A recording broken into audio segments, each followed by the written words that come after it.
The meeting of the Standing Finance Committee is resumed, and we are now at Head 23, the Ministry of the Attorney General and Legal Affairs. Head 23, Ministry of the Attorney General and Legal Affairs, $72,164,000. I now invite the Attorney General to make a brief opening statement, not exceeding 5 minutes. Thank you, Madam Chairman. Madam Chairman, under Head 23, we're seeking the sum of $72,164,000. It's disaggregated across a few heads. Firstly, with respect to electricity, the sum of $3 million, telephones, $5 million, contract employment, $14,164,000, and fees, $50 million. These sums, Madam Chairman, come about as a result of a number of factors. First of all, the Ministry of the Attorney General moved offices from Cabildo Chambers and also certain aspects of its office at South Key. On the merger, you must remember that we're dealing with the Ministry of Legal Affairs and the Office of the Attorney General. In doing that, we rearranged our electricity aspects with certain standby procedures. Our billings had to be reconciled as we gave up certain properties and took on certain other things.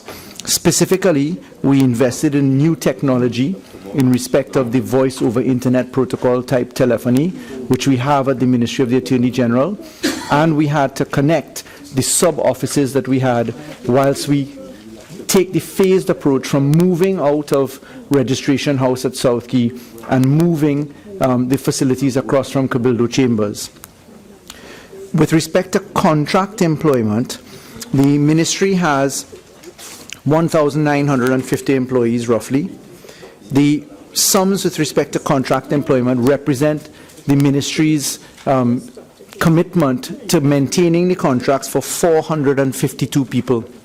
The insistence to keep these contract officers is born on the back of the work which the ministry is conducting on the criminal justice reform and on the fraud aspects and registry reform as it relates to fraud at the Ministry of Legal Affairs Division.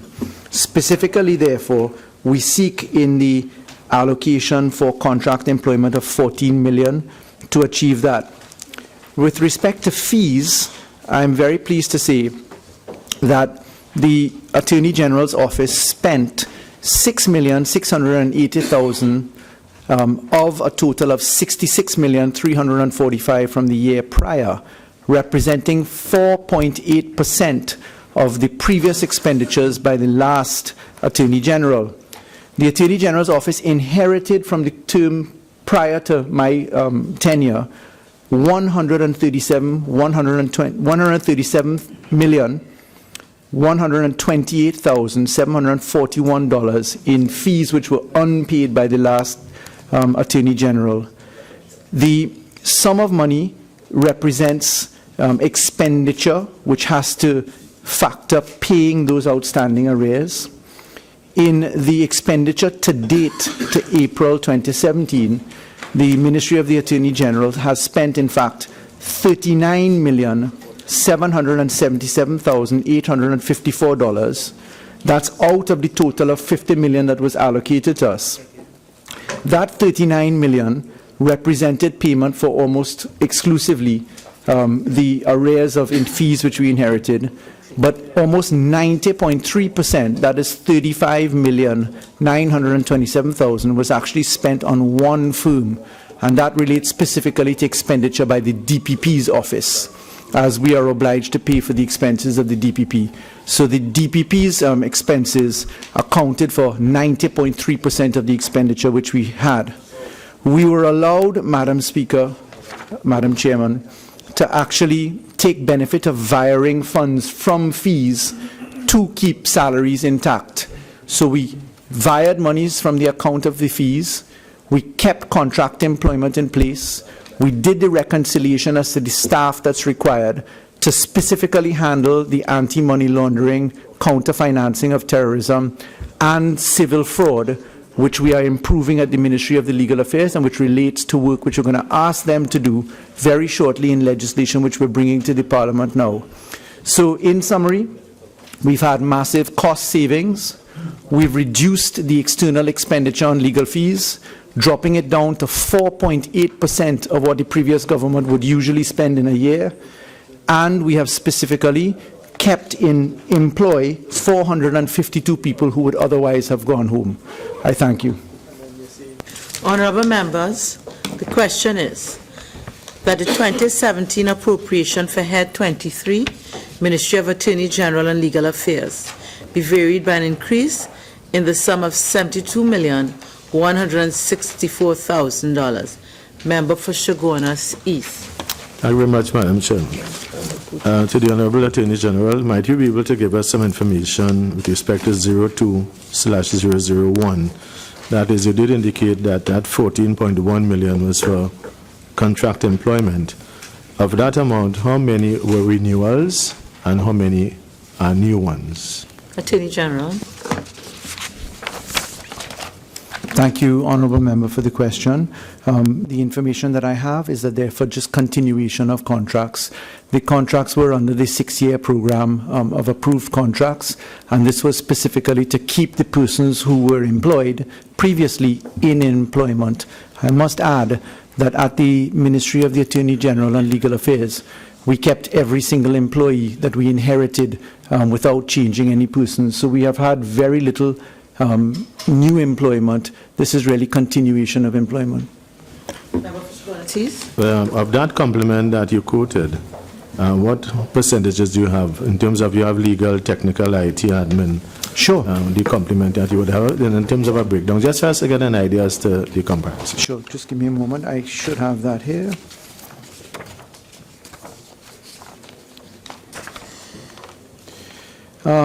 The contract employment includes general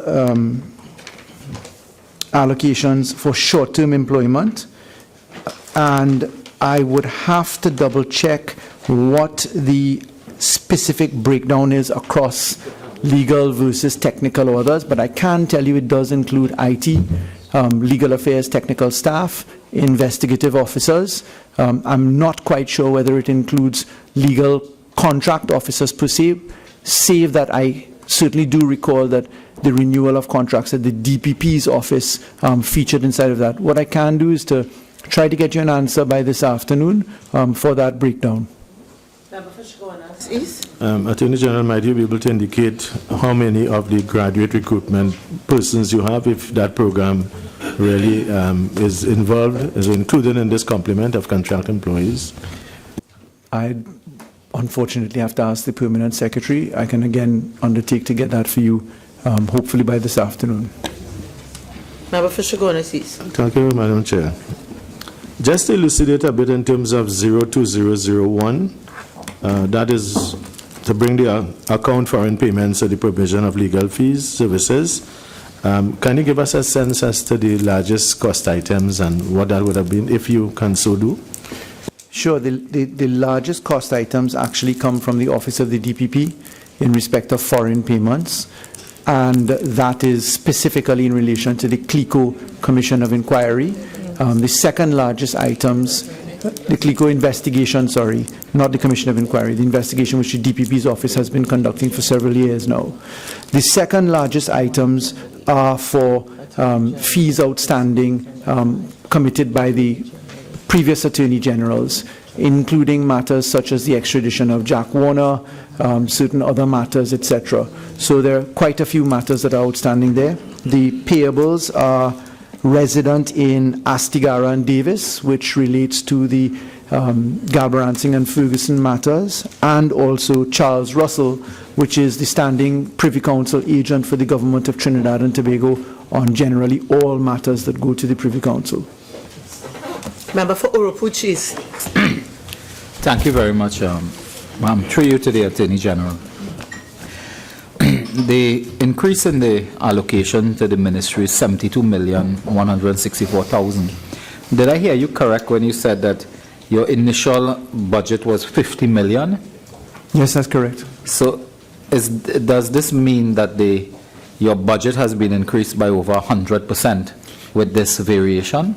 Yes, because we're bringing to account Sure. all of the fees that were left behind by the previous Attorney General in the sum of $1,137,128,741.16. And is it correct, therefore, that at the beginning of the financial year, you were not aware of these bills to be paid? No, quite far from that. What had happened was the figure was in fact a lot larger, and what we did is we compromised a lot of the figures. So we entered into direct negotiations with a number of the attorneys, and we asked them for discounts. Discounts were received up to 60% in some instances. In some instances, certain foreign counsel hired by previous attorneys general took the cause to go to court and sue for fees, and that matter is being struck out in the courts right now. We certainly are also on an exercise of reconciling exorbitantly large payments made by the last attorneys general, and those matters will be headed to court for taxation or for certain further action.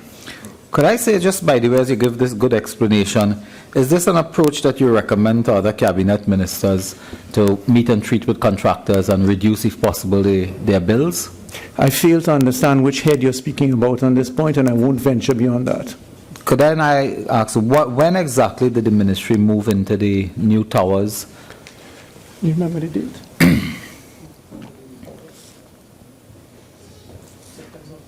We moved across in September of last year. September. I should add that we haven't fully moved. The departments for the Chief State Solicitor and the Solicitor General are still resident at Cabildo Chambers. Cabildo Chambers is being worked on by the Office of the Prime Minister's team for the retrofitting as the companion building for the Parliament. So those two offices, Chief State Solicitor and Solicitor General, will be looking for a new home and facility. We are also not completely moved from the registration house at South Key, largely because the outfitting works conducted under the last government for the housing of documents at the vault at the new building, the suppression systems for fire, instead of using gas systems in the vault so that we could protect the old documents in Trinidad and Tobago, somebody installed water systems into the vault. And obviously, you can't put on water sprinkler systems to protect the papers of Trinidad and Tobago, some of which are hundreds of years old. So we've been delayed in having to do retrofitting works at the vault, but we're pressing on with that project to try and retrofit and get it up to speed. But could I ask, since you volunteer all this good information, have the ministry made the requisite contractual arrangements with providers of that service so that retrofitting has started? Yes, UDICOT is actually underway right now, and that is an IDB funded aspect. Could we ask, therefore, that before the debate, we could be provided with information as to the contractors, the scope of work, and the cost of that retrofitting? Could you just point to which line item that is inside of here? But you're giving us some good information that we would like further information on. Well, I'd be happy to provide whatever is required on the line items. So I don't respectfully think, whilst that is useful information, and I answered it gratuitously because of your question, I don't think that it is relevant. Okay. Well, fine. If there's no more information that you would give us, fine.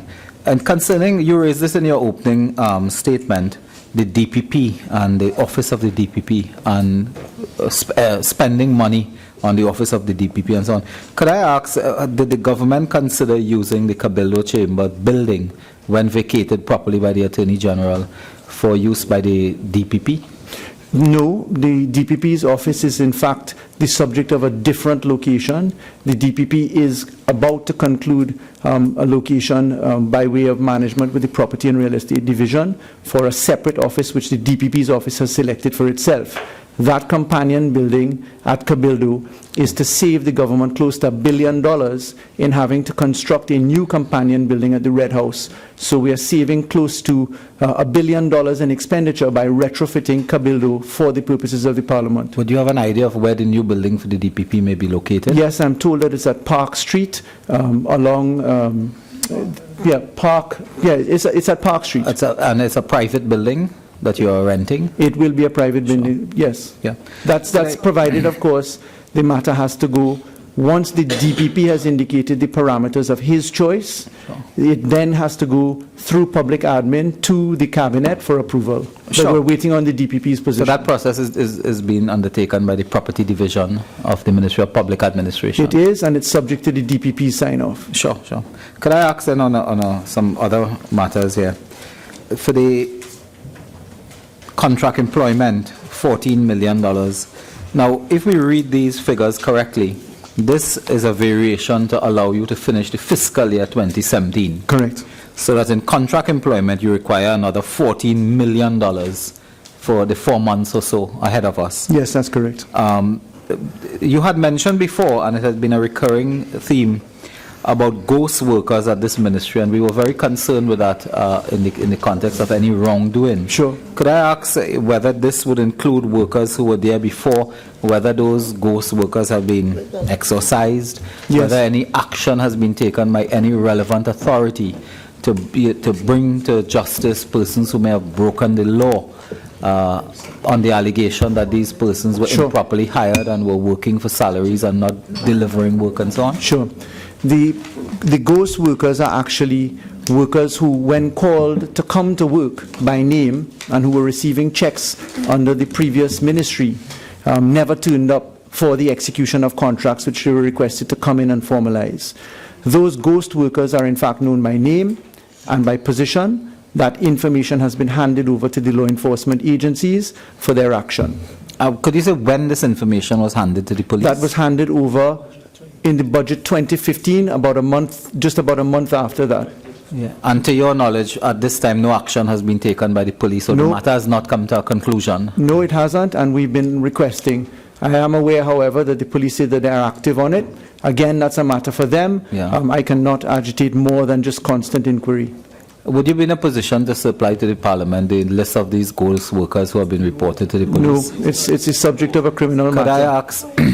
could I ask, on the issue of fees, would you also be in a position to list the payments being made to persons or organizations in and outside of Trinidad and Tobago, firms and so on, that will constitute the payment of $50 million between now and the end of the fiscal year? No, I will not, but I can tell you that I have answered in written form already every single payment that has been made by the Office of the Attorney General in the House of Representatives. But then if you have already answered, would not be a I problem. said that for you? has been made. You asked for the prospective. The reason that I can't give the prospective just yet is that we are in the course of negotiating payments with persons. So we've asked for them to factor their fees down because we've said to them that we are in hard financial times, and we've asked for concession, particularly from those who have received vast volumes of work, and we're asking them, as most corporate entities do, to consider the volume trade over quantum. But without giving them the quantum of money, would you be prepared to give the list of attorneys and firms that you are now currently in negotiation with?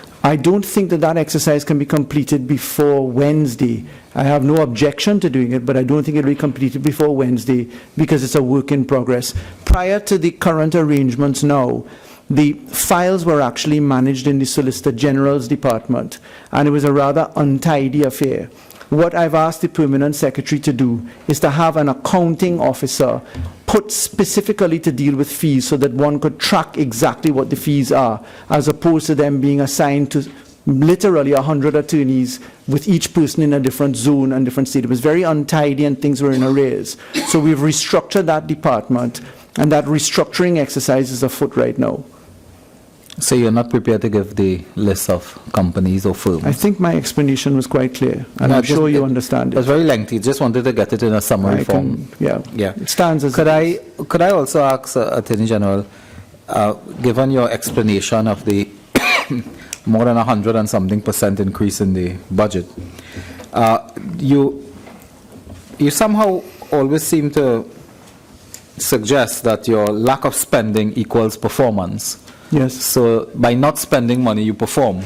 Well, I'm not suggesting that. I'm saying that the department has performed by far better. And Because it was simply done the on the comparative- basis that we actually used the underworked staff of the Solicitor General's department and Chief State Solicitor's department, because they were fundamentally underused, because the previous arrangements prior to my time saw the expenditure of close to $400 million in external expenditure, with the state attorneys not having to do the workload that they were capable of doing. So we have significantly improved the outturn and performance of the Solicitor General's Department and the Chief State Solicitor's Department by spending internally as opposed to externally, which has resulted in a diminishing of the extent of fees. So then, Attorney General, you would be in a position to give us a list of all those matters that have been dealt with since 2015? That would be a very long list and will not be ready before Wednesday. Your Oropouche, I will just allow you this last question, and maybe you can come back at another Sure, I will come back later, but Yes. to finalize this question is that you would be prepared to give us a list of all matters completed since September 2015. I will not now be able by the to... Office of the Attorney General. No, I would not be able to do that before Wednesday because we simply... It's too long a list and too large a But list you to could have make a that commitment to accurately done. supply it to us even after Wednesday. Could you make such a I commitment? cannot make that commitment. You cannot make that No, commitment? I can't. Okay, thank you. Sure.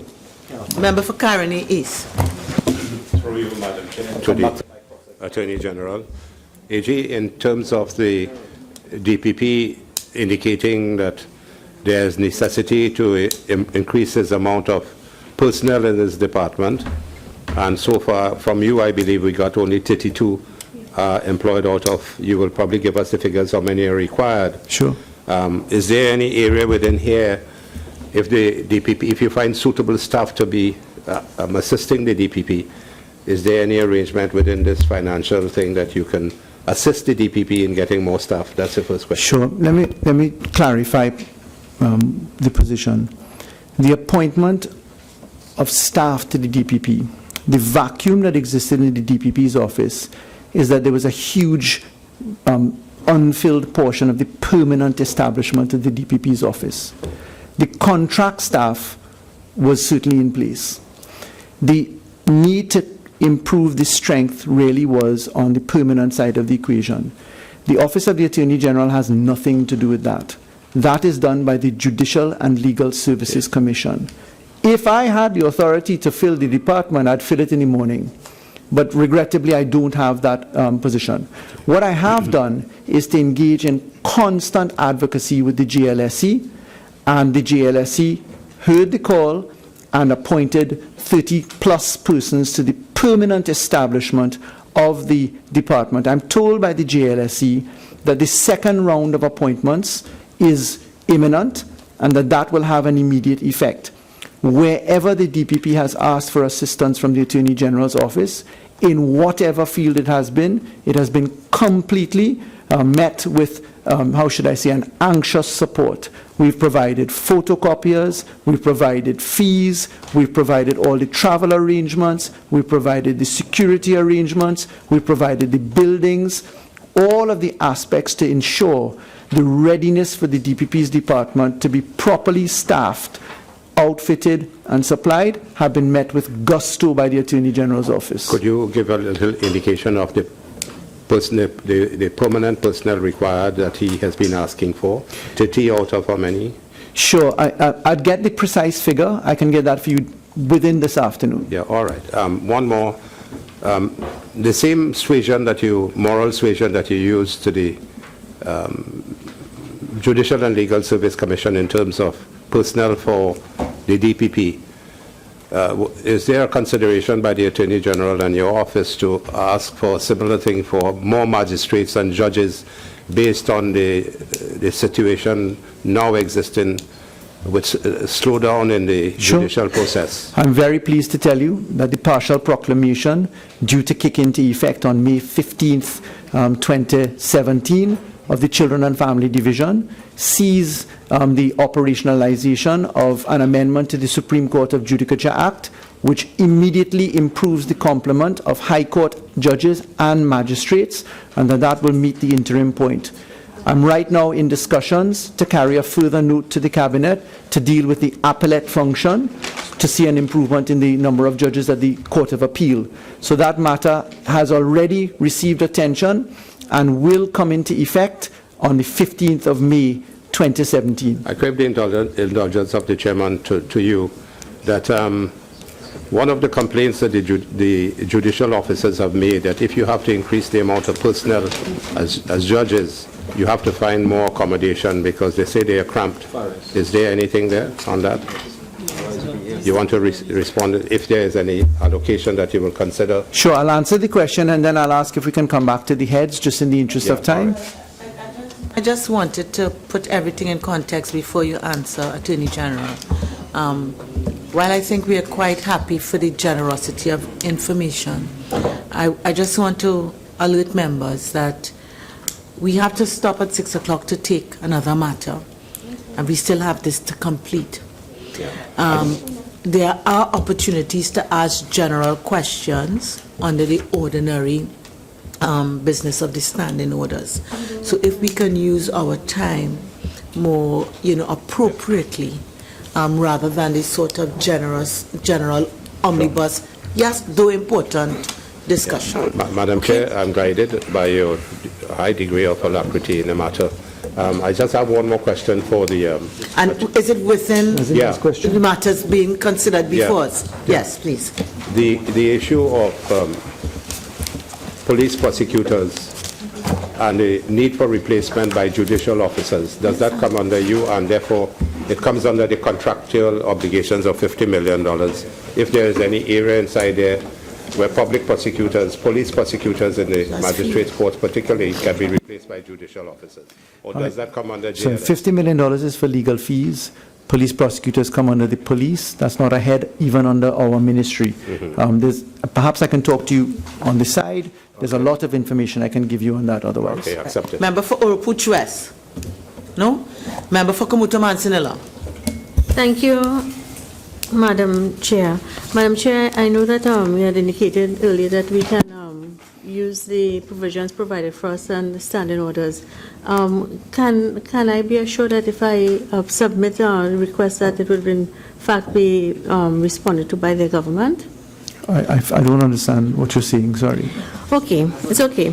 Going on, Madam Chair, through you, recurrent expenditure for electricity and telephones. Yes. I find 3 million, and 5 million for electricity and telephones are pretty high.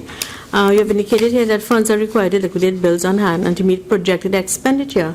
What projected expenditure do you expect to cost $3 million in electricity? Or perhaps you would like to say what is the Sure. number to be liquidated? Sure. And therefore you'll be able to Okay. give.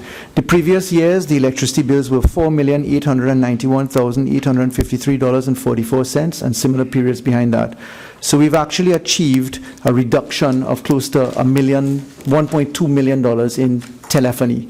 And that's because of the transfer of systems that we've had in causing a better utilization of technology. So in fact, we've saved about $1.2 million per annum. You're saying that, but you're asking for an increase, aren't you? Yes. So therefore, it may not be that you have reduced, you're just asking for an increase. It could have been either the same or more. I'm saying that we have caused a savings down from $4,891,000 odd down to this figure. How many buildings are projected to supply electricity in this? Is it only one The building? Office of the Attorney General, with its 1,950 employees, occupies several offices across Trinidad and Tobago. All right, so this 3 million is for across Trinidad? Yes, ma'am. Okay. And your telephones, is this landline or does it include It would be cellular? both. For fees, 50 million. I know that member for Oropouche had requested a breakdown and you couldn't supply it. At least you indicated that you couldn't do it, you couldn't provide it before Wednesday or even by Wednesday. My question is, how would you know that you would require 50 million if you're unable to determine how many persons you have to? 50 million was the allocation on the estimate of expenditures for the appropriation bill. So it was estimated that it would be $50 million. We're now coming back in this line item here. We're asking for the increase of another $50 million. So there were two 50s, right? We are 50 million previously, and 50 million is being asked for now. Specifically, the inherited legal fees as at September 2015 stood at $1,137,128,741.16, and we have factored that down from previous amounts, and we're trying to compromise the payments. And this is specifically for foreign payments? No, this includes both local and foreign payments. How do you propose to pay with a lack of foreign exchange? Pardon? How do we what? Propose to handle your foreign debt with foreign exchange issues? The monies can be found. Okay. Jeez.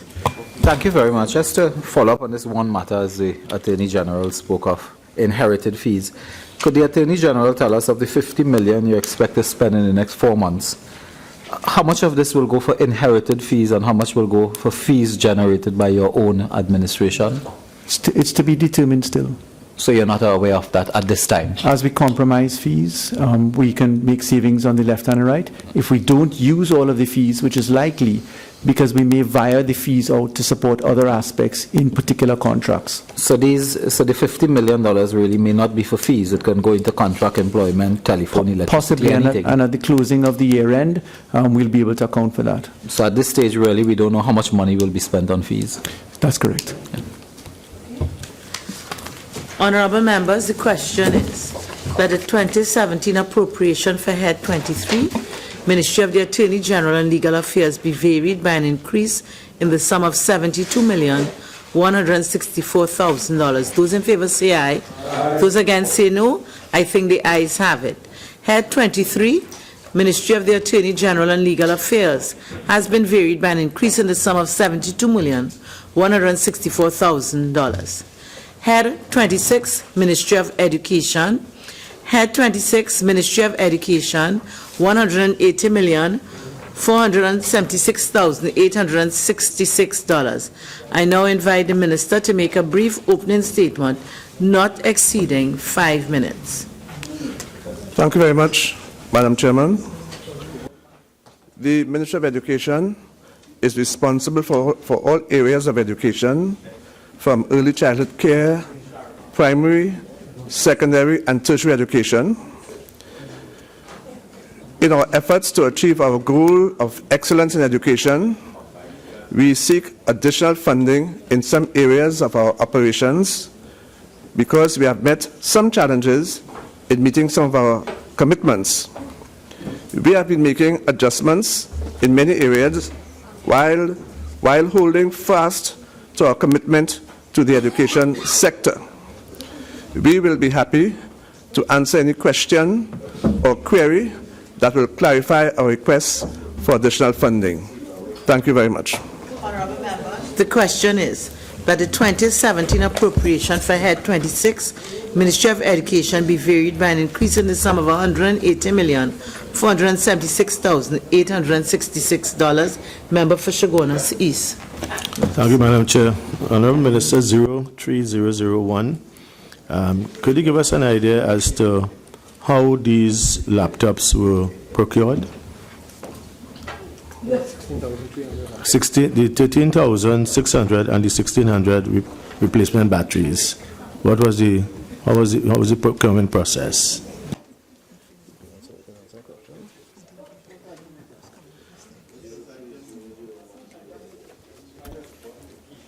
This is the first item, sir. This is an appropriation that we are giving them. Yeah. Well, how are you going to procure it? That wasn't the Was question. it processed by The question procurement? was how were they procured? Well, since it's an allocation now, could you indicate to us the procurement process?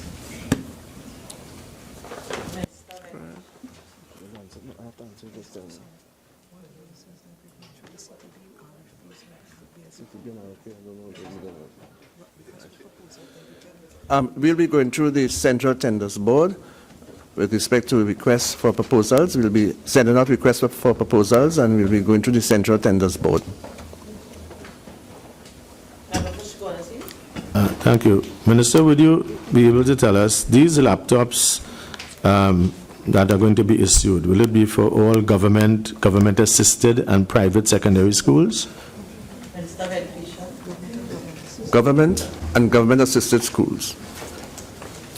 With respect to getting value for money, can you tell us the status of connectivity of the schools to utilize these laptops? Well, that is one area that we are looking at. We have been able to achieve tremendous success, but still there's a lot of work to be done, and we are hoping that by the beginning of the new academic year, we would have that settled in all our schools so that the laptops would be used properly. With respect to the laptops again, will you be able to tell us in terms of the replacement batteries, how many charging cards are available or going to be available to each secondary school?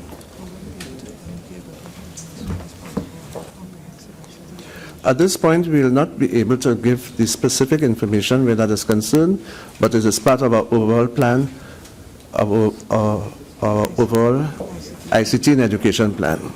How many secondary schools, Honourable Minister, we are looking at in this? About 125 secondary schools.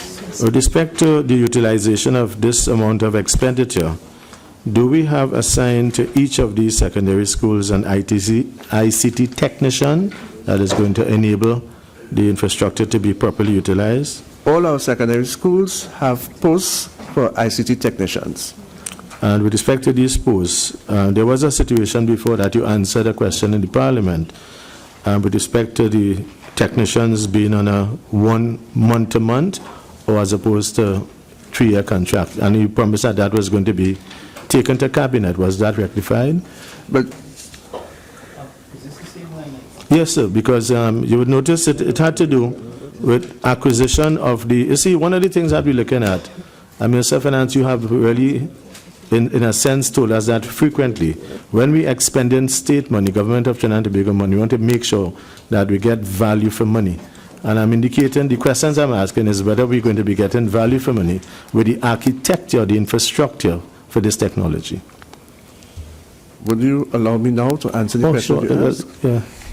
Sure. Is your colleague interrupted then? Yes, but you strayed, you see, and I wanted to bring you back on track. Sure. Don't use any arms. That request is before PMCD, and as soon as PMCD returns it to us, we'll take it to cabinet. Okay. Move on Sure. to Member for Naparima. In respect of 04007009, early childhood care and education, $5 million. Is this in this allocation? Can the early childhood center at Ben Lamont, that is almost 99% complete, and Reform Village Sanatan Dharma Mahasabha School, that is 100% complete, can we look forward to that being started, and if so, when? Open and well, start. Yeah.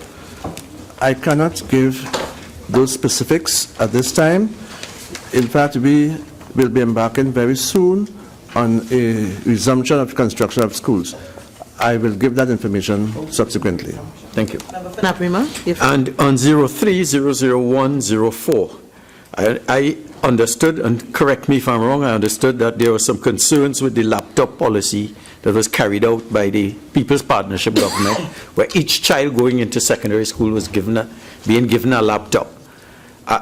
Is this allocation, what is the present policy with respect? Are they giving it to students who go into secondary school or to schools to be managed on behalf of the students? You are correct. There were some concerns, and we found that the previous policy resulted in a lot of waste. What we have decided with respect to the new policy is that the laptops will be given to the schools so that the children will have access to these laptops in the schools. So have you given consideration to use of laptops after school, at home, and whatnot? Which is what I understand is the norm in developed countries. What was the norm, or what had developed as the norm in Trinidad and Tobago with respect to the previous policy, was there was too much wastage. And because of the need to be more stringent in our resources, we have decided that it will be much better and a better use of resources to have the laptops stored in the schools. I would like you to again, quantify that wastage, because I want to have you done a cost-benefit analysis with respect to the wastage to which you allude to and the benefits of having children at home after class, using the laptops to advance their education. You know, what we have found in most of our homes, there is the presence of laptops in the homes. We have found that due to our research. And as I have been saying over again, will you permit me to answer the question? As I've been saying over and over again, the policy that we have adopted was to eliminate waste and to ensure that the laptops are used more effectively by our students. I'll allow you one more question, and maybe you'll come back on another intervention. Yes. Honorable Minister, in the light of the fact that there are 300,000, according to data, 300,000 people living in Trinidad under the poverty line, and I could tell you that in Naparima, in the rural areas, you're going to ex-sugar workers who have been laid off and whatnot. There's no computers at all. It seems to me, and I'm asking you, if the policy in effect is to put the poor families at a disadvantage when it comes to when it comes to IT education. Minister, I would not allow that. That is argumentative. Okay. Member for Caroni East. Through you, Madam Chair, to the Minister. We see for distribution 6,300 laptops for Forms 1 and 2, 6,300 each. The population in Forms 1 is approximately 17,000, and Form 2 is about 17,000.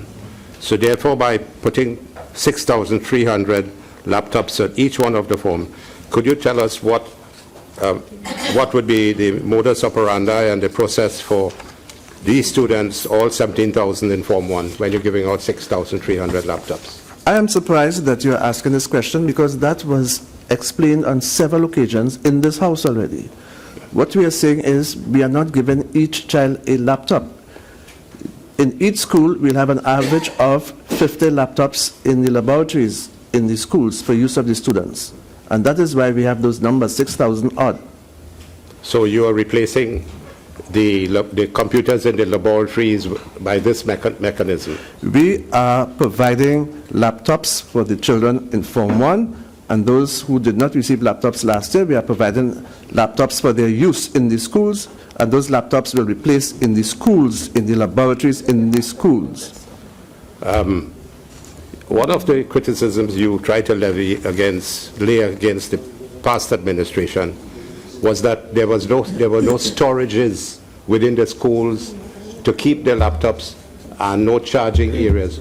What storage do you have now to say that you're going to keep these 6,500 laptops storage in the schools? That is an area that we'll be having discussions with our principals. So that means, are you going to wait for the storage to come in first and then bring the laptops, or are you going to bring the laptops? We will be having discussions with our principals. All the principals of our secondary schools will engage them in discussions with respect to storage.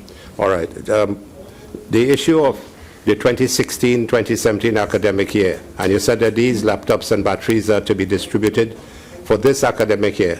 Now is May. The academic year for education finishes in June. Could you tell me how possible it is, since you indicated that there is no tendering taking place so far? How are you going to secure this for this academic year 2016-2017? I can tell you that the laptops will be procured during the latter half of fiscal 2017. That's all I can say at this moment. The latter half of fiscal 17? Yes. And therefore it would not be for the fiscal, for the academic year 2016-2017. It will be for 2017-2018.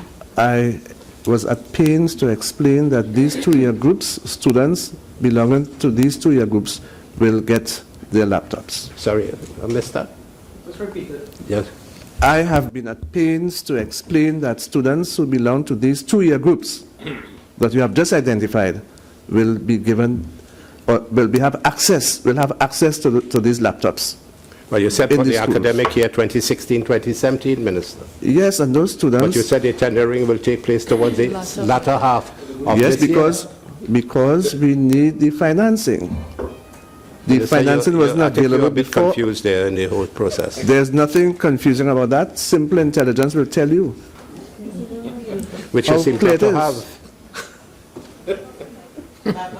Yeah, I take that back, take back that, Chairperson. We can I take expect back anything from the you. fact that he doesn't have the We intelligence. can I expect take that anything back. from you. Anything at all. All right, okay, Please. I wouldn't respond to the best woodman, but I mean, Member for Carrie the East. issue, Madam Chair, Yes. Madam Chair, the issue of a price allocated to the purchase of these equipment, 60 million, it means that a price has been determined for these laptops and batteries already. So if there is no tendering, how could a price be allocated to it of 60,658,000? Those are estimates as a result of our investigations. Those are estimates. Thank you. Last area, Madam Chair. If your estimates show that you need 60 million and you need 1,600 batteries at a cost of approximately $400 for one, which is about 6.4 million, it leaves 54 million to purchase 13,600 laptops, which comes up to a cost of 4,000. Are you aware that in our 5 years as a People's Partnership, the costs were approximately 4,000 for one in the first year, 3,300 in the second year, 3,300 in the third year, 2,800 in the fourth year, and 2,200 in the fifth year. So does your research not tell you that the approximate cost of a laptop now is approximately 2,200, but you have 4,000 as the approximate cost for a laptop? Our objective is to move forward and not dwell in the past. So you're prepared to spend 4,000 when you can spend We are 2,200? prepared to provide laptops to each of our secondary schools so that the children, the students in those schools will have access to the laptops. You'll come back on a Yeah, all full right. intervention. May I move on to member for Cumuto Manzanilla? Thank you, Madam Chair.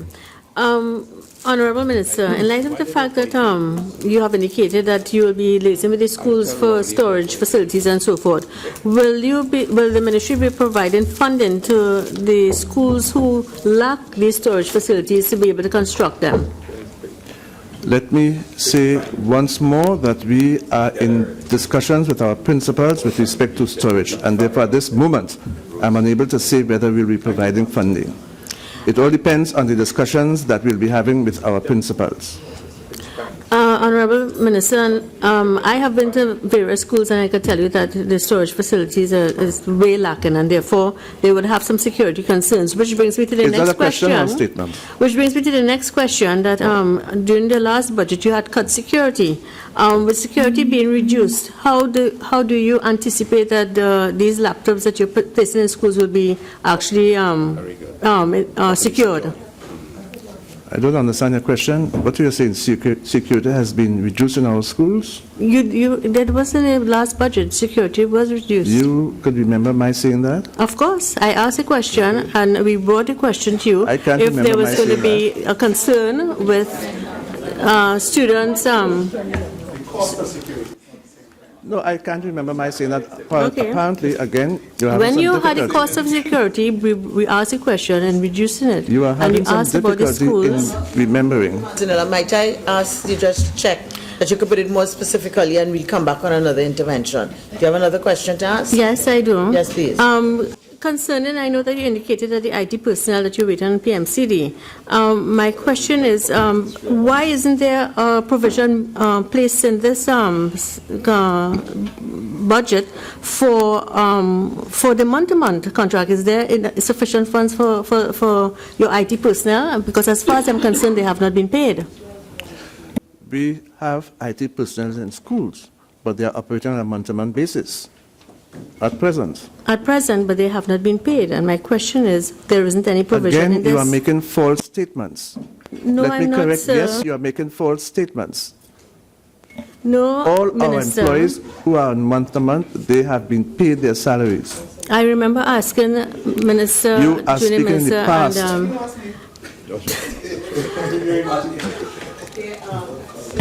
Member for Couva North.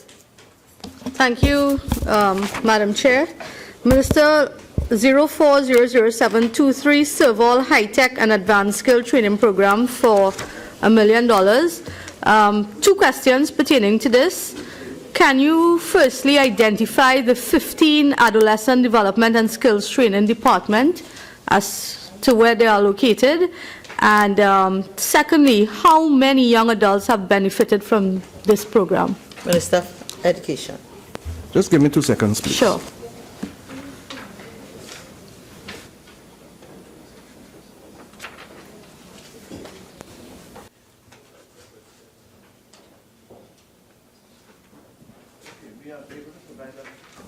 We are unable to provide that at this moment, but we'll give it to you subsequently. Just one more question on Serval's Human Development and Skills Training Program for $7 million. Can you identify the 7 secondary schools that benefit from this adolescent development program? Again, that is another area that we'll provide information subsequently. All right, thank you. Member for Couva South. Thank you, Chair. With respect to 04000650. Whilst the allocation is in relation to the 2011 to 2013 bargaining period, the minister prepared to tell us what is the status of the 13 to 16 bargaining period, and also with respect to 04000709. Does this allocation take into consideration the operationalization of the Sonilado Early Childhood Education Center, which is completed and has been abandoned through the pulling back of the security, and the school is currently being vandalized? All right, as far as the first question, member for Couva South, I will only entertain the question as far as it relates to 2011-2013 bargaining period. That is what is under consideration. So I don't know if you want to rephrase your question. In the meantime, the Honorable Minister can answer the second question. We are looking at all our ECCE centers with a view to having them completed, those that have not yet been completed. Again, we are working together with the Ministry of Finance to ensure that we have sufficient funds to complete the construction of all these schools. Member for The average an ECC center which has been completed, how much will it cost to outfit with furniture and so on? You can't expect me to answer that question now. I don't have that information at my fingertips. No, but you have been the Minister of Education for the last 2 years. I'm not God. But that reeks of All right, arrogance, that all right, response, Madam Chair. Minister. I know that he is a Minister. bit... Madam Chairman, Member for may I Couva ask for South. order, please? Member for Couva South. Please, let's just don't try to meet. Member for Couva South. Minister, are you in a position to provide that information before Wednesday? Yes. Thank you very much. Member for Couva South, do you have another question? Oh, no, Madam Chair. Thank you very much. Member for Chaguanas East. Thank you, Madam Chair, to the Minister. 04011. When we look at these figures, the allocation of 50 million, we would have recalled that in 2017, and we have the estimates there, and the revised estimate, that there was a shortfall of $84.3 million. So this really represents still a shortfall of $34.3 million.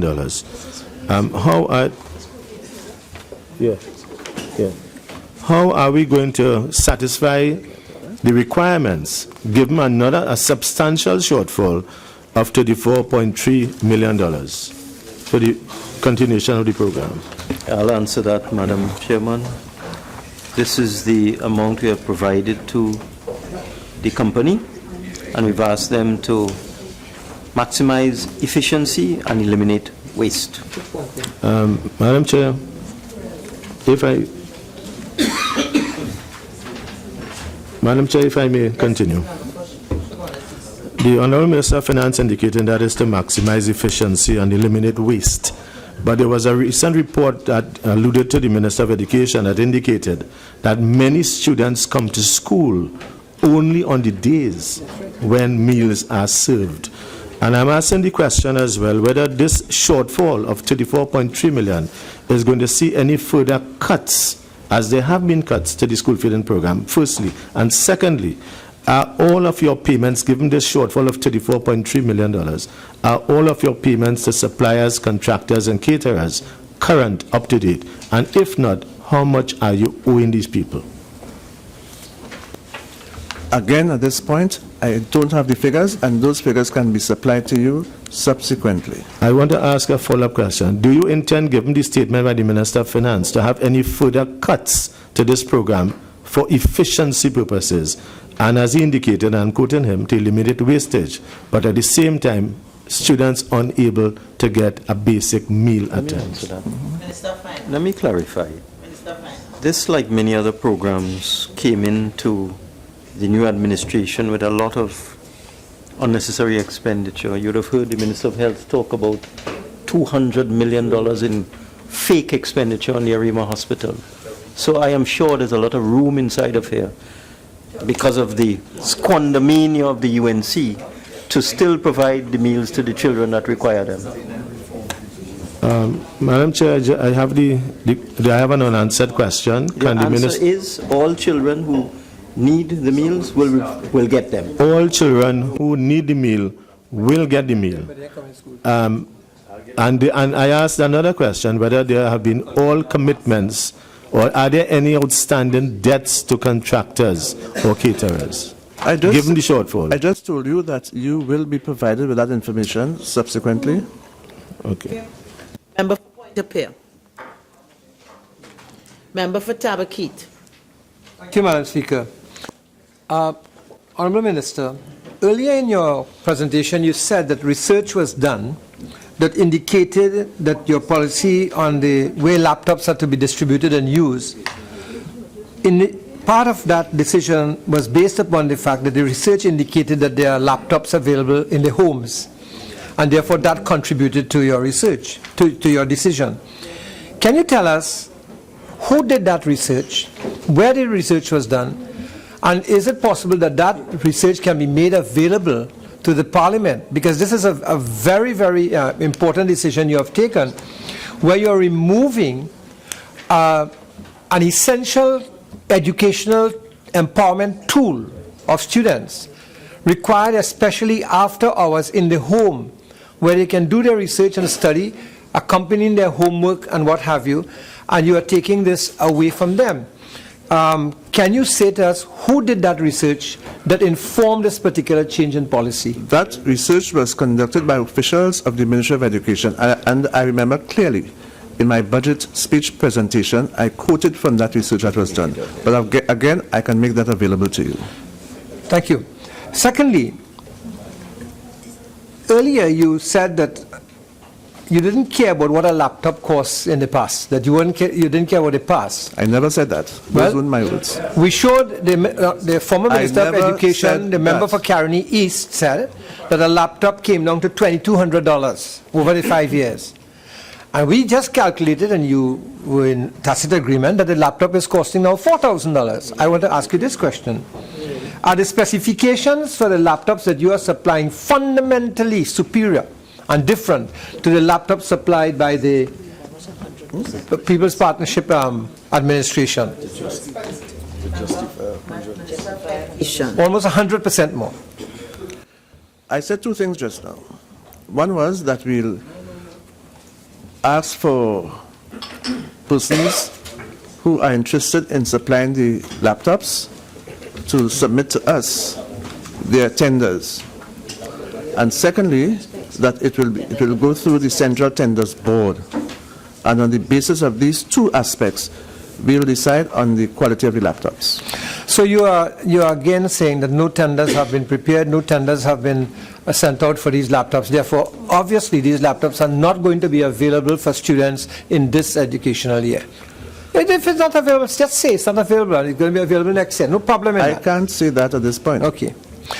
Madam Speaker, through you again. Mr. Minister, in many universities of the world, you have the universities partnering with business and partnering with communities in order to ensure the sustainability of the universities and the education for people. You have, over the last 20 months... Member for Tabaquite, could you please? Leader of the House. Thank you very much, Madam Speaker. Madam Speaker, I beg to move that this meeting of the Standing Finance Committee be adjourned to sit again later this evening. Honourable members, the question is that the meeting be adjourned for the committee to sit later in the day. All in favour say aye. Aye. Any against? I think the ayes have it. The meeting is now adjourned.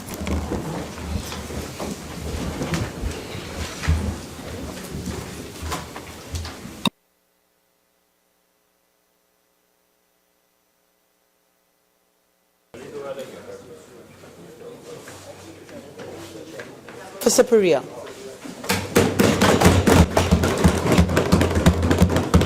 Thank you, Madam Speaker, and may I take this opportunity to thank Madam Speaker for granting leave so that I'm able to raise this motion on a matter that I think is of grave importance, not just in my own constituency, but in many parts of Trinidad and Tobago. Madam Speaker, I had the opportunity over the weekend to really traverse the majority of my own constituency, and the cry in almost every part of the constituency was there was no water, and there had not been water for quite some time in some areas, in some cases several weeks, some cases several days, but the general cry, and it reminded me when I first became a member of Parliament many moons ago, that would have been in 1995, I believe, that as the MP, that was the main point, that people would come in to the constituency office to see us. I remember we marched together. I walked from Siparia up to the WASA office in San Fernando with constituents and so on. And then that changed. But before I get there, this cry that I experienced personally over the weekend, and of course we were getting the calls and visitors to the office before from the constituency, is echoed throughout Trinidad and Tobago in many areas. So that if we look at the headlines, over the past several weeks, we see Tuds Road suffering for water. We see January 18 Chatham residents, fiery protest for pipeline water in Lopino. The minister in the meantime saying there is no water shortage. First for water, another headline. Water protest causes back-to-back school mayhem. Fiery protests along the Penal Rock Road and so on. Water once per week road falling apart. In Maruga, heat for MP as pipes run dry. Residents block roads in Tuds Road protest. Tuds Road again, committee seeks help. April 25, 2017, after protest, more water coming. WASA response. April 26, Minister Hinds, water relief on the way. April 27, Maruga. April 27, dry season taking a toll. Supply schedule soon, says WASA. And Madam Speaker, these are the headlines. And the minister again repeating, April 27, no water shortage. Pressure for Belmonts and Barbs. Mayor wants water for suffering residents. May 3rd, fiery protest for water. Restrooms to close at Maracas, Las Cuevas. This is May 5th. Today is May 5th, is it not? Maracas, Las Cuevas beaches, water problems. So, Madam, it seems to be, Honourable Madam Speaker, a widespread problem as reported. And as I say, I had first-hand experience in my own constituency just over this weekend, and I think many of the other MPs have had similar experiences with this issue with water. So what has happened? What has changed, Madam Speaker? What has changed that there are so many areas now without water? It is, we are in the dry season, and you would in the dry season experience some lesser rainfall, and therefore perhaps less water to go around. But I recall last 2015, when the now government, in opposition on the campaign trail, in their manifesto, which has now become government policy, at page 29 of their manifesto, under the heading, the water sector, and I read and I quote from that manifesto of the present government, management of the water resources of the country, to provide not only a reliable water supply to meet present demands of all, but to ensure sustainability of supply and the available water resources of the country to meet the needs of future generations. This was the promise back in 2015 from the then opposition, now in government. And about 20 months later, they have failed and failed miserably with respect to this in their management. Not only for this, with water, but in other sectors, but we are on the water today. And so, again in their manifesto, and I quote, in Trinidad and Tobago, there is a lack of reliable data and information to support proper decision-making to improve the water sector. And our manifesto goes on to talk about aquifer management, determining water balances in watersheds, drainage design, and all other kinds of grand plans. And so today, which of these promises have been kept? None. And it would appear that not one has been kept. And whilst the minister appears to be in denial, because on several occasions he says there's no water shortage, then tell us why. Why is it that throughout the country people are experiencing water shortages? And my colleague who was the then Minister for Water Resources might be able to tell us a little more about what happened then. But I don't want to go backward. Madam Speaker, there is much can be done by living your life looking in the rearview mirror. But I think we need to go forward. We need to be told what it is the minister intends to do, what it is the government intends to do, ready to bring back water. And when I asked for your leave, your gracious leave, madam, I quoted, from the United Nations Human Rights Committee on Economic, Social and Cultural Rights, which says that the human right to water is indispensable for leading a life in human dignity, recognized worldwide as a great right, as a gracious right, and of course as a survival right. Without water, we shall surely perish. So I ask before, what has changed from then to now? Yes, there may not have been 100% water supply in 100% taps, but there was taken from, what was it, a 17% from when we came into office of water distribution to, what was it, about 73%. And when we ask the question then, what has changed? It seems as though it is a management. If the minister says there is no shortage of the water, then it is a management of the resources and the distribution system and as a whole of the water resources and the water resources. And that is why the present government and in opposition up to now, they laughed at us and said, why you created a Ministry of Water Resources?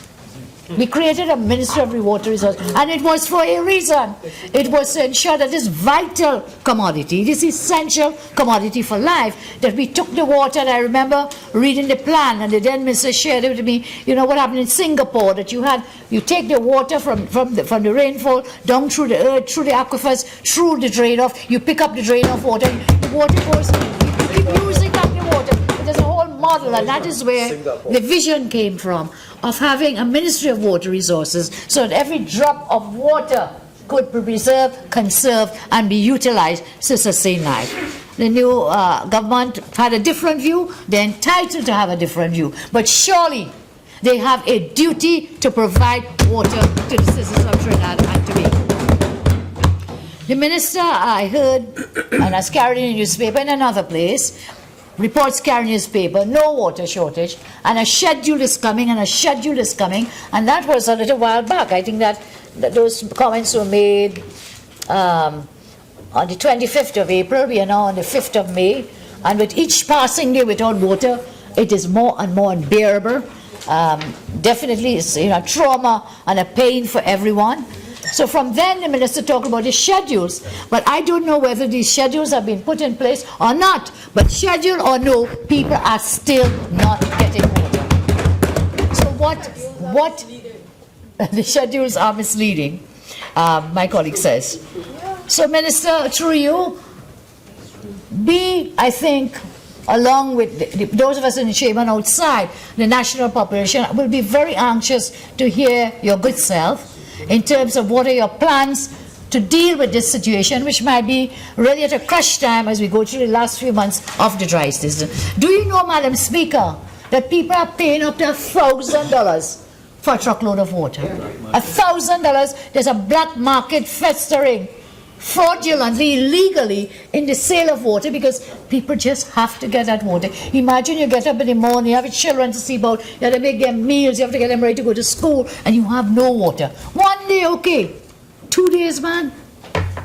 Some of these people, it's not like 2 days, it's a week, it's 2 weeks, it's 3 weeks. It is unbearable. And if we read some of the articles, which if I have a few moments I can do, you can see the suffering that is being gone through. Then we come now, we talk about the tourism sector and the great need for diversification or for getting revenue from other sectors. But then how can you sustain tourists? How can you bring them into hotels in Tobago and they don't have water? How can that be? How can that be? And then we talk about having more tourists, jazz festival, which my colleague has been speaking about, apart from other issues that the honourable member has raised from Couva North, this issue of water also in Tobago. What about in the schools? What about in the schools? And I heard the Honourable Minister talking a little while ago in the Finance Committee about the laptops and how many they will give and so on. 50 laptops, I think they're saying now for a school. Think of a school with 1,200 children, which we do have. Think of a school with 300 or 500 children, and you have no water for the entire day. And I'm glad the Minister has decided not to cut down this lunch hour from the 1 hour.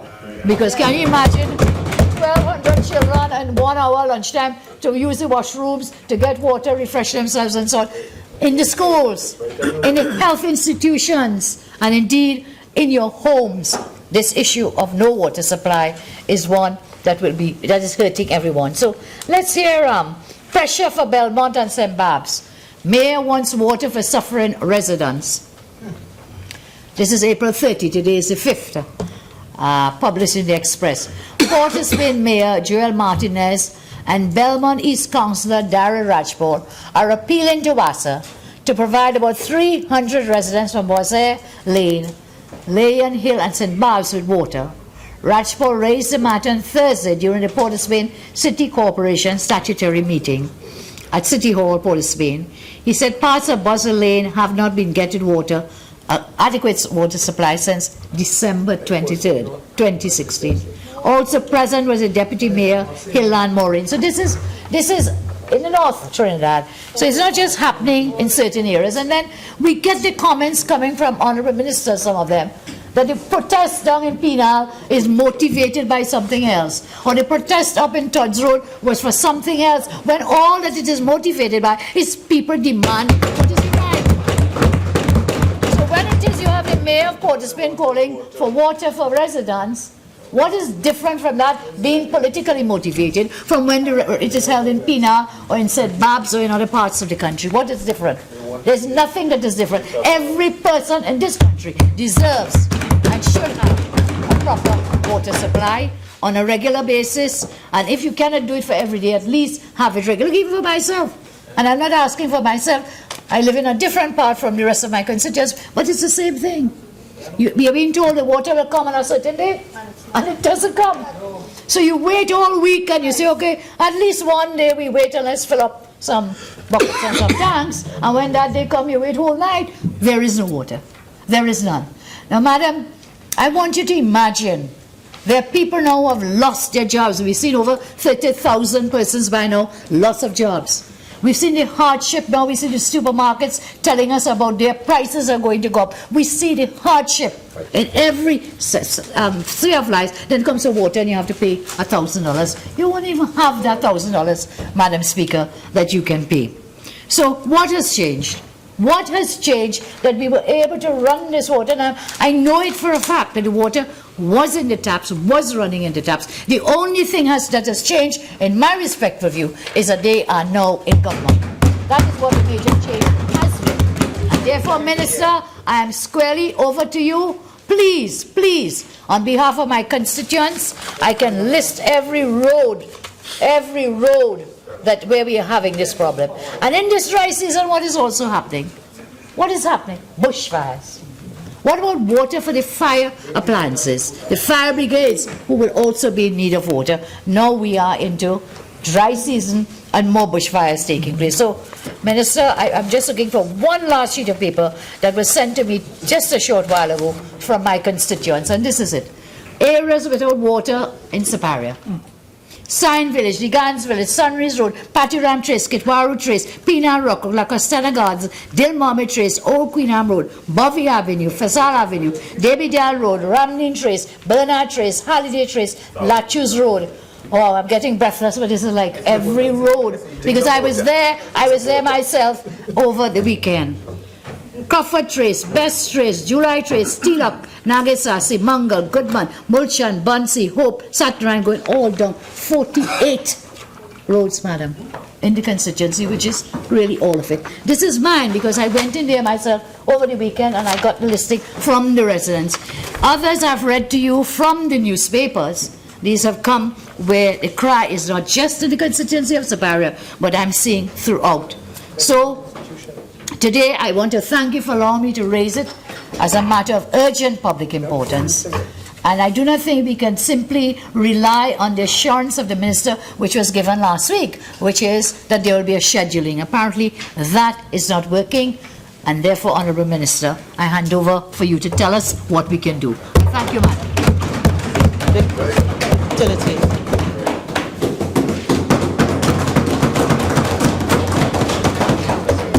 Thank you very much, Madam Speaker. Madam Speaker, the Honourable Leader of the Opposition presented a motion today that was almost identical to the one I responded to in the Senate last week when I examined it. And she said many of the very things that Senator Ramdeen said in the Senate when I responded some time ago. It is as if they drank from the same cup. But Madam Speaker, Madam Speaker, in summary, the member for Siparia's motion rests on two main points. Firstly, that there is a critical water shortage in Trinidad and Tobago, and secondly, that the government is failing in its responsibility to provide water adequately to the citizenry. In support of these claims, the member went to quote from headlines and quoted a number of them, disregarding the fact that sensationalization is a very characteristic feature of media worldwide. And she quoted it. Well, you know, the member spoke about maracas. And you know, it is well known, TDC, to whom the member made reference, has been issuing these bulletins on an annual basis for at least the 5 years. For at least the last 5 years. And I just want to run... I would like members to desist from shouting across the floor, please. Please continue, member. I just want to run a couple quotations, headlines too, for what little I think they are worth, because, you know, sometimes they don't always reveal the true picture, but I'll run a couple of them. 1 January the 14th, 2013, shortage of water tanks as people prepare for water shortage. June the 8th, 2015, water crisis cripples Tobago tourism industry. November the 22nd, 2011, water shortage to end soon, so the minister said. June the 15th, 2015, rainfall relief for Wassa as residents protest water shortage. And so the list goes. So nothing new, nothing strange. It is important to note, Madam Speaker, that those kinds of utterances, the utterances of the member for Siparia, are simply not true, exaggerative, just like the clippings she quoted from a while ago, and designed to create panic and to stir confusion in the national community. It is important to note that during the annual dry season, Madam Speaker, water supply and distribution of water to the national community is always extremely challenging. Given the increase in demand, at the same time there being a reduction in the water available for production and distribution. Madam Speaker, this is so because 56% of the country's water supply comes from surface water sources, largely from rainfall, into the rivers, into our reservoirs, which we hold and we keep for the dry season in particular. And here is where we are again in Trinidad and Tobago. Nothing new, nothing strange. In spite of these challenges, Madam Speaker, I'm advised by WASA that the water levels in these reservoirs are above average. These are the facts, and facts are stubborn things. The water levels at Arena, at Navet, at Hollis, and Hillsborough in Tobago continue to provide the buffer against the effects of the dry season, as I've just explained them. The Ministry of Public Utilities, with oversight over that institution called WASA, which is responsible for the nation's water supply and distribution, I have taken responsibility for it when I came to this office, and I continue to do what my predecessor and others have done. That is to ensure that WASA is using the resources available to it in these challenging economic times to fulfill its mandate. And secondly, I found myself having to clean up the complete and total mess of WASA's financial circumstances that we met when we came into the government. That is a fact, and it will not go away. That's a fact. Permit me an opportunity to put on record that during the last administration, and I heard the member for Siparia, and I don't want to be looking back, but the member boasted again that they met 17% of the population receiving water 24 hours a day, 7 days a week, and they improved it to 73%. Madam Speaker, and I'll have to develop this in greater detail going forward, that too is a complete untruth. It is not true. They spent, Madam Speaker, $7.4 million in an advertisement campaign to bring this false message to the people when they were in government. That $7.4 million could have done a whole lot to improve the distribution system so that people can get a more adequate supply of water in this country. Instead, they mismanaged WASA's finances, gave contracts to their friends, squandered money as they did everywhere else, and for which they will be held accountable. And they try to fool the population. I can assure you, and I'm getting this from WASA, Madam Speaker, that is not correct. It is not correct. I'll tell you. I will tell you. I will tell you. Madam Speaker, let me give you a quick comparison. A quick comparison. Level of service, 24/7. Class 1, 24/7 service. January 2017, 43%. February 17, 48%. March 17, 48%. April 17, 38%. And so the story goes. I have the figure here, the figures here. So actually, Madam Speaker, we have improved the distribution of water since we have been in office. We have done that. Yet the figures speak for themselves. So, Madam Speaker, the member for Siparia is relying on all the protests and so on. A couple days ago, it became very clear to WASA and a councillor called Dipti in the community of, I think it is Solomon Lochan Road or something like that, where about 18 households came out and the people protested. When the facts were put to him that water was sent on the new schedule, because we told this country that we would publish a new schedule for the distribution of the challenged water resource that we had. We are in the dry season, the reservoirs were what they are, better than the average ever before, and that we will distribute this water sensibly to the national community. on the basis of a new schedule. We published that schedule last week, Thursday, and WASA is living to that schedule. It is my responsibility to ensure they do. In keeping with that schedule, they sent water to that area Sunday and Monday of last weekend.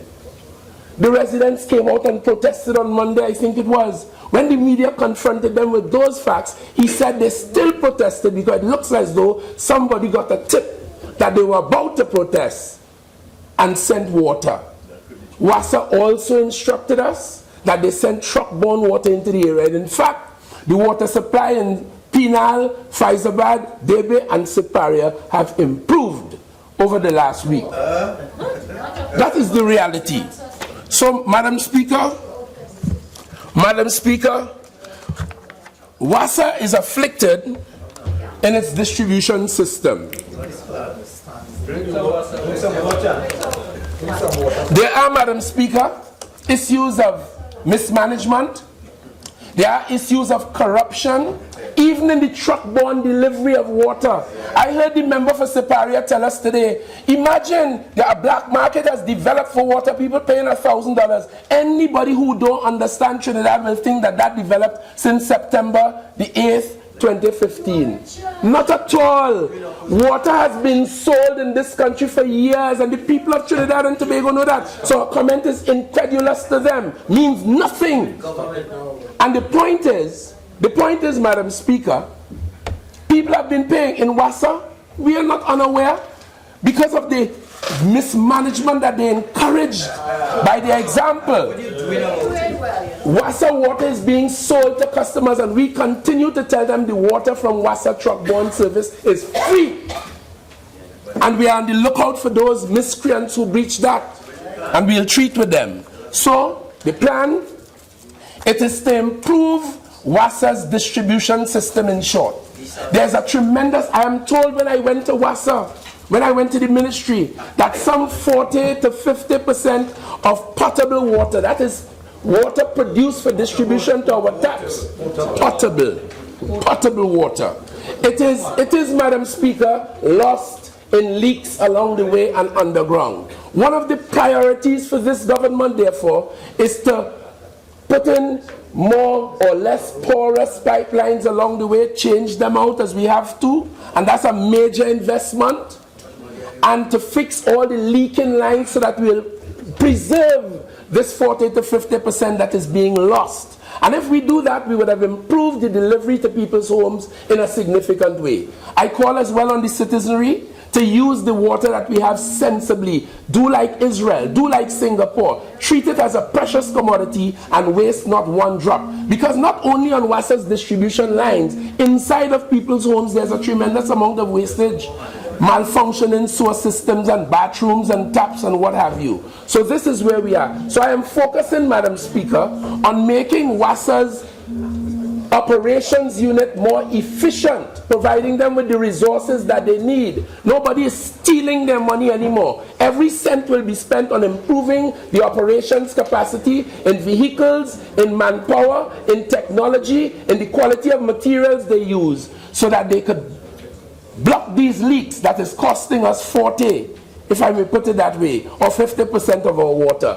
And the experts tell me if we would do that, we would save the amount of money that it will take to build a mini desal plant, as Israel and others are doing. I'm talking about that. Thinking big, looking forward. About 25%, Madam Speaker, of the population is situated along the corridor, for an example. WASA produces 243 million gallons per day. About 160 million of that goes south and central for the benefit of those persons. The other day when we had the problem in Brea and those areas, Point 14 and so on, it is because a major booster pump in South Oropouche went down. We repaired it. Even to keep parts, to order and to keep spare parts for prompt replacement, all of these are contributing to some of the problems. So, of the 243 million gallons, about 160 million goes to South and Central. But the bulk of the population along the corridor, 25%, as I told you, on the corridor are enjoying far less water coming from the Karini treatment plant. So, Madam Speaker, What we are planning to do, in fact, I am contemplating, there's a major water course, Madamus River, where tremendous amount of water resources just flow. We are planning, I'm considering, I want Cabinet's approval to it, to capture that water and send that water into the corridor. If you do that, it means therefore that less water will be necessary coming from central and more could go to south and central Trinidad. And as well as Israel has done, a country that has perfected the management and distribution and conservation of water, we could build a mini desalination plant in the Chaguanas area to bring water in coming from the west, from the sea. And Madam Speaker, that is the kind of big thinking that is required.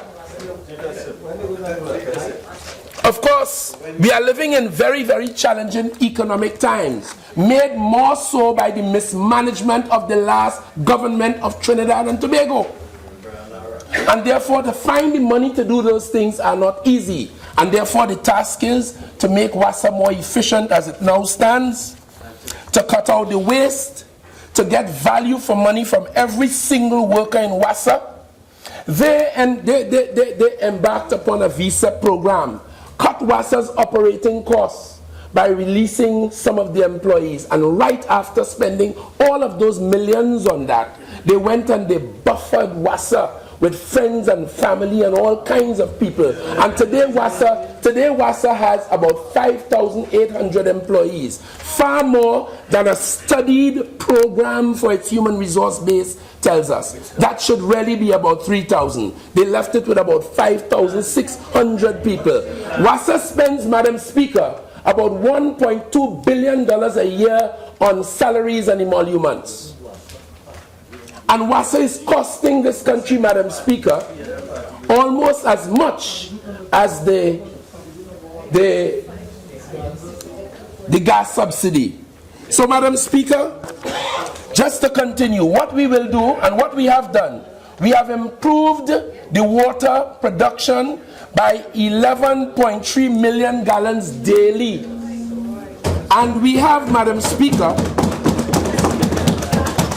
as I said, we have revised the distribution schedule and we published it so every citizen in Trinidad and Tobago ought to know when to expect water and where they will get it and at what times of the day. And as part of the distribution plan, where the water cannot by virtue of low pressure get to the extremities, we have improved the truck-borne delivery system. Those are some of the concrete measures that we have put in place and we are living by to deal with the perennial issue of the dry season as we are faced with today.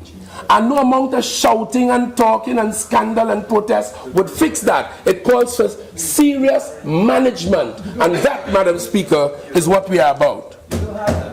As part of the water distribution plan, particular emphasis is placed on water to schools, health institutions, so as to avoid unfortunate situations in those institutions. And I'll tell you this, part of the motion brought by the member for Siparia here today is that health institutions are suffering from a lack of water. She has not been able to tell us of one. As a matter of fact, I had to tell my friends in the Senate last week when I spoke, a rumor went around the country that Mount Hope was without water and was about to shut down. When I contacted the Chief Executive Water of the North Central Regional Health Authority, he confirmed that the Women's Hospital in Mount Hope has a storage farm of some 99,000 gallons. It was up to capacity and there was no problem at Mount Hope. And in respect of the General Hospital, almost 1 million gallons. 900,000 gallons. Up to capacity, no problem with water there. So while the motion speaks of health institutions, the member for Siparia is unable to show one health institution in this country that is being afflicted as she speaks. So I will tell you, part of the distribution plan that we now have is to pay particular attention to our health institutions and our schools. And as for Jazz Weekend in Tobago, 2 minutes. The member for Siparia told us, I just received a call from an authoritative and truthful voice in Tobago telling me and I live by that. I'd rather take that than the member for Siparia's, that there was no issue with water in Tobago over the Jazz Festival. So, Madam Speaker, I reject the utterances of the member. Of course, not every citizen, WASA is still not able, notwithstanding their expensive propaganda $7.4 million campaign, profligate campaign. Unfortunately, WASA is still not able to meet the high aspiration of providing water for every citizen 24 hours a day in this country.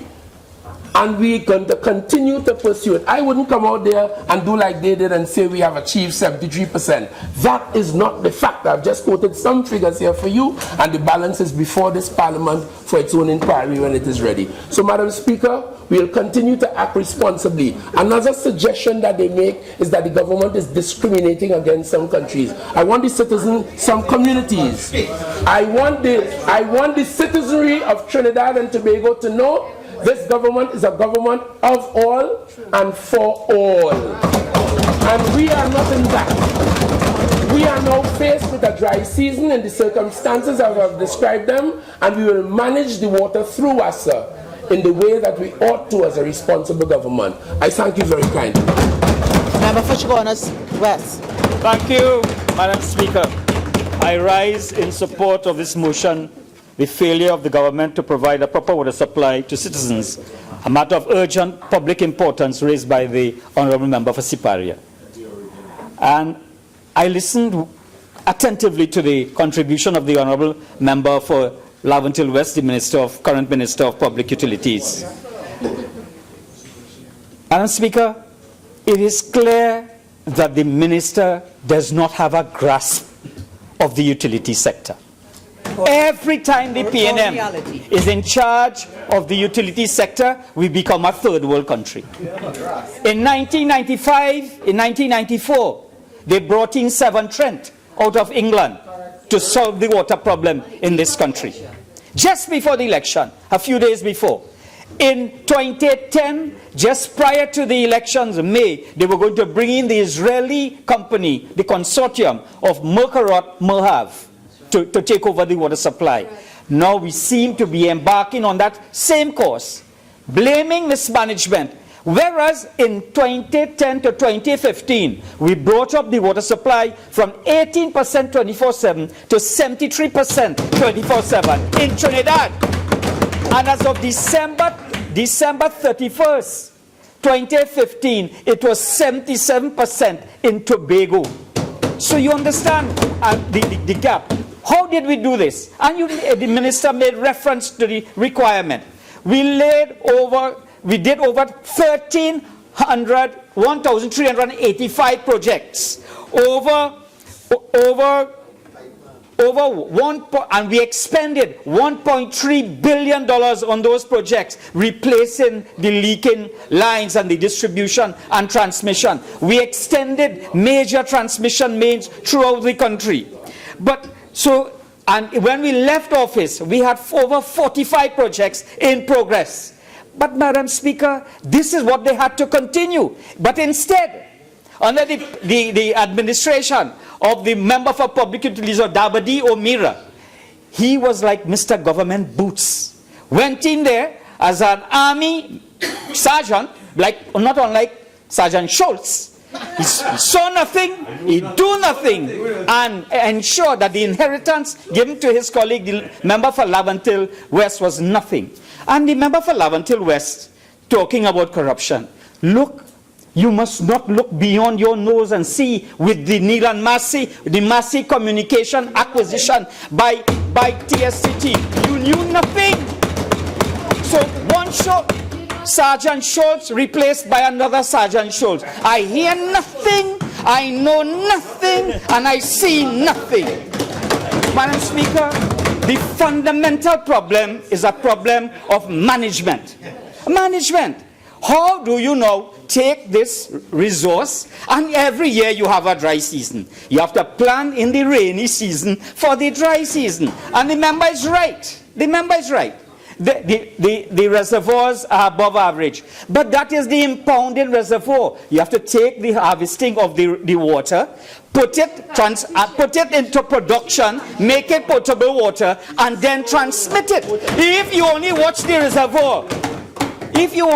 reservoir, you cannot increase production and distribution, and you are making a fundamental error in that area. Madam Speaker, what is happening? Like the chairman of TSTT, who is interfering with the operations of TSTT, you have the chairman of WASA, Romney Thomas, interfering and micromanaging against the state manual of the operations of the Water and Sewage Authority. He is interfering and relocating personnel. He is determining who get paid and who don't get paid. He put in a cadre of people who sitting down on their desk and they are not out on the fields. Not out on the fields, Madam Speaker, not out on the fields. And the only...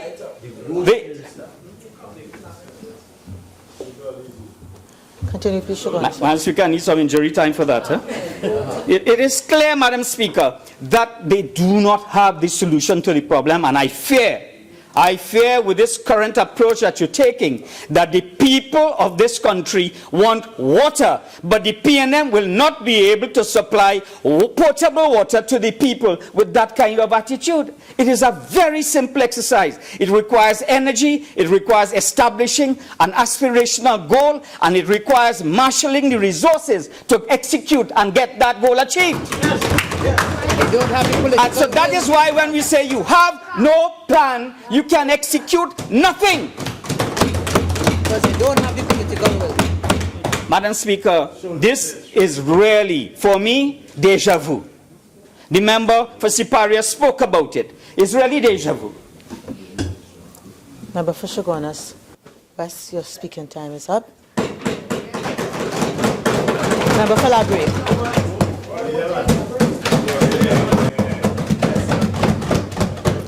Thank you, Madam Speaker, for allowing me the opportunity to contribute to this very important debate on the failure of the government to provide a proper water supply to citizens. And I really want to respond to the claims by the member for Siparia. Now, she claimed that she has walked about in her constituency, and she identified, the member claimed that she walked about in her constituency over the weekend and she identified all these areas, and the member identified areas where there are difficulties for water. Well, yesterday, I was in a walkabout in my constituency, and I share a border with Siparia, and that's the area that I walked in yesterday along Quarry Road. And I didn't just stick to my side of the road. I also engaged some of the residents I saw in the member for Siparia's side. And they were surprised to see a member of parliament in their area because they had never seen it.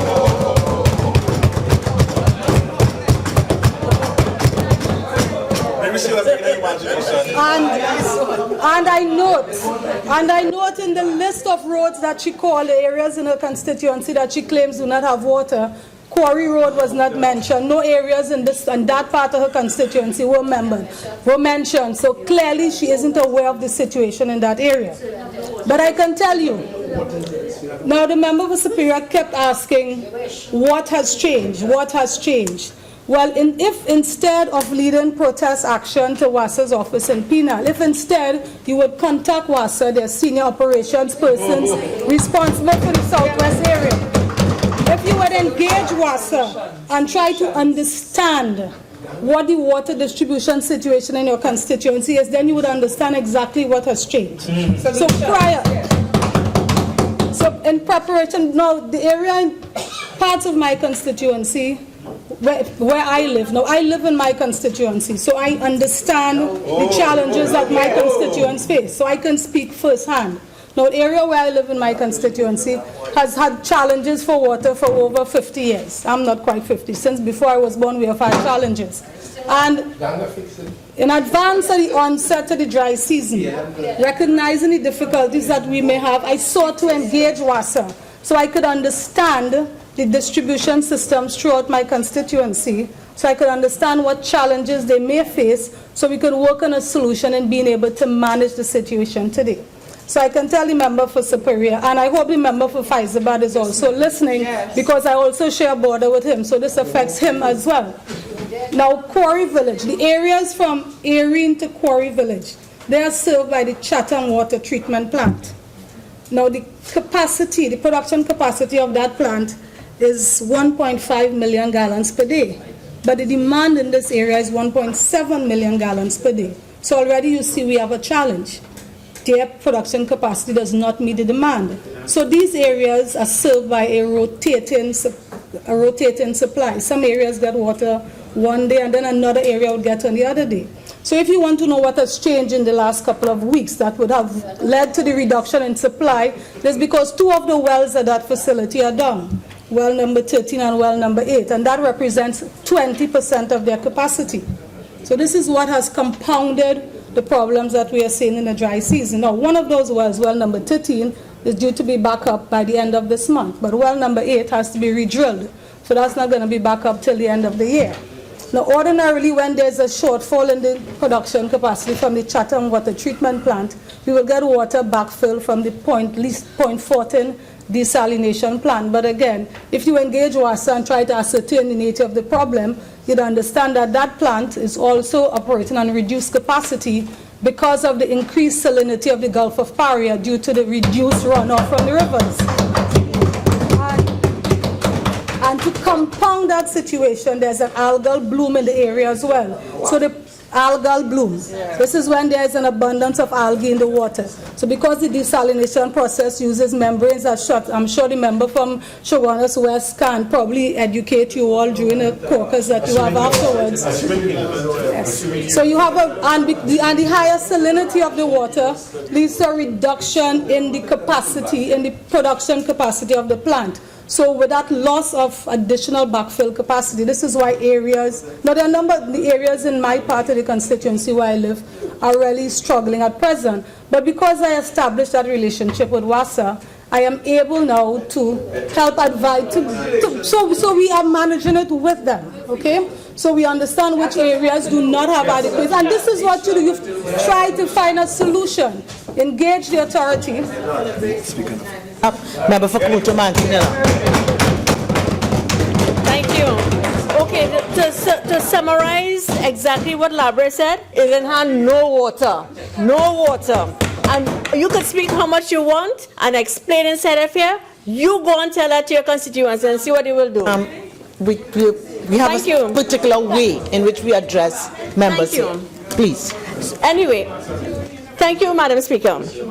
So, Madam Speaker, you know, it is important to understand that we had done a lot. And you know, when the member for Laventille West was speaking about Chaguanas, you know, what is interesting to note, the member for Diego Martin West wanted to destroy the aquifers in Chaguanas to build high-rises. I don't know if people remember that. So apparently, water is not an issue at all for this government. They don't want water for anybody or for all. Further to that, I know that the member for Horquetta Talparo would not be able to represent his constituents in telling the nation, telling his government that they are crying out for water. Tudge Road, and just to tell you what the PP government did.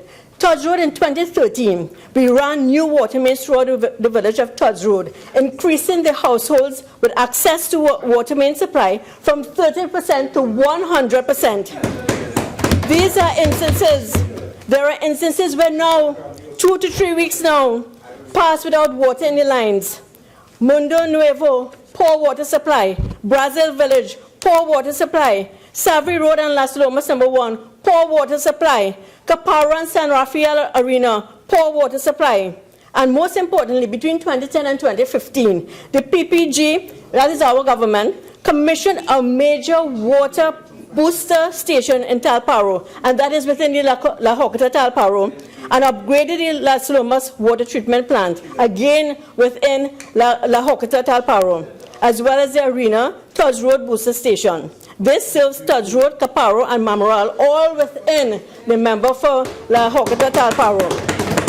But But you know, the members' constituency borders mine, and the Minister for Public Utilities is saying that this is exaggerated. I have on my Facebook, I have people calling me, my constituents are calling me and telling me they don't have water in Manzanilla. The Manzanilla River school had to call me the very first day they came back out from Easter vacation. They had to close, no water.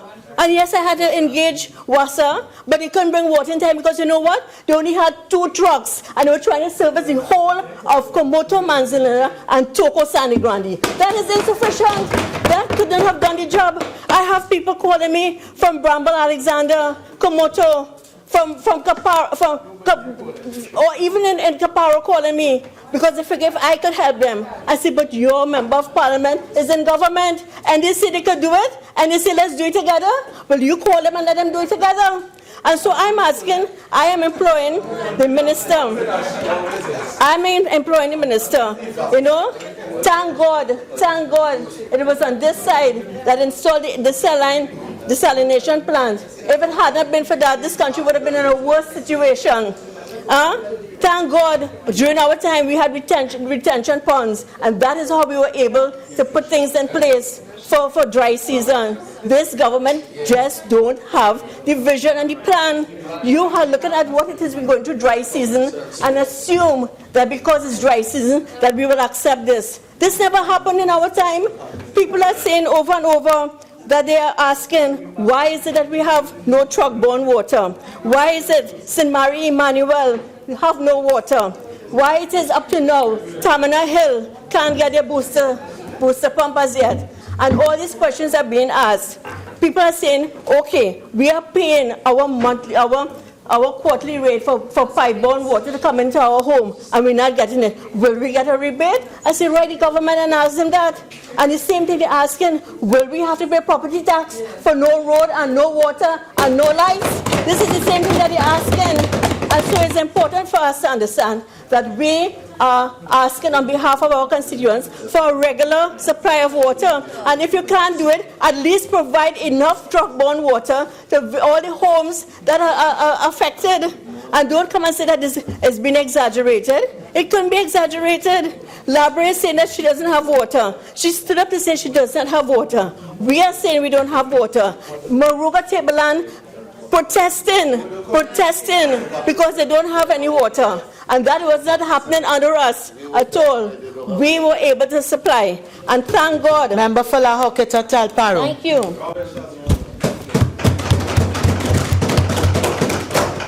Thank you, Madam Speaker.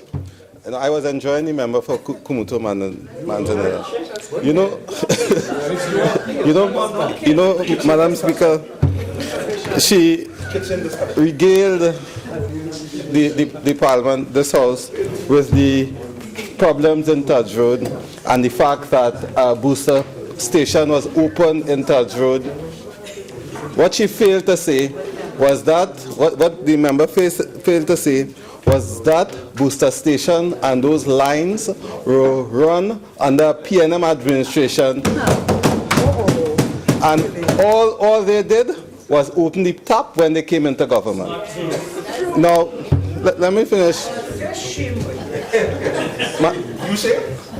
Madam Speaker, you know the member for Chaguanas West, the man who boasts about busting pipe all over the country. Now, he bust pipe all over Siparia.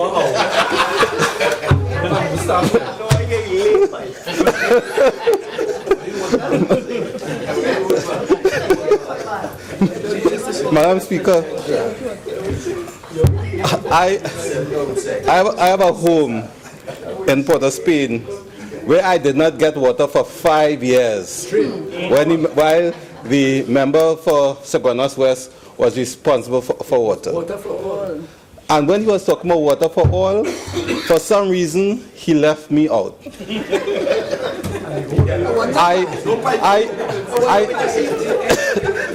Yes. Member for Diego Martin, Northeast, please. Madam Speaker, I know the member for Diego Martin East is right. I think the fact that nobody was able to get water certainly helped me to win that seat. In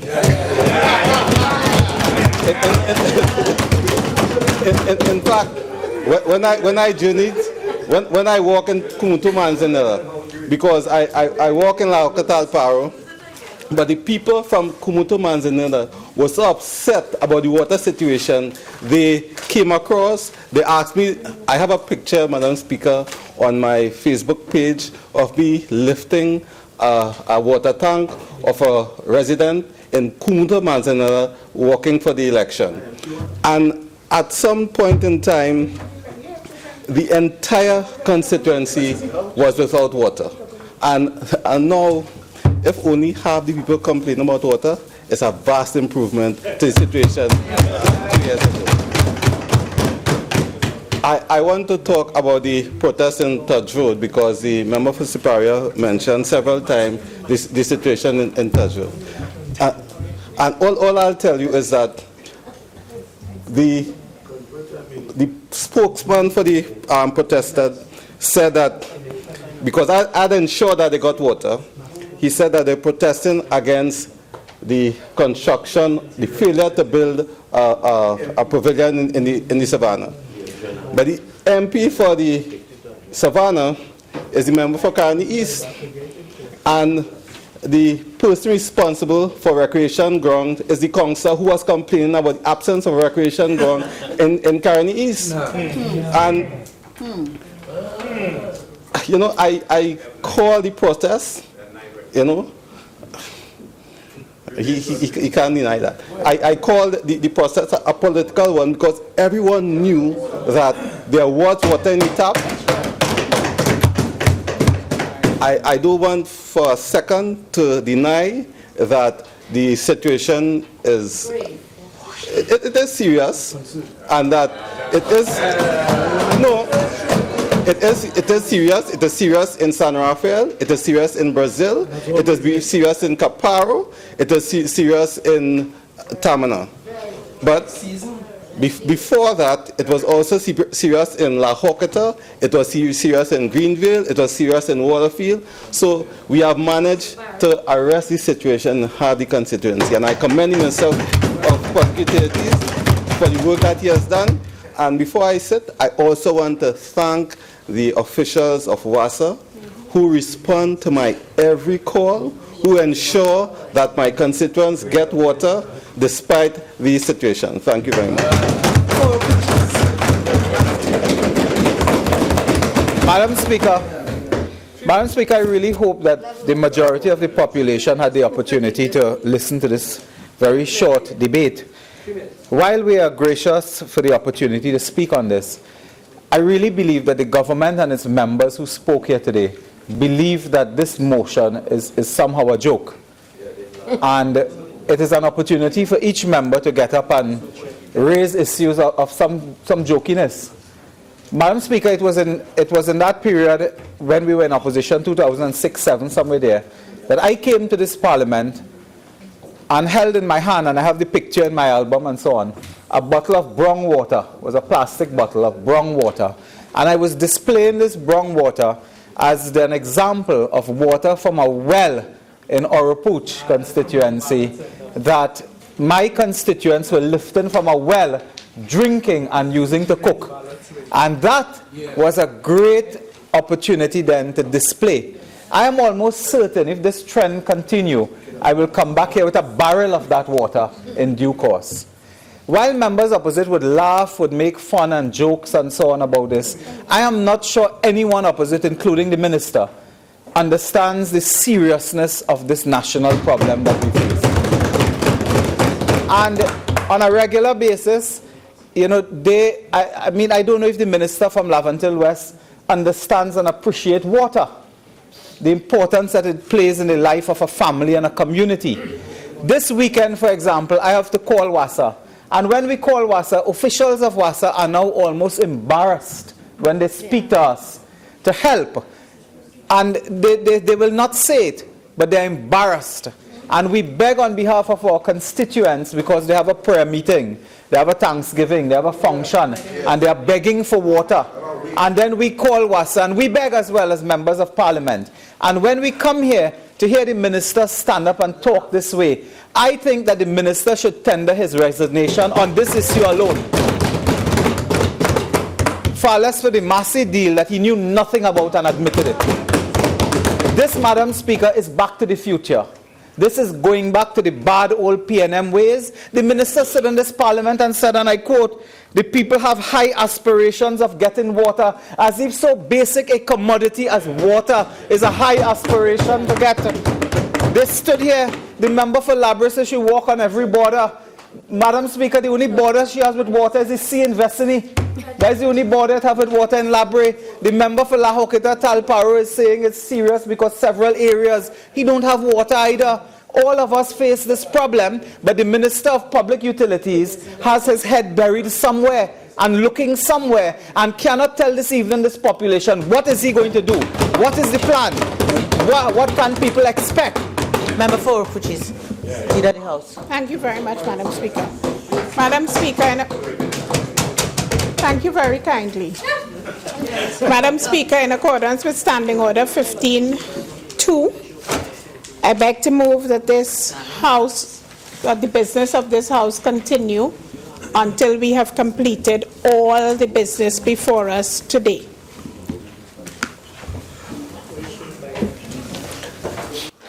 Honorable members, the question is that the House continue to sit until all the business before it is completed. Those in favor say aye. Aye. Those against say no. The ayes have it.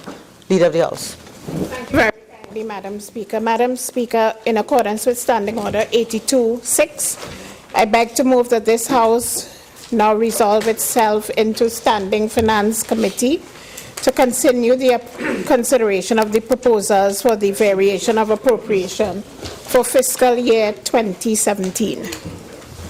Honorable members, the question is that this House now resolve into Standing Finance Committee to continue consideration of the proposals for the variation of the appropriation for fiscal year 2017. Those in favor say aye. Aye. Any against? I think the ayes have it. The House now resolves into committee.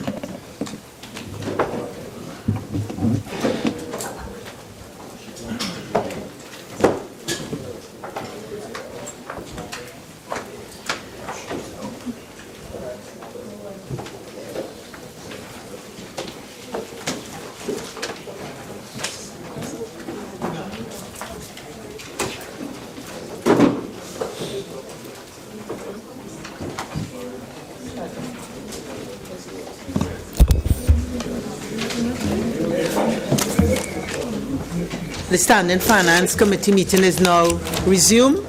We at head 28, Ministry of Health. Special education. I'm sorry. I have. Okay, I'm sorry. We are still on the Ministry of Education. And there's an order which we left off. So I call upon the member for Tabakit. Thank you, Madam Speaker. Madam Speaker, I was saying to the Honourable Minister, through you, that there are so many institutions in the world which, and in Trinidad, including the University of the West Indies, which are partnered by business houses and by other persons who have the capacity to so partner with the educational institutions. And in this country, in every single community that you can think of where there are so many children, the partnership government had begun this program of early childhood education and had built several early childhood centers, and some of which were under construction and which some have been completed, and many 90%, 85%, what have you. And it is to me short-sighted thinking, and perhaps no thinking at all, that we can have all these educational institutions parked up, as it were, children in community centers, children in cramped spaces, and the minister would not think... Madam Chairman, may I just ask, what line item are you on? I am on the... Line item. Education, early childhood, care and education, 5 million. No, which line item, please? 040719. And could you now ask, please? You can't dictate to me what to speak and how to ask my question. You are in no position to do that. Members, member for Tabakit and member for Digo Martin North East. Member for Digo Martin North East, could you channel your request through the chair? Madam Chairman. As I indicated before, we have pointed out the line item. I've indicated before, every member has an intervention of 5 minutes in which you can make an observation, in which you can ask a question. Through you. Minister, have you considered partnering with the communities to get the communities involved as partners to the institutions, even by way of helping you provide the facilities in the schools that will allow these schools to function? If you say that money is a problem for you, and let the communities take ownership of the institutions under your guard, rather than have them sitting there, wasting away, being vandalized, and not being occupied by the children who have to occupy them. This is under the early childhood Yes, care early education. childhood. All right, the Minister of Education or Finance take this question. Thank you very much. Lot of assumptions, Minister. Let me first state that we are all aware of the stringent economic times that face us now. And because of that, we had to prioritize our construction program, or the resumption of construction. We simply cannot, at this time, see after the construction of all our schools. We have schools that are in various stages of construction, not only at the ECC level, but at the primary and secondary level. And in an effort to bring value for money, and in an effort to ensure that we maximize our resources, we have prioritized the resumption of the construction of our schools. This government is aware of the importance of the early childhood sector, and we are doing everything to ensure that those persons who operate in that sector are not left behind. Concerning your statement about partnership, as you would know, and all of us in this House would know, it is the responsibility of this government to stretch out its hands to the community. And we have been working together with various community groups and community organizations to ensure that they partner with us in ensuring that they also play their part. Only this morning, I attended a function at the Queen's Royal College where Shell had partnered with our school in providing valuable resources. And this is indicative of the efforts that are being made by this government in the area of partnership. So, in essence, let me simply say that, yes, we are partnering with our stakeholders so that we can supply the needs of our educational communities. Member for Tabakit, you finished? Oropouche East. Thank you very much, Madam Chair. To the Honourable Minister of Education. Mr. Minister, please assist me with this, because I believe it's a typographical error in the report provided to members. You are saying that the funds required here, $60 million for the laptops. You are saying that you are seeking $60 million now, this is the first week in May, to provide laptop computers, 6,300, for students to use in the schools, not to take home. And that is for students in the 2016-2017 academic year. That academic year ends in June.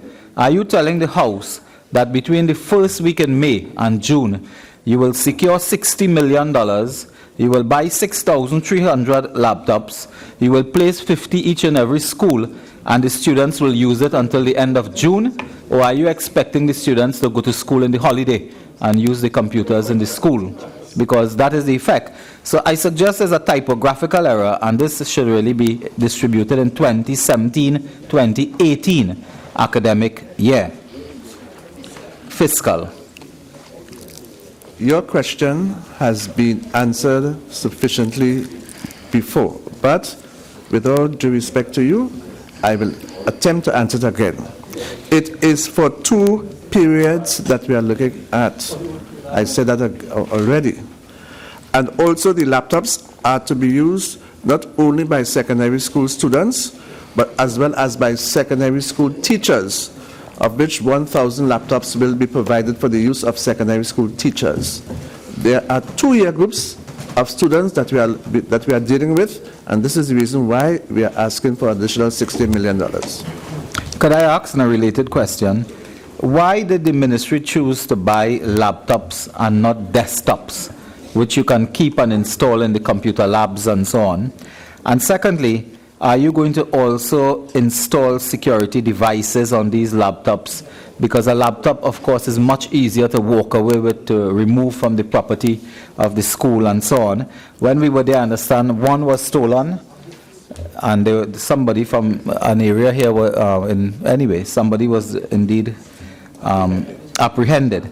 So would you explain why the decision for laptops and not desktop, and tell us whether a security device will be installed to protect them?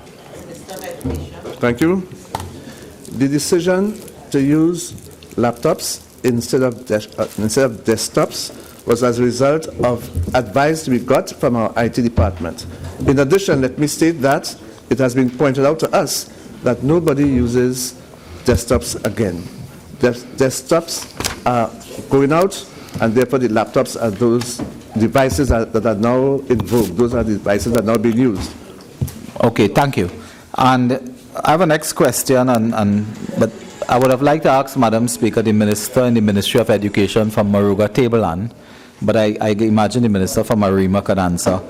In the area dealing with the EFCL interests on the loan and so on, would you consider as well some of the monies you receive here to complete the Ramai Trace Hindu School, which is 90% complete, and with funds provided here, you can easily complete that school as you promised to be opened for the new academic year in September? I have made the promise to you that the Ramai Trace Hindu School will be completed, and I repeat that promise now. Thank you. In which journal?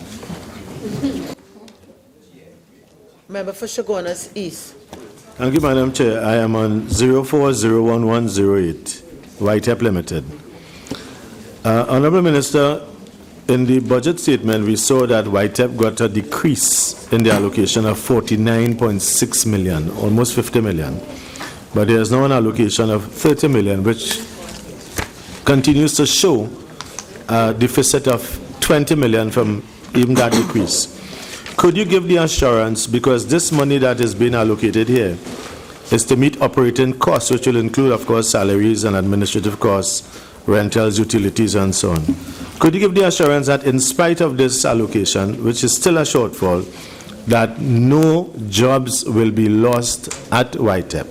And secondly, that stipends will continue to be paid at the rate at which it was agreed to? Thank you very much. I cannot at this stage give any assurance that no jobs will be lost. I certainly cannot give that assurance. Can you give the assurance then that stipends will continue to be paid? And if you can confirm, what is the stipend rate? And for how many trainees do you have in the system? I don't have that information now, but as usual, I can get that information for you. Okay. Later on. Just a follow-up question. On item 04006, the Accreditation Council. With respect to the allocation of $5 million for the bargaining period 2011 to 13, can you indicate how many persons would have benefited from that increment, that award? That information can be supplied to you subsequently. Okay, and if you can also, in supplying, tell us what is the existing complement of staff as compared to the bargaining period. Yes, I will do so. Okay. Member for Caroni Central. Thank you, Madam Chair. In the 2017 budget, there were funds allocated for the restart of construction of schools. Have any of the schools scheduled for restart of construction been started with the allocations? Minister of Education. As I had stated earlier, we have decided, with the concurrence of the Ministry of Finance, to move around finances so that we can almost immediately resume the construction of schools. At this point, we have identified 10 schools that we hope to start in a matter of days. Is Persad government one of those? It was in the allocation. Yeah, I'll answer that later on. I don't have that list with me. I'll answer that later on. Okay.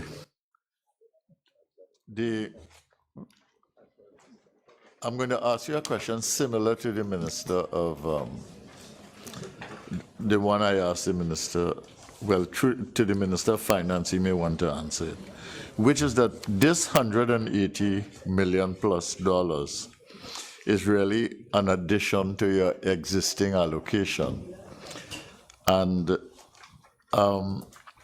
so you have an increase of $180 million, but you just answered that some of the allocations for 2017, for work to be done in 2017, has not been used, I gather.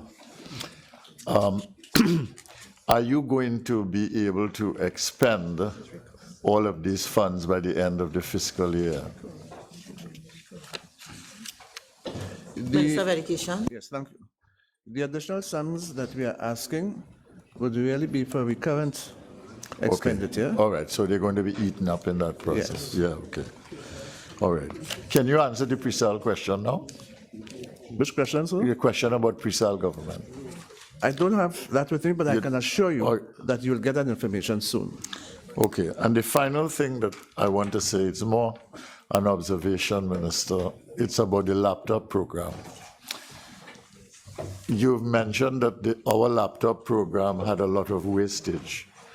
One of the members on our side asked that you categorize that wastage, but in my view, it will be very difficult to identify wastage by giving a child a laptop, every child.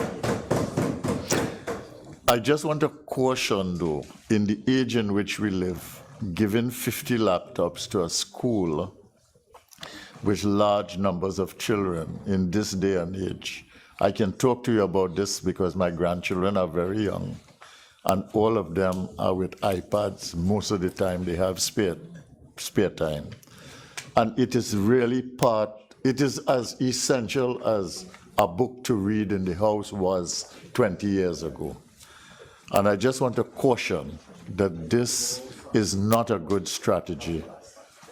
It's better than having nothing, but it's not a good strategy if we are serious about keeping this country at the head of the curve in the 21st century. I just want to make a comment. As I had stated previously, our decision, and County Central is not paying attention to me. He has asked a question, I'm about to answer, and you're talking to somebody else. I am painful at that, Minister. Our decision to go this way was based on research, empirical research, and I made the promise to furnish the member of Chaguanas East with the result of that research. And that research tells us that it was better use of the laptops if we go the way that we have proposed. Member for Fitzgerald. Thank you, Madam Chair. I just want to go back to the National Schools Dietary Services Limited. And I know mention was made of increasing efficiency and so on. Minister, the question I have is whether in this improvement and improving efficiency of the service, whether the nutritional content I'm having and the health value. I'm having a difficulty in hearing you, Madam Speaker. I'm sorry, I'm speaking about the schools feeding program, Minister. Yes. And the question I was asking is in terms of increasing the efficiency of the expenditure, whether the nutritional value and the health content of the meals are in any way compromised. No, that is not compromised. In fact, we have been having meetings regularly with both the board and the CEO of that company, and we have been assured on every occasion that the nutritional elements and the nutritional values will not be compromised. We have been given that assurance. Thank you, Minister. Member for Oropouche West. Honorable Minister, just as you have given an undertaking to complete Ramai Trace Hindu School, can you give a similar undertaking to complete Shiva Boys High School with this allocation? Minister of Education. And also Parvati Girls. Shiva Boys and Parvati Girls are not in the first stage of our new trust, but I can assure you that they will not be left unresolved. But the first stage, they are not included. Member for St. Augustine. Thank you very much. Thank you very much, Chair. To the member, to the Minister of Education, Curia Presbyterian, could you give us the status of that school, please?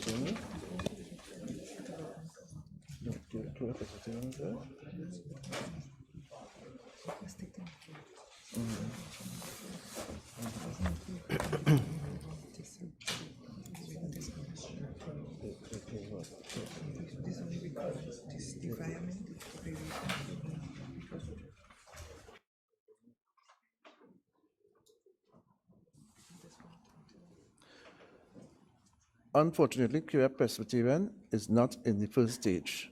But again, I want to give you the assurance that that will be attended to subsequently. Member for Cumuto Manzanilla. Thank you, Madam.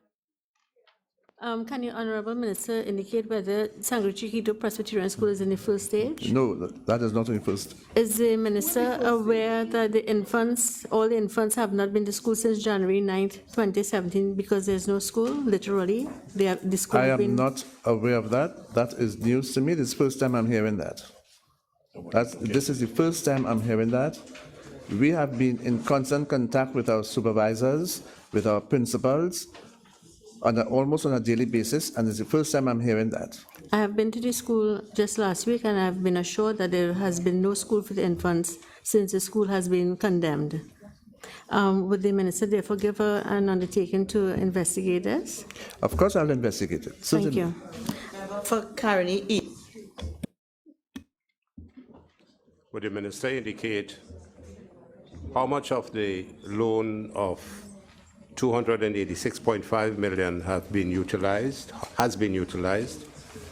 and for what schools have they been utilized for payments, and how much is remaining, and what is the intent of the Ministry of Education to do with the remaining money, if there is any at all? Just so bad.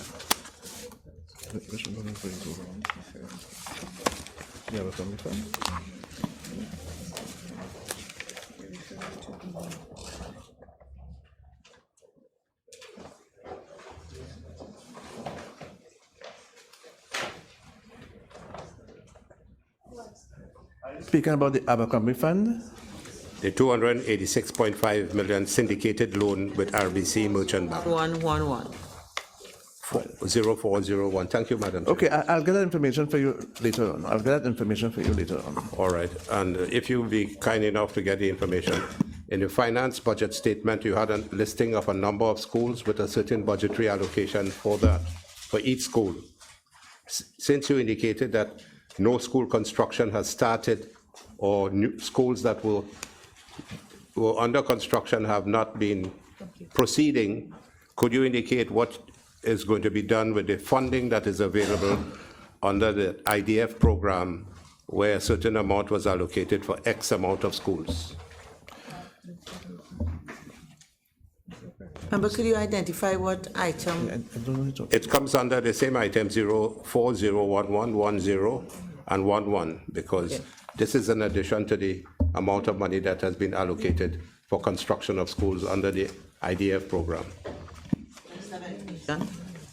I think that you are a bit confused. I'm sorry to say that. Just let me finish, please. I listened to you very attentively. You're being rude, and you are most confused. You are most confused. Member. Come on. Yeah, but let him start talking. Just now. Carney. He's very. Member for Carney East. I would like you to just. This is. Member.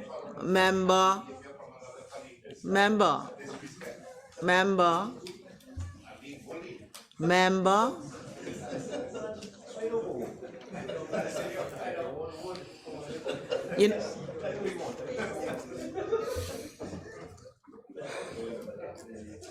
Can we resume with the business now, please?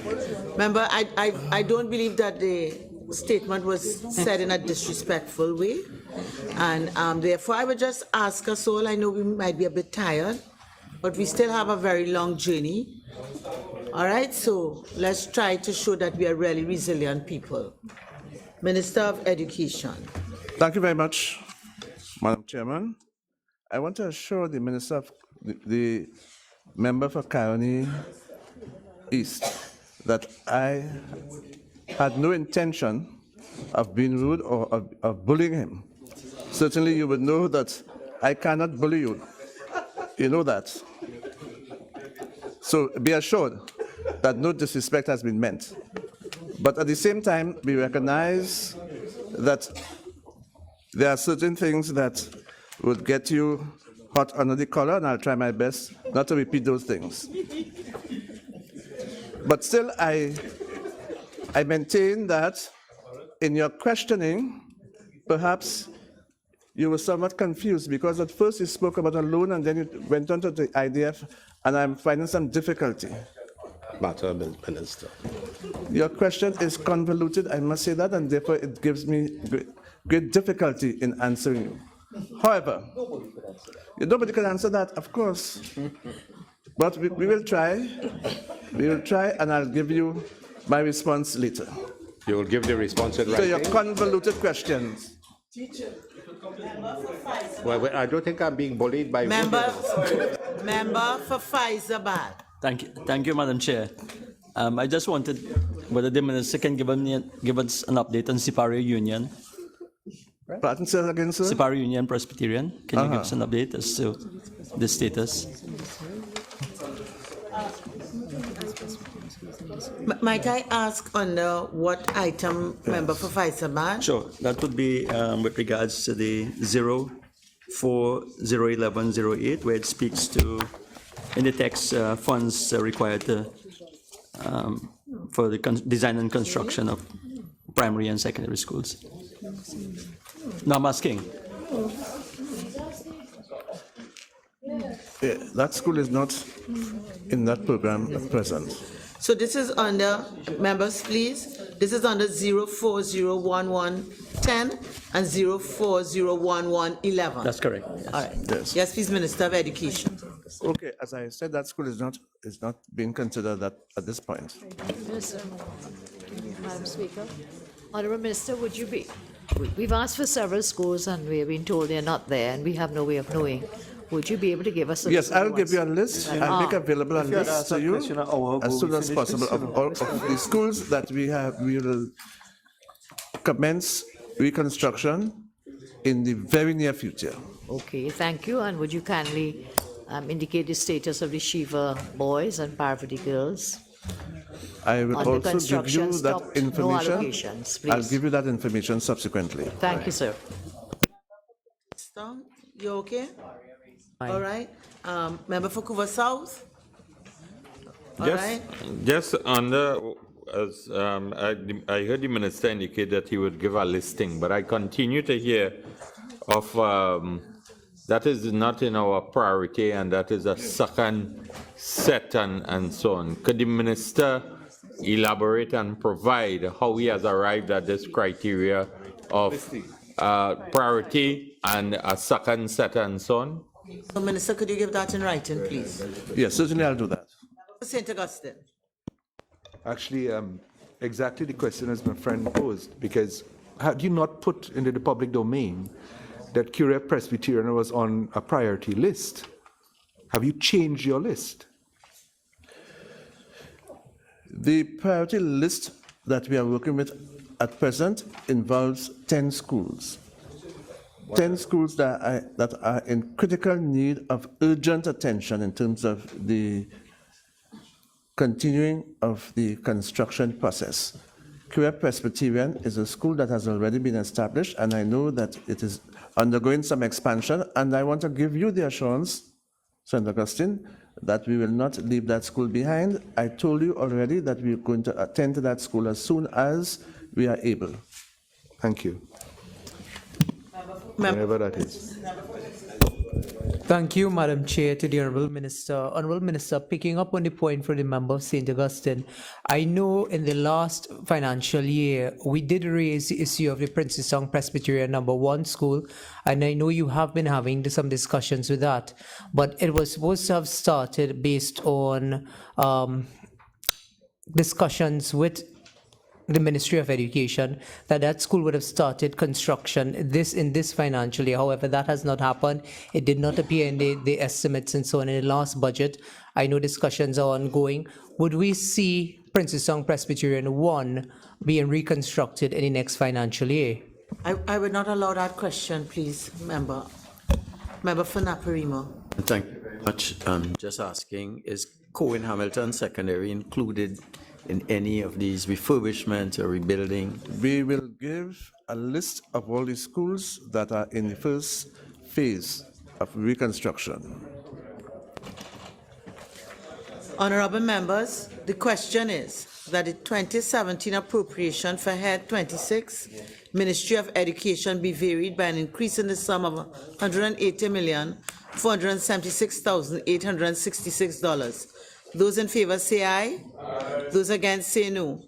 I think the ayes have it. Head 26, Ministry of Education, has been varied by an increase in the sum of $180,476,866. Head 28, Ministry of Health. Head 28, Ministry of Health, $196,500,000. I now invite the Minister of Health to make a brief opening statement for not more than 5 minutes. Thank you, Madam Chair. Under Head 28, Ministry of Health, recurrent expenditures being increased by $196,500,000. This aggregated across 3 regional health authorities as follows. Northwest Regional Health Authority, $30 million. North Central Regional Health Authority, $96,500,000, and Southwest Regional Health Authority, $70 million. Madam Chair, Mr. Chair, these figures are to pay outstanding trade payables across about 26 different categories, to continue to provide critical services and to purchase items such as medical supplies, equipment, to maintain plant in hospitals and health centers, continue provision of food at institutions, security, to pay private medical institutions, utilities, medical gases, linens, and waste removals. So those are the reasons for the increases, and I want to thank the Minister of Finance for agreeing to increase Head 28. Honourable members, the question is that the 2017 appropriation for Head 28, Ministry of Health, be varied by an increase in the sum of $196,500,000. Recognize the member for Faizabad. Minister, just 2 questions. Could you indicate how many suppliers involved? I know some of this you may have to provide in writing. Number of suppliers that are waiting to be paid, and the average length of time these suppliers have been waiting on payments. And the third question, just to follow up, I know you mentioned several categories that the extra money is going to. With regards to the medical equipment, yes. Again, you may have to provide this in writing. If you can provide a list of the equipment that will be will be provided for each of the RHAs. I can give you that now. Okay, absolutely. So under medical equipment for the Northwest RHA, supply, installation, commissioning, and maintenance of instruments for urology services in the main operating theatre at Port of Spain General Hospital. 2. Supply, installation, commissioning, and maintenance of instruments for laparoscopy and bariatric surgery in the main hospital, main operating theatres, digital X-ray unit for the St. James facility, supply, installation, commissioning, and maintenance of 4 neonatal resuscitators for the maternity department of the Port of Spain Maternity Hospital, supply, installation, commissioning, and maintenance of an anesthetic machine and monitor for the St. James Medical Facility. Under the Eastern RHA, purchase of 11 medical refrigerators for the Sangre Grande General Hospital, to purchase X-ray units for the Rio Claro and Mayaro District Health Facility, to tender for 3 additional ambulances for the authority's fleet, to purchase neonatal medical equipment, for the emergency medical equipment for the San Fernando General Hospital and other district health facilities under Southwest, bed replacement program at San Fernando General Hospital, computed radiography reader for San Fernando General Hospital, urgent equipment for primary health care, an MRI machine for San Fernando General Hospital. Under the North Central Regional Health Authority, supply, installation, commissioning, training, and maintenance of lab equipment for use by the Diagnostic Laboratory Services at Eric Williams Medical Sciences Complex, equipment for the Cardiac Surgery Initiative, 8 single-channel infusion pumps, 2 triple-channel infusion pumps, and 10 infusion stands for the pediatric department at Eric Williams, upgrade of the 1.5 Tesla magnetic resonance imaging machine, upgrade of 7 outdated pieces of equipment for the lab for both portable and wall-mounted units, medical equipment for the Mount Hope Women's Hospital, 3 portable ventilators for use in the adult emergency department at Eric Williams, and 2 blood gas machines for use in the adult intensive care unit at the main lab at Eric Williams. Thank you, Minister, for that comprehensive list. You're welcome. With regards to San Fernando, yes, this is just for information. Sure. In terms of the endoscopy service, I understand that has been suspended. Can you confirm that, or if not, can you indicate whether some of these funds may go towards providing? I will certainly look into that to you endoscopy? with the board. Thank you. Member for Carney East. Thank you, Honorable Minister. Well, I heard you mention some areas to be upgraded in Eastern Regional Authority. Yes, sir. But there's no allocation according to this Head 28. If we look at Head 28, is there? No, the member asked me a totally separate question, which I gladly answered. So are you seeking? Head 28 was for recurrent expenditure, which I explained. Okay, are you going to seek some further support funding for the Eastern Regional Authority, bearing in mind some of the things you want to do there? Yes. So like for Eastern, we have already sought some increased funding because we have to replace the CT machine at that facility. Okay. That CT machine should have been replaced some years ago. It spent more time down than up, and we are doing all that is necessary to have a brand new CT machine installed. You would have noticed in the newspaper earlier this year request for proposals that went out for the supply and installation for a new CT machine there. I have 2 short questions. Sure. Yeah. These authorities, you are seeking to get some funding for them, which the minister has approved? Yes.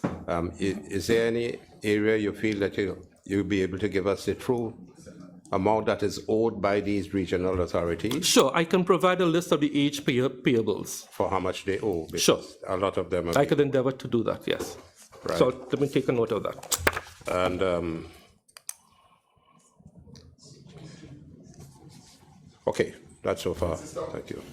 Thank you, Mr. Chairman. Honorable Minister, let me preface my question by saying that I mean this with no malice or ill will, except to say when I spoke, I spoke in the budget of this last year, I had spoken about a gentleman called Johnny Gonzalez, who eventually was well known in the newspaper, having been the owner and promoter of Imaging Company, who's subsequently recently passed away from cancer, pancreatic cancer.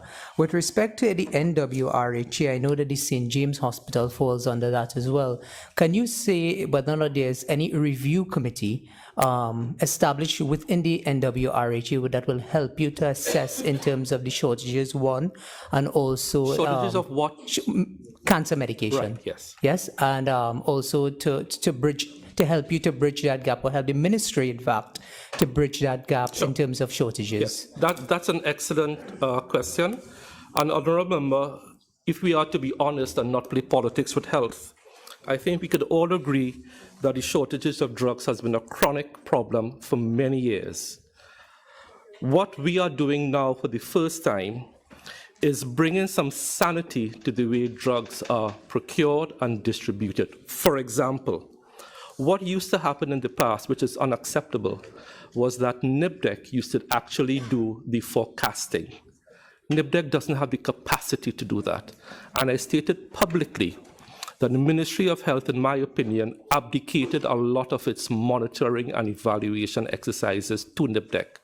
We at the ministry are now taking over that responsibility. Of doing estimates and forecasting to purchase and let NIBDEC purchase. 2, we are now, for the first time, insisting that drugs be prescribed according to protocols. And the first 3 areas we have agreed upon are oncology, HIV/AIDS, and metabolic diseases, so that we will guarantee patients under these 3 very serious categories a consistent supply of pharmaceuticals. To date, we have trimmed the national formulary, which is bloated, of upwards of 1,000 drugs down to about 700. And we will be going into the new tendering cycle this year with a trimmed formulary without jeopardizing patient care. And let me say, WHO recommends a national formulary of not more than 400 drugs. And a member for Pfizer is agreeing with me. But over the years, because of advocacy to get drugs onto the formulary for economic reasons, and none were taken out, we find ourselves suffering from that. So we have done that. I'm not finished. I'm giving you a comprehensive answer. 3, for the first time, we have engaged UNFPA to use software for the management of our supply chain. It is called Channel, and it is not costing us a fortune. Also, the Chief Medical Officer, who is chairman of the Drug Advisory Committee, has been told in no uncertain terms he is to exercise his oversight authority over what the Drug Advisory Committee approves at the tendering process. No longer can an advocate for a drug rush into the Drug Advisory Committee and advocate for a drug that has not been approved by the Drug Advisory Committee. That will stop. Secondly, we are making it, but not secondly, thirdly, fourthly, fifthly, we are making increased use of the PAHO Strategic Fund like it has never been used before. Let me explain. The PAHO Strategic Fund is a fund set up where countries can order drugs through PAHO, which is on PAHO's recommended and approved list at substantially discounted prices. The only difference is that when you purchase through the strategic fund, you have to pay much sooner than if you order from a regular supplier. So we are working with the Ministry of Finance because the cost-benefit analysis of that is fantastic. You pay earlier, but the cost is significantly less. And let me give you an example. When we came into office, there was a perennial shortage of morphine sulfate, the injections, for years. And I encountered that. You realize you don't hear about shortages of morphine again? Because we engage the PAHO Strategic Fund. So to solve the issue for oncology, HIV/AIDS, we will be using The combination of techniques I have now spoken about. Also, I must tell you that we are now going after our suppliers and making sure our local distributors that they adhere to the terms and conditions. And let me give you an example. Do you know now in 2017, we are now getting some drugs into the country that were awarded in 2015? Because nobody was holding suppliers accountable. So there are lots of reasons why there are drug shortages, and I am telling the population that within a year, and I have promised this in the last debate, that by the end of 2017, we should have this issue firmly under control, and I stick to that, and I give the country my commitment. Member for Cumuto, Manzanilla. Thank you. Thank you, Chair. Just two questions, Honorable Minister. What you've just said is comprehensive and detailed information on the change from NIBDEC in sourcing and purchasing. And No, I did not say change of sourcing. I said the ministry will be undertaking now the projections, and then NIBDEC will purchase what we say we need. All of that. How does this really differ, or does it put in place for the lack of critical medical supplies? All that you have said, how does it deal with the lack of critical medical supplies? Well, I gave you the scenario that we will be implementing. I know, but I you have talk about just implementing explained it in full. And what we are doing in the interim is that we are working with suppliers to bring in those same critical drugs in a much more timely manner. And let me add that Trinidad and Tobago is not the only country in the world that has drug shortages. I could direct you right now, because I did it here, to a WHO report which speaks to global shortages of drugs across the world, including oncology, including normal saline, including injectable antibiotics, including antipsychotics. So what we are saying is that our patients in Trinidad will be guaranteed a decent, reliable supply of drugs, and shortages must not be due to internal processes here, but it must be due to global shortages. And even when there are global shortages, there are second and third line drugs that can be used and that are being used across the world. I don't think that helps the population, put them at ease, but nevertheless, regarding this channel that you spoke about, is that currently being utilized? We are now trialing it for the first time in Trinidad and Tobago. We started populating all the domains in January of this year. So we are working between NIBDEC, the RHAs, and it's being overseen by the Ministry of Health. And it costed the government nothing. It's a free trial so far from UNFPA. It's a free trial from UNFPA, but if it is coming from UNFPA, we will not be paying commercial rates. What is the rate that you anticipate will be? Well, I don't have an anticipated rate cost as yet. So but we you're are trying trialing the process. And you don't know what the rate will be? We don't have a cost as yet, but I anticipate it will not be anything near of the $40 million that the last administration paid one supplier here to manage CDAP. It will be substantially less. Member for Oropouche West. Thank you, Chair. Honorable Minister, I'm looking particularly to Swaha. I'm seeing you have to pay private medical institutions. What is the total amount of money you owe to these institutions? That's one. Two, what type of surgeries are outsourced to these private medical institutions? And why those surgeries are not done at the hospital? Okay. The list I have from SWARA, is not SWAHA, it's SWARA.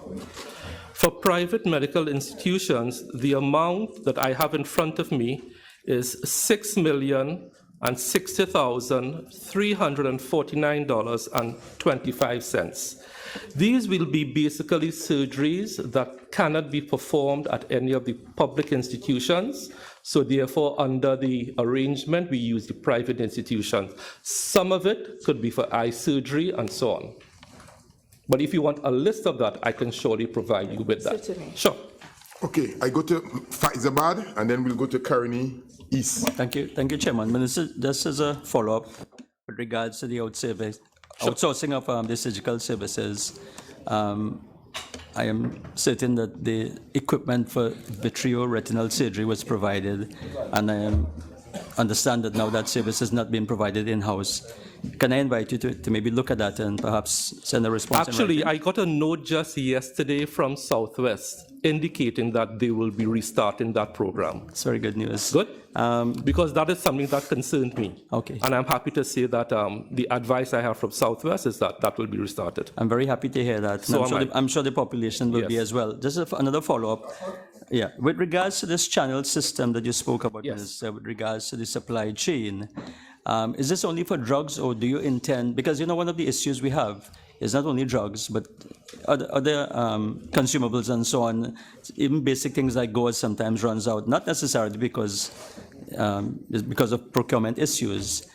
Can this system be adapted to look at supply chain or inventory control management for all of those consumables, in addition to drugs? Thank you for the question, because it allows me the opportunity to tell the population that the system is being adapted for both pharmaceuticals and non-pharmaceuticals. He said the name of the program, UNFPA. Member for Karani East. Honourable Minister, on payment to private medical institutions, there are two private institutions that provide radiotherapy treatment for the oncologic patients, probably approximately 1,000 patients per year needing radiotherapy treatment. The Brea and Lara Treatment Center and the Southern Medical Center. Could you give us an appreciation of, if they're owed any money, how much each one of these institutions is paid per year for the radiotherapy treatment, both the Brea and Lara and the Southern Medical Center, and what cost per patient now? Sure. The figure I'm aware of for both, for radiological services, is approximately $68 million per year. For both? For both. And approximately how many patients would have? 1,000 patients per annum. And I think that is what we have allocated to both.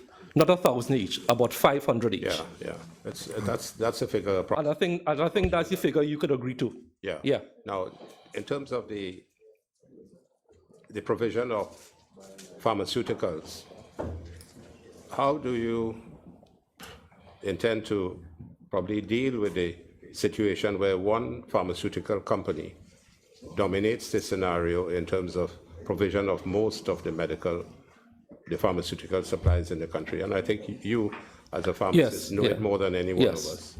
Well, that's why I said, Honorable Member, and it's an excellent question, because I don't think you want to have a public health system held ransom. Mm-hmm. And that is why I said, when I was answering the question fully, we'll be making use of the ParlView Strategic Fund in a way never before done so. And I will tell you that as a Minister of Health, these actions, you have to be very brave to take them, because you are going to get pushback. Okay, the last one, I would just like to recommend being an oncologist myself for all these 29 years. And a very good one at that. Thank you. No, he is. Yeah. Come to the point, please, member. Yeah, the issue.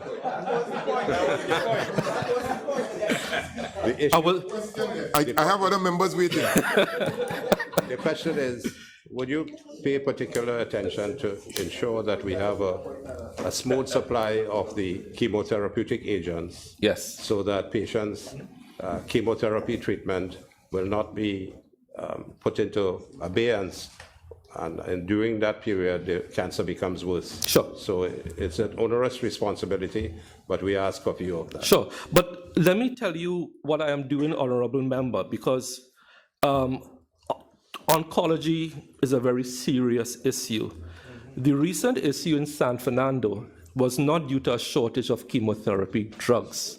What had happened is that you have to train pharmacists, especially to mix these drugs. Yeah, I appreciate it. Train them to use a fume hood, give them the PPE and so on. And a chamber.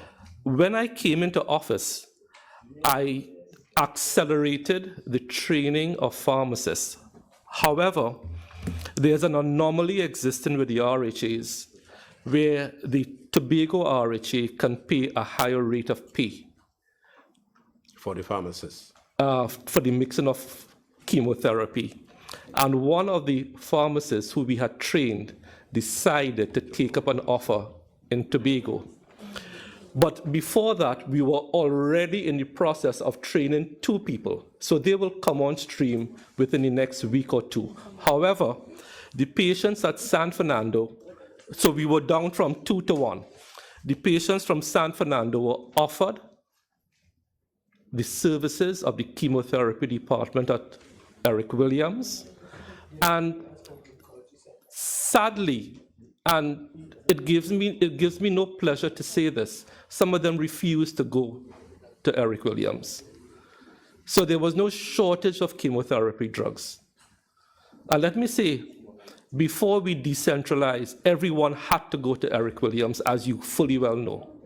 So there's no shortage of chemotherapy drug. That is very near and dear to me. Okay. Good? Thank you. Member Quincy-Stone. Thank you, Mr. Chairman. To the Honourable Minister, 2 questions. First one has to deal with an issue you raised a short while ago about the program UNFPA. Yes. Could you, I know the member for Cumuto Manzanilla raised the issue of fees and so on. Sure. Can you give us an idea of some of the other countries that have utilized a similar program that possibly you can use as a benchmark and where it has worked in the context of Trinidad and Tobago being a small island developing state? Sure. And also, secondly, I know I heard it a murmur from many members on our side when the issue of oncology came up in terms of what is the status of the National Oncology Center at this point. Sure. So Please bring it. Sure. Brief So and tight, as far as the channel software is used, it is being used in a lot of different countries. I will get the list for you. As far as the National Oncology Center is concerned, a position is before the Cabinet right now, and I'm hoping that Cabinet will make a decision soon. Sorry? No, work on the National Oncology Center has not been progressing well. That is a project that has spanned 3 administrations, and we are determined to bring it a conclusion. Mr. Deputy Chairman, Mr. Chairman, 1 second. may I just ask a question? Minister of Finance. Yes, in this appropriation done by the Ministry of Finance, we are asking for an additional 196 million in recurrent expenditure for trade payables for 3 regional health authorities. I'm beginning to wonder what line item these questions relate to. This is recurrent for RHAs. It's got nothing to do with projects. It's not projects. I have to come and bring some order into here. Thank you, Minister of Finance. What's line item? Thank you. Oropouche West. Honourable Minister, senior institutions, what is the average Get it back cost on track. for food per month at any of the institution, and what's the total amount that is owed? Okay, so again, I will give you the example of Southwest. It's $1,875,038.60, but I could give you more details into that if you so require. No, that is the total amount owed, but if you want a per month, I would not have that off the top of my head now. Cumuto Manzanilla, you still have a question? Yeah, thank you, Chair. Honorable Minister, I know that you indicated earlier that the recurrent expenditure dealt with Northwest, North Central, North and Southwest. Is there no recurrent expenditure for Eastern? No, ma'am, there is recurrent expenditure, but they did not request any extra. If there is no recurrent expenditure, the thing will collapse. This is an additional allocation on top of what was allocated in the budget. I'm surprised because there are so many issues in Eastern, and I'm surprised that there is Mr. no Chairman, request. no line item relating to Eastern. Member for Tabaki, and keep it relevant, please. Minister, earlier in your contribution, under private medical institutions, you made reference to eye surgery at private medical institutions. Given that you have a dedicated surgical unit at the San Fernando General Hospital, one in Sangre Grande, how is it that we are still paying for eye surgery at private medical institutions? If we look historically, the figures are coming down significantly under the tenure of this administration. For example, we are performing many more cataract surgeries within the public system, much more than before. In some instances, we have doubled it. So there is still a need, but the need is declining rapidly under this administration because the doctors and everyone is cooperating to perform surgeries in-house rather than outsource. Can you give us, through Chair, can you give us the average waiting time now for cataract surgery in San Fernando? I can't give you an exact time frame, but I know it has been significantly enhanced, but I can give you that later on. And that's an assurance you are giving me? Sure. Yeah, okay. Right, thank you, members.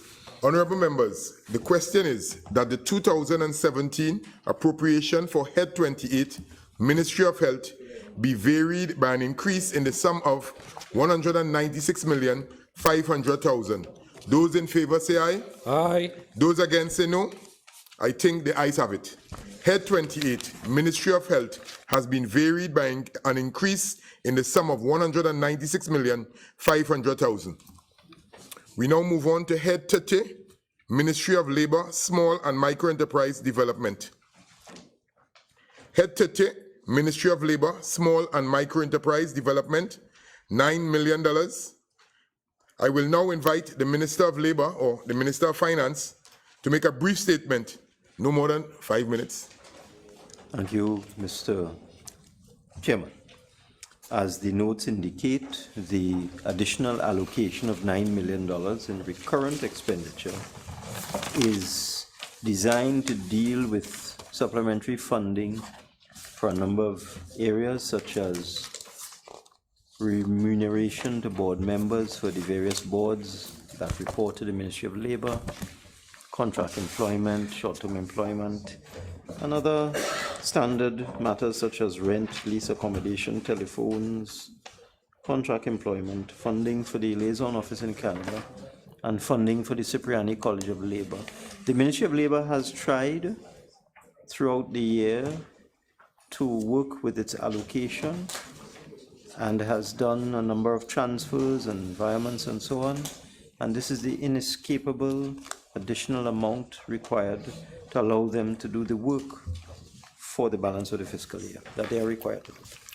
Honorable members, the question is that the 2017 appropriation for Head 30, Ministry of Labor, Small and Micro Enterprise Development be varied by an increase in the sum of $9 million.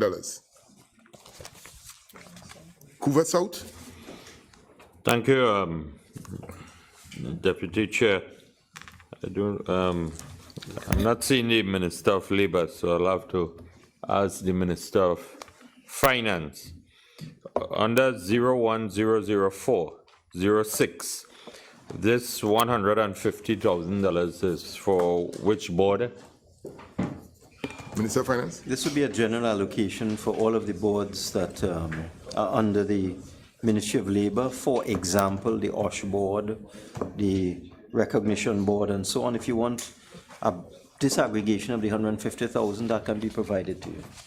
Thank you. Under 02000116, could you elaborate on this $3.5 million for contract employment? Does this take into consideration the restructuring of the on-the-job training program?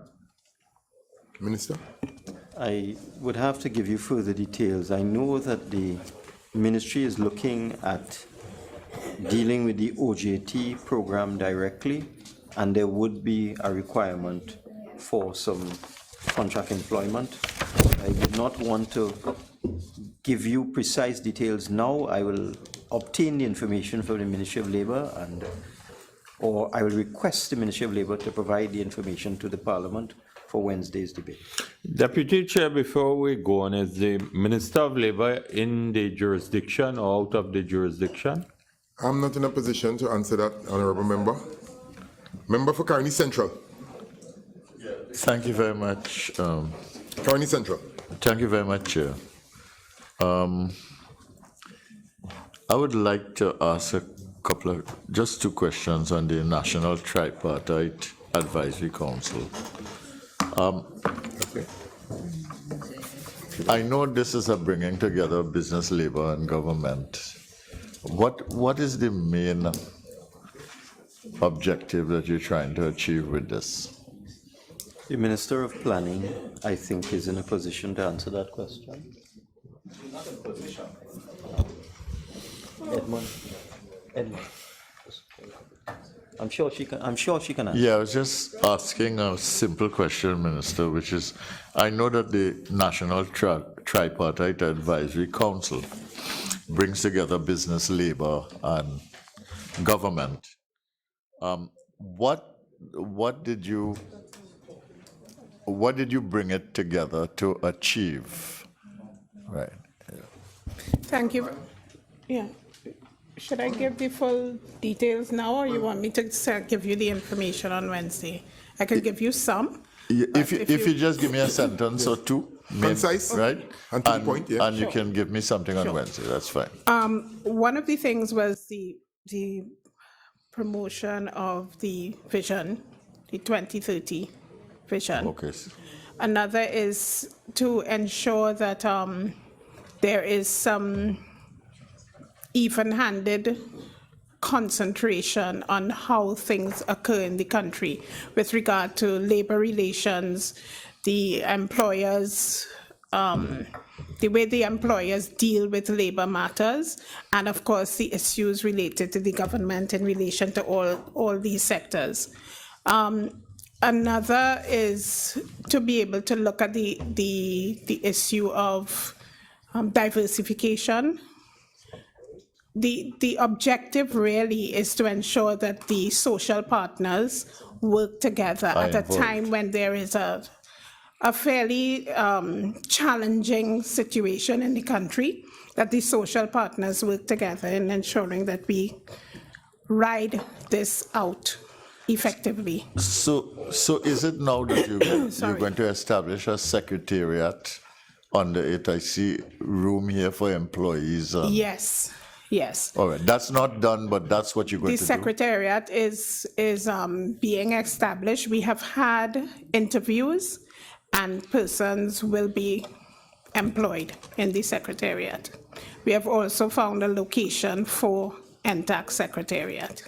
The secretariat will not only provide support to NTAC, but do research for areas of interest of the members of NTAC. Member for Cumuto, Manzanilla. Is that? Thank you. Does that help you, I'm Caroline okay. I Central? just want to understand. Sure. Thank you, Chair. I just want to ask, the persons that you refer to that are in the process of being interviewed, were those positions advertised? Yes, they were. And what newspapers or where? Everywhere. Every newspaper and on the government's website. What benefit will be there to the citizens coming out of the National Tripartite Advisory Council? Pardon me? What benefits are to be derived for the citizens to derive out One of of this the things council? is really supposed to be industrial harmony. That's one of the areas that is supposed to be derived. Is it that we're bypassing the unions? Tripartite. Members, please. I understand. Yes, it's a standing finance committee, and we have identified the various levels that. But I'm finding we are going down a little too much in depth, with the constant, yes, the minister would have said something, but the constant question. So, Cumuto Manzanilla, anything else? Mr. Deputy Chairman, I just wanted to say one thing, if I may. Thank you very much. Tripartite, I don't know if Cumuto Manzanilla is not aware, but tripartite means government, labor, which is the unions, and the employers. So there's no way that the labor section could be bypassed. They're part of it. So that's the question. Sorry? I thought they withdrew, that's why I asked the question. But NTAC is tripartite. Thank you, Mr. Deputy Chairman. I just have a couple of questions for the minister under 04004. Okay. With respect to funding for the liaison office in Canada. So if Minister of Finance, if he doesn't have the information, I wouldn't mind getting it at another time. Yeah. 004? Yes, so the question... Last item on the page. So the question... Sorry? No, you go ahead. Yeah, so the questions are, where in Canada is this liaison office located? Secondly, what's the... Yeah, it's in Toronto. Yeah, okay, right. And As you probably know, there was one building purchased for the entire High Commission, but not the High Commission, the consulate, and all offices are now located there in Toronto. Just a question, briefly, how many... Yeah, that happened while I was the High Commissioner. Okay. How many members of staff are involved, employed? And if you could supply it, and the entitlement here. We will give you that information on or before Wednesday. Member for Couva South. Your turn.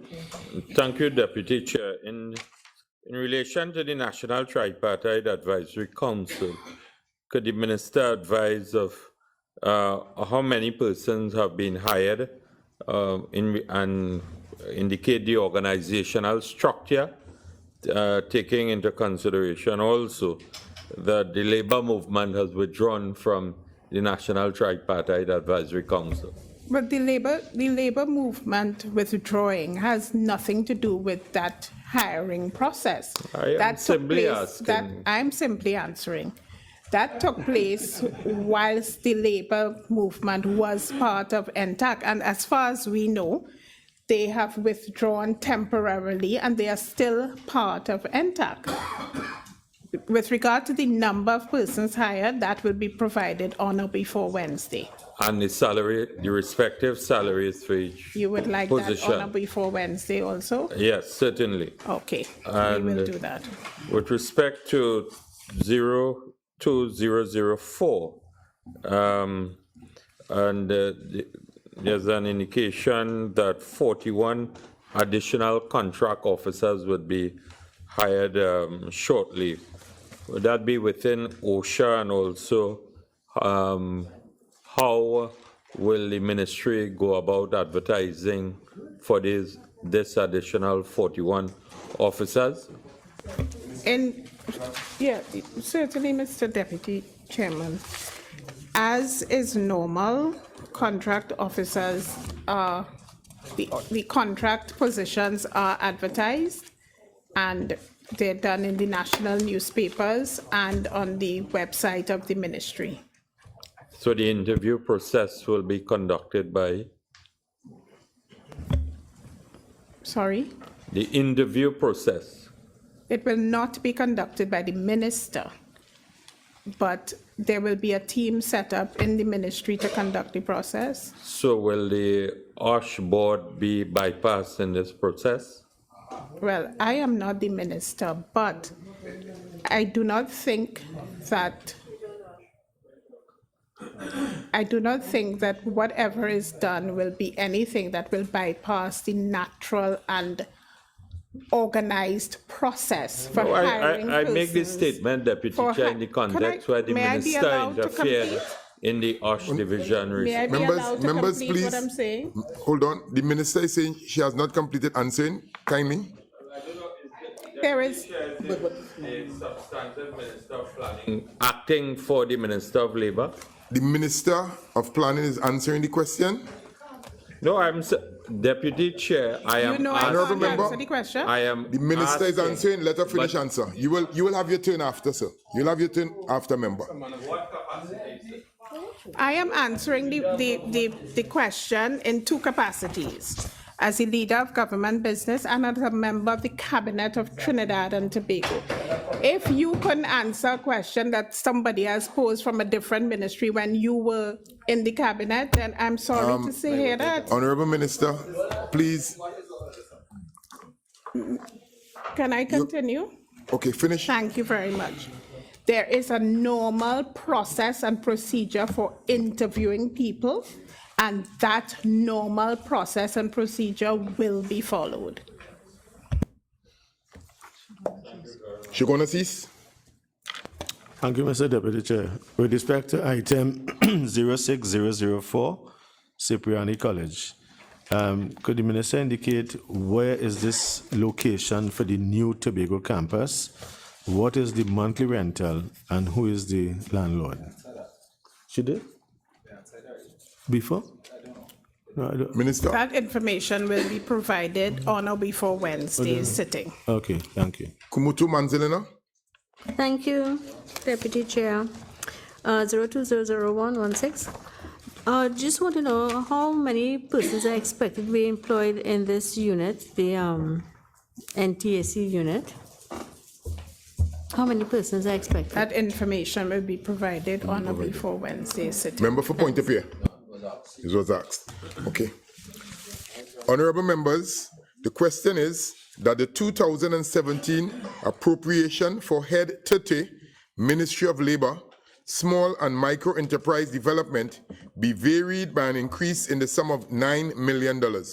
Those in favor say aye. Those against say no. I think the ayes have it. Head 30, Ministry of Labor, Small and Micro Enterprise Development has been varied by an increase in the sum of $9 million. We now move on to Head 31, Ministry of Public Administration and Communications.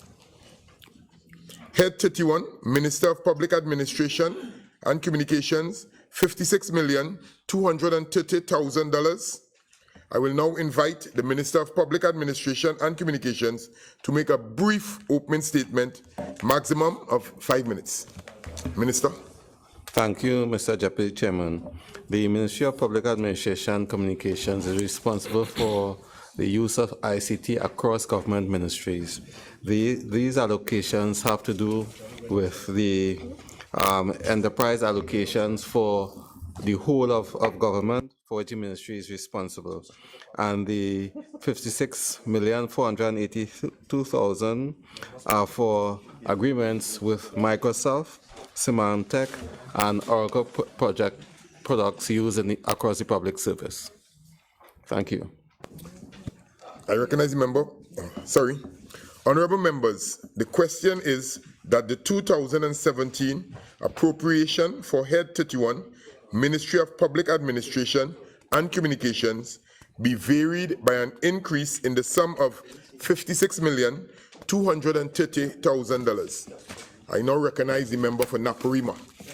Then I refer to 02000228. Other contracted services, $21 million, based on invoices submitted by Maxie Technologies Infocom Trinidad Limited.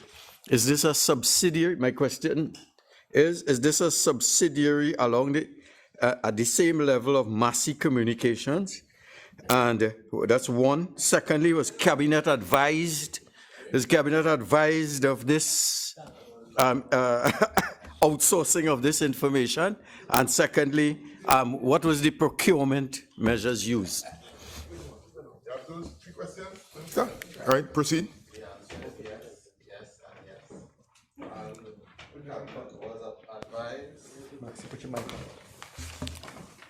Sorry, the answer is yes, yes, and yes.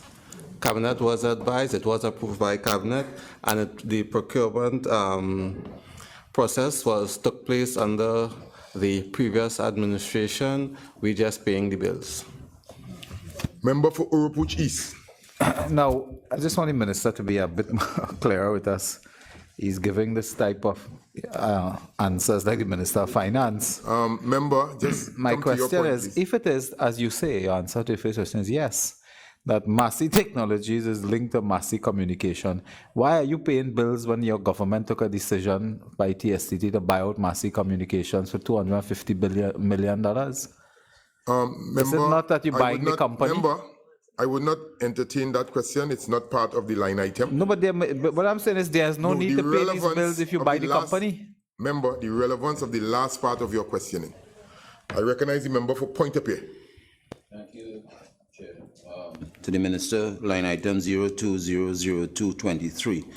the Microsoft fees. I stand to be corrected, but I think in December 2016, you had announced that you had signed a new Microsoft agreement. And now I'm looking at this, the fee of $34.9 million is a penalty of $350,000. Given the economic US dollars, hard times that we're in, what would have accounted for that penalty? Minister? I announced that we had reached agreement. We had not signed the agreement yet. To sign the agreement, there were some things that we needed to fine-tune for minor things that affected the signature of the agreement. So when we signed, there were penalties that related to the use of Microsoft products over several years that were not accounted for in the agreement. Follow-up. Follow-up, right, member, point of view. Since then, Minister, what have you, or what would be in place to prevent a penalty occurring in the future? Well, I should let you know that we saved 40 million US, 272,000 by signing this agreement. And thus far, and thus far, we have met all our obligations in terms of timely payment. But the most important fact is that we now have a process for looking at the use of Microsoft products across all the ministries and ensuring that the products that we signed on for are the ones that are in fact used. Member for Tabakiti.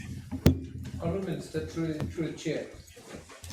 How can you be liable to pay $350,000 US as a penalty when you're in a negotiation and both parties to the negotiation would recognize that as part of the negotiation, you agreed that this is going to be the price, and then you end up paying a penalty? Why should you pay a penalty if you are both in negotiations and you agree that this is going to be the price? Is this penalty because you signed the agreement late, or is this penalty like an interest payment?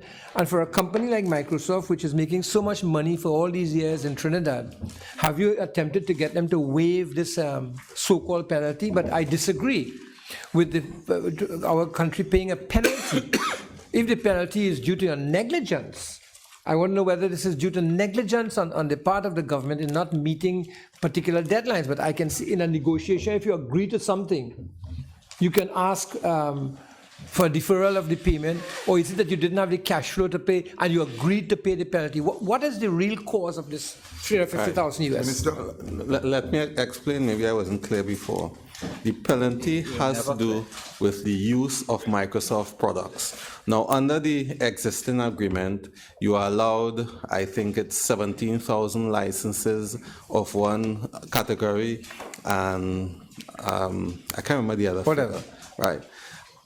When they did an analysis and audit of the use of Microsoft products, we found that the ministries, departments, and agencies were using far more than they were entitled to use under the agreement. So the penalty was applied to us for the use of products that were not covered by the license. Now, we negotiated a settlement based on the fact that we've now established how many licenses we have, how many we are going to pay for, but the fact remains that previously we were using far more licenses than we had agreed to. So we still had to pay that penalty. And you're saying, Minister, that neither yourselves nor Microsoft did that audit before, therefore they didn't know how much you were using and you didn't know how much you were using until that audit was done? It's part of the process. Now, all of this took place prior. I think the agreement, the last signed agreement ended in something around 2014, and the government was lax in terms of doing the audit and the analysis to find out exactly how many licenses there were and how they were being used. And Microsoft had a penalty in the previous contract that said that if you use too many licenses, or if you have licenses on your computers that you have not paid for, then this is the penalty. And given that we saved $40 million US, we couldn't, quibble over 350,000. So are you saying that Microsoft was ripping us off in the country all the time? If you could Member, I'll probably another word. I'm sure you all can. right. Do you think Microsoft was overcharging this country all the time, given that you can suddenly save $40 million US? I understand the economics of the software industry. Once you produce a piece of software, anything, there's no additional cost for selling it. So Microsoft isn't losing anything by whether they sell 80 or 800, right? The fact of the matter is that we were using software and we were not optimizing our use of software. Also, we were not being careful enough to ensure that only the software we paid for was being used. It was a loose arrangement. But through you, Chair. No, but just a second. No, with due respect, sir. With due respect. Then you are saying to me that taxpayers in this country are looking at public service managers who are not functioning with the level of discipline, efficiency, and in terms of their diligence as to what is happening in their ministries. This is what I'm hearing here, and that the country is paying a high price for that in terms of public sector management. I agree with you. The country paid a high price for the lax approach to management in the public service. And the fact that several ministries, departments, and agencies were using software that they were not entitled to and just allowed people to just put things on their computers. And when the audit was done, it showed that, they didn't even need it, although they had it. Thank you, Member for for public service management. Member for Faizabad. Question was answered. Question was answered. Member for Point de Pierre, you still have a question? No, I'm good. Okay, you're good. Oropouche. Thank you. All over. The item development program, I just want to be very clear. Just give me the number, please. 0900506F011, page 16. I want to be clear. It says here Cabinet agreed to the transfer of the St. Madeleine Staff Club and Golf Course project to the Ministry of Sport and Youth Affairs. That project was under the Ministry of Public Administration and Communications. Why, could I ask? I think there was a mistake in placing it there because it was a government property. But really, sports facilities fall under the Ministry of Sport, so we corrected by sending it to sports. Well then, Mr. Chairman, we reserve the right to ask questions related to this under the Ministry of Sport, or should we ask under the Ministry of Public Administration? It's not under the Ministry of Sports, but if I can answer, I will. Well, should we raise it under the Ministry of Sports? Once there's a relevance to the answer that was given by the minister, and it's on the same line item. Sure, because I think the Minister of Sport might be in a position to answer some of these matters more than the Minister of Public Administration. No, it appears under Sports, Ministry of Sports also. Yes. So you want to bring it here, or we want to wait for Minister of Sports? Well, the Minister of Sport is not in the chamber. Minister of, are you able to? It depends on the question he wants to ask. Let's hear the question. No, I just wanted to ask for what exactly is this project about? Whether $250,000 is an initial expenditure on this project, what is the intention, the scope, whether this involves private sector participation as opposed to government, because quite frankly, I do not think government at this time, given all that you have been saying, is in a position to use taxpayers' money to develop a golf course. I find that even scandalous. And there was a proposal before, under the former administration, on this matter. As you know, the CPEP Company Limited, under our administration, assumed responsibility for the St. Madeleine administrative centers, and we saved a considerable amount of money there at that time. There was a proposal for private sector involvement in this, so the taxpayer will not expend $1 on what really is a recreational facility.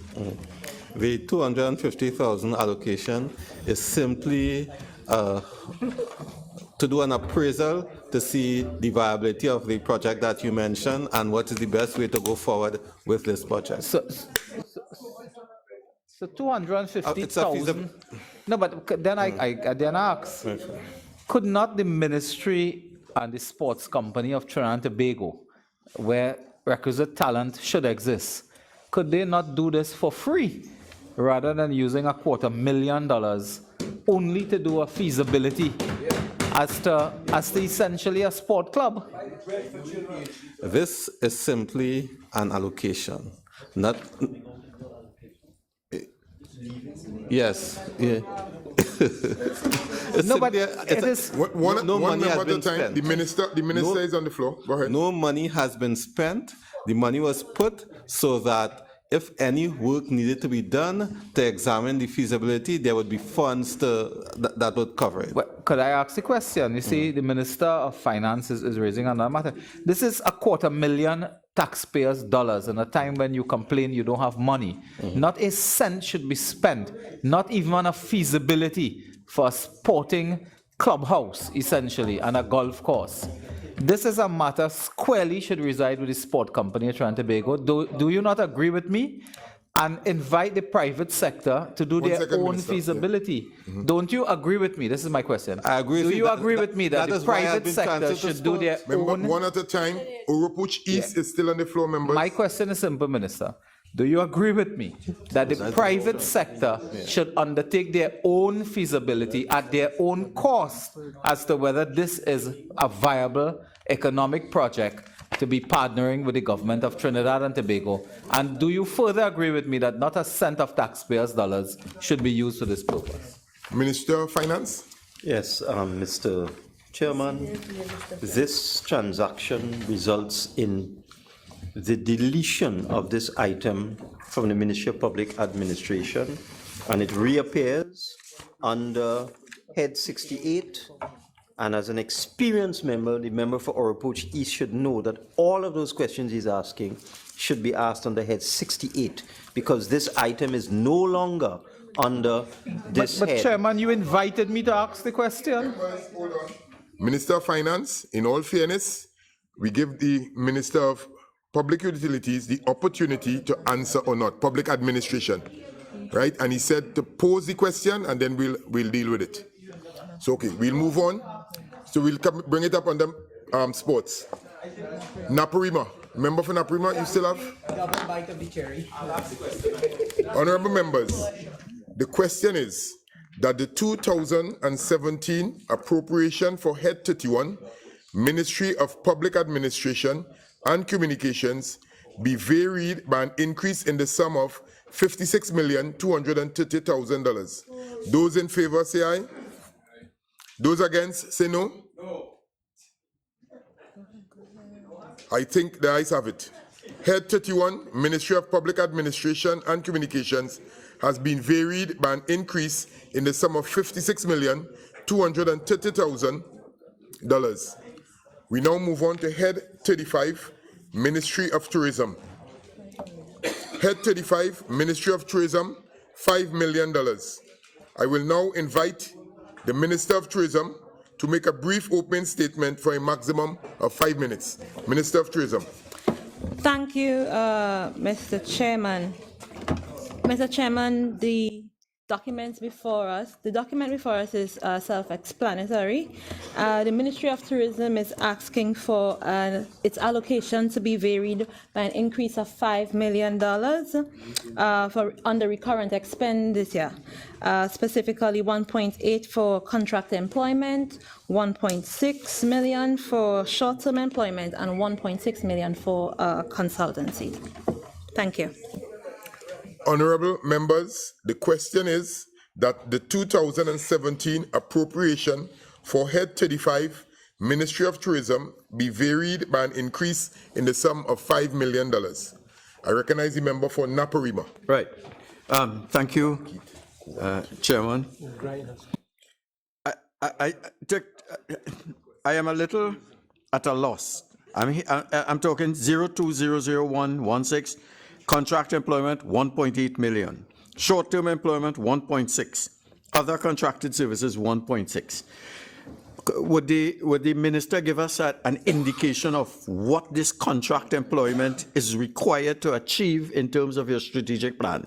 And secondly, given the fact that the tourism development company has been closed, I would gather that the onus would now be resting, at least in the short term, heavily on the Ministry of Tourism. So could you just give us an indication of? Thank you, Madam Chairman. Interesting that the member, Mr. Chairman, interesting that the member chose to answer his own question.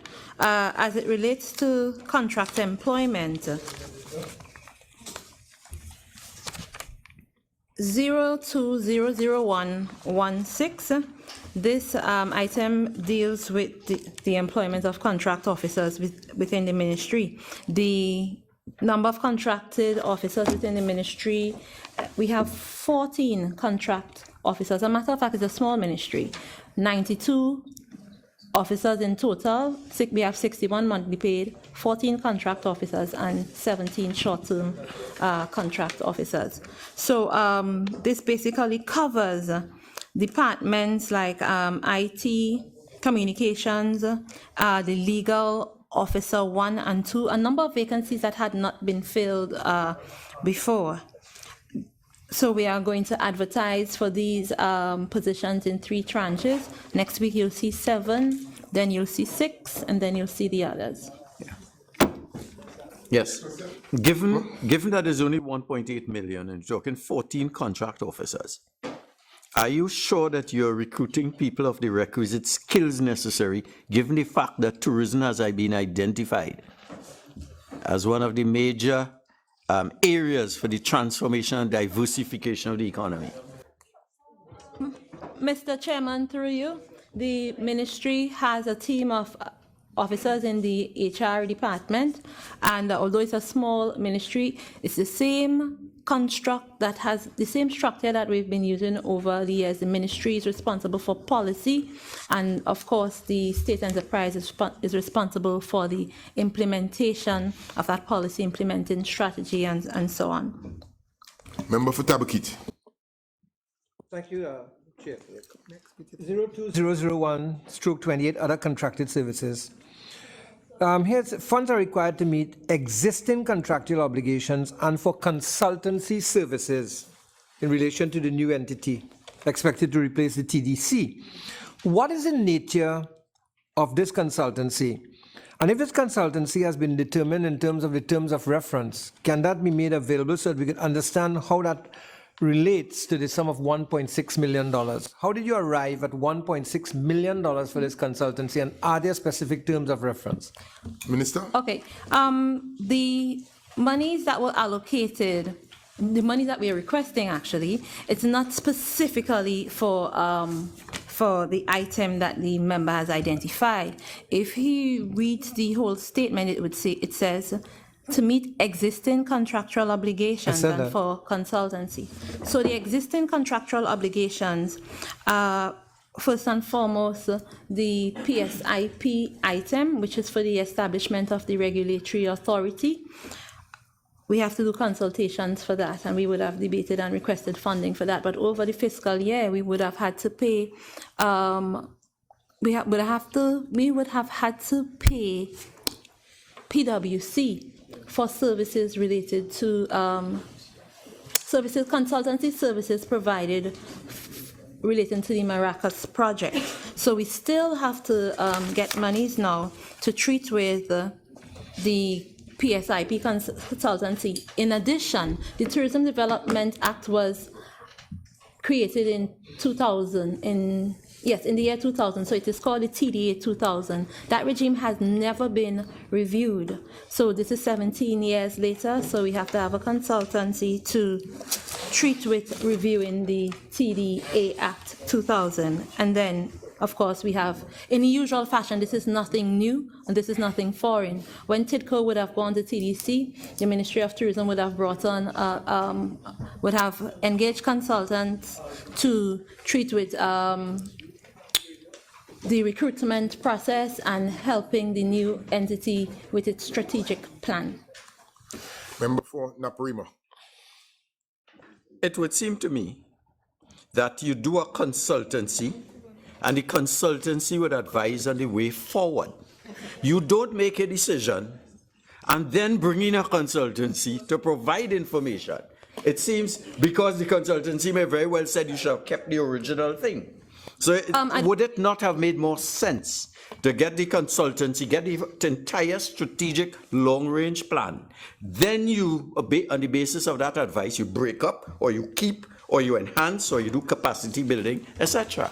Mr. Chairman, I want to make myself very, very clear. Do so.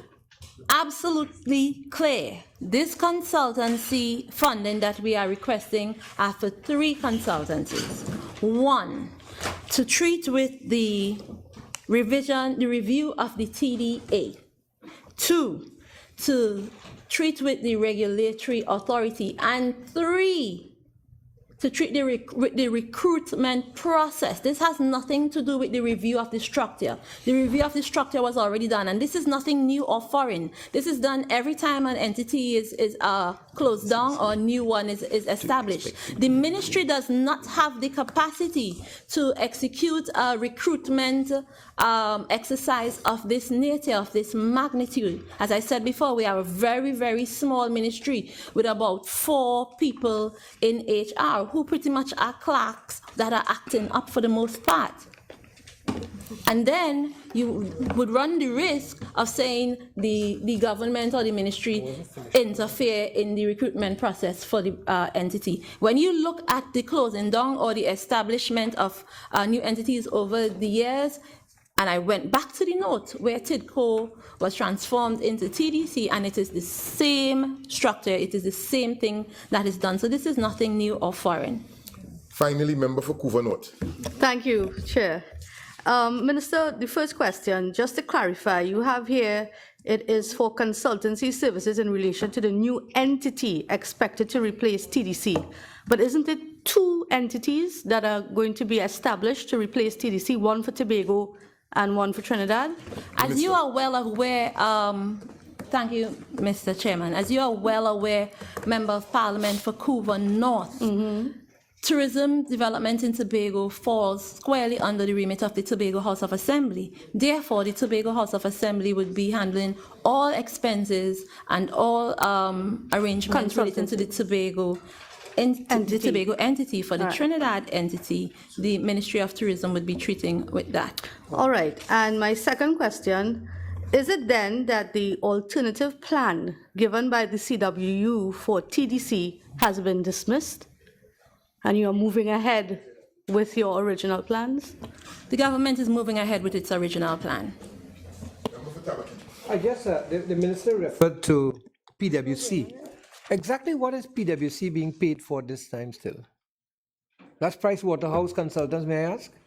Cooper, sorry? Exactly what are they being paid for? They would have done some work relating to the Maracas project on behalf of the government for the Ministry of Tourism, and they're being paid. They are now being paid. What work was that? So it is a late payment. What work, may I ask in that? I would be delighted to provide those details to you. Sure, on or before no problem. Wednesday. Yes. Honorable members. Point up here? But Sorry. You coming on me late, man. Member for Point up here. Sorry, Chair. Just one quick question, and maybe I missed it. Who is the consultancy firm that is assigned to provide the services for this new entity to TDC? Do you have one as yet? The firm has not been selected as yet. Right. Honorable members,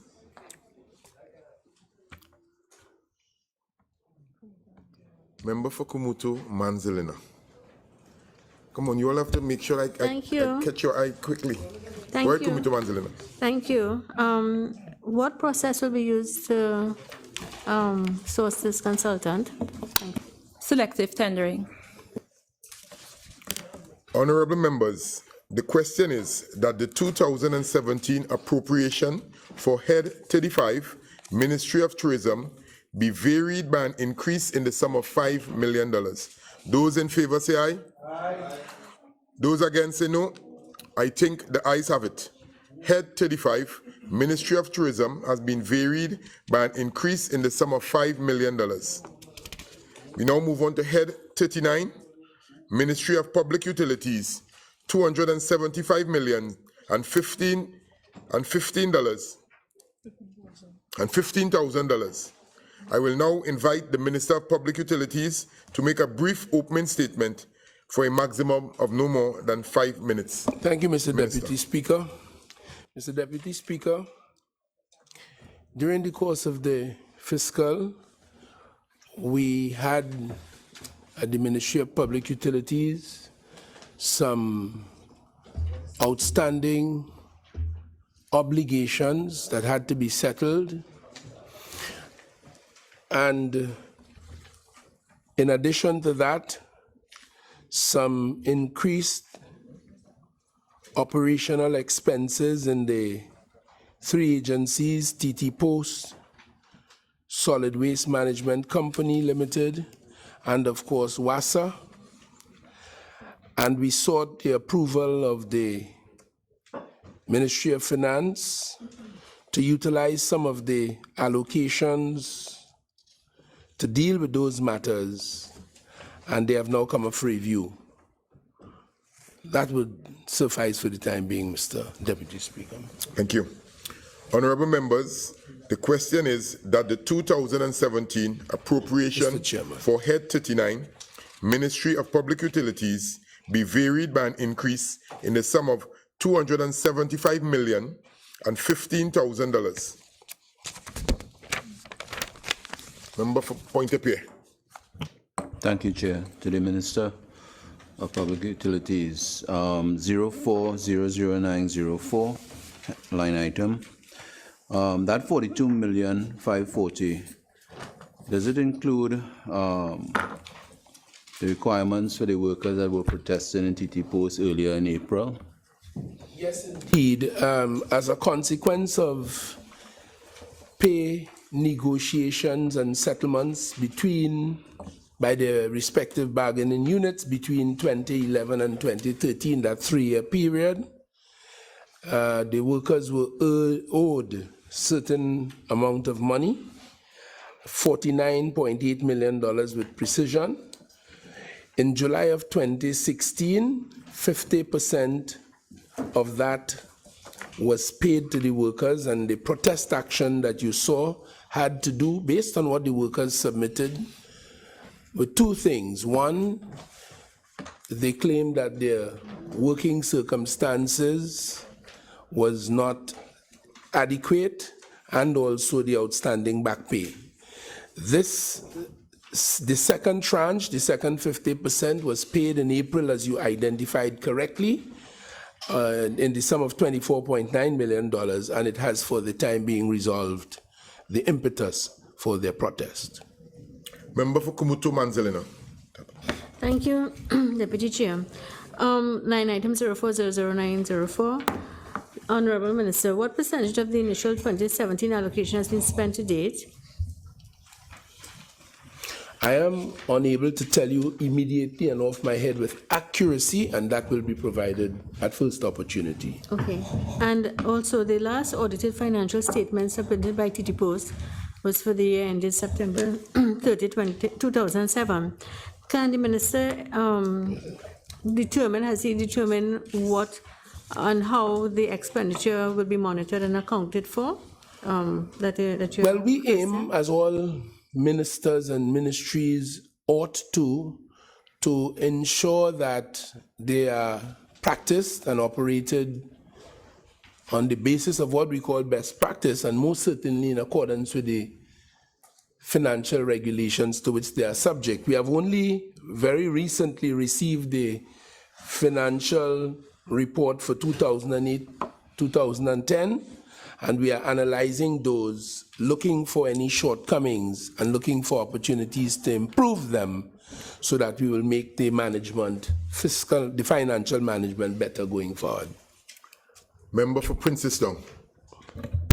Thank you, Mr. Chair. To the Honourable Minister, I know that the member for Chaguanas West had raised this at one particular point, and if you can give us some clarity with respect to line item 0600451, Water and Sewerage Authority.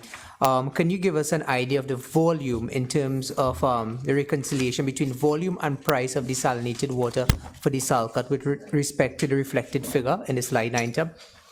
Well, you might recall that sometime back in the 90s, the then government engaged a private entity, Salcott, to build and to provide desalinated water for the benefit of the people of Trinidad and Tobago.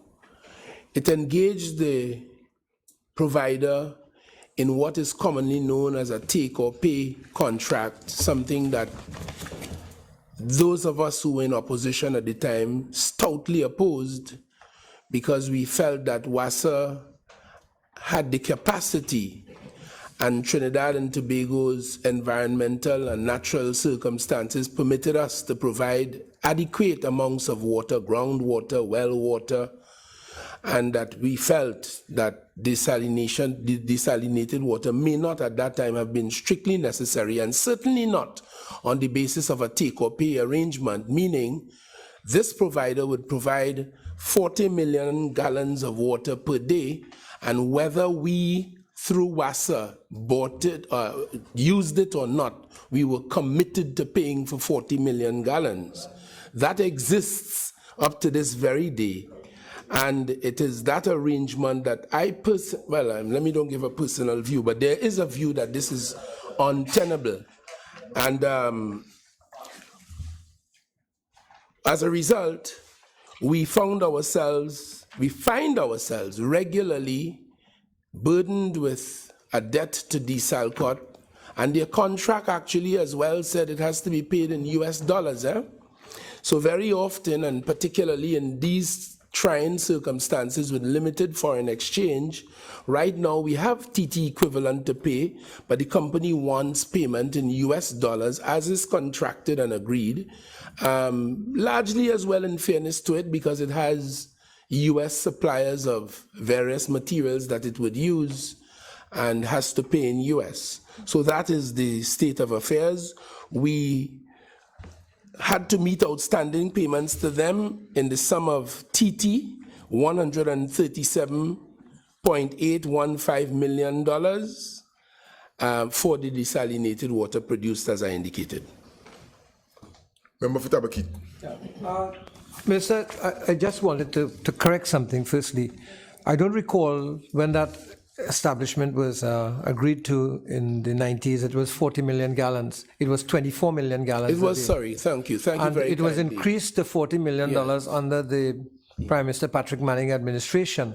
Yes. But you also said that you believe in opposition that you could have provided the water that was necessary.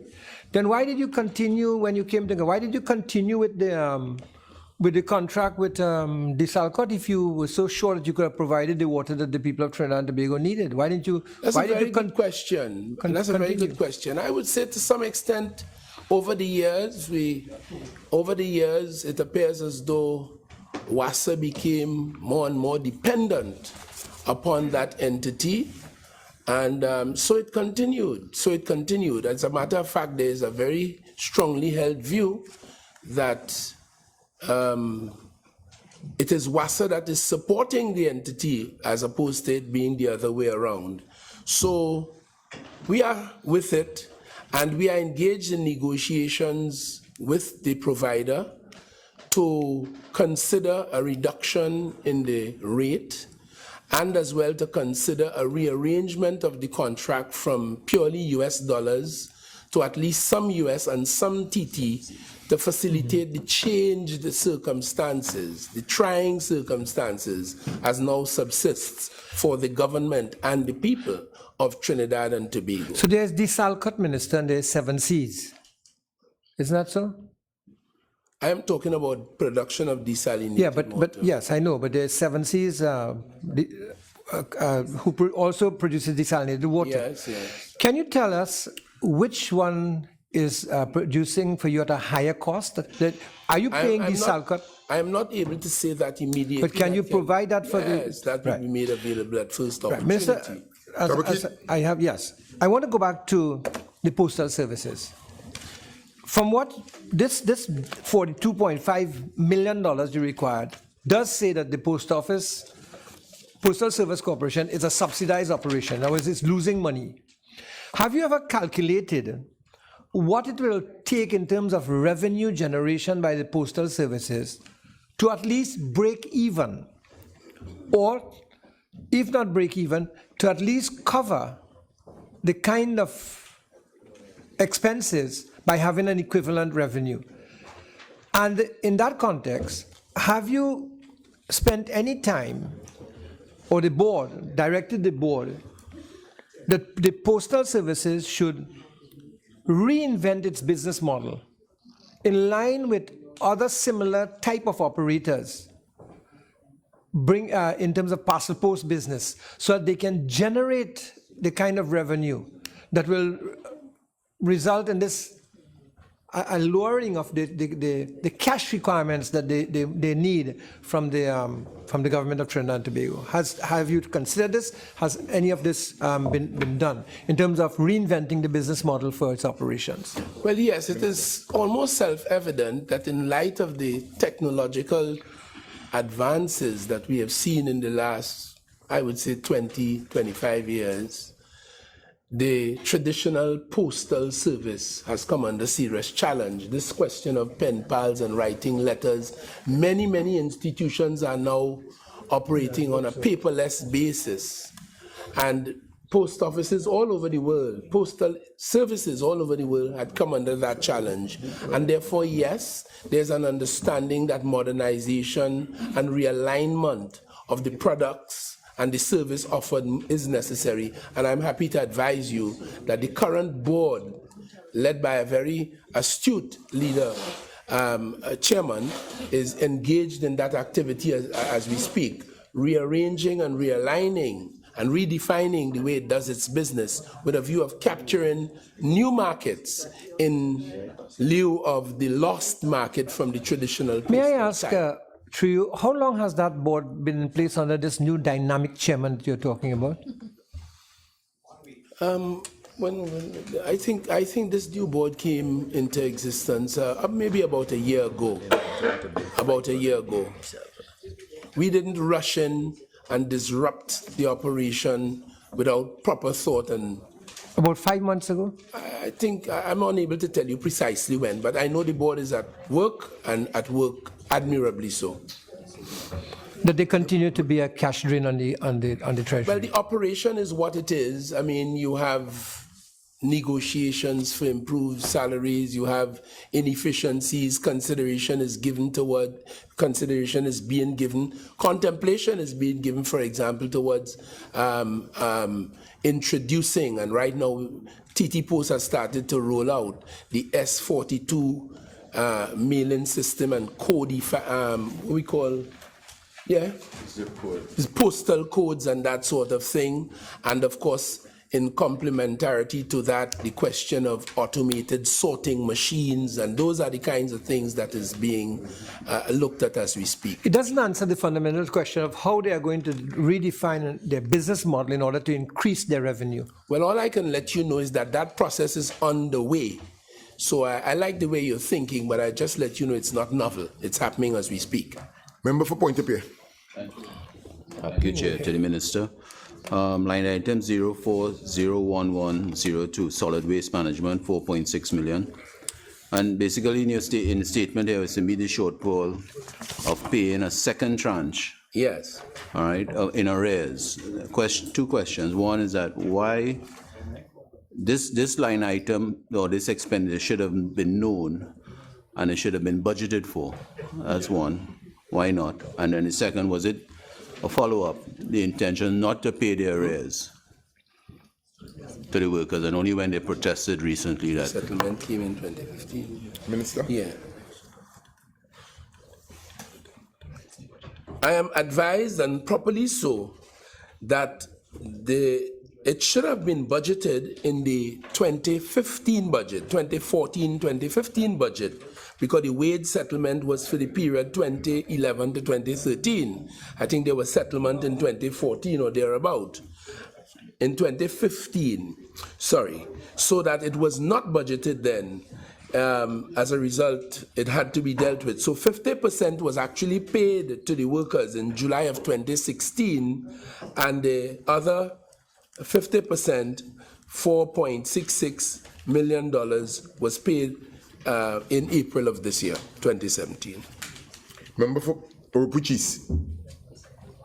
Thank you very much. I heard the minister kindly give his view on the Salcott arrangement undertaken in the late 90s. Let me just say quickly, my personal view is not really the issue here. No, your views is not important. Yes. But could I ask if, had it not been for the Salcott supply of water today, what would have been the position of water today if we did not have the Salcott operating? Yeah. Well, for me, since you asked me my personal opinion, I said in an earlier discussion in this parliament today that there is a well-known Madamas River somewhere out in the north. What river is that? Madamas. Madamas River. Yes. That can provide easily another 20 million gallons of water. And that could provide 20 million gallons of water, refurbished wells and other things. There are other countries that operate without desalinated water and do it pretty reasonably. A large part, 56% of the water we get is, as you know, ground water. Could I ask the minister, this is a very intriguing area and so critical. Is it your intention to go to cabinet with a note to propose the exploitation of the Madamas River to provide water in the future for this country?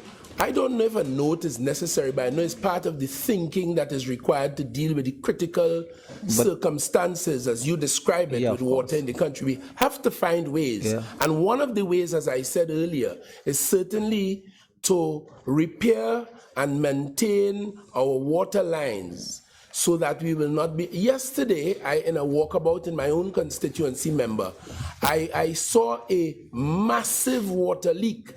The residents told me that has been so for 2 years. And if we can deal with issues like that, then we would have saved a lot of water and we'd be able to do better in terms of its supply system. You have a next question? You have two more questions. Two more. That's related. Ask them one time, please. Okay. What I'm trying to say, Mr. Chairman, to the minister is really, bringing a brilliant idea here, but he says this is all the thinking.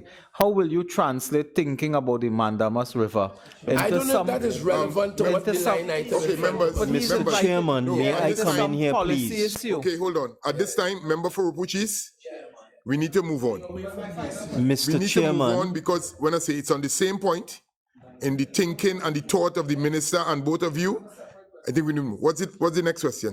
Are you aware that former Prime Minister Patrick Manning actually advanced the idea of building 6 desalination plants, given the success of no need to answer, Mr. Minister.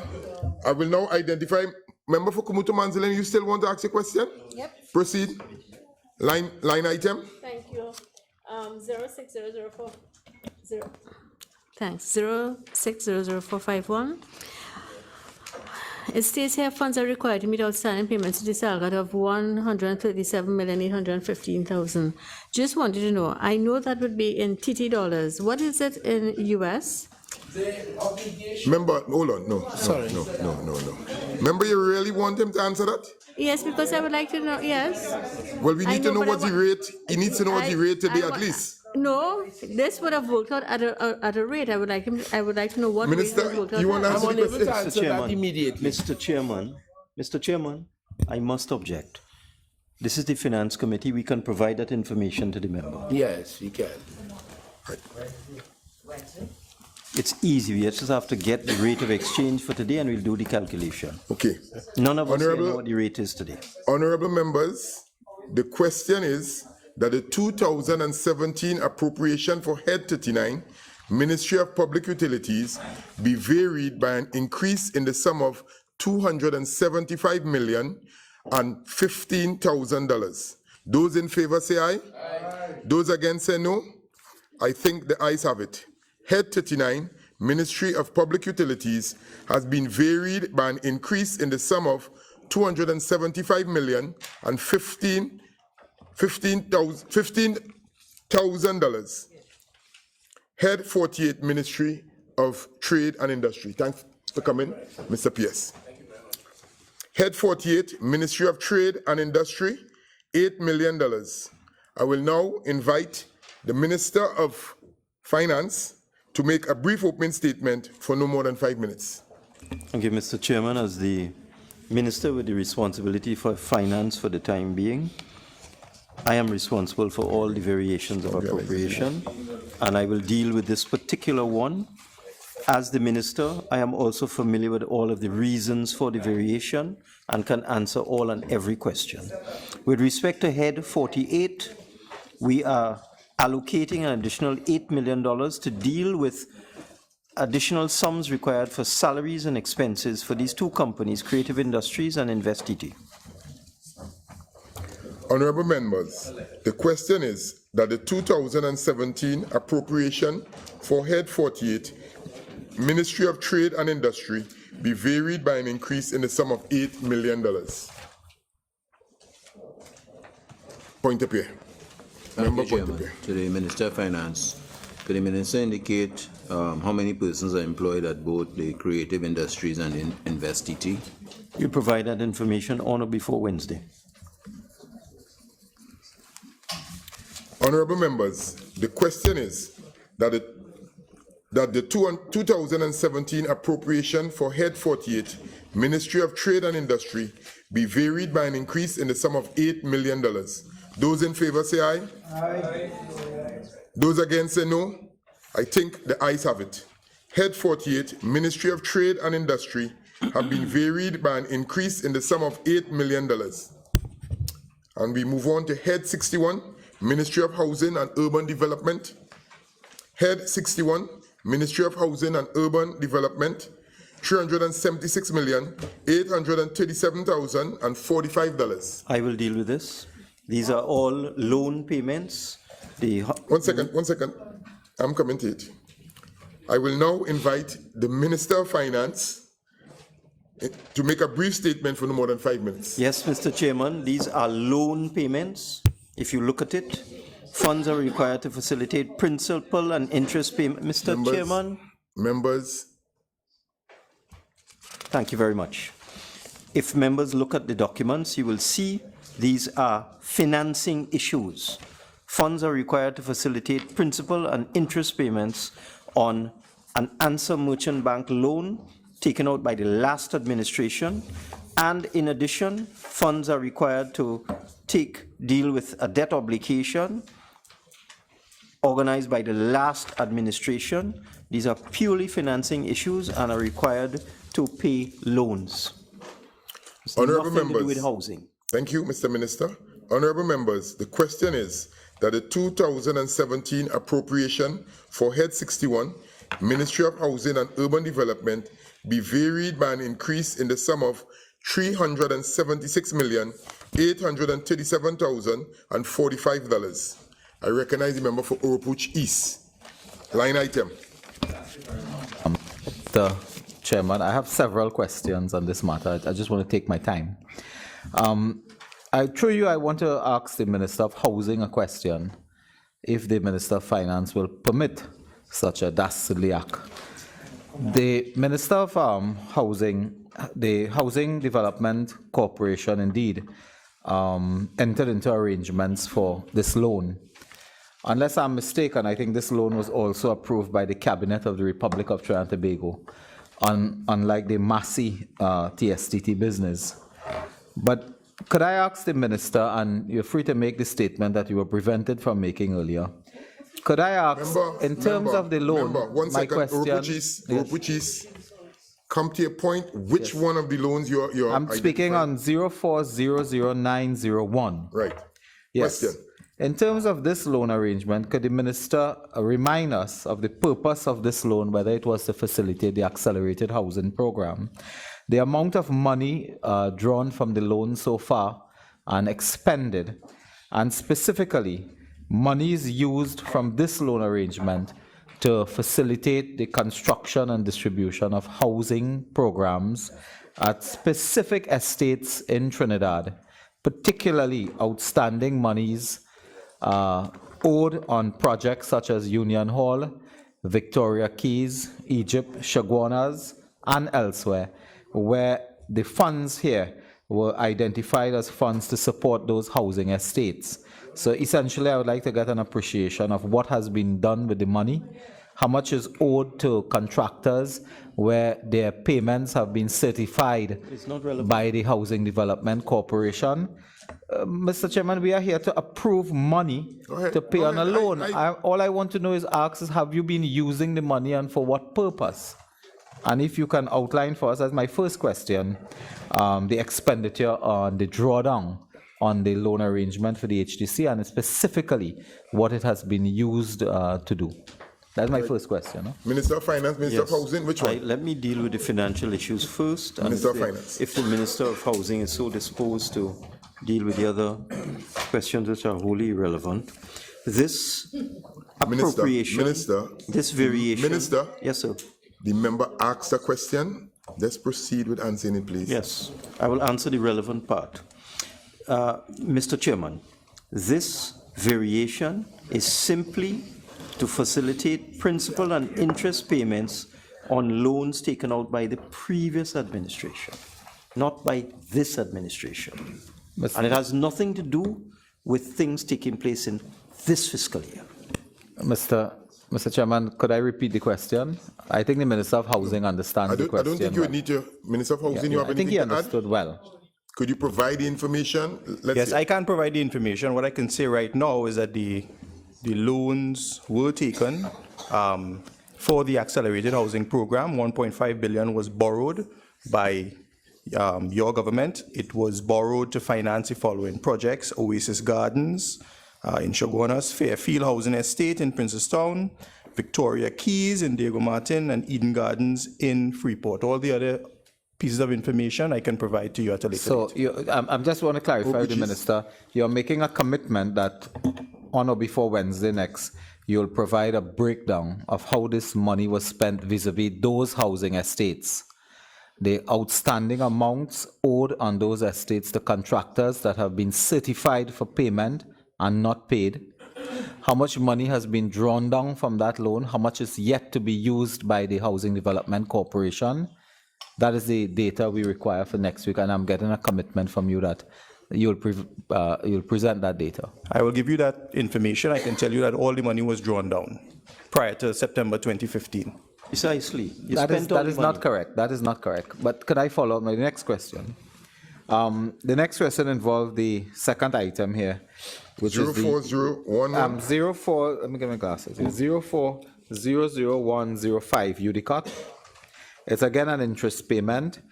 And for the specific loan, I would like to get the same information as to the nature of the loan, what it was taken for, and to what extent have you fulfilled the commitments in terms of construction. I would also like to get some information on two related projects, the Arima Hospital and the Point Fortin Hospital. The extent to which UDCOT has finalized the loan arrangements for that. Member for Oropouche East, in terms of the last question you raised, in terms of the line item, will those questions raised on the Arima Hospital, is it identified here? Well, it's concerning the UDCOT and it's also a loan arrangement. Hold on. But then I'll move on. We need to move on. Yeah. So we move on. So I move on to the next question. You have a next question? Yeah, many more. Go ahead. Yeah. No, can I answer that first question? I can answer the first question that you just raised. Minister? The purpose of the loan was startup costs for the Couva Children's Hospital, Penal Hospital, Phase 1 police stations, Arima, Brasso, Cumuto, Guapo, Labre, Maruga, Oropouche, Piaco, Maloney. This was a bridging loan, and it was recently converted to a 10-year fixed rate loan. Okay. And you all spent all the money. And you spent all the money. And could you confirm those police stations, whether they were completed by the former administration? No. You can do that in the debate. You spend all the money already, man. Member for Oropouche. Yeah, my next Next area. question. I'm moving to the squatter settlements regularization program. Now, Minister, you are asking us to approve this figure.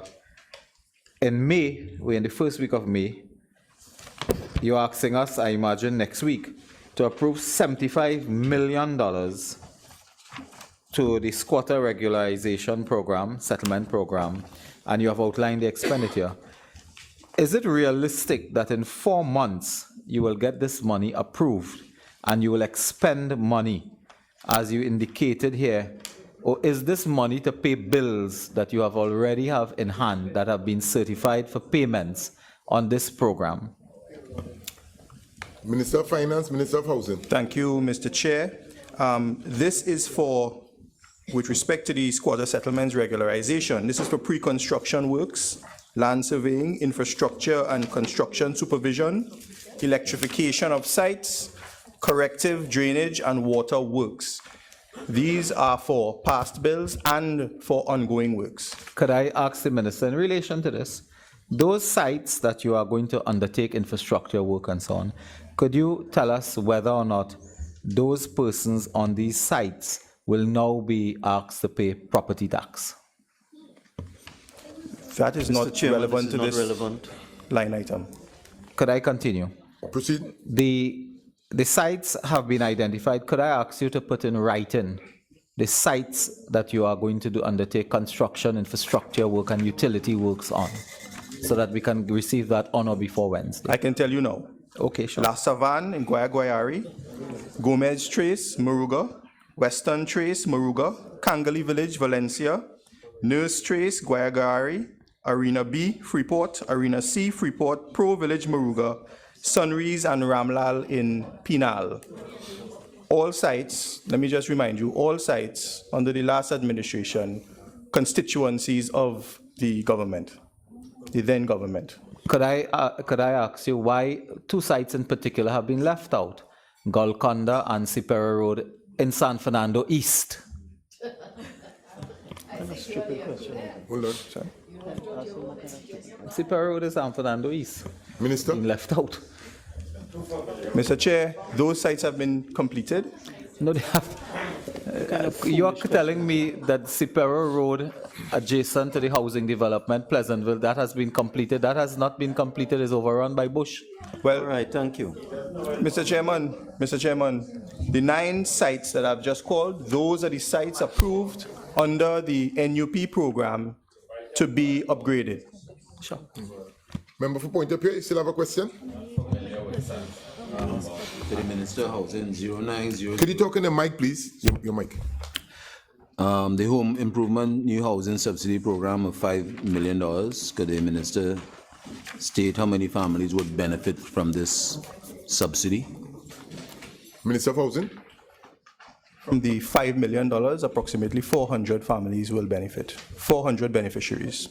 And how many families would have benefited previously or for the fiscal year to date?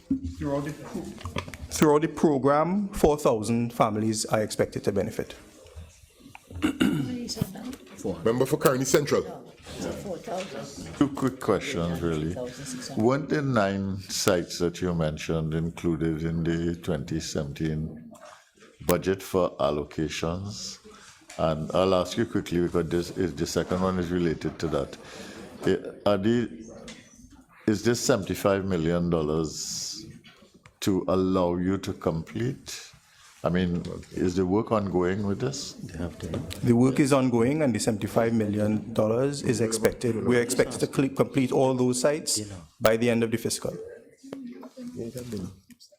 People don't know. If you give them dinner, maybe they'll leave. Member for Faizabad.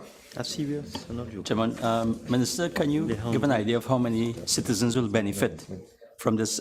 Speaking about the squatter settlements regularization, do you have a figure on the number of citizens who will benefit from this expenditure? Approximately 1,900 citizens, families will benefit. Oropouche East.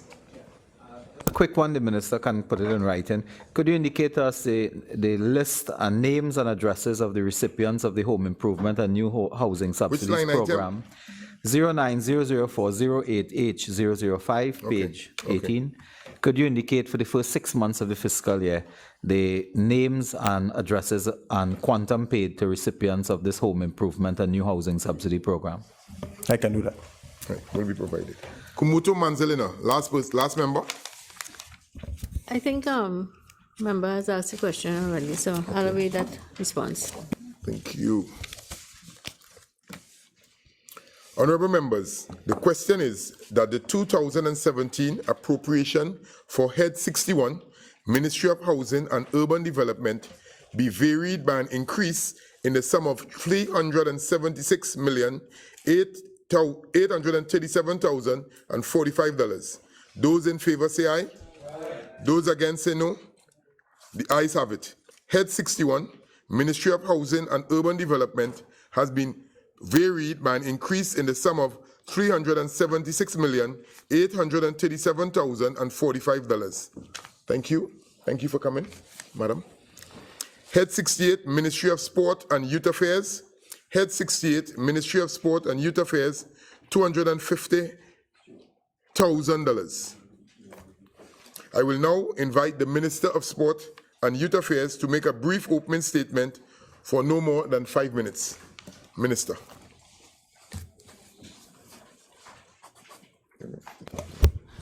Thank you, Mr. Chairman. This facility at St. Madeleine is a golf course, and it was recently switched over from the Ministry of Public Admin to the Ministry of Sport. For obvious reasons, it's a golf course. And the $250,000 is for us to do a feasible study to take a look and to get some detail and depth with regards to how we plan to move forward with this particular golf course. Mr. Chairman, that's pretty much it in a nutshell. Honorable members, the question is that the 2017 appropriation for Head 68, Ministry of Sport and Youth Affairs, be varied by an increase in the sum of $250,000. Member for Oropouche. Thank you very much, Mr. Chairman. As you will recall, I did raise some matters earlier when we came to the Ministry of Public Administration. I just want to raise a general matter and then the specific issue. I just need some explanation. The way it is placed in the report. Now, if this is moving from the Ministry of Public Administration, it should read as a decrease from the Ministry of Public Administration and an increase to the Ministry of Sport. But it comes under the general area of increases in the report. Whereas, you know, we are moving the money, same money we are moving from the IDF to 18 ministries. But this is moving from public administration to sport. So should it not read as a decrease on public administration and an increase in sport? But it falls in the setting under as an increase. But having said that, that's just the way it flows here. So the substantive issue is, Minister, would you agree with me that the government ought not, in times like these where the government is today crying blood because they don't have money, they don't have dollars, that I will ignore the comments from Laventille West, Mr. Speaker. The member has 5 minutes in order to give a preamble before we come to the point. As the chairman, I will so guide. Go ahead, Oropouche. Yes. At a time like this, when the government is crying blood that they don't have money, to take $250,000 of taxpayers' money, not to develop a golf course, but to spend that money on a feasibility study or some type of consultancy for the government to embark really on running a clubhouse and a golf course, when there is enough resources in the private sector, in the St. Madeleine area, incidentally, in that St. Madeleine compound and all over, we have several business persons who can by themselves finance such a study, make proposals to the government, and your ministry can simply look at proposals and award some type of lease or some arrangement. is this the best use of money? And secondly, even if you want to do feasibility study from the government, don't you have this type of resource in the Sport Company of Trinidad and Tobago that could embark upon some type of study of this facility? Because clearly, this has to be a private sector activity. It cannot be that the government that says they can't plant pepper in Caroni Green now wants to run a clubhouse and a golf course. Could you come to the question now, please?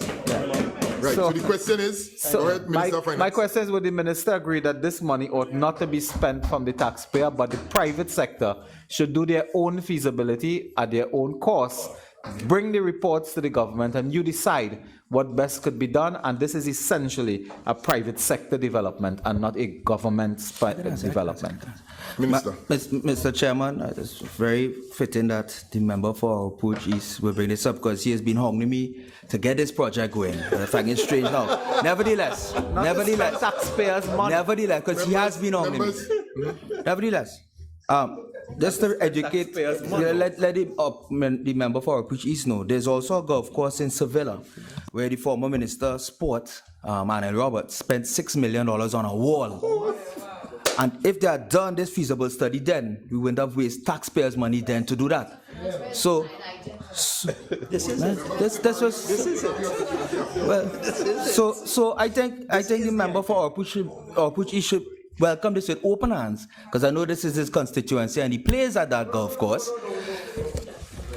It's not his constituency. That is the constituency of San Fernando East. Well, he plays there nevertheless. Not San Fernando. And that is not San Fernando East. That's not right. Nevertheless, he plays there, and one would think that he'll be happy, so he is on me to do this feasible study, so those mistakes done in the past with the former Minister of Sport won't happen. And I'm hearing it will create employment, but more importantly, the question asked before is what we are being told that this wasn't part of the plans for public admin to do a feasible study. So it's not money being taken in, it's the first time it's going to be done. And if we see something that we can move forward with, or public-private, or whatever it may be, we'll make a decision from there, Mr. Chairman. No, they're doing a study. I used to do a study, you know. I know to develop nothing. $6 million award.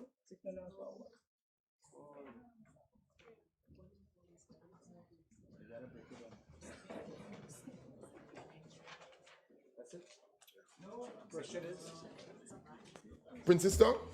Thank you, Mr. Chairman, to the Honorable Minister. Honorable Minister, with this particular move from the Ministry of Public Administration and Communications to the Ministry of Sport, can you say whether any work has been started on this feasibility study?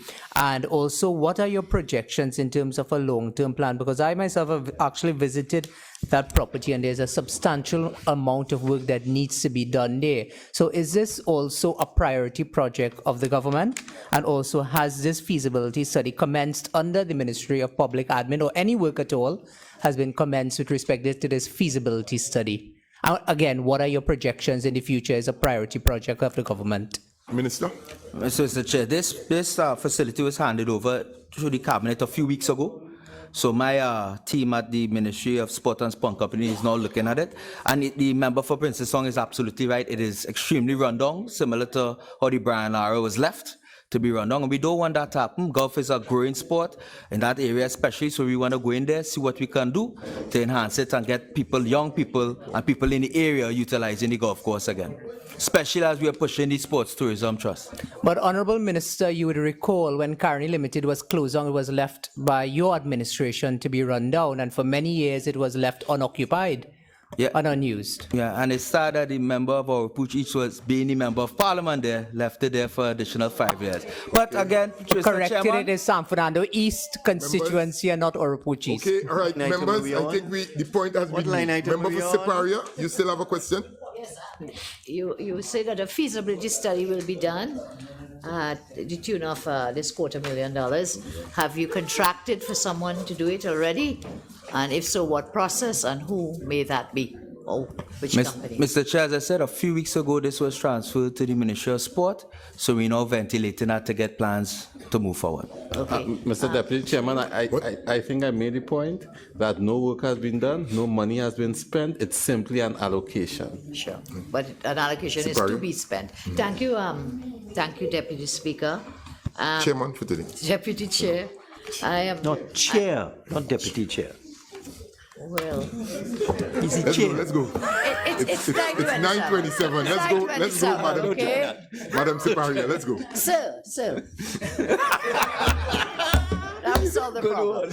I thank you. I'm looking at the DP, the Development Program estimates, and I have not seen, and I will ask the Honourable Minister, the explanation being given is that this has been transferred from Public Admin Head 31 to Sport Head 68, okay?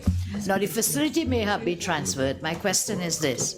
Was there this 250,000 allocated when it was under Public Admin? I'll answer that. The answer is yes.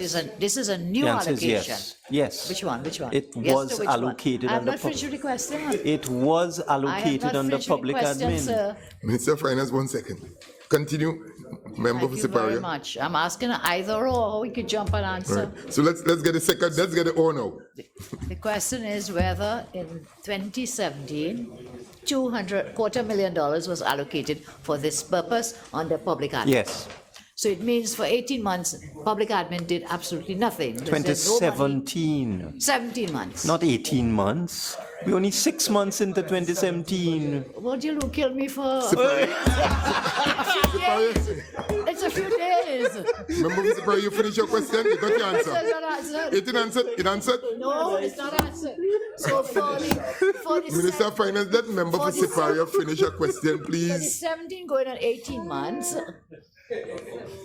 the money 6 months. 6 months. This We'll go for a couple months. Let's. before. Mr. Chairman, Please. Mr. Chairman, come on. I am not getting to finish my question.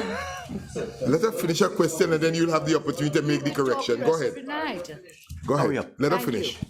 For the period of time that this has been under the Ministry of Public Admin, which it seems since this September 2015, nothing has been done with this project. The project was the 250,000 was allocated in the budget last year. This fiscal year. Yes. And over that time, we looked at it and decided that it did not fit in the Ministry of Public Administration and Communications, and we had it transferred to the Ministry of Sport. Okay, and Minister is now going to do a feasibility. Thank you very much. Well, where is the decrease out of, again, the question, where is the decrease? It's there. It's in the document under Public Admin. Page. Oh, please. No, please. You really want to see that? When you're varying. All right, No, we'll I get it saw for there. you. You so want to get We this golf will course, get you put it for twice. you. You put it twice in the We will get it for you. In the document. It's But if you're there. varying, in the same way you decrease finance and energy to put it elsewhere, in the same way you have to have a decrease. Under head 31. Yes, I know. On page 16. At the top of the page. I know where it is. You did it twice. This golf course is so important. Asked whether it was allocated under Public Admin. That was your question. It was. And it has been deleted from Public Admin and added to Sport. You have got an answer to your question now. Thank you, Minister of Finance. Honorable. Sir, Siparia. I am not the Minister of Finance, but I have been looking at these estimates for the longest while, and I've been looking at the document presented for this Standing Finance Committee. Okay? We have at the start of the document, the decreases from the Ministry of Finance decreased by X dollars, 1.3 or something. Ministry of Energy decreased by so much. Those were the two ministries where the decreases were. Then we went on in the document to increases. So, admit you, it should not have been there. It should have been where you decreased one. It has been decreased on page 3. Look at page 3. We decreased it from Public Admin. It doesn't say that. Yes, it does. Mr. Chairman. Members. This must be settled. Listen. Siparia is asleep. Page 3. Page 3, head 31. It's decreased. Look. No, you want to do 5 more. Thank you, sir. Right, so Member of Siparia is satisfied. So, No, but we'll move on. So, okay, Minister of Finance, honorable members, the question is, It's right there in black and white. Yes, okay, No, but fine. you did it wrong. You have Page to 16. Look at Okay, it has been cleared, Minister. decreases and then you Honorable increases. members, the question is that the 2017 appropriation for Head 68, Ministry of Sport and Youth Affairs, be varied by an increase in the sum of 250,000. Those in favor say aye. Those against say no. I think the ayes have it. Head 68, Ministry of Sport and Youth Affairs, has been varied by an increase in the sum of $250,000. Thank you, Minister of Sports. Head 77, Ministry of Agriculture, Land and Fisheries. Head 77, Ministry of Agriculture, Land and Fisheries, $3,187,153. I will now invite the Minister of Agriculture, Land and Fisheries, or the Minister of Finance, to make a brief opening statement for a maximum of no more than 5 minutes. Thank you very much, Mr. Chair. Mr. Chair, this sum has been transferred to the Ministry of Agriculture, Land and Fisheries to pay a loan that was taken out by EMBD under the member for Oropouche East on the 15th. It first started on the 12th of August 2015, and then the 15th of August 2015, where they put this country in a position that they had to borrow. EMBD borrowed $400 million, Madam Chair, $400 million less than a month before a general election on a short-term loan. Madam Chair, this was then distributed to 10 contracts amongst a handful of contractors, and now we, the taxpayers, are burdened with this short-term loan repayment of $400 million. EMBD, as they would have known, is not an entity that earns any income that would have been able to service a $400 million loan. And that we've also found 900 meters of road being awarded to a contractor. He was paid over $10 million and we can't find the road. So this $3.1 million is to repay that loan that took place under Oropouche East.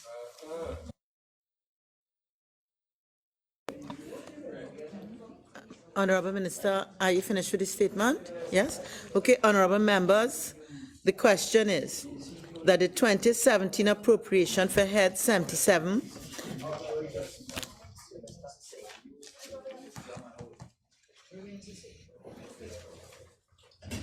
Honorable members, the question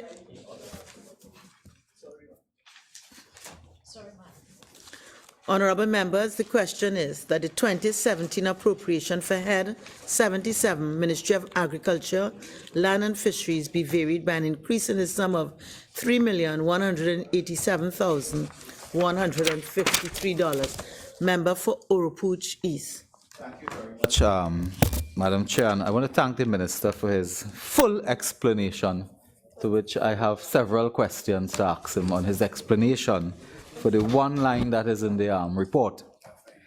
I want to ask the Minister whether he could tell us whether this loan arrangement had the full approval of the Ministry of Finance and the Cabinet of the Republic of Trinidad and Tobago, unlike the TSTT Maxie loan arrangement, to which the Minister knows a lot more than he will tell the public. The answer, I have more questions. The answer is no. The Cabinet approved $300 million. You went and borrowed $400 million.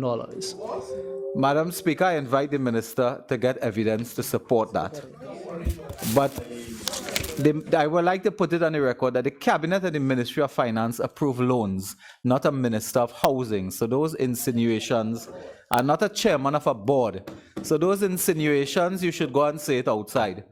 The loans are approved by the Ministry of Finance and the Cabinet, unlike the TSTT Maxie loan.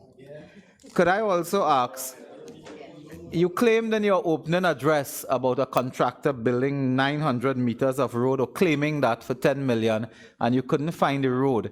Have you taken any action at all against any operative of the EMBDC? Any such contractor beyond Movelang and Rumshop Talk? Have you taken any action against anyone for wrongdoing that has resulted in any investigation?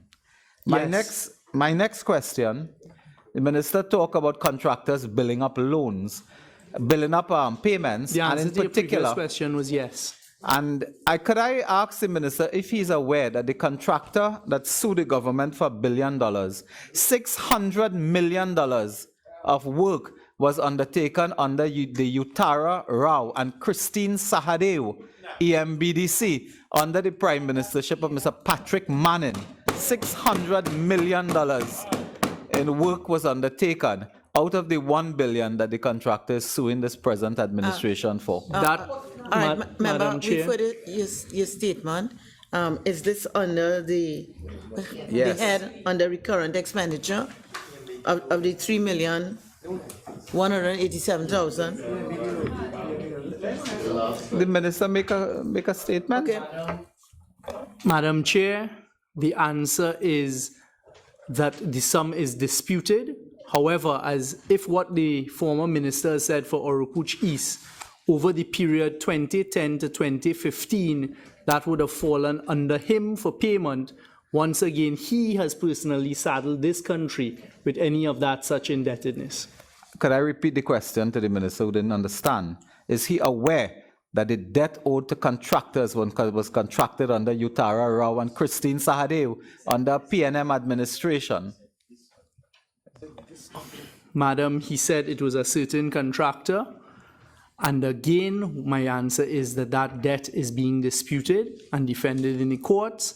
And any debt that would have come from that period, according to the explanation Oropouche East has just given, would have fallen due and owing under his period of stewardship between 2010 and 2015, because Madam, Christine Sahadeo was not there between 2010 and 15, but Oropouche East was, and there was no action nor any payment of any legitimate debt, and it is actually being disputed.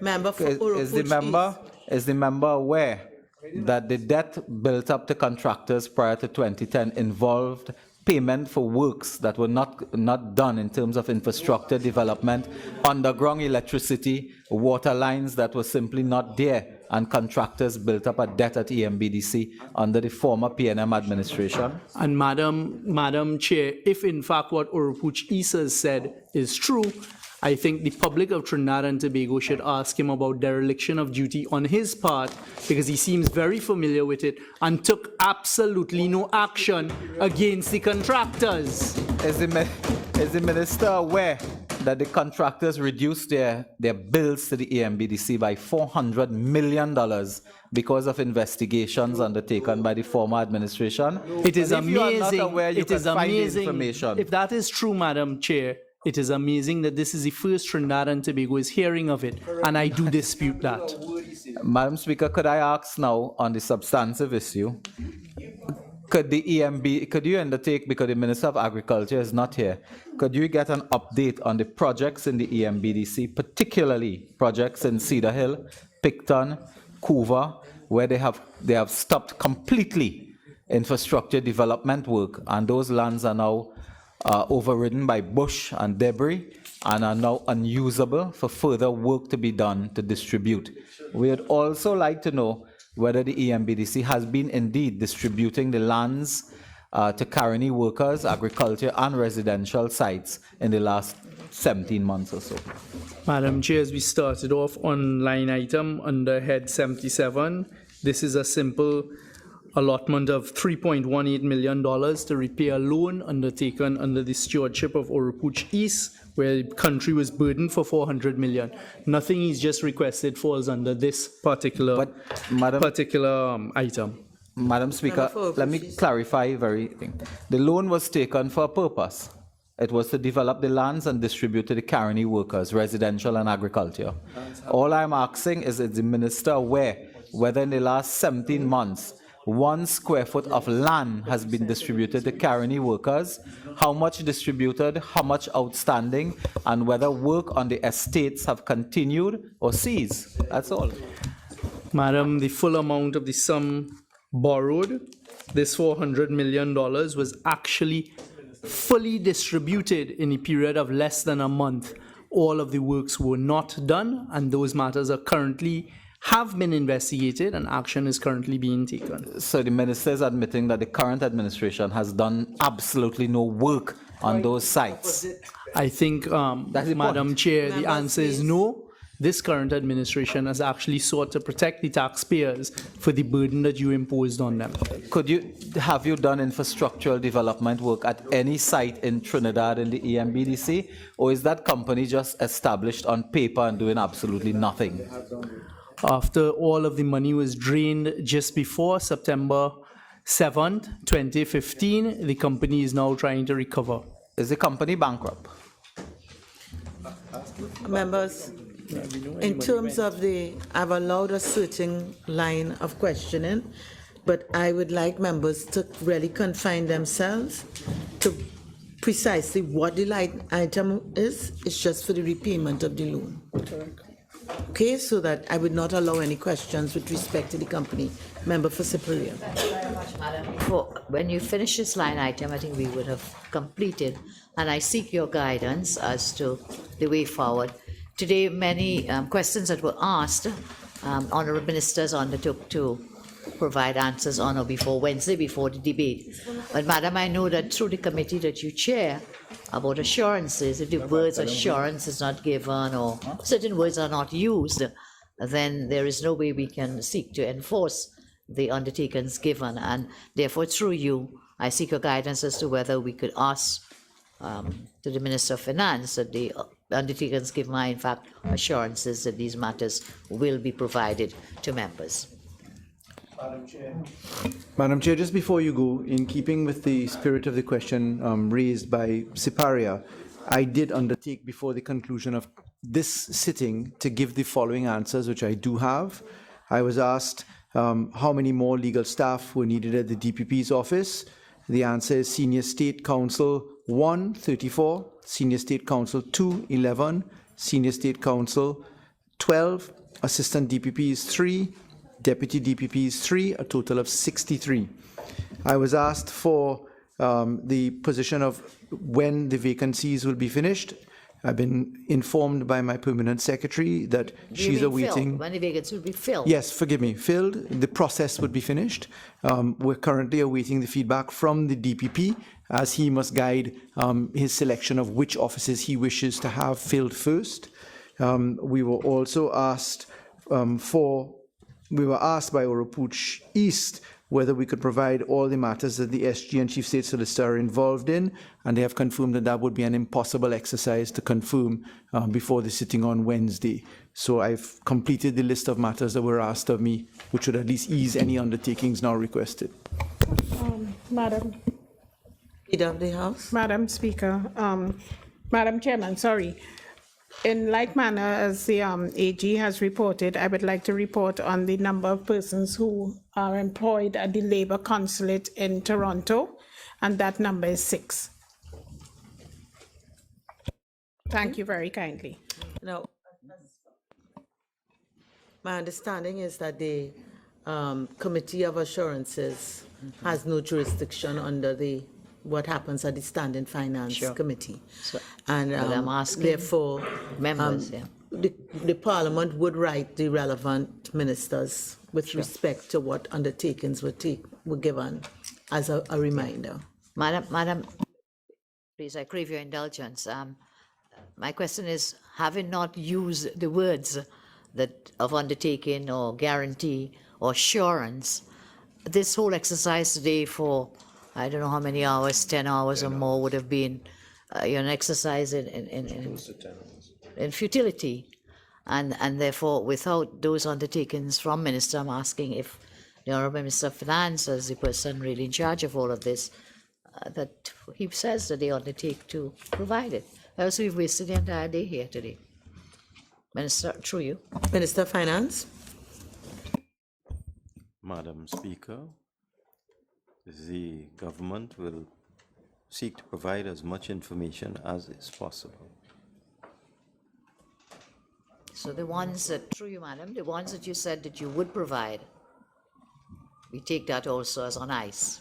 I beg your pardon? The items throughout the evening, throughout the day, where ministers would have said that they would provide X or Y on or before Wednesday, you're not qualifying that to say, I'm asking you, are you qualifying it to now say you will provide as much as you can? I would assume. There were specific items that persons undertook to provide. You know, it's difficult to answer a question if it just keeps rolling and No, rolling. you and see, but rolling. you don't wait for the Finish question the question, to become. You see, you can never stop speaking.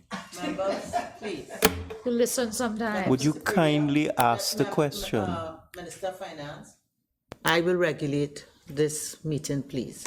Member for Siparia, could you ask the question? Madam, I've asked the question. I do not wish for our time spent today to be an exercise in futility. Should it now be that the minister is skating on ice? He's now saying, well, we provide as much as we can. There were specific issues that were raised. Just The rambling. Minister of Planning has come and reported some of it.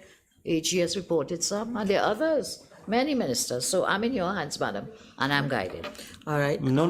Minister of Finance. No, I object. I indicated the government will answer as many questions as is possible.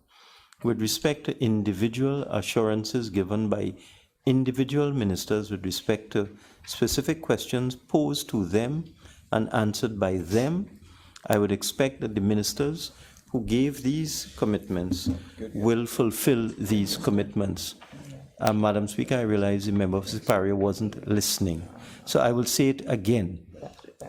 There's no need. I heard you, so I can multitask. You sure you heard me? I can multitask. You sure? Thank you very much, madam. Okay. All right. Members, the question is that the 2017 appropriation for Head 77, Ministry of Agriculture, Land and Fisheries be varied by an increase in the sum of $3,187,153. Those in favor say aye. Aye. Those against say no. I think the ayes have it. Head 77, Ministry of Agriculture, Land and Fisheries, has been varied by an increase in the sum of $3,187,153. Honorable members, the question is that the 2017 appropriation be varied by a total increase in the sum of $1,398,125,544. Those in favor say aye. Aye. Those against say no. I think the ayes have it. The 2017 appropriation has been varied by a total increase in the sum of $1,398,125,544. Honorable members, this meeting of the Standing Finance Committee is now adjourned. Members are asked to please note that the committee's report will be circulated on Tuesday, May 9th, 2017 to all members. I now call upon the Leader of the House. Thank you very kindly, Madam Chairman. Madam Chairman, I beg to move that the House be now resumed. Honorable members, the question is that the House be now resumed. Those in favor say aye. Aye. Those against say no. I think the ayes have it.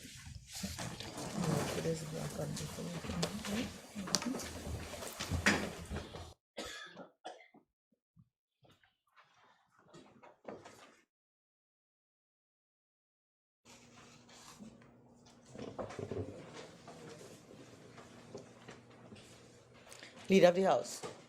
Thank you very kindly, Madam Speaker. Madam Speaker, the proposals for the variation of appropriation for the fiscal year 2017 were considered in Standing Finance Committee and approved.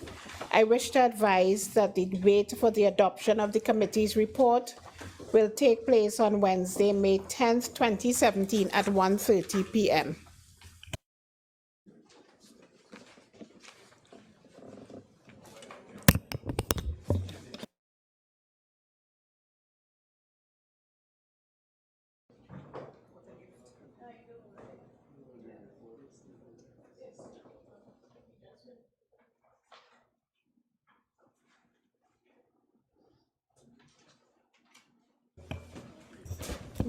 Madam Speaker, may I advise that at this point we will resume the committee stage of the plea discussion. Yes. Honorable members, the committee stage of the following bill which was in progress when the House adjourned on Wednesday, April 12, 2017, will be resumed. A bill entitled An Act to Establish a System of Plea Discussions and Plea Agreements and for Matters Incidental thereto. The House shall now go into Committee of the Whole.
Close to.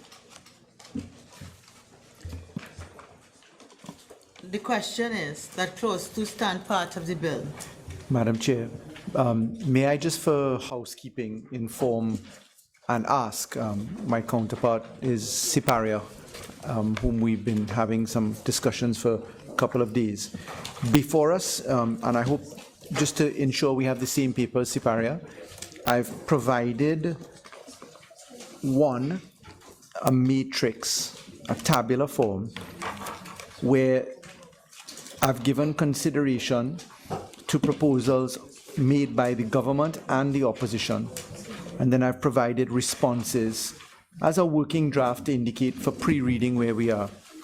We had stopped the last, on the last day on a very good suggestion made by Siparia, which pointed to the work that Jamaica was doing in their parliament. I got the Jamaican bill and I produced a comparative table between Trinidad and Tobago, matching up the sections that Trinidad has with those that Jamaica has, and offering some commentary in relation to that. And I've also only today given my learned colleagues opposite that. I've provided as well a marked up colored copy version of what the bill would look like with the government's proposed amendments pursuant to the table. So just to make sure that we have some of those working documents available, I would now propose, we have two sets of amendments, Madam Speaker. One is the amendments proposed by the opposition, circulated on the 20th of April 2017.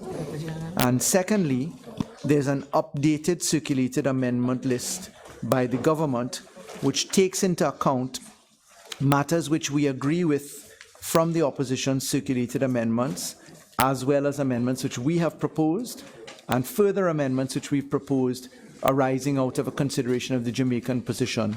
That document is the circulated a document which last went out today, but it is almost 99% the document which went earlier.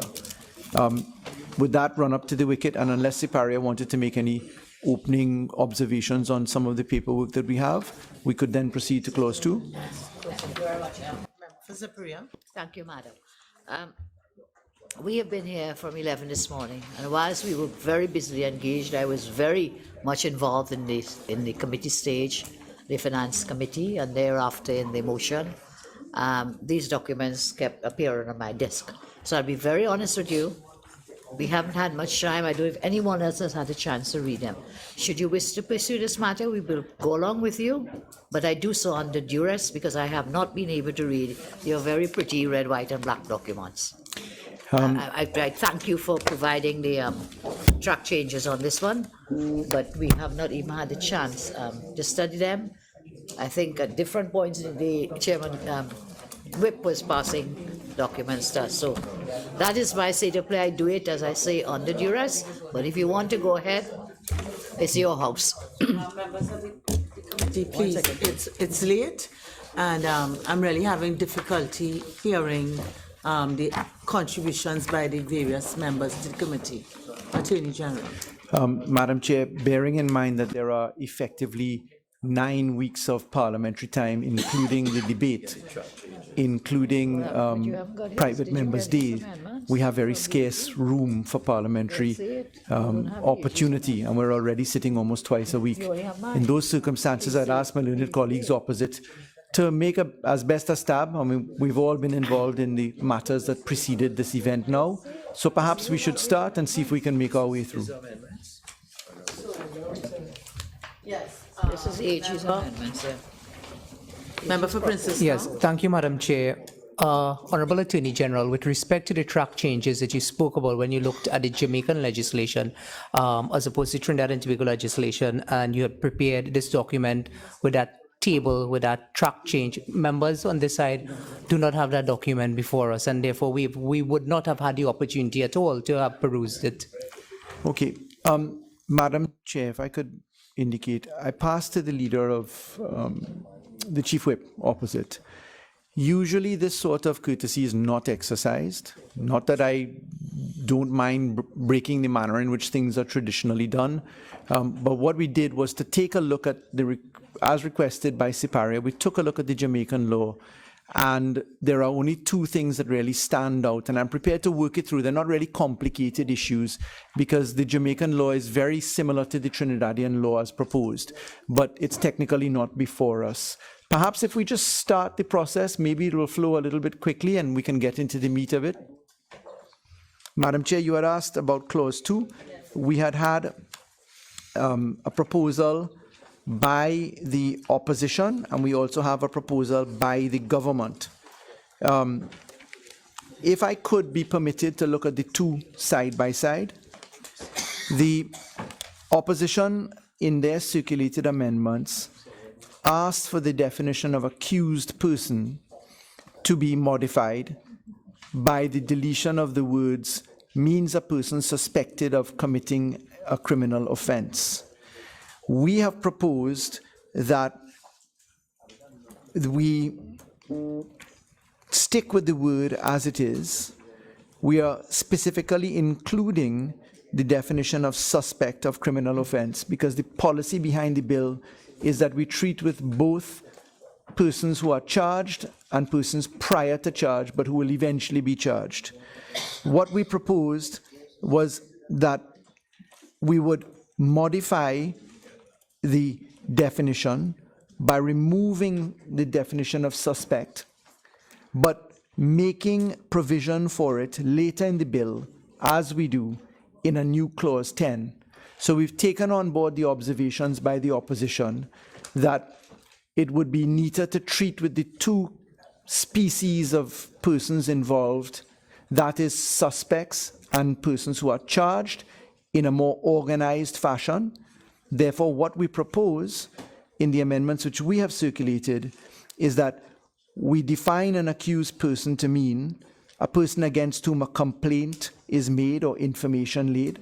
That takes care of the two categories of how persons who are charged are brought before either an indictable arena or a summary arena, and that we treat with the definition of suspect later by having it carved out specifically into Clause 10. In those circumstances, then, Madam Chair, we propose we respectfully disagree with the full tone of the proposal suggested by the opposition. We take on board some of it, and we propose to treat with it in the later sections of the bill coming up. And we propose, as circulated, that an accused person be defined as per circulated. Leader. Madam. Just 1 minute, I'm recognizing member of Siparia, and then I'll recognize you, member for Caroni East. Member for Siparia. Caroni East. Madam, we had a very lengthy discussion on this matter on the last time we were in committee stage.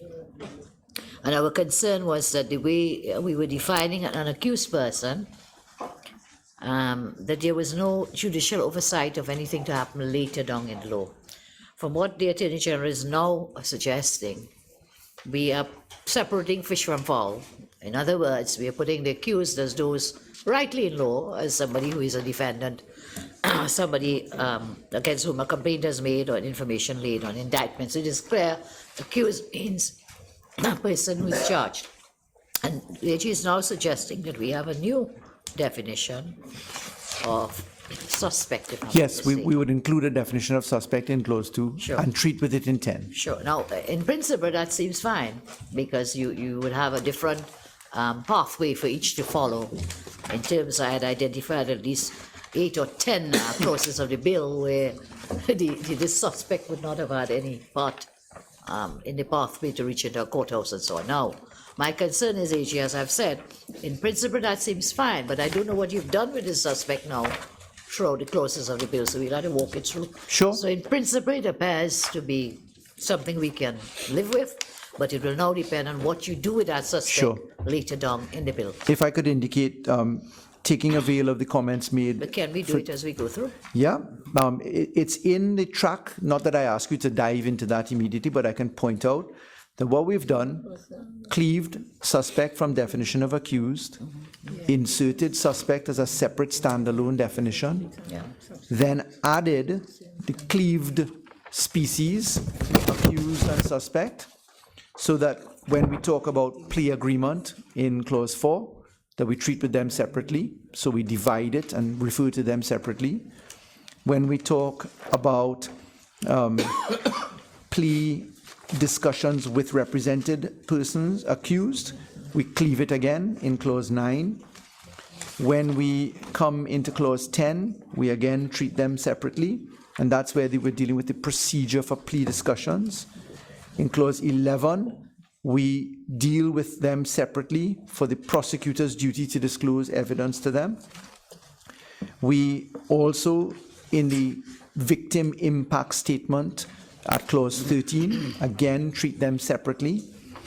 And in clause 19, where we talk about the form and filing of plea agreements with represented persons, we again treat with them separately.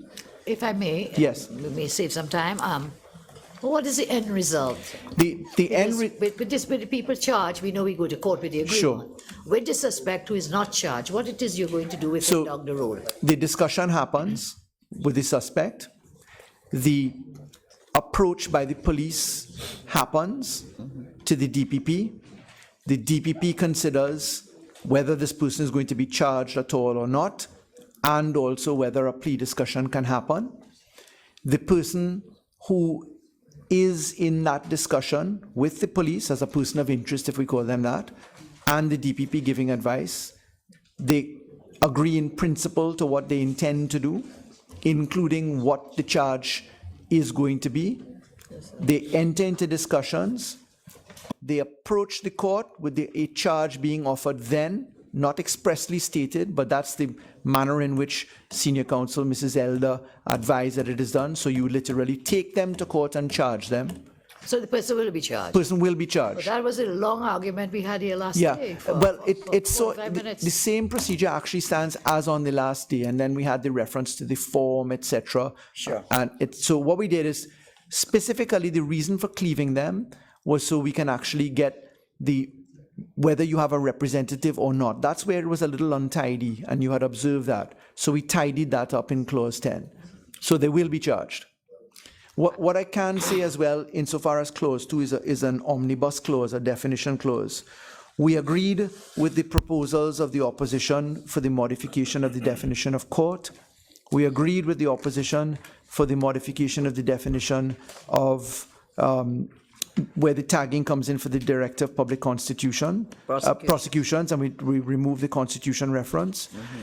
We agreed with the definition for modification with respect to the magistrate. We agreed to insert the definition for minister.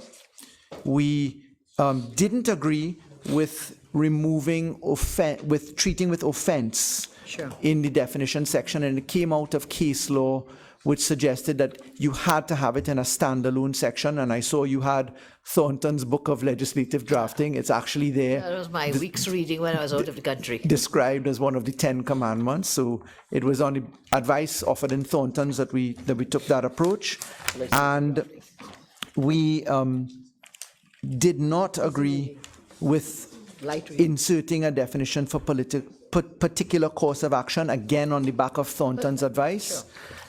Those are minor matters. Sure. So they're shown in the table. It's a very stylistic form, whether you put it here, put it, and I have no problems. Right. But I do have a problem with the content. So if you want to take it clause by clause, Sure. we can do it. Okay. So we're on. Do you want to take the So we're on clause sub-clauses? 2, okay? Yeah, we're still at clause 2. We're on clause 2. Now, my question is this. I asked it already.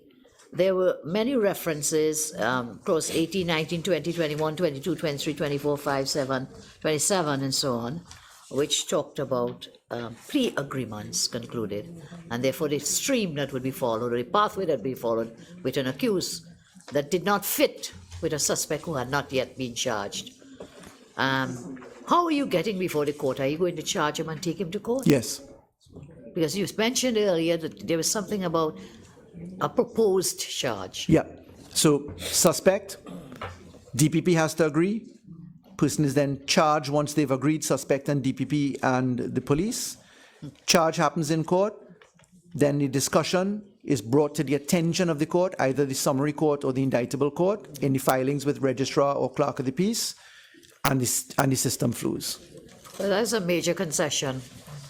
Well, in the sense of better law, that the person has to be charged in order to go before a court. Well, it still is the way it was, but we've taken avail of the good suggestion that we pluck suspect and clean it up a little bit. So we've certainly come up with a better product. Sure. Okay, so in clause 2, we can move on. Is there anything else there? Did you change it in clause 2?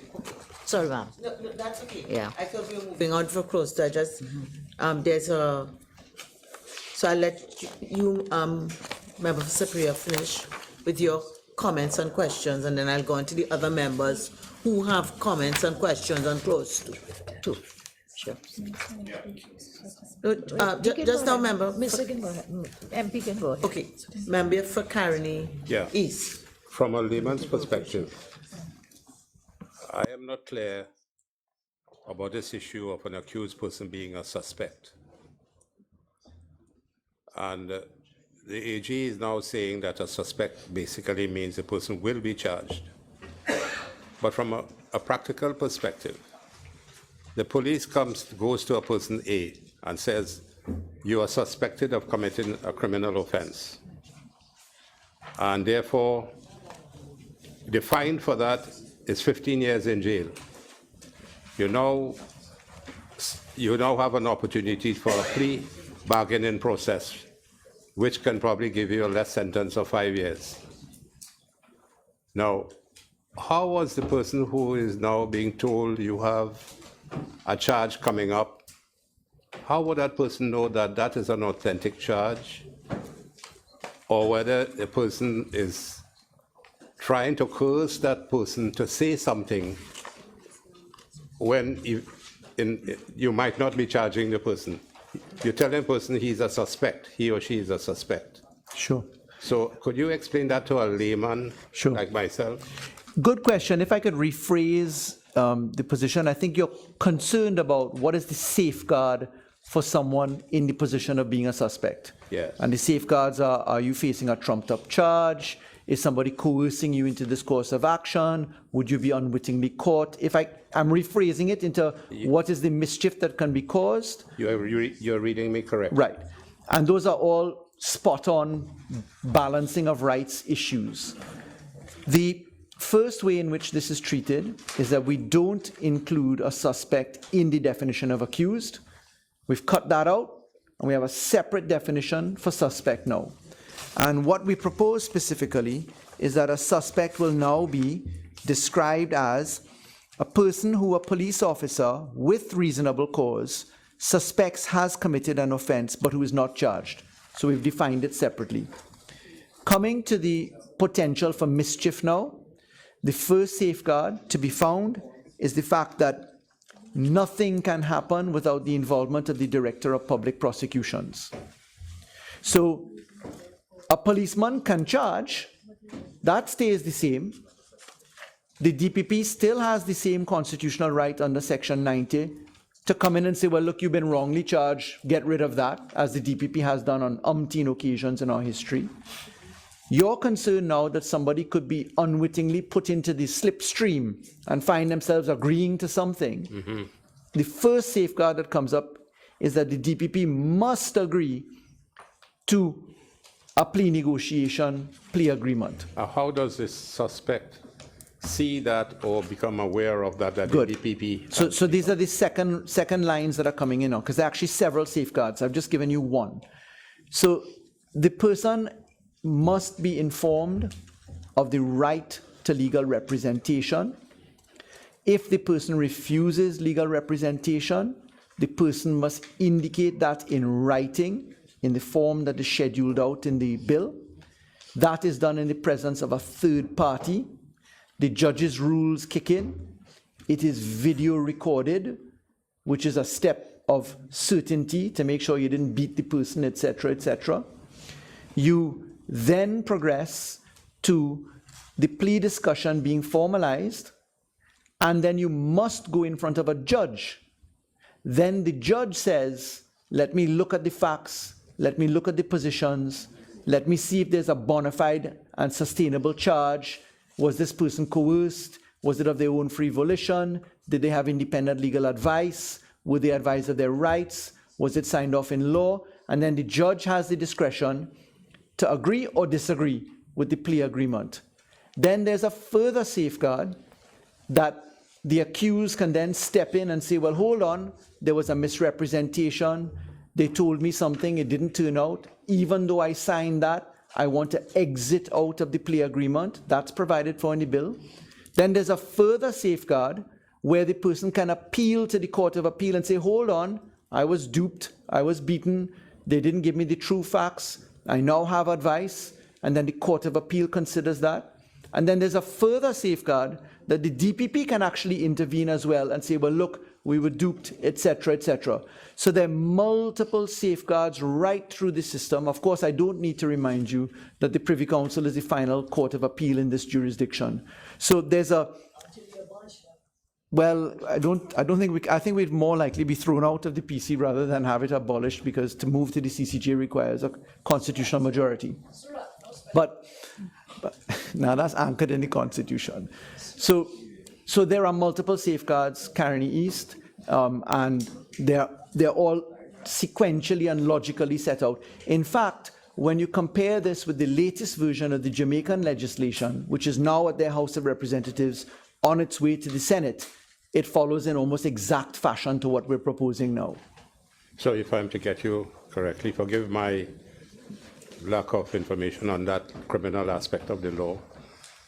As a person is suspected, they are entitled to legal representation immediately. The police comes to say, you are suspect, we want to charge you.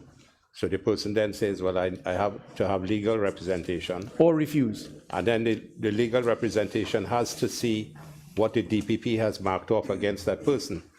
Will be privileged to see something to that effect. Yes, there are provisions for how disclosure is made. Right. There's a limitation on disclosure insofar as you're in discussions, because you don't necessarily need to give away your entire case. You can't be on a fishing expedition. But the law in relation to disclosure is very certain. The minute you're charged and taken before a court, you must have the privilege of disclosure provided to you. Yeah, I understand that, and I know that from just common listening to the lawyers on these matters.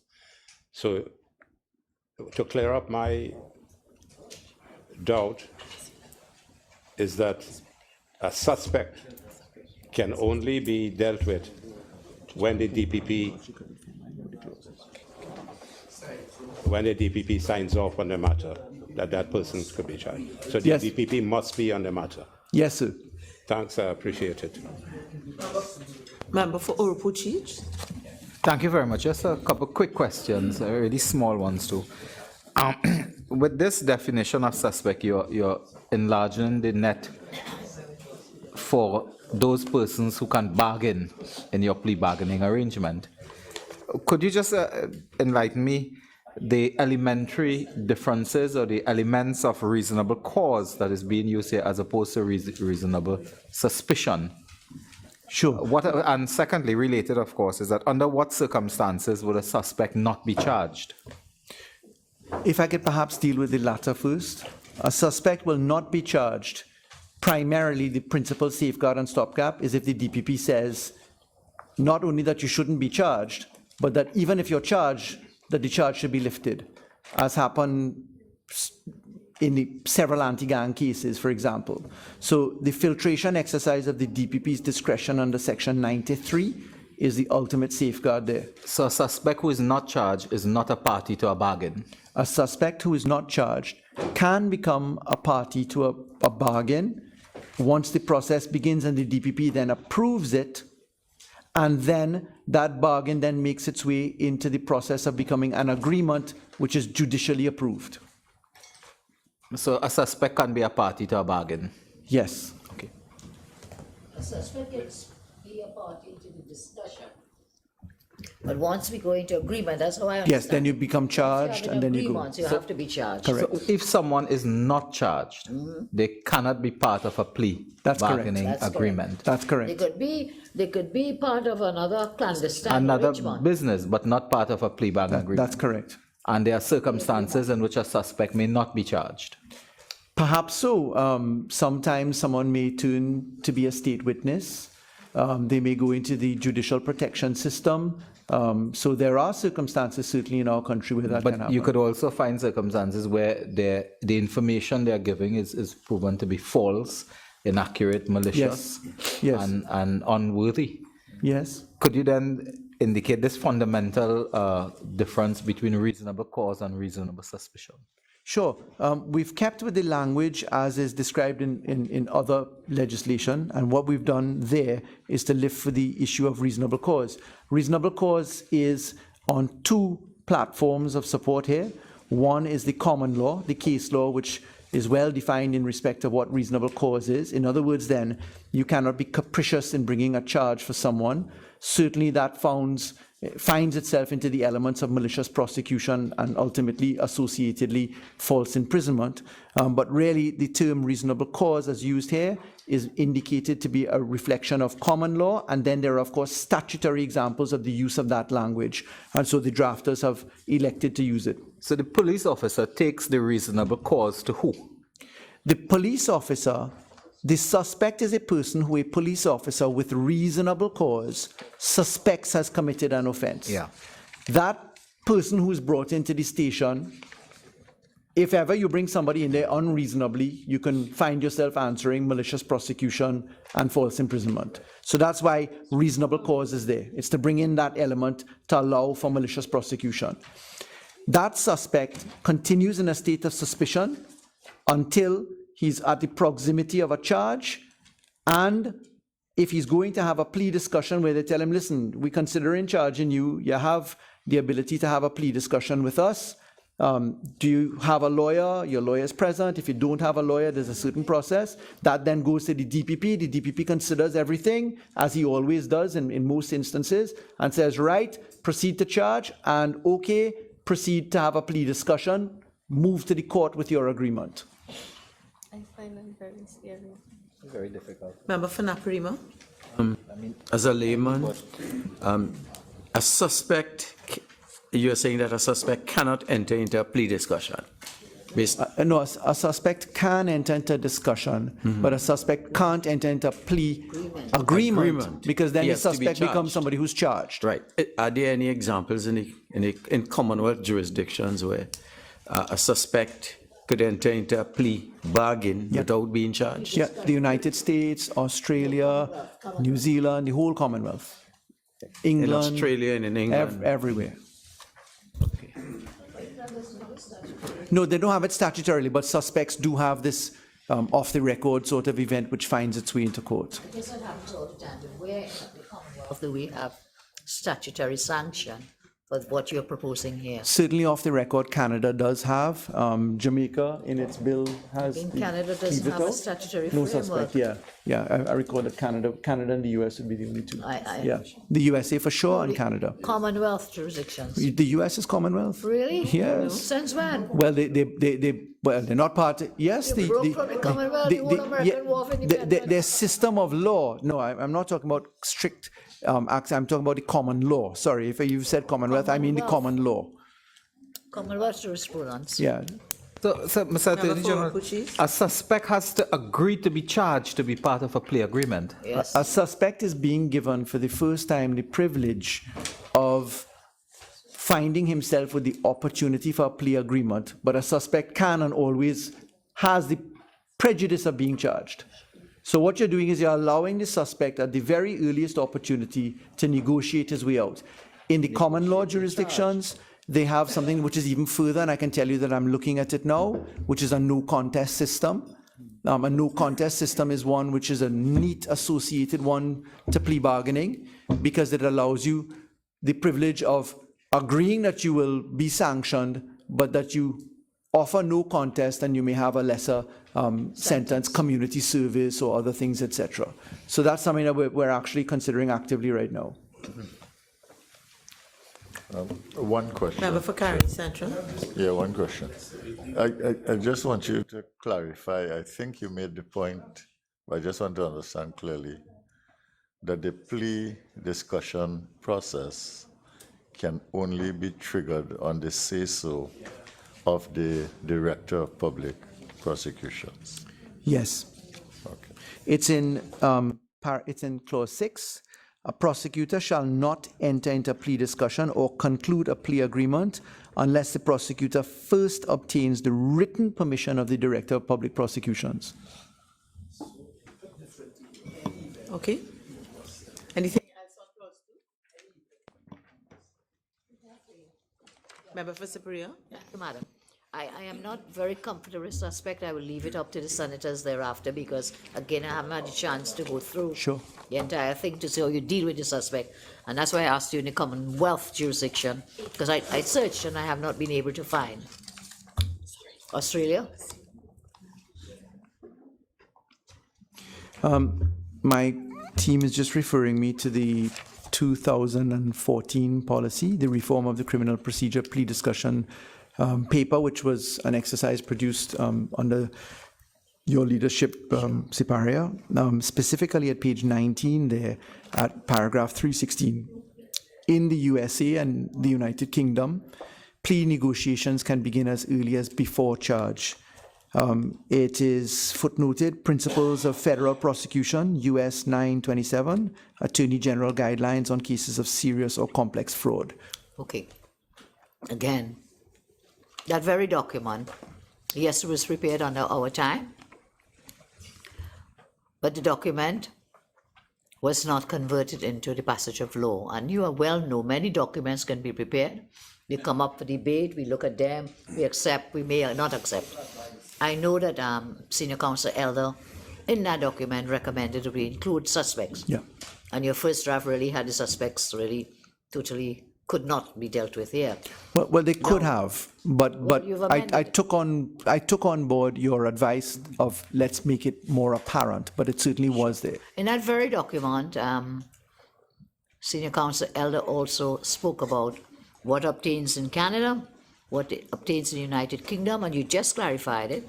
In UK, the only statutory aspects are with serious fraud cases. It's not like, ordinary minor offences, summary court offences. It was just for summary, serious fraud. I think in Canada as well, in the very document, it's very restricted in a statutory figure. I'm sorry this is happening, but I apologize. it's my throat. So, sir, I am saying in principle, it seems okay. Our team upstairs, when we have more time to look at it on the issue of suspects. So can we move on? Sure. I'm not happy with it, I'm saying. Okay. And just to add in I feel it could one. open to so much abuse. Sir, why I'm also not very happy is I had suggested some amendments to deal with possible abuses and creating penalties. I see you've rejected that as well, and we'll come to that down the road.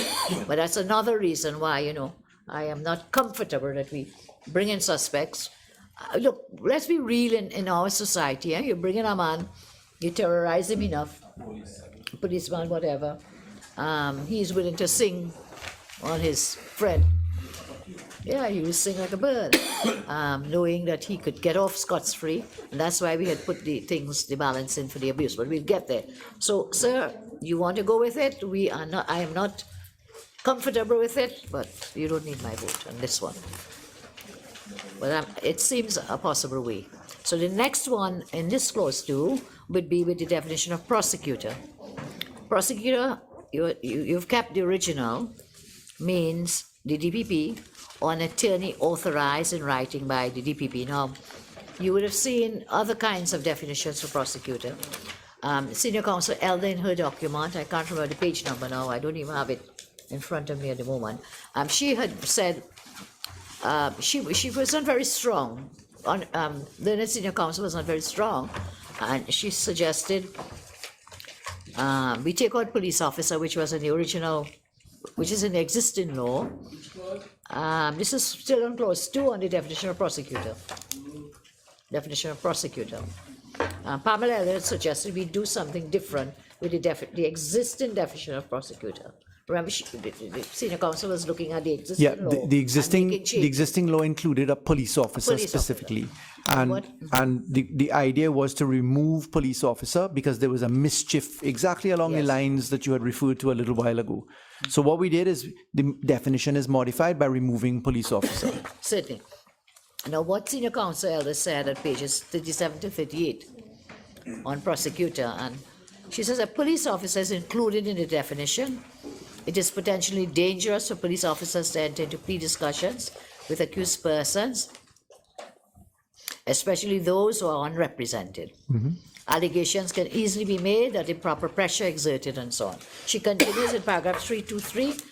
On the 25th April, the workshop, Mr. Gaspard, Senior Counsel, DPP, recommended that if the term police officer is to be retained in the definition of prosecutor, then the meaning should be restricted to the level of a first division officer.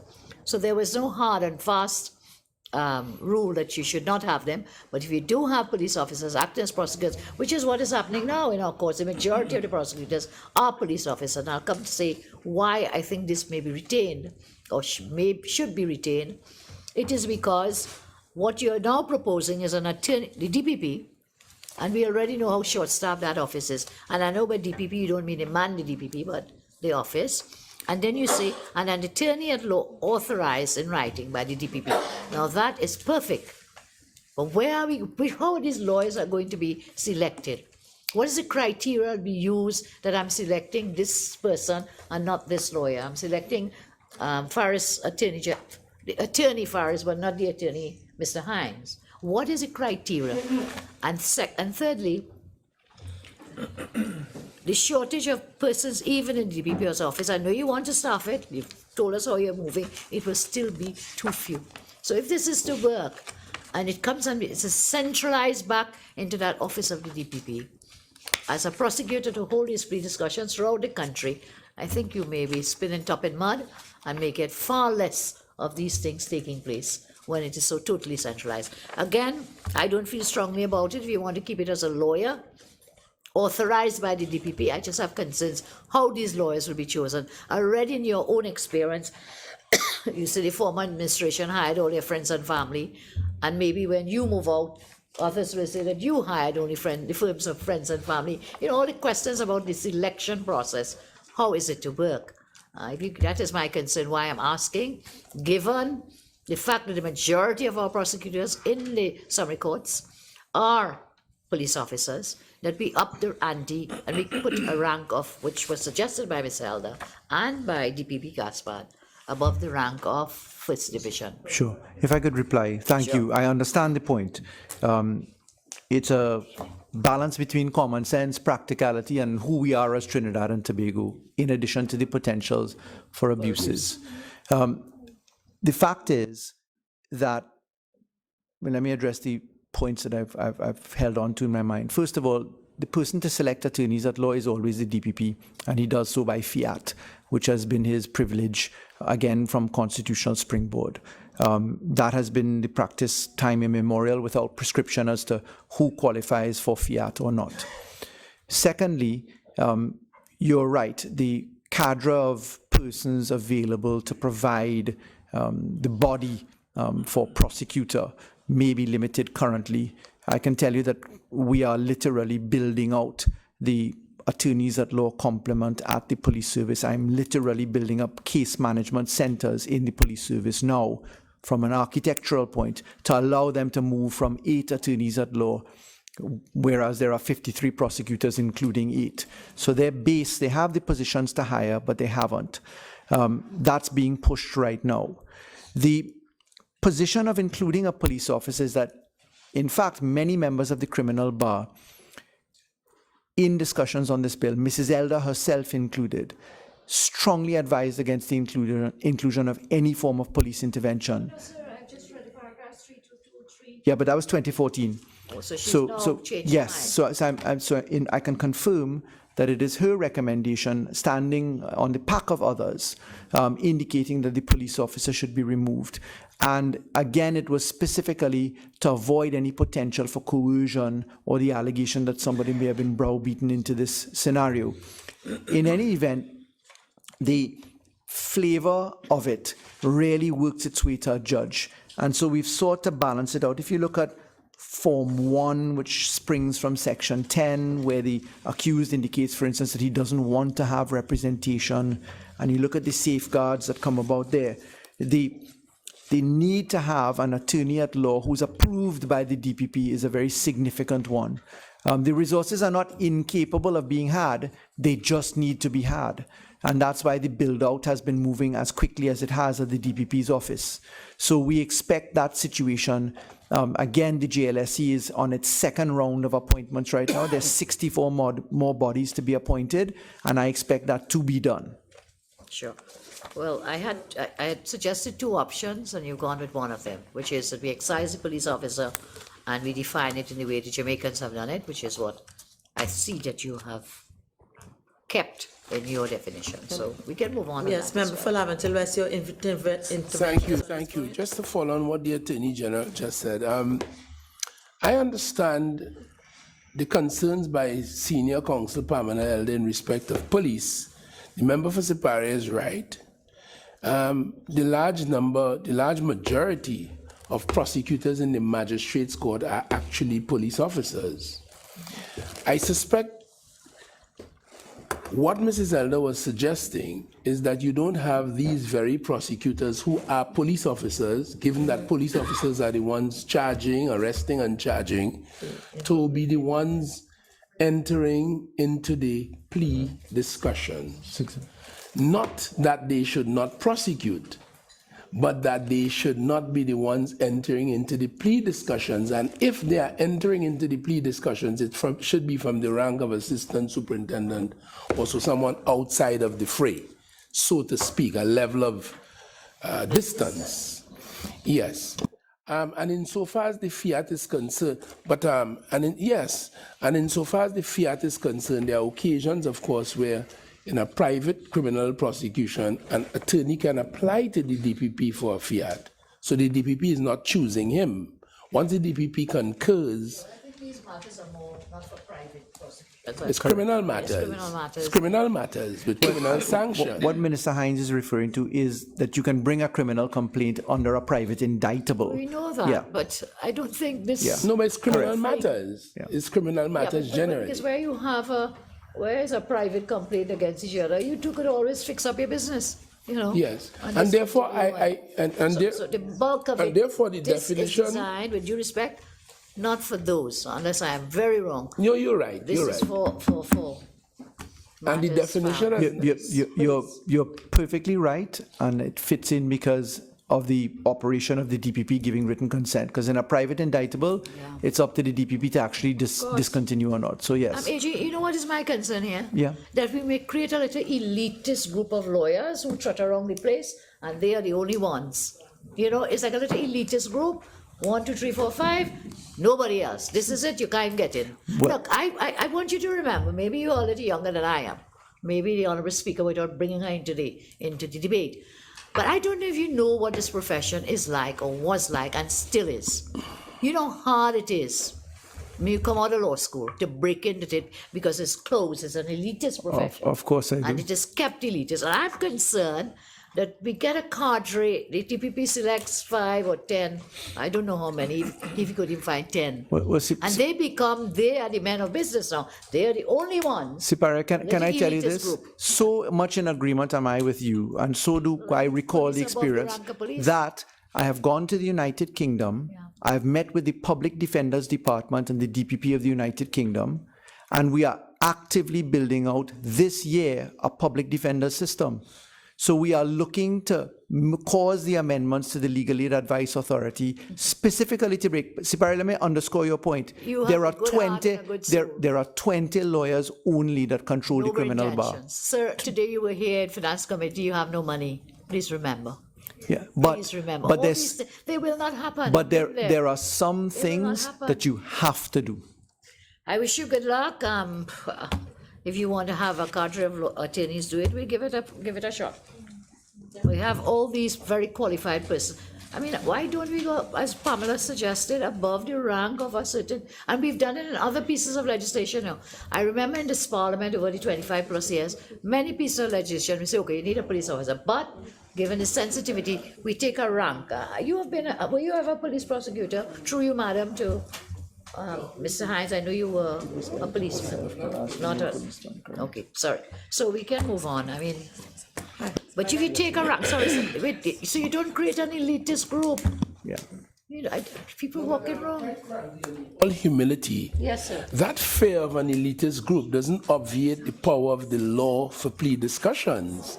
I mean, whether 5 wind up doing it or 25 wind up being regularly involved in any event, the criminal bar as it now is a shrinking commodity.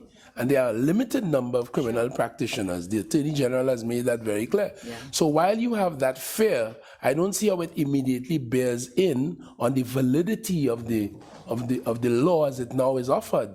With due respect, the very thing that you fear in having the police officers there, that very thing may happen with this little crew of plea discussion lawyers. You see, you're saying, let's not put the police officers because of the possibility of abuse. Yeah? But in the same way, you put a little crew of lawyers, a little elitist, and that very fair transfers there. With the police officers, there's a wider cadre of people. It's not the same little close group. Secondly, you put them above a certain rank. You see, Siparia, some of this is driven by the fact that as at 2015, 2014, there were 12 plea bargainings. And that was born because of the complaints coming out. Again, the criminal bar saying this, most people were unwilling to enter into plea discussions with policemen. So causing a division away from them was one of the appropriate things. And it is Mrs. Elder herself that gave the convincing argument that we should not use the police of any rank. Yeah, well, I know the police take all the blame for everything these days. It's not you, it's the police. Blame them. So I am not in agreement with excluding them completely. And again, you have the majority. Well, we still have some time to look at this between the House and the Senate. And the Senate, yeah. And certainly, as I hope I've demonstrated, they're very good. the mindset is open. Mr. Hinds, Madam Chair, finally, permit me. I just want to be very clear. You know, you go along. I just want to be very clear. When the police arrest someone and propose to or eventually charges that person for a criminal offense, that person gets himself defense counsel.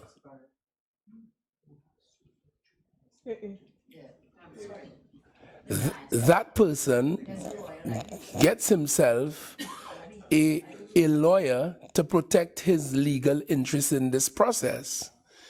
So it is that lawyer, which the Attorney General just explained, once he's on record, no plea discussion cannot be entertained with him, the accused or suspect, without his lawyer. It is that suspect or accused, he has his own lawyer. For plea discussions to ensue, that lawyer operates on the accused or the suspect's behalf. And then for the state, you have either the DPP or one of his officers, or typically the police. Pamela Elder is saying the prosecutors who are police officers ought not to be the ones entering into that plea bargaining debate or discussion with the accused and his lawyer. It should be someone of the rank of ASP and above, or a lawyer chosen by the DPP. Yes, so I thought we were confusing it a little while ago when I was hearing about abuse, because it is two sides. The state has someone negotiating on its behalf, and of course the accused has his lawyer. So the little clique now that you're worried about, where would this little clique would be? I don't understand. One day we may be back here, God willing, and we may review this. We will see the statute. No, I'm just asking in all sincerity, in all sincerity. I am very sincere in my comments. Yes, I know. We want to do, and so are you. Yes. So we wouldn't know until it goes out there and we see. So you fear that there'll be a little clique that will come on behalf of the state? There will be. That's what happens. It's the reality of our society. Okay. Okay. Might I call upon the member for But if Oropouche? that damages it or not, well, it's left to be seen, you know? Your point. Okay, Sorry, member for madam. Siparia, I want to Yeah. call upon To the the, member for to the Oropouche. Attorney General, is the Attorney General suggesting that even if you go with the police of the senior rank, there will still be some perception of collusion with junior police officers in this matter? Mrs. Elder gave us very graphic examples of how police intimidation can operate in this scenario and cautioned against the inclusion against police. And she having the most experience in the criminal law, certainly I having none, she having all. I took what she had to say seriously.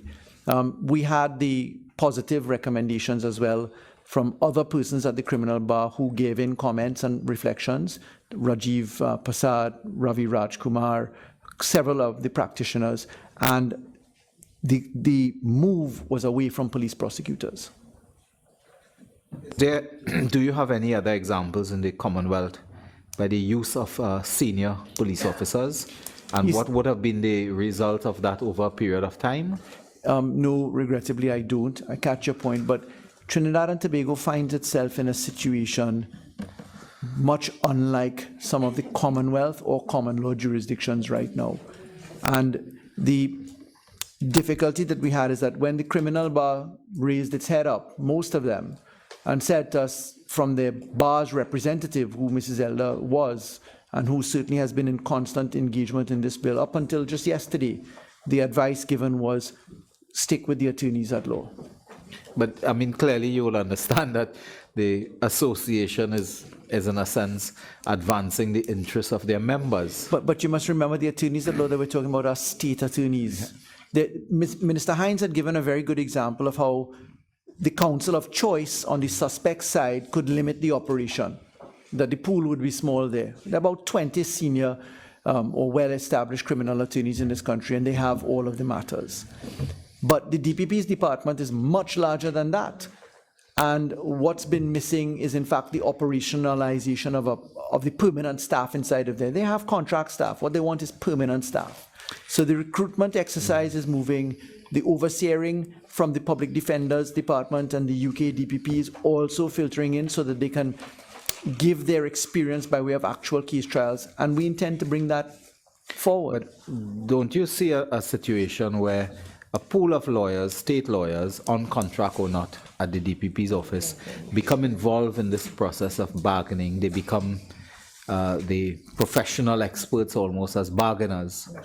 And specialists is a specialist area that will emerge. Yeah. And then, of course, when they decide for one reason or another to go into private practice, they become the attorney, the counsel of choice as expert bargainers. That's exactly the way it happens. Right now, most of the scholarship winners, etc., come into the state, get their legal training, and then they do go out into private practice. It's the natural progression.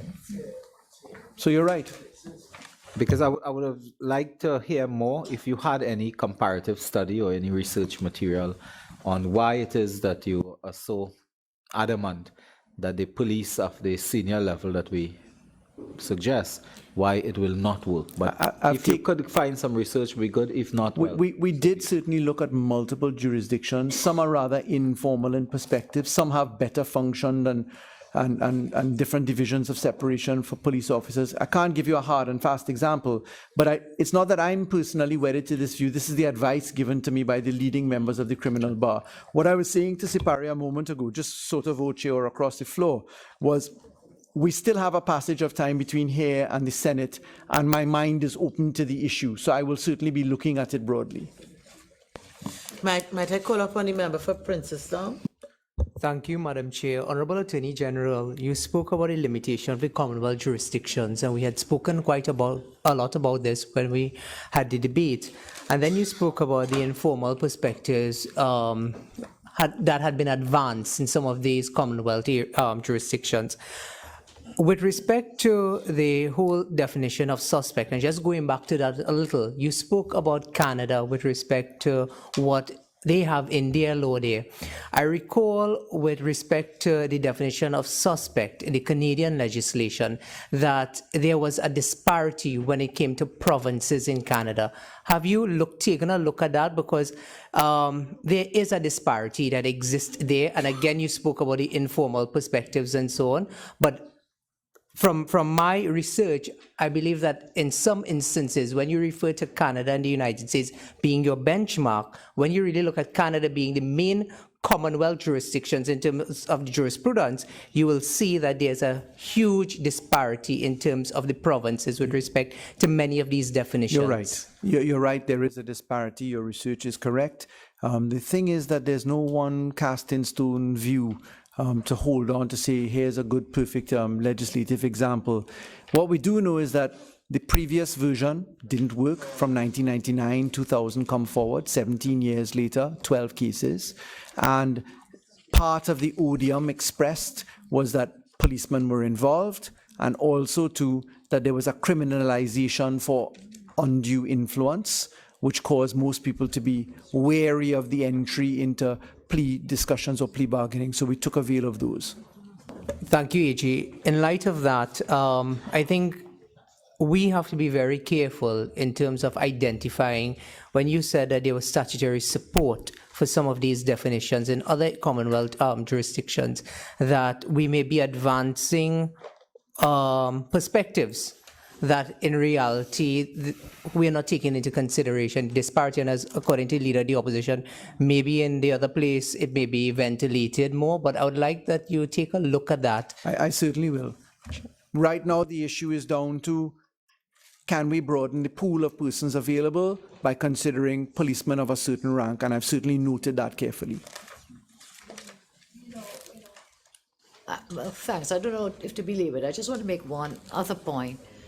You know, if you are involved in a profession and you're a policeman, it also gives that policeman something to aspire to, that, I want to be of a certain rank, I want to do certain things. We talk about in human management, about rewards and so on, Incentives, yeah. Incentives. Siparia, I hear you loud and clear. And already the morale of our police service is so low. Not being the expert in criminal law, I defer to the advice of the senior practitioners there. Thank but you, I'm sir. certainly looking at the issue. Mike, shall we move on? For Cumuto, Manzanilla. Yeah, right. Thank you, Madam Chair. Honorable Attorney General, I know that you had made reference as member for Princestown indicated with Canada, But I mean, in all fairness, I would like to say that in comparing what it is we would like to do with Canada, we have to understand that we are not at that level in terms of the efficiency of our judicial system and so forth. And with regards to the police, I mean, just recently, you had a police officer being charged and being convicted, for bringing false charges. False charges against a colleague of his. And therefore, you must understand that we want to go forward, we want to grow as a nation in terms of redesigning our whole judicial system and so forth. But there are concerns that the citizens have. And until we are able to put their fears to rest in terms of the level of confidence that we are placing in our law enforcement, I think that going forward it is going to be very difficult, and many persons are not going to feel the confidence of what it is you're trying to do in bringing about a just system And reform. and reform, and those concerns are very, very real, and it cannot be ignored. I accept the point as it's made. Could we, yes, Siparia, did you want to move on next to relative? Just 1 minute, please. Currently, it's your point sorry. on clause 2. It's on something we've done already. Just a short one. If I'm to get some clarification, the attorney at law who is going to be a court prosecutor, is that attorney from the private bar, or can it be from the DPP's office, or both? What we're discussing right now is the ability for a prosecutor as defined to mean the DPP or an attorney at law authorized in writing by the DPP to engage in a plea discussion and conclude a plea agreement. So it may include the prosecutorial persons, but it may not. It may be someone just assigned for that purpose. So it's a broad category. And some of the attorneys can come from the DPP's office as well. And they can come from the outside by way of fiat from the DPP. Okay, I appreciate it. Thanks for the clarification. Member for Siparia. Yes, Madam. I note that the Attorney General has proposed an amendment to the definition of relative, so perhaps. Yes, ma'am. we want to- Siparia, we took a look at Jamaica, and they had a broader definition of relative. They included the more Caribbean type definition of relative. The child, stepchild, other dependent, brother, sister, stepbrother, stepsister. So what we did is we went with the broader definition of relative for the definition, and we lifted off of the Jamaican bill. That Jamaican bill, if you look at it,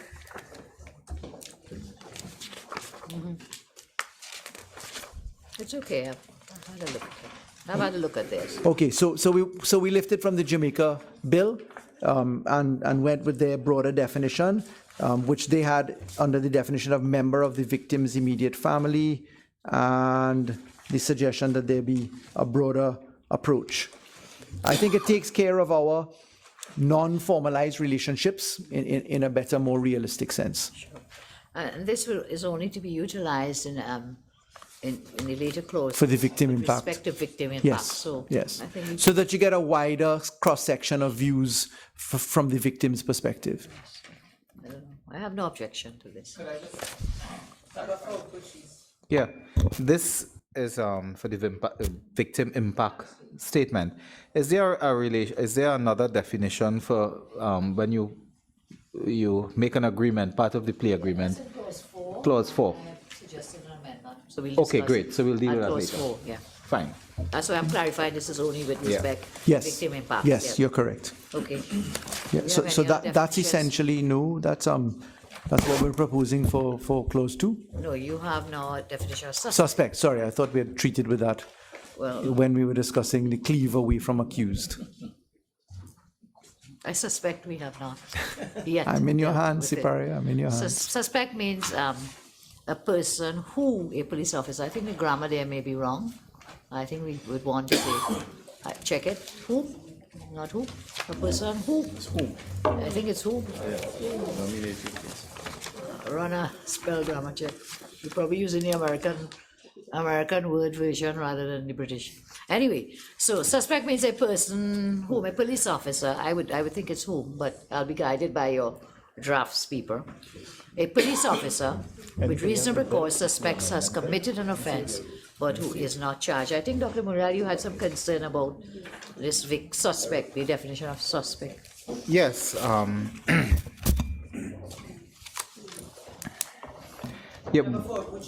Then the definition of suspect means a person who a police officer with reasonable cause. Is it?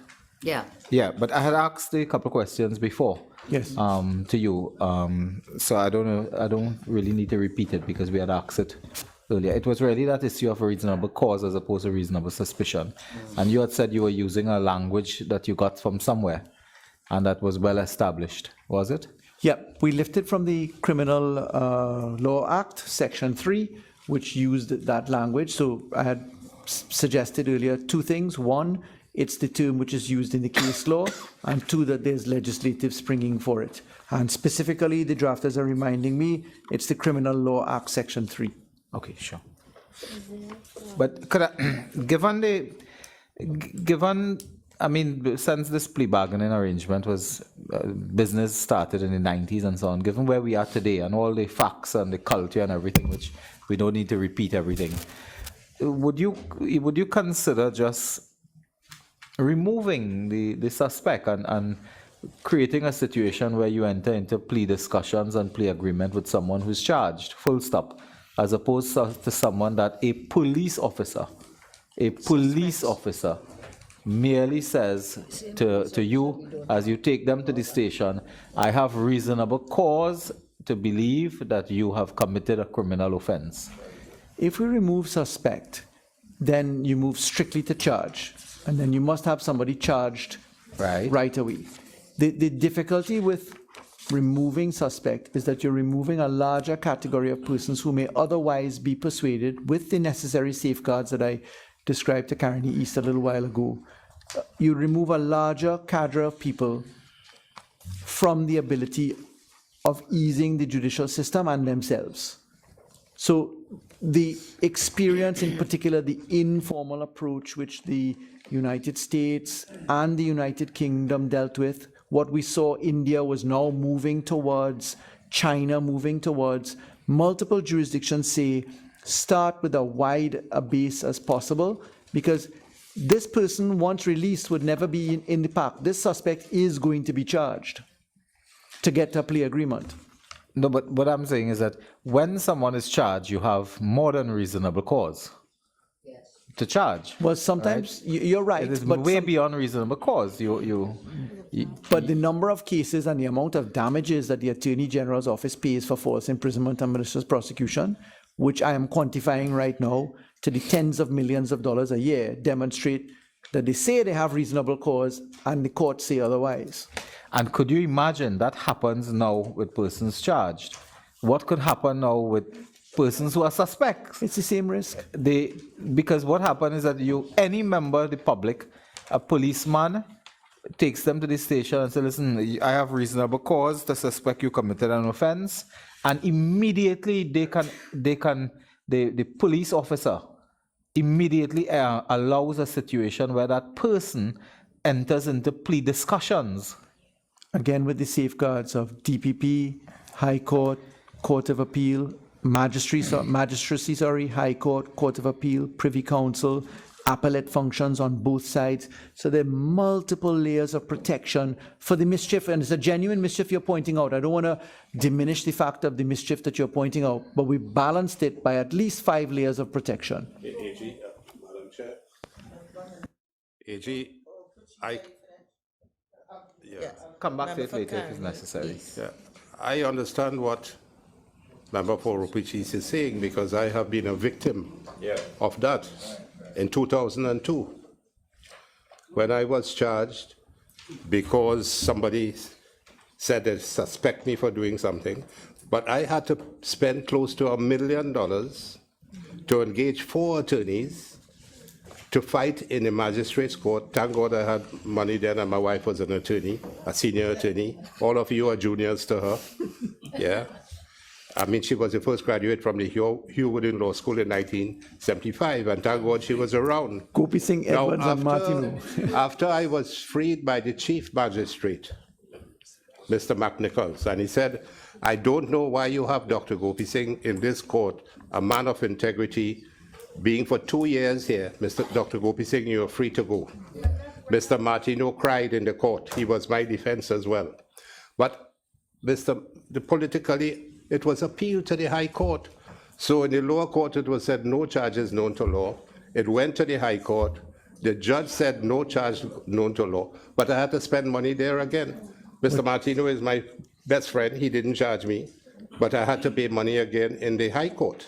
Carney, you're making... So basically on a suspect. No, but you're making the very point of the validity of the safeguards, because it was the court that vindicated you, like the court vindicated Franklin But I had to spend Tan. money. And what about the innocent person who doesn't have money, AG?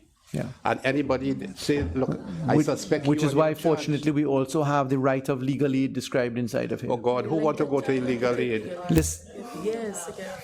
Madam Chair, if I could just bring us, I do appreciate the honourable members' observations. They are correct. There is mischief, but the position is that we're proposing that there is an answer to that.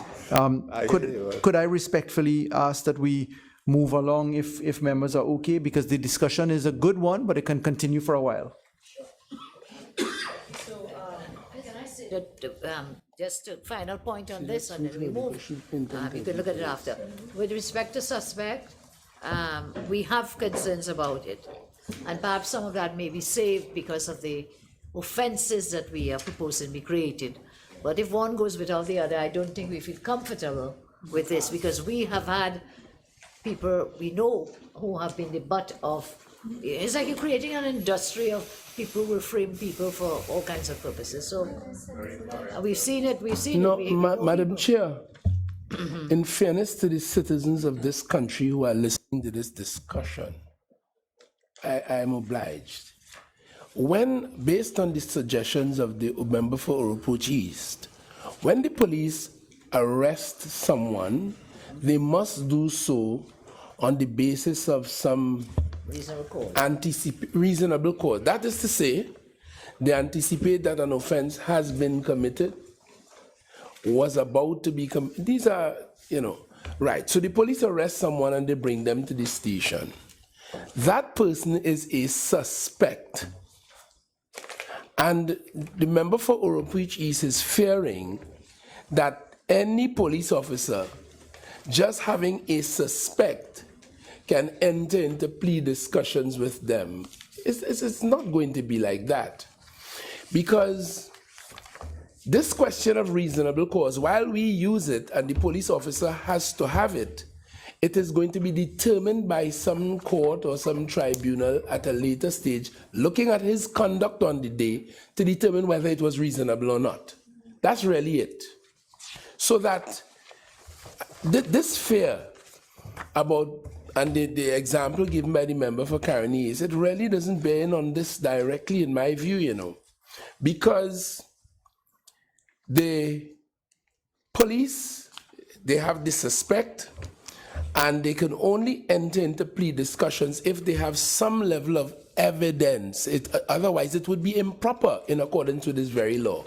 They can't enter into plea discussions on any matter improperly. And by improper, I mean if there's not sufficient evidence to found that serious charge. And remember, the plea discussion will be with the suspect either for a lesser charge or reduced number of charges, or later on a plea agreement for a lesser sentence. So the question of improper inducement applies here, and that is catered for in this law. I hope you're following me. Could I just clarify based on Laventille West? Yes. Is a suspect a person arrested? No. A person could be suspected but not yet arrested. That is the point. And a person can be suspected and then arrested. And when the police arrests him, the police would have to have some reasonable, lawful authority But you are not for so dealing doing. with a If he person does not, arrested. But hold this is on, the point. One second, please, you can be arrested because you can be detained and then charged, or you can be detained and then released.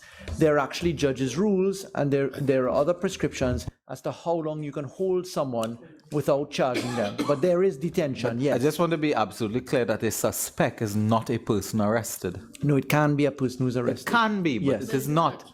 It may be. It may be, but may be it or is may not. be And not. then you are enter into plea discussions with a person who is not charged nor arrested. That's right. It can be, correct. No, that if you do that, as I'm saying, if you enter into plea discussions with someone and the evidence does not support that, then it would be an improper inducement. Oropouche East's which you have to observation create is the correct. Your observation is correct because it could happen, look, in a fraud squad matter, where there's ongoing discussion with the fraud squad and several interviews, but you're not detained or arrested. That can happen, yes. Yes. But you said that the critical factor was the DPP's Yes, intervention. you cannot, specifically in this bill here, you cannot, under clause 6, enter into a plea discussion or conclude a plea agreement unless the prosecutor first obtains the written permission of the DPP. Yeah. That's the key. Police can't come just. Is there anything else on clause 2? Cumuto, Manzanilla. Thank you, Chair. I just wanted to ask the Attorney General, what is reasonable cause, and will it be left to interpretation by the DPP or by the courts and so forth? And my concern is that we may be creating an industry of people who will frame innocent persons, and criminals may tend to use this system to save themselves and actually put innocent people at risk. And of course, as a member had indicated, he had spent how much money to be able to Sure, prove I his understand. So the innocence. answer is, But just 1 minute. I think Cumuto, Manzanilla, the AG has been at pains to explain from the beginning, since we've sat, what reasonable cause is. in summary, it's a term of art which is judicially described. It's been understand. interpreted by the courts on umpteen occasions, and it excludes everything that is malicious, for which you can be dealt with in court for malicious prosecution. Ask the AG to just clarify, a suspect can refuse to go to a police station. Yes. And then it's up to the police to do whatever they wish to do. Because you have the constitutional right against self-incrimination, etc. Yeah. Madam Chair, could we put clause 2? Yes, the question is that clause 2 be amended as circulated. Those in favor say aye. Aye. Those against say no. I think the ayes have it. The question is that clause 2 as amended now stand part of the bill. Those in favor say aye. Those against say no. I think the ayes have it. Clause 2 now stands part of the bill. Clause 3.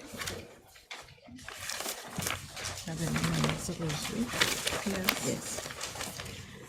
The question is that clause 3. You want to just hold it? I don't know, you want to invite any discussion. Yeah.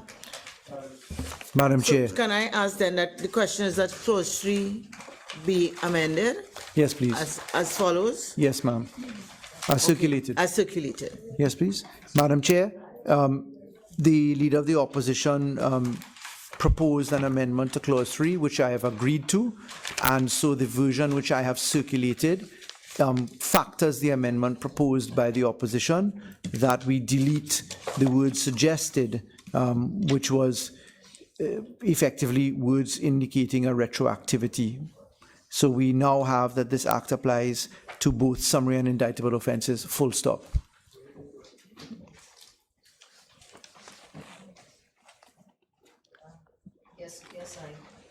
I appreciate the change made there.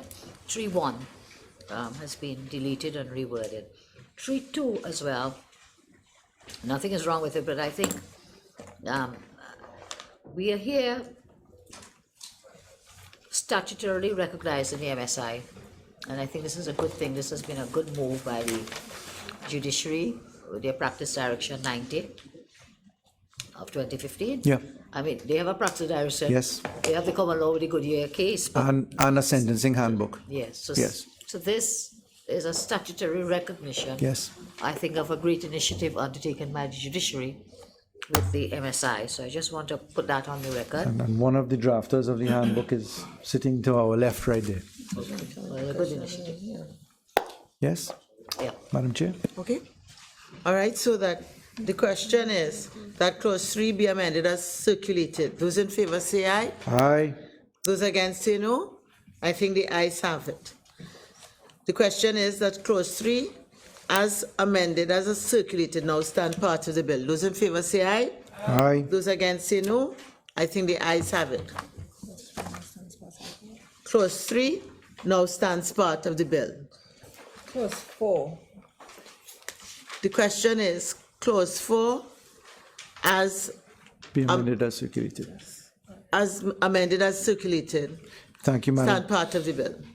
Madam Chair, in keeping with the introduction of the cleaved definition of accused, now cutting away suspect, we've had to cause a consequential amendment to clause 4, and clause 4 now separates out the two species of what was once an accused between accused person or suspect, and that's the only amendment that we propose to A and B until we get to Roman 3, where we delete the words in respect of the matter with which the accused person is charged. So it was to tidy up that definition, and that's the sole purpose for clause 4 being amended as circulated. On that amendment, we have a difficulty with 4.3, which is what I think one of my colleagues also mentioned, where part of what the prosecutor can agree to on behalf of the DPP is you can enter into an undertaking not to institute charges against family members or friends of the accused person or suspect. Now, I know a question arose in our parliamentary manuals and so on, and if I'm not mistaken, the Honourable Prime Minister said, well, if you want to find my family, you'll have to take a DNA test. Let's do a DNA. How are you going to, institute charges, not to institute charges against family members? Oh, it's a family member, a friend of the accused. How do you know it's not someone that might be putting duress on a person to take a certain course of action to get themselves freed? And therefore, I'm not of the view that we should have, as part of this plea agreement, where you're undertaking not to pursue charges against other people. Sure. It came up in the context of looking at constructive possession matters, where strict liability, possession of marijuana, for instance, was found at a place, and the famous expression, everybody going down. Particularly recognizing that Trinidad and Tobago is often comprised of what we call the Trini family or Tobagonian family, which is people treated as family as opposed to the strict Christian definition of what a family or relative is. So it was specifically with the constructive possession charges in mind that we dealt with it in the fabric there and left it open for judicial determination. The phrase that we've used is specifically intended, if you read it, an undertaking not to institute charges against family members or friends of the accused. That is something which we felt the court could easily consider as the bona fides of that. Remember, all of this still has to go before the court. Those terms would have to be disclosed to the court and in open court unless it is deemed otherwise. Before my colleague, I do not agree with this 4.3, and I will not support 4.3 for many reasons. The night is late, but I do not support this. We are undertaking not to institute charges against other persons. I do not agree with that at all. look, this man who has to come and make a discussion with you and an agreement, he has to be first charged before he gets off the loop. You are here making a deal to free somebody else. I did not think this is reasonably justifiable. According to the statements of the informality in the DPP's office, not ascribing this to him at all, I'm told that this happens on a daily basis, both at the police and at the DPP's office, because sometimes people turn to give evidence, and that's the way it's done. Yeah, not to prosecute their family. Well, look, I know of a particular person whose children are charged with something, and he refuses to, they have promised him, should he come forward and give himself up, they will release the children, but it doesn't happen. So I know there are cases where you bargain. But I do not agree with this. I think persons who break the law should be charged and make their own deals, their own agreements. That should not be a bargain to be made by a person who is a suspect and thereafter charged as part of his deal, not to charge somebody else. Now, I understand your difficulty with district liability matters with the drug offences, and perhaps that law may need to be relooked. But that doesn't mean that people who may have broken the law, you have a third party broker into, that they must not be charged. I mean, I do not agree. I feel very strongly about it. Yeah. You've broken the law, face the consequences, either by a plea agreement or trial. Could Let me share with you. Just 1 minute, please. I recognize member for Oropouche. Please. Yeah, Sorry. thank you. And then maybe Laventille West could comment on both. I agree with everything the member for Siparia said, but this is a very serious, problem here. You're saying that something happens right now in practice and is familiar to some who know about it. It happens out there. What you are running now with a grave problem that you are going to put in statute, something that happens in practice, which we are not very clear is correct, is right. So you're taking a practice which there's no consensus that this practice is right, and you're now going to give it statutory life. Then you are going to ask the court to give interpretation to something you are deliberately making vague. So this parliament is going to make something vague deliberately and ask the court to interpret our vagueness because we are not clear ourselves. While we may get a definition somewhere on family members, and think we have other pieces of law that deal with family, what really could we tell the court that we met in Parliament and passed a law and we agreed that friends could get off? What do we mean by friends? I mean, this thing is much too wide. How do you define that? This can be used to pervert the course of justice. This can be used to undermine the law. This can be used for several. One man could take the rap for an next fella, and for many reasons. Now, it may happen in practice. I'm not saying this doesn't happen, What I'm saying is that it is not correct for us to give statutory right to a practice that we are not sure is correct, or a practice that some of us think is wrong. And worse, to tell the judiciary that we are vague deliberately. And you can interpret friends anyhow you want and family members. Oropouche, the Attorney General. Suppose sorry to cut in, I caught your point. Suppose I used instead of family member, relative, which is now defined in the bill. Well, this is why earlier when you were describing relative, I made this point prematurely. I came to this. That itself is also fraught with problems. Exactly. That it is fraught with problems, although you give a definition. It is still fraught with problems. In the principle, the problem is really the principle that we ought not to be plea bargaining. We ought to be plea bargaining for the person who is charged, not for an assortment of people out there who are not involved in any way. And it can be used to undermine the course of, to pervert and undermine the law that we are trying to make. The other major problem is, which you're not answering, is that really, if you are to go on record now to assist the court, who and what is a friend? You see, first of all, I catch the drift of what you're saying. Your mischief as presented is that it can be argued that this thing is vague, that you can ask the court to determine, quote unquote, what is family, quote unquote, what is friend. First of all, they are associated because it's an agreement which must be disclosed to the court that somebody else was involved who potentially could have received a charge.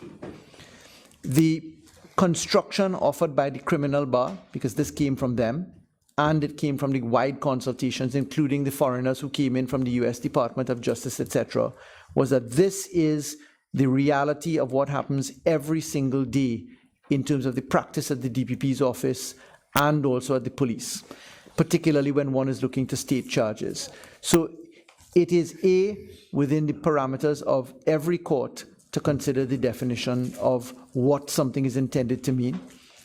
B, as an aid to interpretation, Pepper and Hart provides for these parliamentary transcripts to provide an aid to interpretation. And C, it is to treat with the reality of an actual situation which exists in practice, not only here, but in multiple jurisdictions. Could I remind you that while you're using the examples of strict liability offenses, drugs and so on, they prescribed in circumstances where you're in a common compound, you're in a car, you're in a locality. This is for conceivably every criminal offense. So that the people who are our friends and family in the context of this piece of legislation is not the same people who are also in a house at the same time that you seize drugs, True. also in a motor car at the True. same time you seize drugs. This could be anybody, even outside of Trinidad and Tobago. True, which is why we're giving the DPP first, and the judiciary, and the Court of Appeal, and the Privy Council the ability to, number one, have this thing mandatorily disclosed in the agreement, if that's the case, and secondly, subject to judicial and DPP consent. All I can end with is saying that you have defined relative. As difficult as that is, there's a definition of relative. You are not going to define this at all. You are going to tell the judiciary and the court to interpret our vagueness anyhow they would like. You're going on record to actually suggest that that is the best course of action, and this is fraught with problems, and I really object strongly to it. We're giving, I'm sorry, madam. Sorry. Member for Laventille West? Yeah, again, if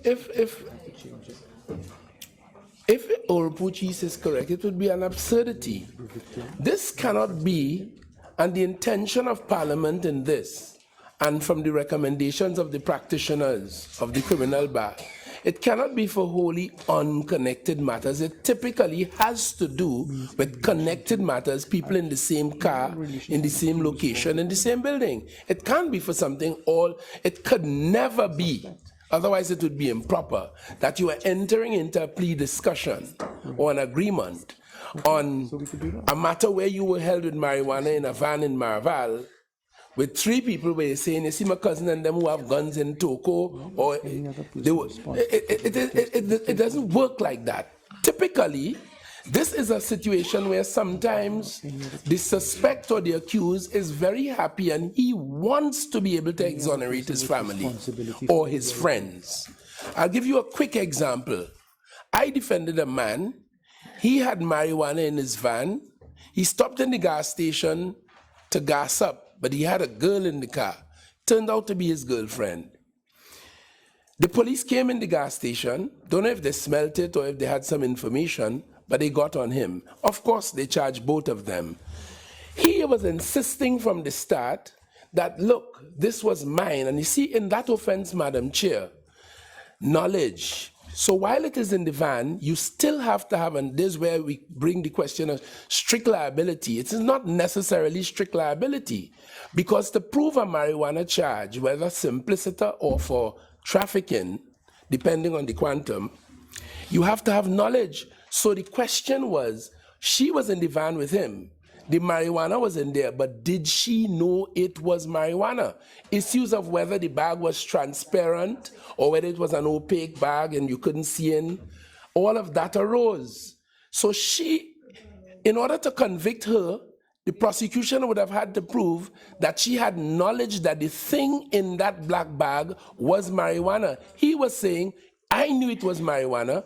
It was mine. She didn't know. Exonerate her. But they went ahead and charged them both, because typically, when the time comes for trial comes, he says no, he changed his tongue. I don't know. She says, I didn't know. Who is guilty? So what happens is that they're both charged, typically. He pleads guilty. She pleads not guilty. And when he's convicted and sentenced, procedurally, this is how it works. He then comes to give evidence in her matter and says, look, I took the rap for this, I served the sentence, I paid a fine, she knew nothing of it, let her go. And that is exactly what typically happens. In a plea agreement of this nature, which this is intending, it will prevent all of that. He says, look, don't charge the girl, my friend, or my wife, or my son. They were in the house with me, don't charge them. I'll take the responsibility for this. He enters into agreement on those terms. That's how it works. Could I just ask the member for Laventille West to just give me a comment on the other scenario? The two brothers commit murder. Both are accused. One declared that I am guilty and entered into a plea arrangement and said part of the arrangement is that you don't charge my brother. If the police has evidence that both participated in the murder, they won't need no agreement. They are accused. Plus the judiciary has, the DPP has to approve this. So it has, and the judiciary has to, and if the DPP objects, the DPP can say no at the plea agreement. You see, you don't enter into a plea agreement without A, written consent, and B, you must actually agree to the agreement. And it has to be on the basis the agreement. Let's take this fundamental point, Oropouche. All agreements must be properly on the basis of some evidence. If it is unconnected or it is not it can't stand. On the basis of evidence, it will be improper on its own. So in the case where the two brothers, I'm so sorry, just to conclude, in the case where the two brothers, if the evidence, video recorded evidence, or some other evidence supports that they hacked this man to death, then one cannot, the prosecution will not enter into an agreement to say only one, because they have evidence. If they don't have the evidence, if they don't have the evidence and they only have against one, they charge two. They charge two and they don't have sufficient evidence. Well, then he'll be exonerated in court anyway. So, as a layman, thinking that our family bonds are so strong that let's say 5 of us, a scenario where 5 of us commit a crime, some my family included, and the evidence is not strong, but they need my evidence or my statement in order to get a conviction. So they enter into a plea arrangement. I may be using the words loosely. Fine, sure. A plea arrangement where my evidence to get Mr. Big convicted. Mm-hmm. The arrangement is you do not charge my brother or sister or wife or whatever. But the person is guilty. Are we not? I'm thinking our law should be that everyone who commits a crime should pay for the penalties for committing the crime. They cannot use by creating a situation where we legalize what takes place, even though it is wrong. Sure. Could I, Madam Speaker, I genuinely appreciate the views expressed by my colleagues opposite. The rationale for family members and friends is specifically to take care of the widest possible ambit for judicial consideration. Friends, for instance, would include a girlfriend who doesn't quite meet the Cohabitational Relationships Act. You didn't live over a year, you're under 9 months, so we had to use that concept. Family members can be judicially interpreted. It can be strict, it can be wide, depending upon it. I'm comfortable with leaving that to the judge. I hear the point about the policy. Should you let anybody off the hook? The point is, this is not new. Multiple jurisdictions do this. It's the actual practice. It is the utilitarian concept of trying to get accountability, not in an ultimately perfect sense, but on a balancing of utilitarian purposes. In those circumstances, Madam Chair, could I respectfully suggest, I understand my learned colleagues' principles. They're well articulated under a veil of ignorance. In the sense of creating law, I don't mean it any other way, where one wears the veil of ignorance in coming up with a proper law, but respectfully, the government is going to stand on the position here. My final comment, Madam, through you, if I may, is, of course, as I say, the AG is free with the majority in the House to go But I think it is very wrong for us to be legislating for a lawbreaker to go free in this manner. Let him come or her come, and the same plea discussion and plea agreement, but at least there is something that you have to answer to. Why are we as lawmakers legislating for lawbreakers? And that's my final word. Okay. AG, you. Thank you. I think, Attorney General, you've answered that. As best as I can, and I do understand the laudable objectives put forward and policy considerations. The question is that clause 4 be amended as. Or 3. 4. The question is that clause 4 be amended as circulated. Those in favor say aye. Aye. Those against say no. I think the ayes have it. The question is that clause 4 as amended now stand part of the bill. Those in favor say aye. Aye. Those against say no. I think the ayes have it. Clause 4 now stands part of the bill. Clause 5. The question is that clause 5 stand part of the bill. Attorney General. Madam Chair, we have proposed an amendment to clause 5, taking care of some of the observations raised by the opposition, but instead proposing others which we propose to stand on. They are as circulated, that the plea discussion may be entered into at any time before conviction, including before charges are instituted, again to treat with the concept of suspect, during committal proceedings, before arraignment, at any time after committal, or at any time during the trial for a summary or indictable offense. So the mischief pointed out was again in relation to the treatment of suspect, that is from the opposition's perspective, but we have kept with the broad-based inclusion of suspects, so the same arguments offered and cautions would no doubt apply, but we are respectfully holding to the policy that a suspect ought to be included. Honorable Attorney General, I don't know if I'm seeing in a blurry eye at this point, but basically your red 5 is just change the order of your black, what is in black. You're correct. It was to take care of the process flow. So before charges. So it's identical. Yeah. Yeah. But the process was a little bit mixed. Sure, okay, well, for the floor, okay, a stylistic issue, I have. But what I was flagging was the fact that suspect is definitely Yeah, still but there's included. a problem here, you see. If I take you at your word, a suspect has to come before a court before an agreement can be concluded.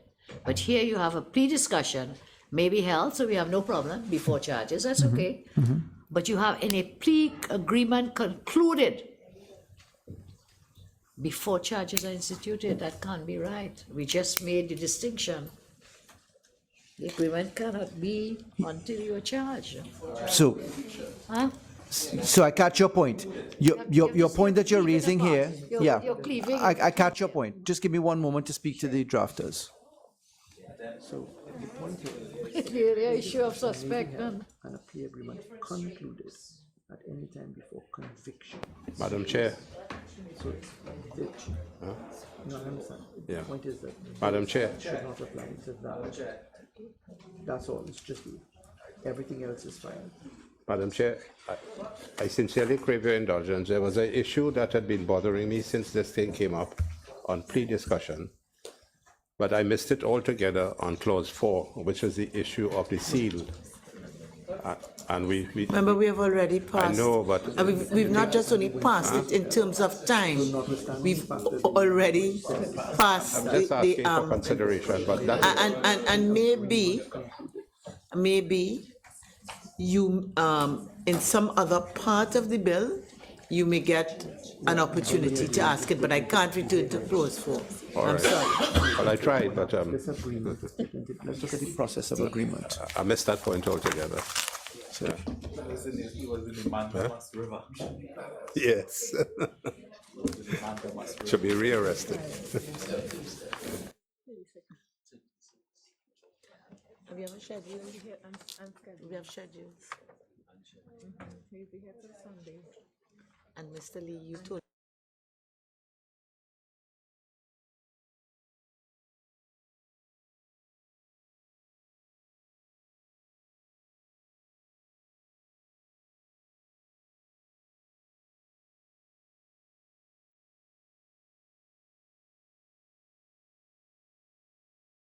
Okay, I got it.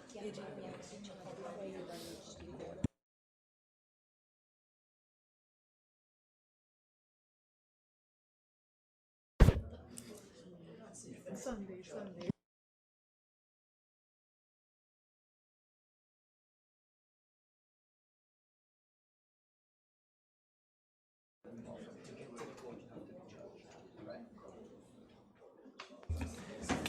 Siparia, the clarification offered is this. You can have a plea discussion before charge. You then go to the tripartite team, suspect, accused, and DPP, agreeing to an agreement to be presented to the court. So when we get to the part 3, which is plea that's victim impact, sorry, is it part 4? When we get to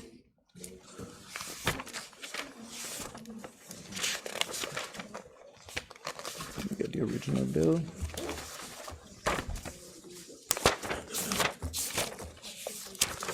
Yeah, when we get to part 4, the plea agreement, yes, the agreement can be actually signed, but to take that agreement, you have to take it to court. To get to court, the ticket to court is a charge. So the agreement is drawn up. The parties enter into the tripartite team with or without their representatives. The agreement is signed. It's not perfected. That's the party's intention. The ticket to get, the locus to get before the court is the charge. The charge then takes you to the court with the agreement. You present it to the judge. You disclose the facts. You say, this is why we're here. This is how we got here. This is what we propose. Will you consider it? And then the victim impact statements are brought in, etc., etc., etc. So what you mean here is a plea agreement, plea discussion may be held and a plea agreement drafted at any of the following. No, you can actually enter into the agreement, but the acceptance of the agreement is ultimately for the judge under part 4. So that agreement may be rejected clean, in which case it's void ab initio. No, but if you just go back to the elementary point, a plea agreement cannot be made with someone who is not charged. A plea agreement cannot be made with someone who is not charged. Plea agreement cannot be concluded and accepted by a court unless you are charged. Right. So you're saying here a plea agreement can be concluded before charges are instituted. So it's a fluidity of agreement. There's the agreement. Well, you remove the word concluded. But, yeah. A term that captures that. No, because concluded means you're finished. No, the bill must be read in its entirety. And the entirety is that the process of getting to a plea agreement which is accepted is that a court must accept it. So that agreement is done tripartite, DPP, accused with or without representative, prosecutor, in the circumstances described. That is then documented, it's taken to the court, but to get inside the door of the court, the springboard to get there, the ticket or the key to get in there is a charge. I just think it is convoluted and it defeats the earlier argument we had, in which you were very, very clear as today. The separation of the two actions. I apologize. What would you lose if you just put a plea discussion may be held at any time at any of the following stages but before conviction? Yes. Just remove plea agreement, concluded. Because you are going to finalize that and sign off and whatever when you go to the court when the person is charged.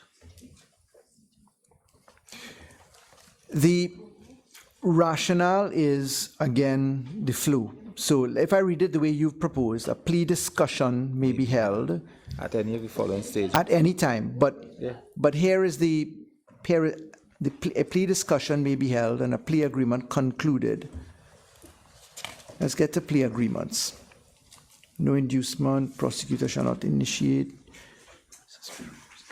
What happened is you amended section 4 now to include a suspect entered into a Correct. Yeah. Which I didn't pick up until No, now. the when I'm suspect trying to see what entered is into a plea agreement. AG, I really cannot pursue this because we haven't had time to study properly. and it's bouncing itself all over the place. But a suspect is not entering into agreement. Well, it's now changed. Yeah, a suspect can. 4-1 has now been changed to allow the suspect to go into an agreement. No, but that again is 4-1. it's contradictory. Right, so if we look at clause 19, a plea agreement concluded between a prosecutor and the attorney at law for an accused person or a suspect shall be in the form set out in Form 3 of the schedule. We still have to do the. And when we look to Form 3 of the schedule, They'll pass it without us. whereas the accused was on X date charged with the following offences. So Form 3 definitely brings life to the flow that I just described. So the agreement itself has to get to court with the charge happening. So the flow of the entire bill takes care of the position.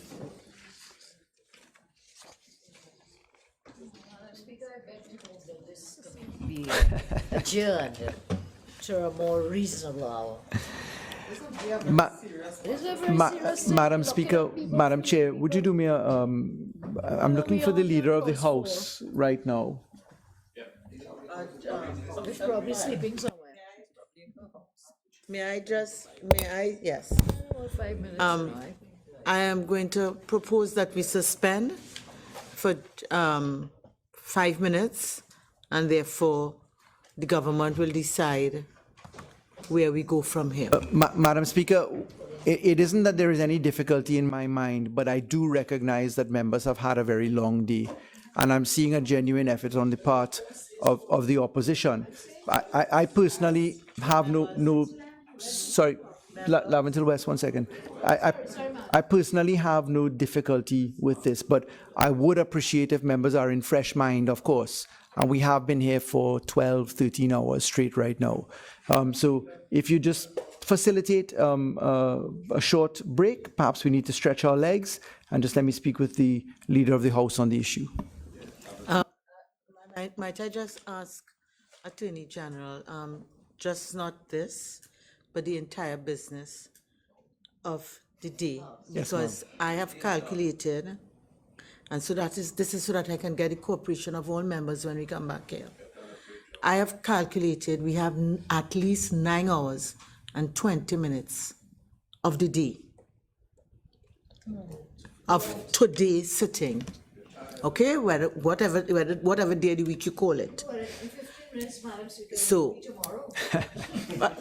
whatever day you call it. Yes, Madam Chair, right? I catch you, because we still have the procurement and other aspects. So this meeting is suspended for 5 minutes. Thank you. Thank you very much. I have a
This is the Parliament Channel and Parliament Radio 105.5 FM.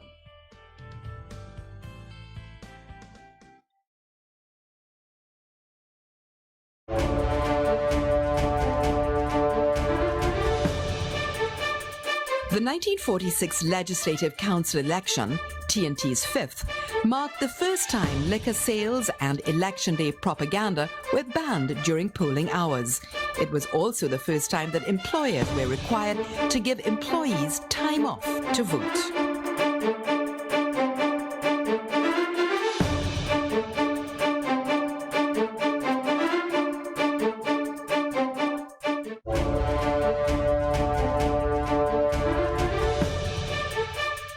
Many occupations were represented among the 42 candidates for Legislative Council, from dentistry and farming to journalism and soap manufacturing. In official lists, famous figures were identified with professions now forgotten.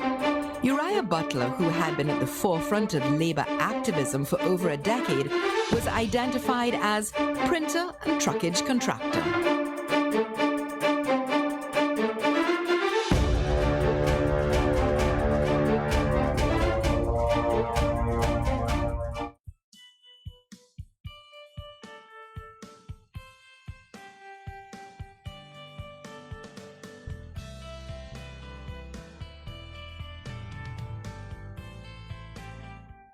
This is the Parliament Channel and Parliament Radio 105.5 FM.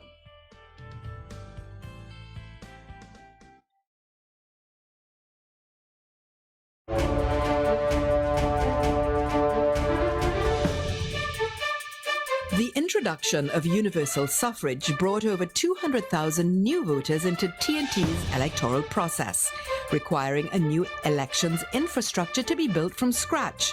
To meet the challenge, a retired Canadian census officer, A.J. Pelletier, was recruited for the job. Mr. Pelletier had organized Jamaica's election of 1944, the only election previously held under universal suffrage in British West Indies.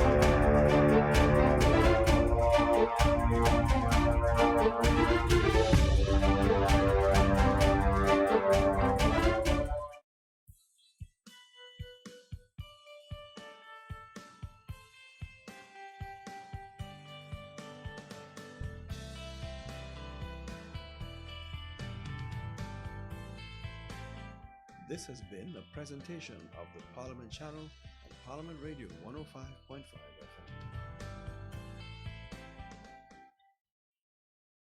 FM.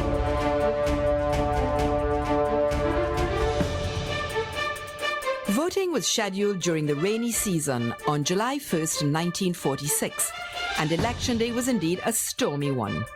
In his post-election report, T.F. Farrell, the supervisor of elections, praised Trinbagonians for turning out despite the terrible weather, as well as for their quiet and orderly behavior.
Madam Chair, Yes? are we resuming? Wait a minute. What's your name? Yes, Attorney General. Thank you, Madam Chair. Madam Chair, we had some discussions in the break, and because of the very short parliamentary space which we have, which is just 9 weeks, and bearing in mind that this bill will go to the Senate and that the opposition senators have an opportunity to give a little bit more clarity on perspectives, we propose to complete the business on this bill in this House, going with an open mind and certainly not being mindless of the suggestions which have been made from those opposite. I've communicated that to my learned friends. I know that we are agreeing to disagree on this particular point, but that's the position on account of where we are in space. Okay, so we are clause 5? Yes, please. Yes. The question is that clause 5 be amended as circulated. Those in favor say aye. Aye. Those against say no. The ayes have it. The question is that clause 5 as amended now stand part of the bill. Those in favor say aye. Aye. Those against say no. Clause 5 now stands part of the bill. Clause 6. The question is that clause 6 stands part of the bill. Attorney General. Madam Chairman, we don't propose any amendments to clause 6. All right, so the question is that clause 6 stand part of the bill. The question is that clause 6 now stand part of the bill. Those in favor say aye. Aye. Those against say no. I think the ayes have it. Clause 6 now stands part of the bill. Clause 7. The question is that clause 7 stand part of the bill. Attorney General. Madam Speaker, Madam Chairman, we propose that clause 7 be amended as circulated. We've sought to tidy up the language, keeping the improper inducement position as a mere prohibition and not returning to the position where it is criminalized, because the observations coming from the DPP's office and members of the criminal bar say that the reason that there were only 12 plea bargaining arrangements between 2000 to 2017 is because of that dissuasion on the criminalization of improper inducement. I should add for the record that the contempt of proceedings of the court certainly allow the court to institute sanctions for any improper inducement, and there are other criminal charges that can flow from that. But we didn't propose to return to what was the old Section 5 of the Act. In those circumstances, Clause 7 is proposed to be amended as circulated. All right, I see the whip, do you have any comments? Okay, so the question is that clause 7 be amended as circulated. Those in favor say aye. Aye. Those against say no. The ayes have it. The question is that clause 7 as amended now stand part of the bill. Those in favor say aye. Aye. Those against say no. The ayes have it. Clause 7 now stands part of the bill. Clause 8. The question is that clause 8 stand part of the bill. Attorney General. Madam Chair, we propose that the clause 8 be amended to cleave the definition of accused person and separate it out from suspect. In those circumstances, we propose the clause 8 be amended as circulated. Whip. The question is that clause 8 be amended as circulated. Those in favor say aye. Aye. Those against say no. The ayes, I think the ayes have it. The question is that clause 8 as amended now stand part of the bill. Those in favor say aye. Aye. Those against say no. I think the ayes have it. Clause 8 now stands part of the bill. Clause 9. The question is that clause 9 stand part of the bill. Attorney General.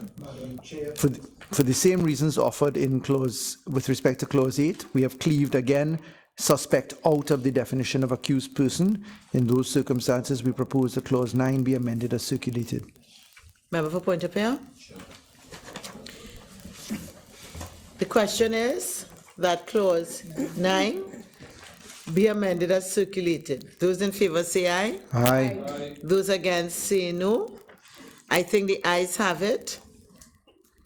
The question is that clause 9 as amended now stand part of the bill. Those in favor say aye. Those against say no. I think the ayes have it. Clause 9 now stands part of the bill. Clause 10. The question is that clause 10 stand part of the bill. Attorney General. Madam Chair, we propose that clause 10 be deleted and substituted with the version circulated. Here is where we have taken avail of how we treat with the issue of suspects and how we conclude with the plea agreements for unrepresented persons. In those circumstances, we propose that clause 10 be amended as circulated. Member for point of order. The question is that clause 10 be amended as circulated. Those in favor say aye. Those against say no. I think the ayes have it. The question is that clause 10 as amended now stand part of the bill. Those in favor say aye. Those against say no. Clause 10 now stands part of the bill. Clause 11. The question is that clause 11 stand part of the bill. Attorney General. Here we propose that clause 11 be amended by again carving out the definition of suspect and treating with it separately from accused person.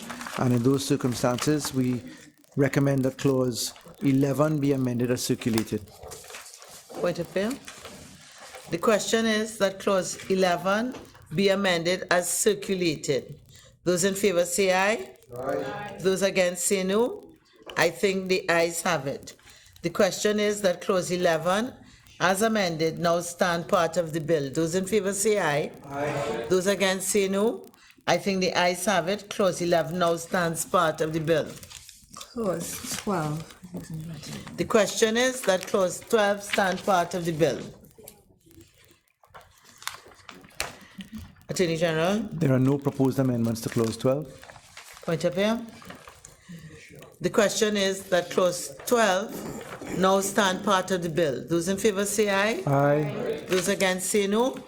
I think the ayes have it. Clause 12 now stands part of the bill. Clause 13. The question is that clause 13 stand part of the bill. Attorney General. Madam Chair, we propose that clause 13 again be amended to factor the split in the carve out of suspect from accused person, that we treat with them in separate categories. In those circumstances, we propose that clause 13 be amended as circulated. Member point of order.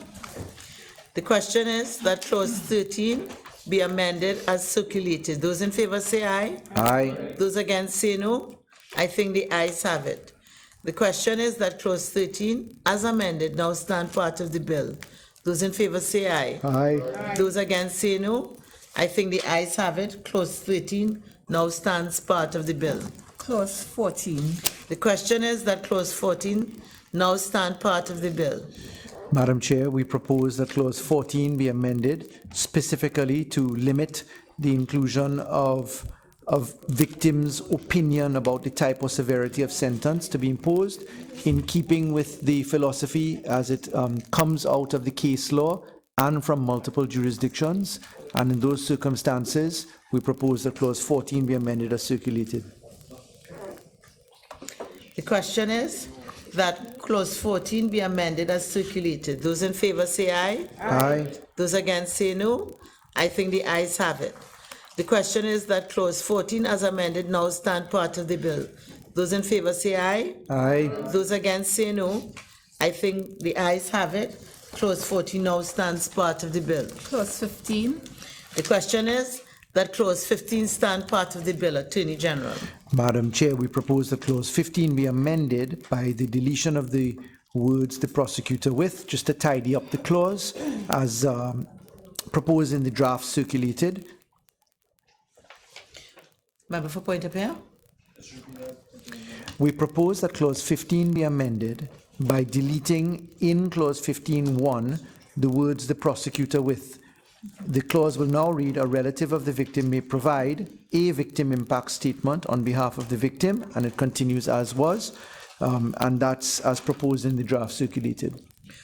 The question is that clause 15 be amended as circulated. Those in favor say aye. Aye. Those against say no. I think the ayes have it. The question is that clause 15 as amended now stand part of the bill. Those in favor say aye. Aye. Those against say no. I think the ayes have it. Clause 15 now stands part of the bill. Clause 16.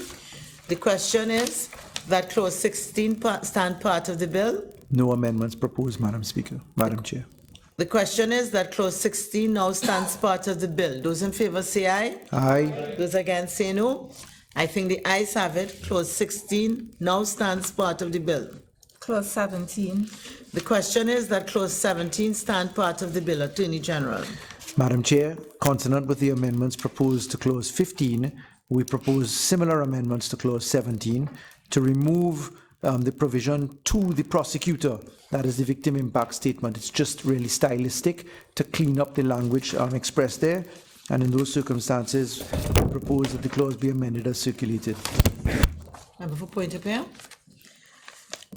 The question is that clause 17 be amended as circulated. Those in favor say aye. Aye. Those against say no. I think the ayes have it. The question is that clause 17 as amended now stand part of the bill. Those in favor say aye. Aye. Those against say no. I think the ayes have it. Clause 17 now stands part of the bill. Clause 18. The question is that clause 18 stand part of the bill. Attorney General. Madam Chair, flowing from the proposed amendments in the earlier clauses 17 and 15, we propose that clause 18 be amended by deleting the word submitted to him as proposed in the draft circulated. Member for point of order. The question is that clause 18 as amended. The question is that clause 18 be amended as circulated. Those in favor say aye. Aye. Those against say no. I think the ayes have it. The question is that clause 18 as amended now stand part of the bill. Those in favor say aye. Aye. Those against say no. I think the ayes have it. Clause 18 now stands part of the bill. Clause 19. The question is that clause 19 stand part of the bill. Attorney General. Madam Chair, we propose that clause 19 be amended as per the draft circulated, subject to the inclusion of a few words which I will point out to you. The proposal behind this is again arising out of the cleaving of a suspect from an accused person. We propose that the draft include at the very end in subclause 3, just after the D, which appears and before the full stop at the very end of it, that we include the words and an indictment, so that subparagraph 3 will read, where an accused person is before the High Court, the plea agreement shall be filed with the registrar of the court, along with the documents referred to in subsection 2A to D, and the indictment. Full stop. Member for point of order. The question is that clause 19 be amended as circulated. Those in favor say aye. Aye. Those against say no. I think the ayes have it. The question is that clause 19 as amended now stand part of the bill. Those in favor say aye. Aye. Those against say no. I think the ayes have it. Clause 19 now stands part of the bill. Clause 20. The question is that clause 20 stand part of the bill. Attorney General. Madam Chair, we propose that clause 20 be amended as per the draft circulated, subject to a small amendment at the very last subclause, that's subclause 3. It's the second to last word. We propose to delete the word an, A-N, and substitute it with the word the, so that the new subclause 3 will read, where an unrepresented accused person is before the High Court, the plea agreement shall be filed with the registrar of the court, along with the documents referred to in subsection 2.8c, and the indictment. Member for point of order. The question is that clause 20 as amended now stand part of the bill. Those in favor say aye. Aye. Those against say no. I think the ayes have it. And if I may, just for the record, indicate that 20 was so amended on account of, again, the splitting of suspect out from the definition of accused person. Right, the question is that clause 20, as amended, now stand part of the bill. Those in favor say aye. Aye. Those against say no. I think the ayes have it. Clause 20 now stands part of the bill. Clause 21.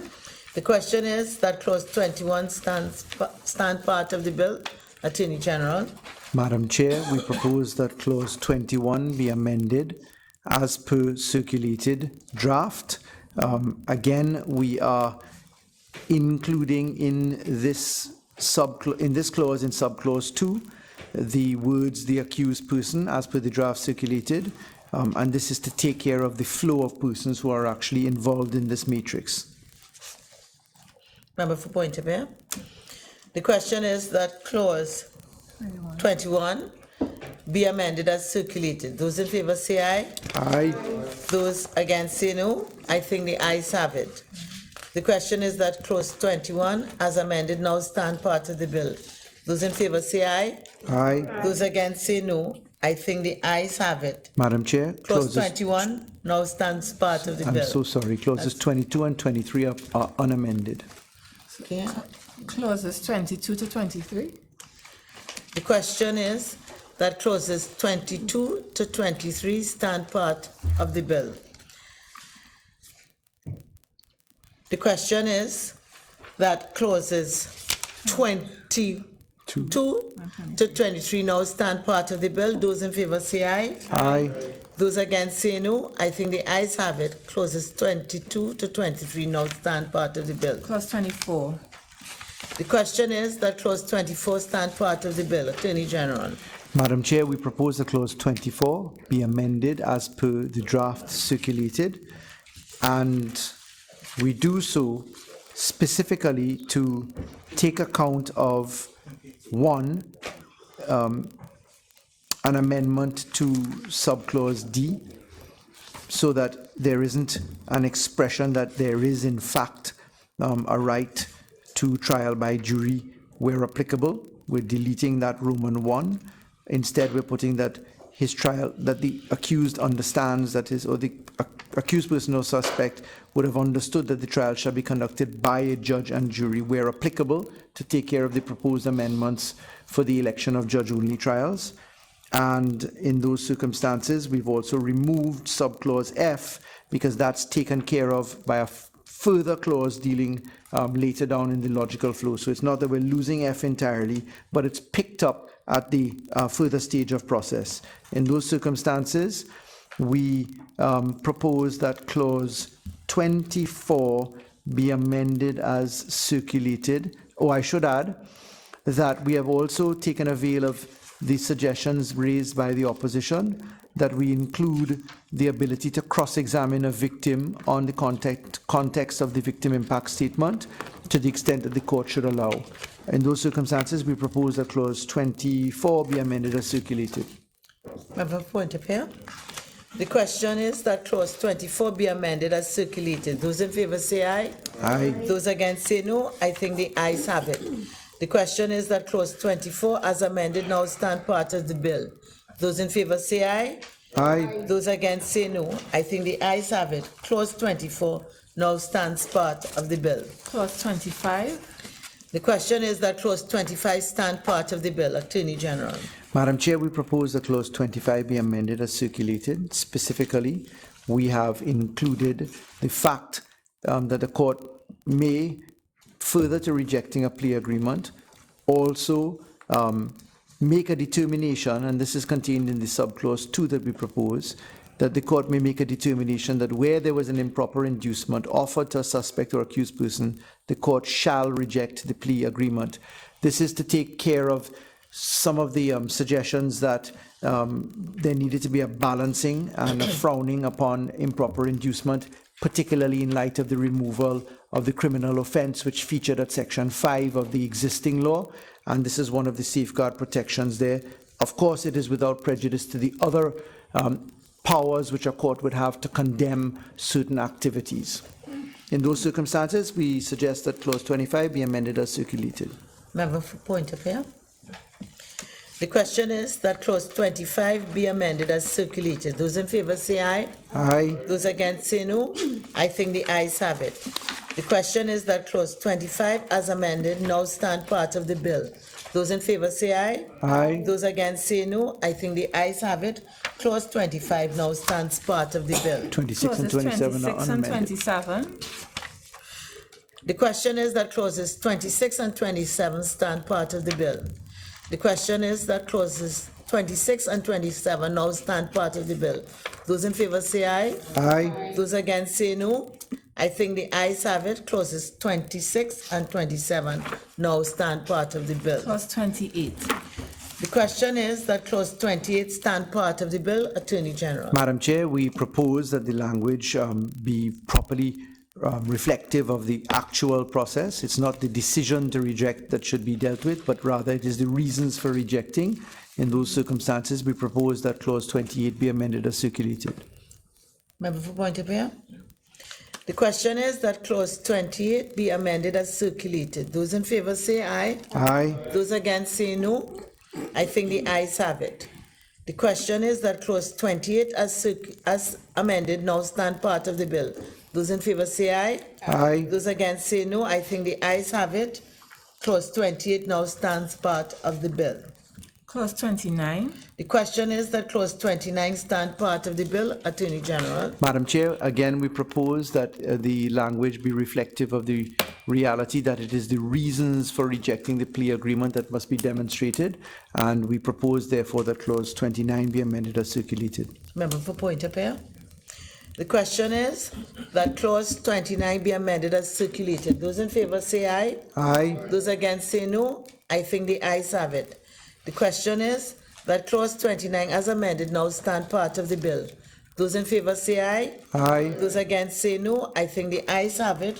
Clause 29 now stands part of the bill. Clause 30. The question is that clause 30 stand part of the bill. Attorney General. Madam Chair, we propose that clause 30 be amended to better reflect the care and the approach. The court is now, the expression will now read that the court may, upon application by the accused person, allow the accused person to withdraw from the plea agreement at any time before sentence or to appeal against a conviction or sentence based on the plea agreement with, if and then the circumstances remain the same. So we propose in those circumstances that there be a clearer expression of language and that clause 30 be amended as circulated. Member for Point of View. The question is that clause 30 be amended as circulated. Those in favor say aye. Aye. Those against say no. I think the ayes have it. The question is that clause 30 as amended now stand part of the bill. Those in favor say aye. Aye. Those against say no. I think the ayes have it. Clause 30 now stands part of the bill. Clause 31. The question is that clause 31 stand part of the bill. Attorney General. Madam Chair, we propose to confine the appeal against sentence imposed to the DPP himself, and in those circumstances, we have removed the expression "a prosecutor" and seek to substitute the Director of Public Prosecutions so that there can be no delegation of authority in that line. In those circumstances, we propose that clause 31 be amended as circulated. Member for Point of View. The question is that clause 31 be amended as circulated. Those in favor say aye. Aye. Those against say no. I think the ayes have it. The question is that clause 31 as amended now stand part of the bill. Those in favor say aye. Aye. Those against say no. I think the ayes have it. Clause 31 now stands part of the bill. Clause 32. The question is that clause 32 stand part of the bill. Attorney General. Madam Chair, for the very reasons offered in respect of clause 31, we propose that clause 32 be amended as circulated. Member Point of View. The question is that clause 32 be amended as circulated. Those in favor say aye. Aye. Those against say no. I think the ayes have it. The question is that clause 32 as amended now stand part of the bill. Those in favor say aye. Aye. Those against say no. I think the ayes have it. Clause 32 now stands part of the bill. Clauses 33 to 35. The question is that clauses 33 Sorry, Madam Chair, sorry, clauses 33 to 34, because we propose that there be a new clause substitution. New clause after. Yeah, but it's a new clause 35, so it's really a repeal and replace. Yeah, but we've been now. I see. So we'll have. Just hold a moment. Sorry, Madam Chair.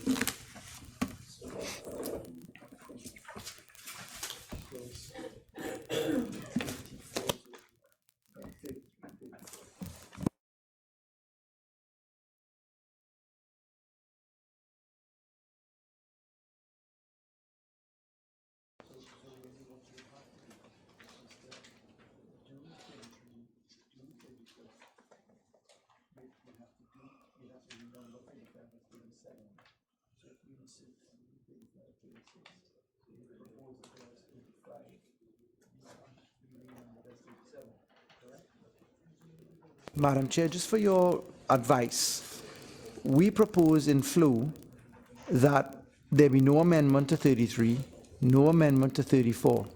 We're actually proposing that clause 35 be renumbered as clause 37, because at the end of the bill, we would have been proposing the insertion of a new 35 and 36. In those circumstances, I wonder if it is that the correct thing to propose would be 33 stand part of the bill, 34 stand part of the bill, then deal with 35 to be renumbered as 37, 36 to be amended as 38 and as circulated, and then insert the new 35 and 36. I'm entirely unsure as to how you do it. I think the procedures that the new clauses are proposed after the existing clauses of the bill are disposed of. So in those circumstances, would the numbering be then consequential? Right, so it would take up on consequential, and there wouldn't be a need then to put 34A and 34B, correct? No. Okay. Clauses 33 to 35. The question is that clauses 33. Sorry, Madam Chair, because we propose some substantive amendment. I see. Please proceed, I apologize. Okay. Yes, the question is that clauses 33 to 35 stand part of the bill. Yes, member, for point of order. We're looking at 33 to 35 in the original bill. So 35 will be approved, and then when we insert the new 35 and 36, they'll renumber consequentially the old 35. Okay. All right, so that the question is that clauses 33 to 35 now stand part of the bill. Those in favor say aye. Aye. Those against say no. I think the ayes have it. Clauses 33 to 35 now stand part of the bill. Clause 36. The question is that clause 36 stand part of the bill. Attorney General. Madam Chair, we propose that clause 36 be amended as circulated, specifically to include the further rights of appeal, and that there is no invalidity in respect of a right of appeal which subsists as an addition to those other rights described or factors described, and that also there is no invalidity to any document or form having effect. And therefore, we specifically then seek to clear up the language by treating with the former act specifically described. In those circumstances, we propose that clause 36 be amended as circulated. Member for point of order. The question is that clause 36 be amended as circulated. Those in favor say aye. Aye. Those against say no. I think the ayes have it. The question is that clause 36 as amended now stand part of the bill. Those in favor say aye. Aye. Those against say no. I think the ayes have it. Clause 36 now stands part of the bill. New clause 35, minister may amend schedule.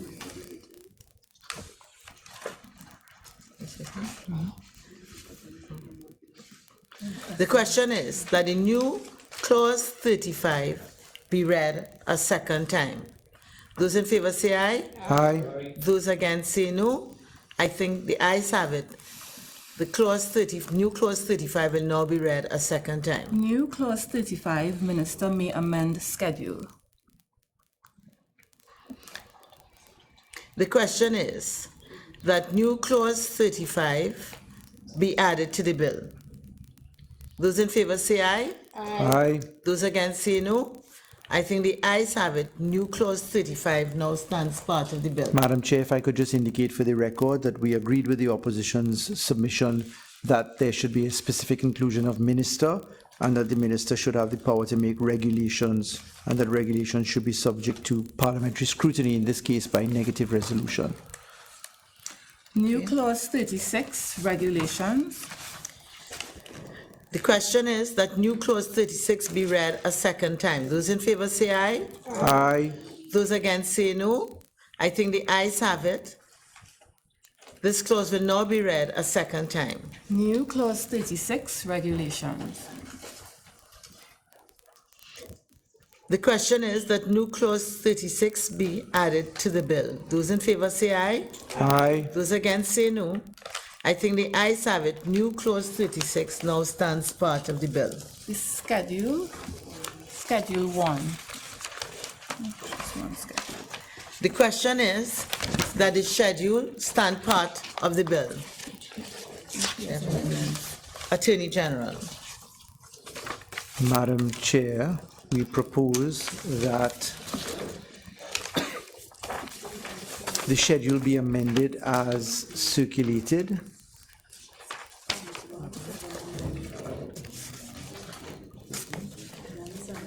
Right. And specifically, Madam Chair, we propose that Form 1 be amended as circulated, that Form 1A be amended as circulated, that Schedule Form 7 be amended as circulated, and that Schedule Form 9 be amended as circulated to tidy up the amendments taken care of to the parent law and certain observations which pick up some slips in the drafting. Member for Point of Appeal?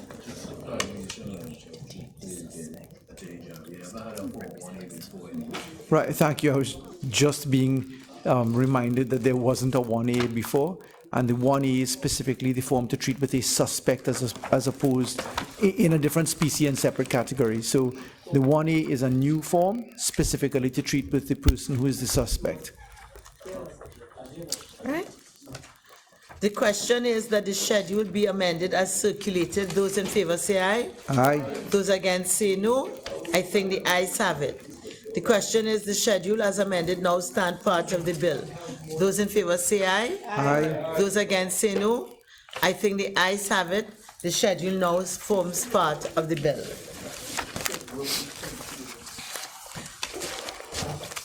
Honorable members, the question is that the bill as amended be now reported to the House. Those in favor say aye. Aye. Those against say no.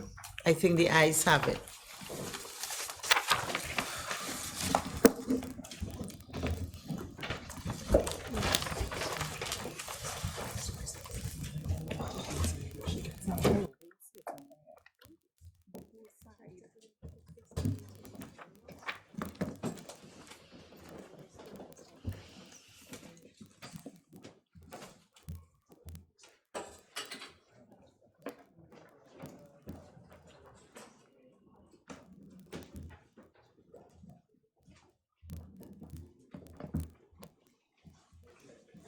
Attorney General. Thank you, Madam Chair. Madam Speaker, thank you. Madam Speaker, I wish to report that the Criminal Procedure, Plea Discussion and Plea Agreement Bill 2017 was considered in the Committee of the Whole and approved with amendments. I now beg to move that the House agree with the committee's report.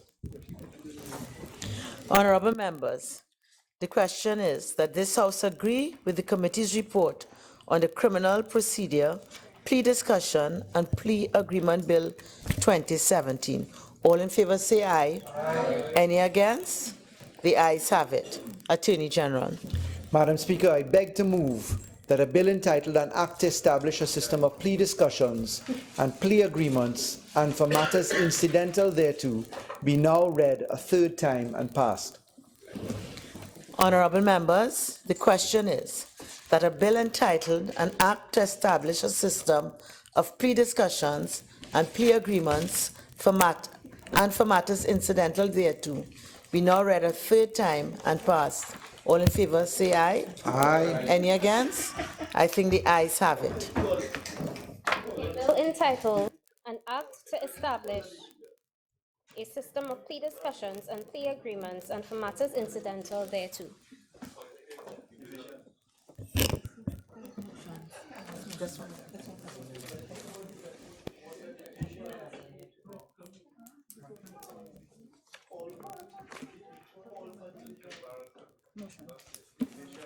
Motions.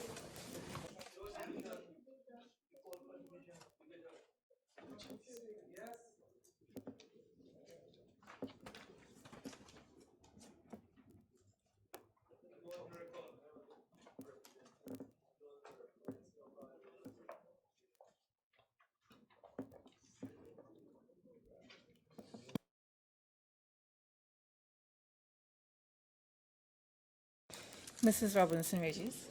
Aye. Mr. Arawi. Aye. Mr. Imbert. Mr. Young. Aye. Mr. Dialson. Aye. Mr. Hinds. Aye. Mr. Mitchell. Aye. Ms. Kudrow. Mr. Garcia. Aye. Mrs. Critchlow-Coburn. Aye. Mr. Ford. Aye. Mr. Dillon. Aye. Mrs. Webster Roy. Dr. Gatsby Dolly. Aye. Mr. Cuffie. Aye. Mr. Smith. Aye. Dr. Francis. Aye. Mrs. Jennings Smith. Mr. Antoine. Aye. Miss Olivierre. Aye.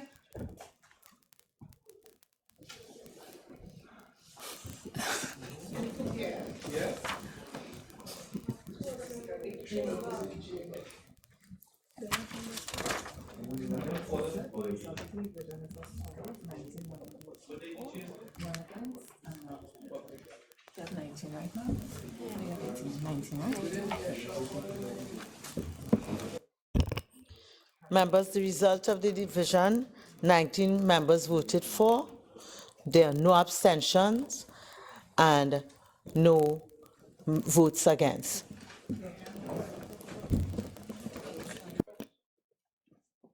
Motions. The Minister of Finance.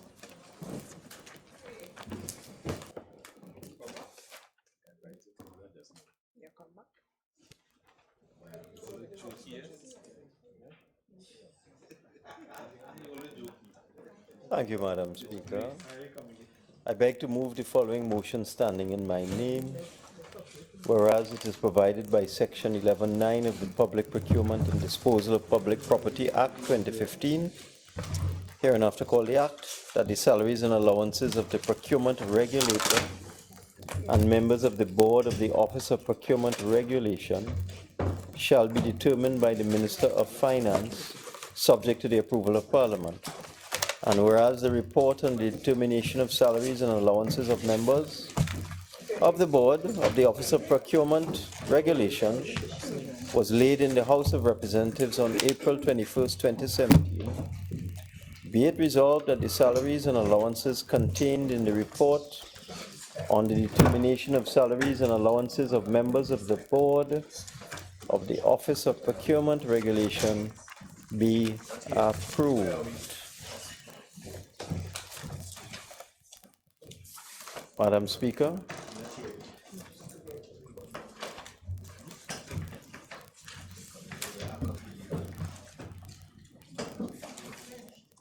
Madam Speaker, the motion laid in this House is in accordance with Section 11(9) of the Public Procurement and Disposal of Property Act 2015, which states that the salaries and allowances of the regulator and other members of the board shall be determined by the minister, subject to the approval of Parliament.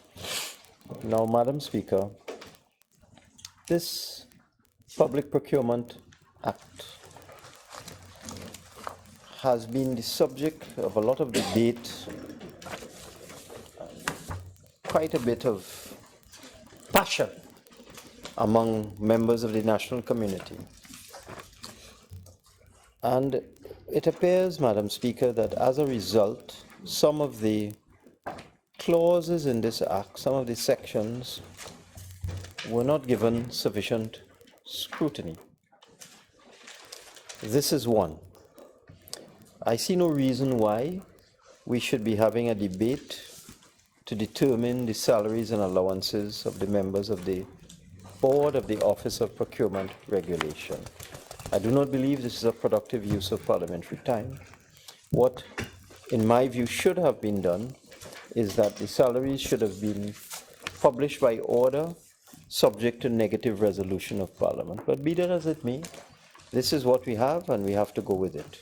Because if we don't determine the salaries and allowances of the procurement regulator and the board, then we cannot implement this act, because the act requires that the president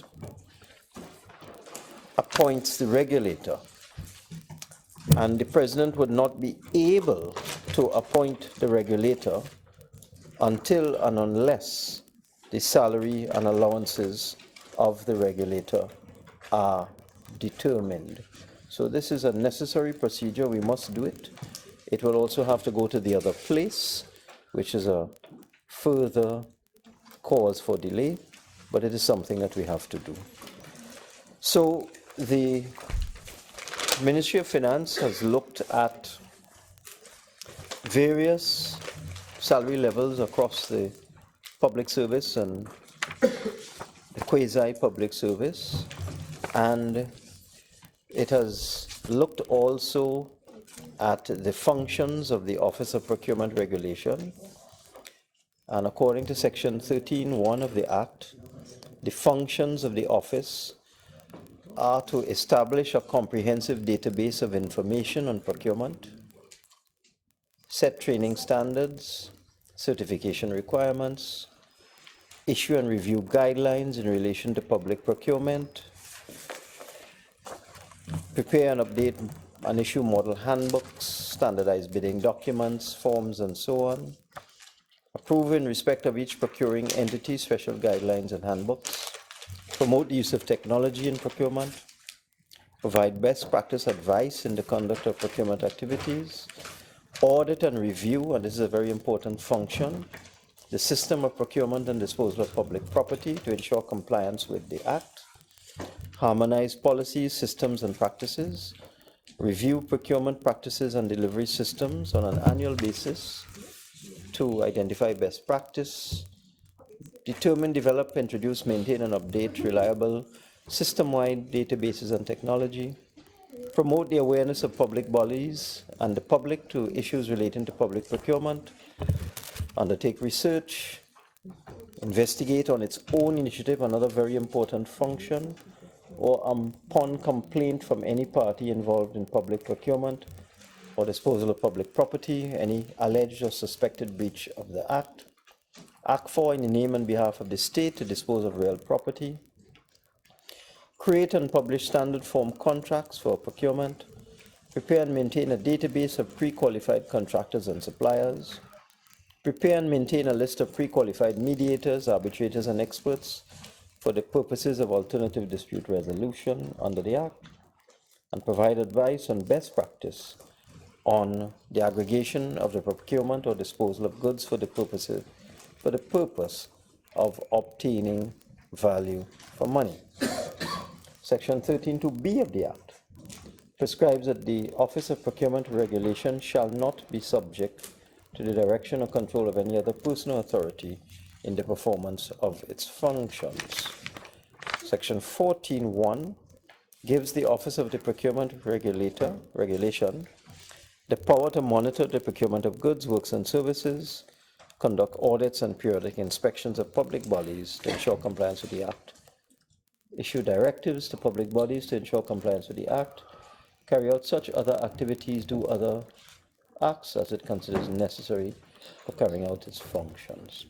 And under 14(2) as well, a public body or person who without reasonable justification fails to comply with the direction issued on under this act commits an offense and is liable on summary conviction to a fine of $100,000.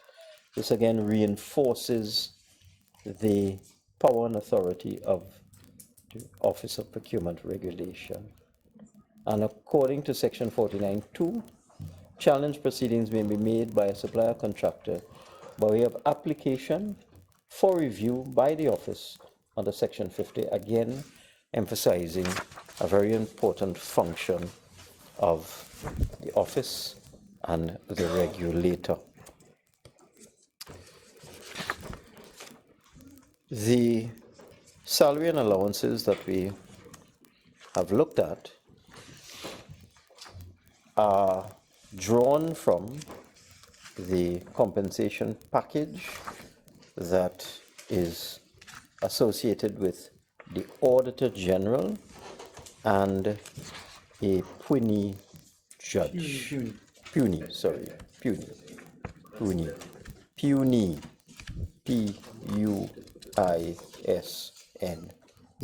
French. Puisne. And If it is. when you look at what we have recommended, in the report, we are recommending that for the regulator, the salary should be $50,000 a month. As I said, the benchmark that we used was the Auditor General and a puisne judge. We have also recommended transport facilities, which are comparable to someone at this level. The provision of a car valued at a maximum of $400,000, fully maintained by the organization. And because the procurement regulator will have a car provided by the organization, there is no requirement for him or her to have a transportation allowance. We're also recommending a chauffeur or service allowance of $7,500 a month, which includes for commuted overtime. The subsistence allowance is standard. If you look at the Salaries Review Commission reports, you will see these are typical subsistence allowances, $200 a day when traveling on official business beyond a radius of 16 kilometers from headquarters, and when on duty in Tobago, to be paid $200 a day. We have also included a security monitoring allowance, and this is based on the standard charge that TSTT charges for an alarm system, approximately $250 a month, so $3,000 per year. We have recommended a housing allowance of $12,000 a month, which is similar to what the higher levels in the persons under the purview of the Salaries Review Commission are eligible for. The expenses are standard. They are expenses for official entertainment to be met from an official vote under the control of the office. And similar to the puisne judge, we are recommending a contact allowance or a continuing education allowance of $118,000 per annum, which is just about $10,000 a month. And this is reference against similar provisions in the higher judiciary and the chair and deputy chair of the Environmental Commission. And this contact allowance is to allow the regulator to go abroad and to have discussions with his or her peers in the field to keep abreast of developments in the field of procurement. Well-established allowance for judicial or quasi-judicial officers. We're also recommending overseas travel facilities, similar to what would apply for someone in the higher judiciary or the chair of the Environmental Commission. Telecommunication facilities, $800 per month in respect of a landline, plus a cellular phone to a maximum of $800 per month. Medical benefits, similar to what the persons at the higher levels of the group under the purview of the Salaries Review Commission would enjoy. Typical entitlement to medical attention and prescribed drugs for self, spouse, and children who are unmarried and under the age of 18, etc. Again, this is standard. You would see this in most of the higher positions within the Salaries Review Commission reports. Gratuity at 20%, this is standard throughout the public service in Trinidad and Tobago. Vacation leave of 20 working days, again, quite standard. Sick leave of 14 working days, again, standard. And maternity leave in accordance with the Maternity Protection Act. With respect to the board, so this is the regulator. With respect to the board, we are not recommending any additional remuneration for the chairman of the board, and this is another anomaly which perhaps we should have looked at a little more carefully when this act was being addressed by this parliament, because the regulator is also the chairman of the office of the board of the Office of Procurement Regulation, and that's really a himself to himself relationship which is really not appropriate. So that's something we may look to adjust in the future. But since the regulator is full-time and is also and will be in receipt of a substantial compensation package, and since the meetings of the board of the office will take place during normal working hours, it is expected, we did not think it was appropriate for the regulator to get any additional compensation for performing the function of chairman of the board of the Office of Procurement Regulation, quite similar to many other offices where people perform dual functions but within the same time frame. In terms of the deputy chairman of the board, these were benchmarked against the Public Service Commission, the salary and allowances. And consistent with the deputy chairman of the Public Service Commission, the salary recommended is $13,000 a month. This is a part-time office, it is not full-time. And this is why it is $13,000. This board would meet maybe once or twice for the month. Transport allowance, typical to what is given to the members of the board of the Public Service Commission, and subsistence allowance, again, taken straight out of the Salaries Review Commission report for this category of board. And for board members, again, taken in straight comparison to the Public Service Commission, we're recommending a salary of $9,830 per month. Again, this is not a full-time position, it's part-time. And transport allowances, as you can see here, $1,140 per month, and so on. The total cost of all of this, Madam Speaker, the cost of the salary and allowances of the regulator himself and the board members, the annual cost has been estimated at $2.4 million, which we believe is not going to be extravagant or onerous, bearing in mind the tremendous responsibilities of the Office of the Procurement Regulator and the board of the Office of Procurement Regulation. As I indicated previously, the President is empowered under Section 10 of the Act to appoint the board of the Office of Procurement Regulation and the regulator, after consultation with the Prime Minister and Leader of the Opposition.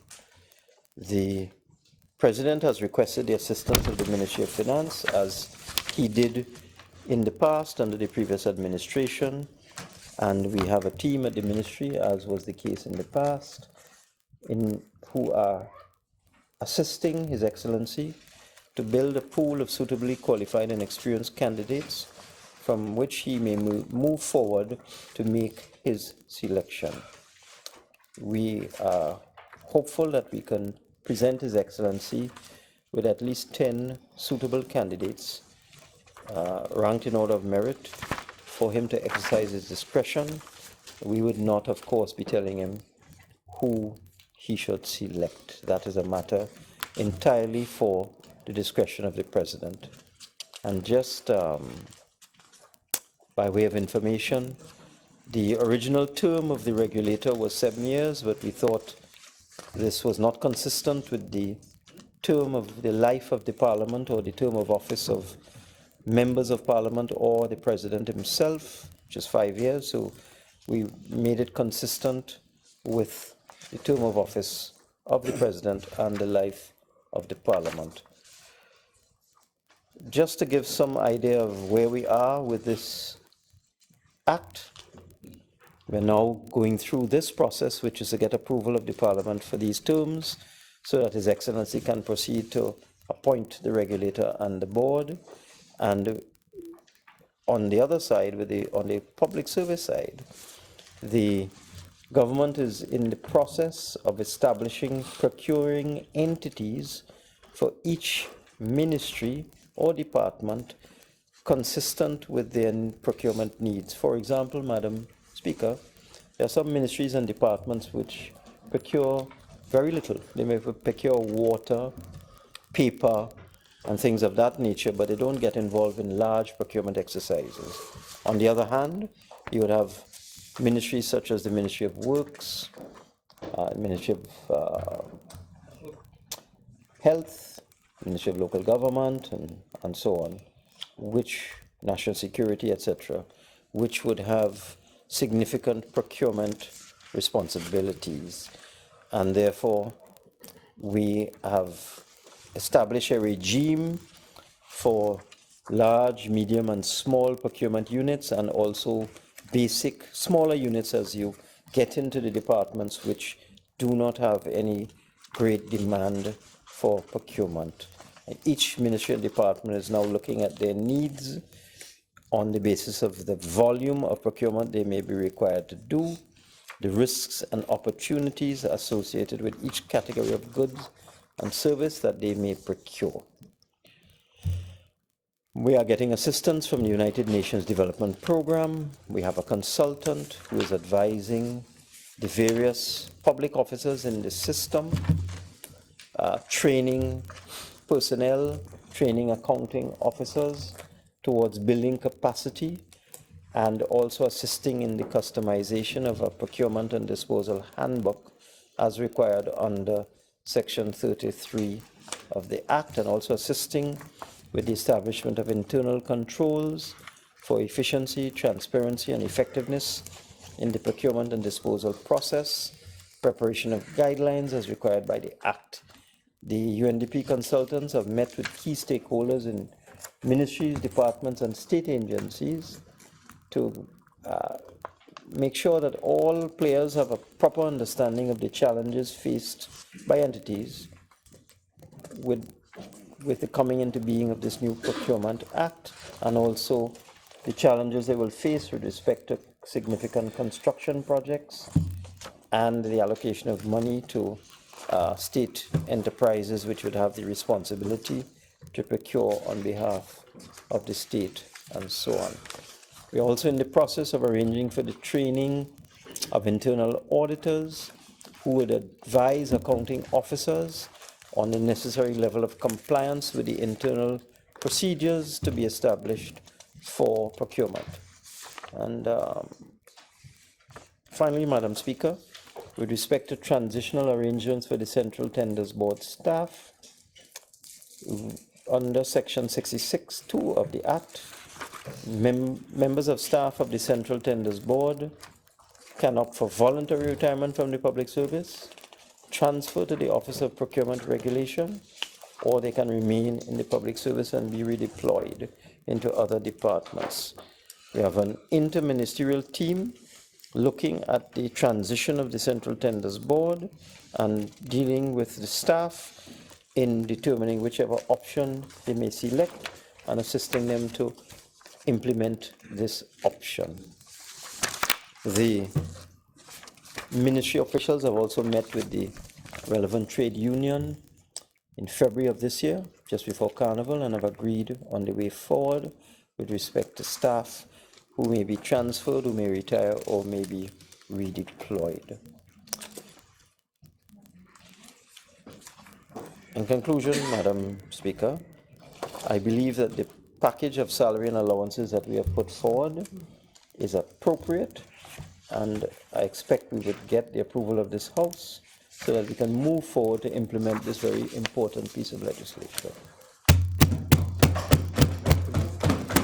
I beg to move. Honorable members, I now propose the question for debate.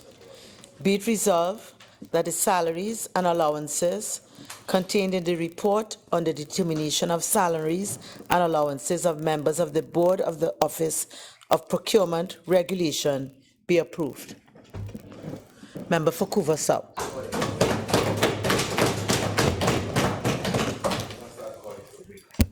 Thank you, Madam Speaker.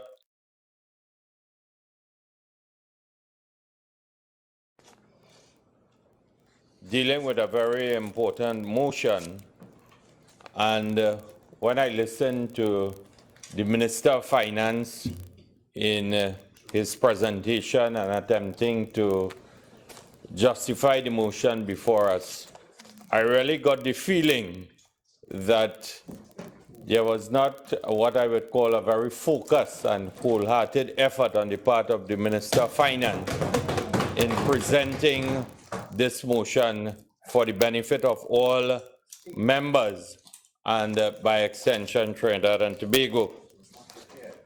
Madam Speaker,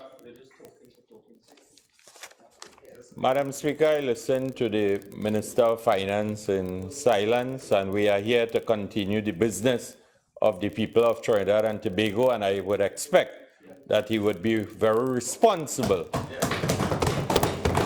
as we seek collectively to carry out the people's business as it relates to this very important issue of procurement and the disposal of public property and so on in Trinidad and Tobago, something that has engaged the people of this country and political parties and governments over time.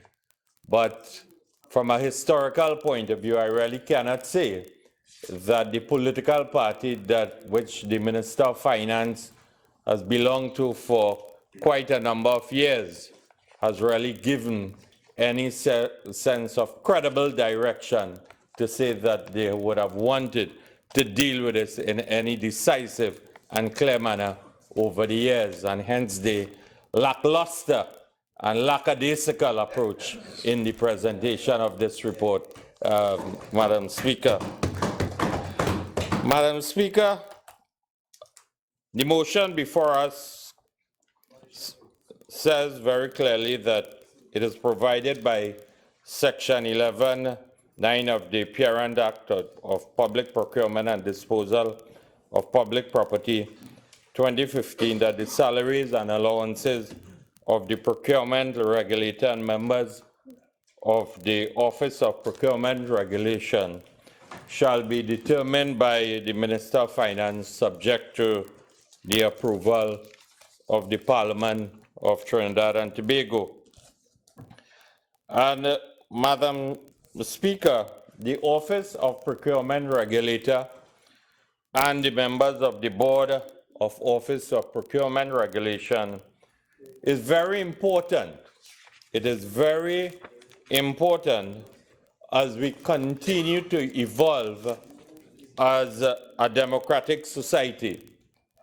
Madam Speaker, the citizens of Trinidad and Tobago, the stakeholders of Trinidad and Tobago will be looking to this very important institution and growing in their aspirations for greater knowledge in terms of how this very important office and this very important board will be of benefit to the people of Trinidad and Tobago.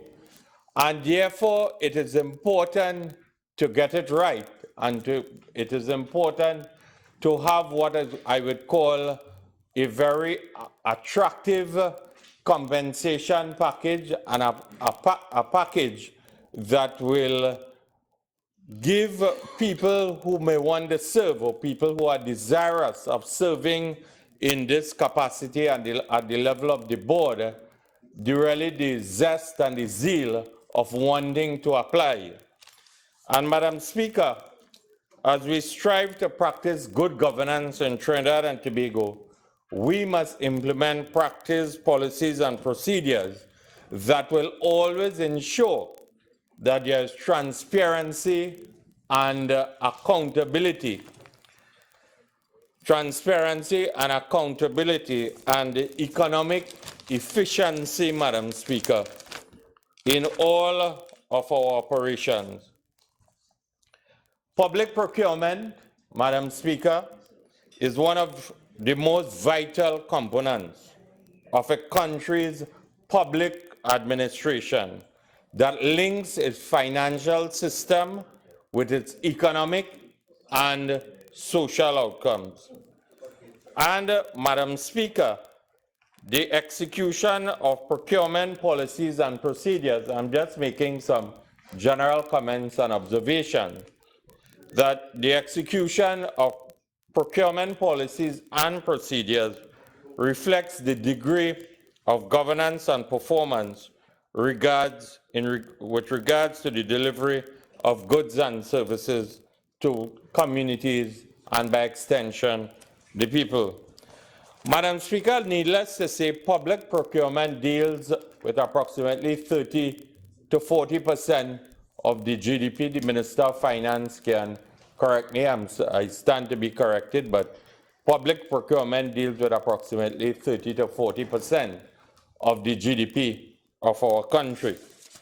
And, Madam Speaker, therefore, if it deals with approximately 30 to 40% of the GDP, and it is seeking to address the issue of combating corruption and achieving what we would call greater transparency and greater value for money which must be out of the day, at the end of the day, when we tackle these issues and we save the treasury or we save the taxpayers of this country, at the end of the day, the citizens will benefit with in whatever form and fashion, and as they would like to use the terminology, prioritizing projects and so on. But at the end of the day, it is supposed to be of benefit to the citizens of the country from the point of view of a better healthcare system, a better education system, better pension, social security, and at the end of the day, infrastructure in the country. And, Madam Speaker, in this context, we in the Parliament of this country must send the right signals to the citizens of this country and the right signals to the stakeholders of the country. And the Minister of Finance in his presentation read from the Parent Act. He read from the Parent Act and he indicated that and he read from Section 13, the functions of the office, and also Section 13.2, which when he referred to, and I quote, in the exercise of its functions, the office shall act expeditiously and take such steps as it thinks fit in order to minimize any negative economic impact arising out of the performance of its functions, and B, not to be subject to the direction or control of any other person or authority in the performance of its function, but shall be accountable to the Parliament of Trinidad and Tobago. And, Madam Speaker, this is very important because, as I said, this office will have oversight of approximately 30 to 40% of the GDP of this country, and that will run into billions of dollars. And it is important that, as I said, we recruit an individual from the position of regulator and the deputy regulator and those who would serve on the board, persons who would be fiercely independent and not be subjected to what we would call political maneuvering and may cave into political pressure and so on, and bullying, because the PNM has a track record of bullying and attempting to apply what we would call political pressure, and their operations in government has seen numerous examples, Madam Speaker.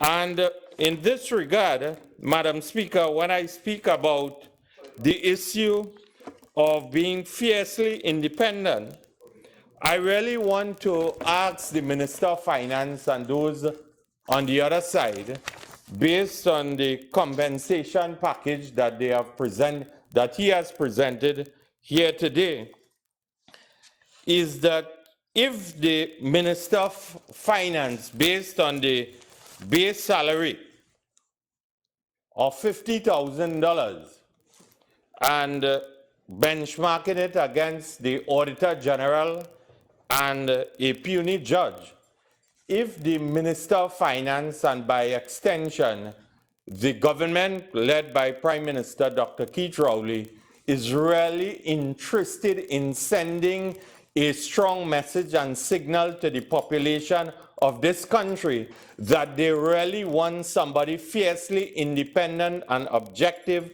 with the appropriate expertise to really fit the bill of being the procurement regulator and really ensuring and tackling the perception of corruption and also transparency and ensuring that there's value for money and so on.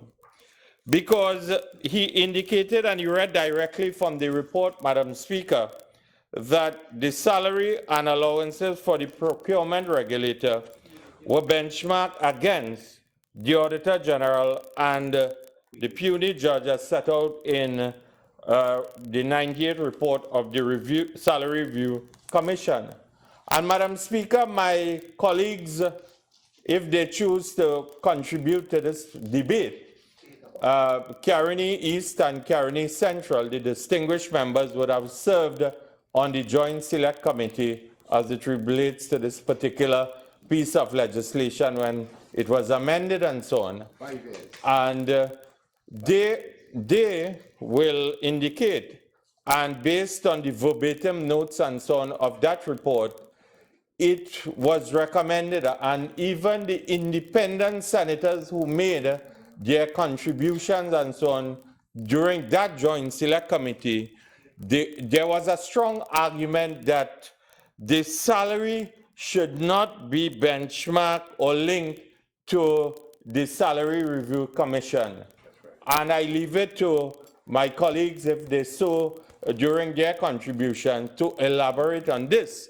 And really what it tells me, that the Minister of Finance and the government has gone against what was agreed to in the Joint Select Committee's report at that time, means that they really do not want to have someone with the expertise and the legitimacy and the independence occupying this particular office.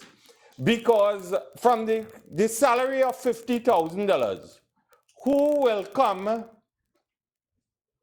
to really, or who will apply to seek to, and the Minister of Finance, I do not know if he has any medical capacity at this particular hour, and so on. I am in full flight and he's attempting to make a diagnosis as it relates to my state of health, but he will not attempt to sidetrack me in fulfilling my sense of responsibility to the people of Trinidad and Tobago, because my responsibility to the people of Trinidad and Tobago is ensuring that the ills of the PNM and the sins of the PNM are revealed to all, Madam Speaker. That is my responsibility. You're talking about the kid? I will leave that part to the member for Caronies. The member for Caronies has the appropriate qualifications and so on. Yeah.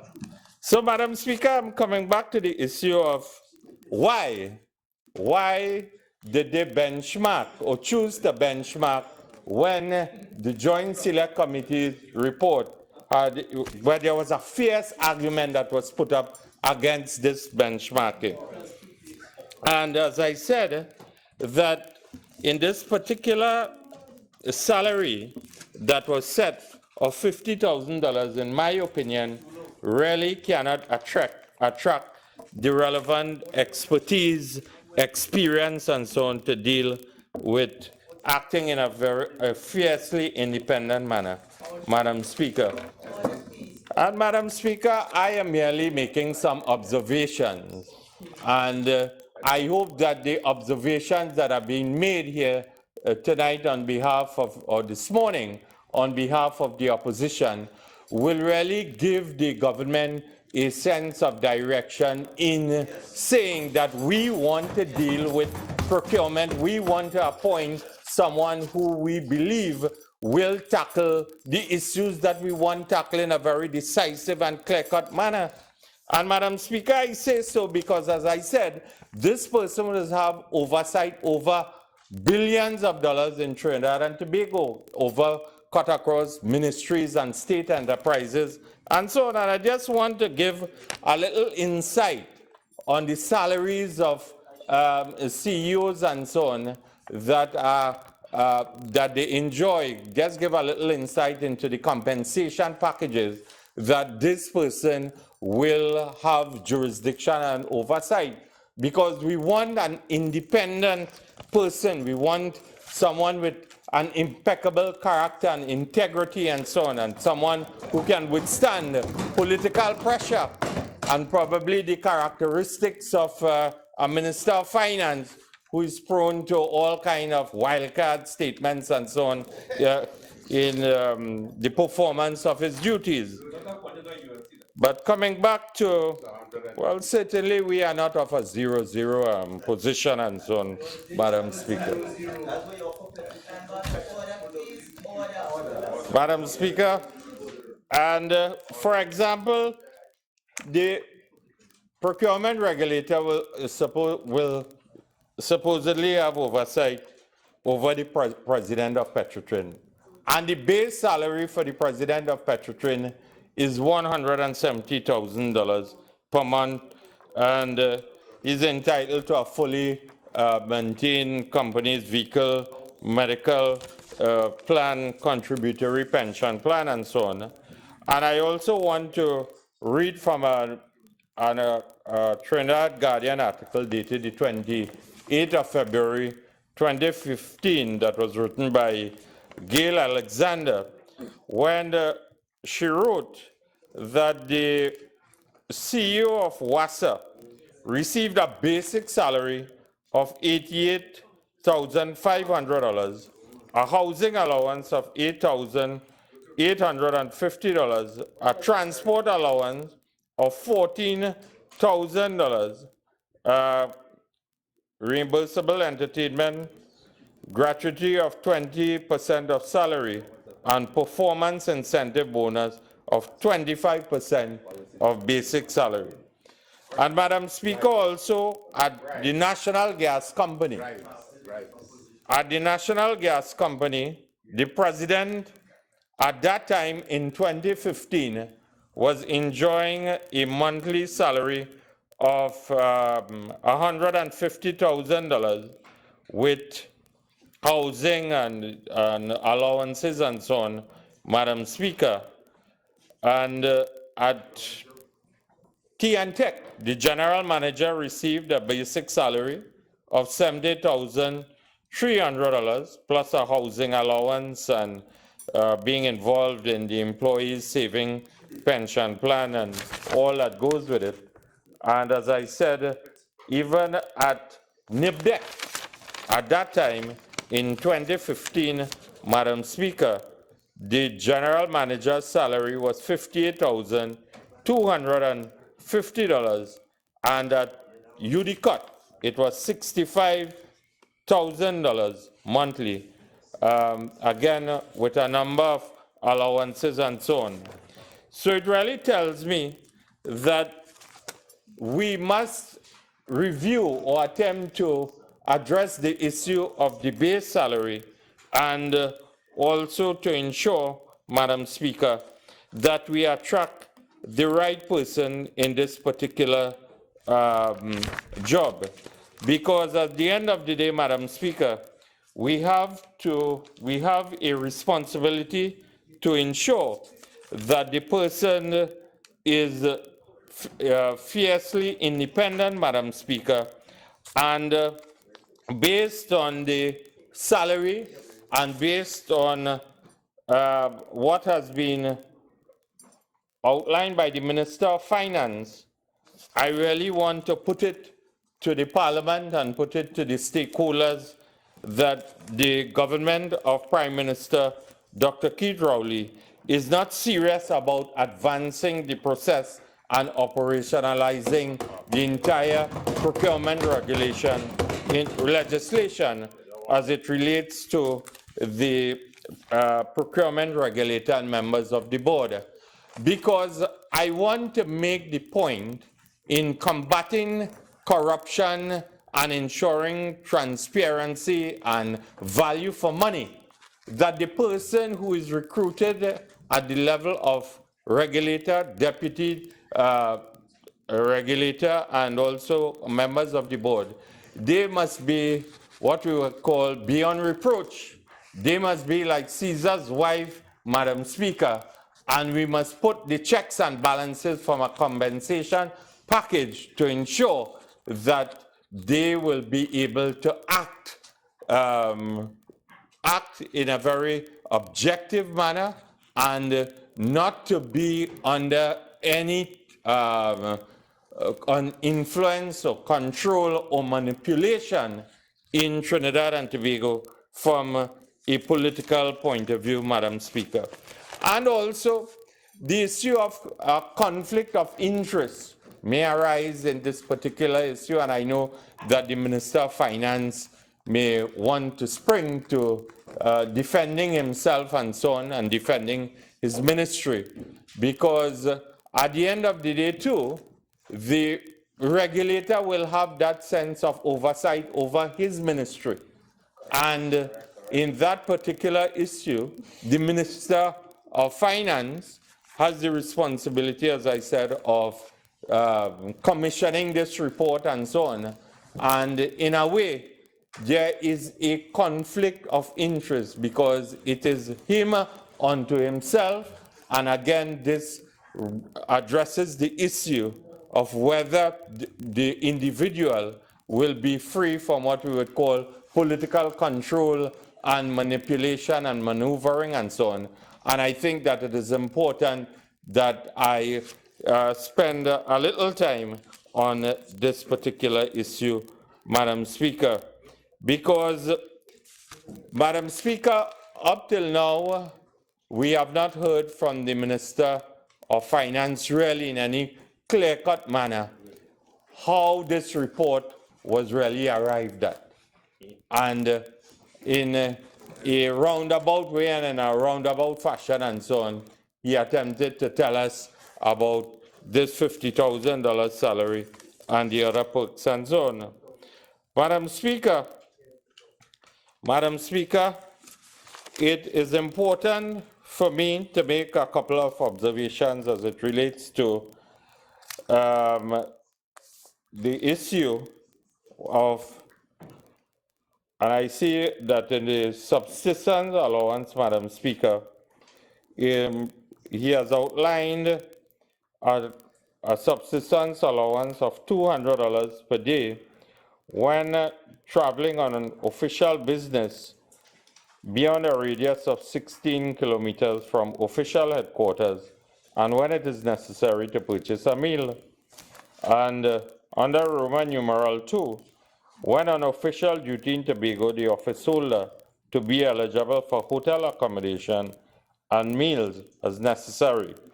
In the absence of the provision of any meal to be paid, $200 per day, Madam Speaker. And Madam Speaker, I just want to take the opportunity here because the subsistence allowance of $200 may not be enough based on the reliability of the sea bridge and air bridge and so on between Trinidad and Tobago. Because Madam Speaker, the sea bridge between Trinidad and Tobago has virtually collapsed.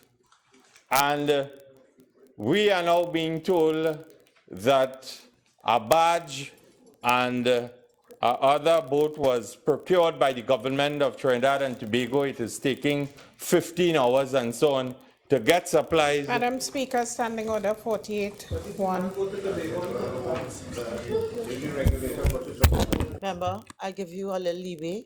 Please tie it in quite quickly.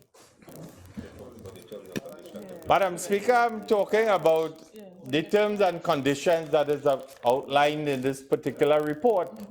And I am very concerned, Madam Speaker, that whoever occupies or attempts to apply for this particular position, that there's a legitimate expectation that this will be totally fulfilled if they occupy the position.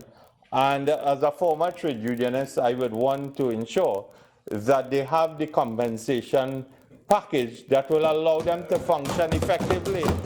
That is the simple point I am making, and based on what is happening with the reliability of the sea bridge between Trinidad and Tobago and the time that it is taking to get supplies across to Tobago and so on, and the cost of foodstuff and the increasing cost of meals in Tobago, I am merely asking the Minister of Finance if $200 will be enough as a subsistence allowance. That is all I am asking the Minister of Finance.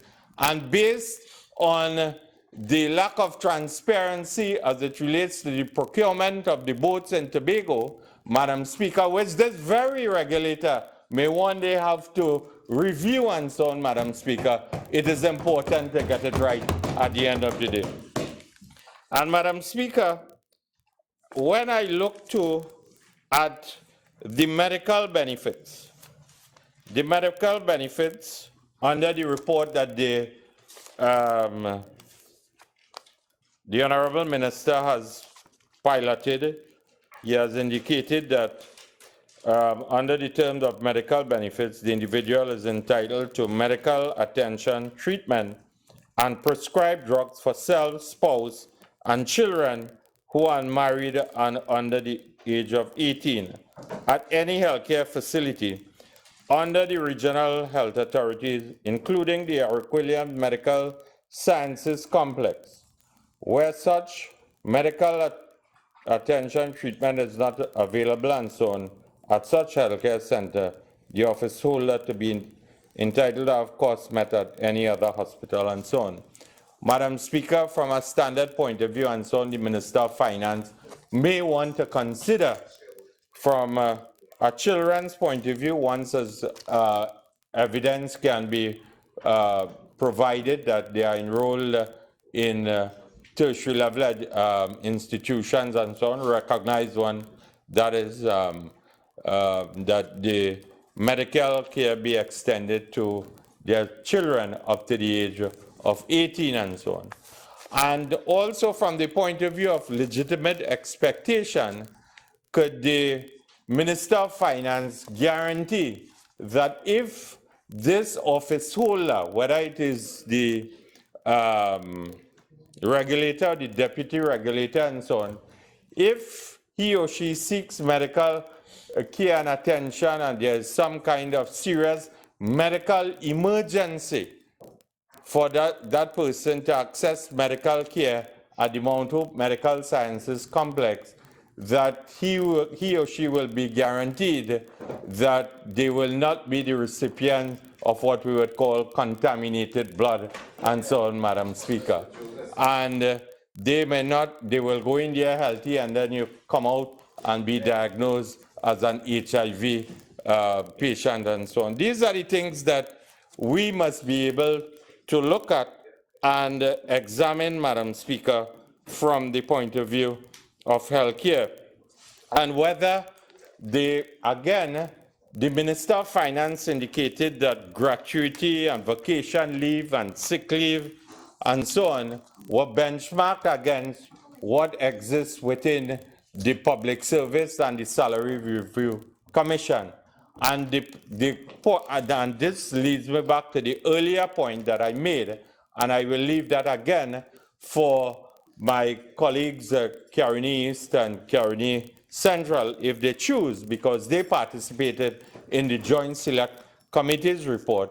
But I'm saying that if, again, in attracting the right person from the point of view of competence and expertise and so on, are we willing to review the entitlements to gratuity and vacation leave and sick leave and so on, Madam Speaker? And the Minister of Finance, again, in addressing this issue, I did not hear whether... Member for Couva South, your original 30 minutes have expired. You're entitled to 15 more minutes. You're entitled to 15 more minutes if you intend to avail yourself of it. Yes, Madam You may Speaker. proceed. Yes, I intend to carry this argument in the interest of the people of Trinidad and Tobago, Madam Speaker. And as I said, the issue of whether this, in relation to the office holders and the whole process, would it be advertised locally, regionally, or internationally, Madam Speaker? And the Minister of Finance did not outline, for the benefit of the Parliament, what will be or how the office of the procurement regulator and his deputy and so on will be evaluated from a performance point of view. And he failed, Madam Speaker, to focus on the metrics to be used to measure, as I said, the performance of the procurement regulator and the office, and there must be transparency in this particular process, because at the end of the day, whatever salary and a compensation package that we provide as a parliament, the parliament should have that sense of jurisdiction and that responsibility to assess and evaluate the performance of the office holders, Madam Speaker. And Madam Speaker, I am sure that since this government has come into power, we have been hearing jargons, especially from the members of Parliament from Port of Spain, South, Port of Spain, North, St. Anne's, East, Madam Speaker, and the Honorable Attorney General, San Fernando, West, and so on, the Member of Parliament, about following the money trail and civil forfeiture and explaining your wealth and so on. And Madam Speaker, I'm sure that when both of them look at the compensation package and the salary which is being offered to the Deputy Director of the Office of the Procurement Regulator, I am sure, Madam Speaker, that if we could at this stage please observe the standing orders. If members wish to make an interjection, there's a particular way by which they do so. Continue, Member for Couva, sir. I am sure, Madam Speaker, that they too will come to the conclusion that the compensation package, especially from the point of view of the Deputy Chairman of the board, really does not lend itself to attract the right, as again, the right person, the right fit in terms of competence and so on, Madam Speaker. And I'm sure that you would want, from the point of view of this being the gestation period for this important piece of legislation and growing the process and so on in Trinidad and Tobago, you all will want that the deputy, the person who is the deputy working in full tandem with the substantive office holder. If you Member for Port of Spain, member for Port of Spain North, St. Anne's West, as I indicated, if one wants to make an interjection, there's a particular way with which one can do that, okay? And all members who at this stage are a bit maybe restless are invited to take a little walk and come back in. Continue, member for Couva South. You see, Madam Speaker, the persons who are attempting to sidetrack, they feel that they know it all. And in their quest to sidetrack and distract and so on, they have little respect in. You have precious time. I think you shouldn't be distracted. Please proceed.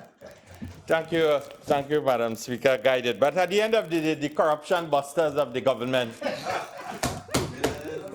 they should be advancing a cause,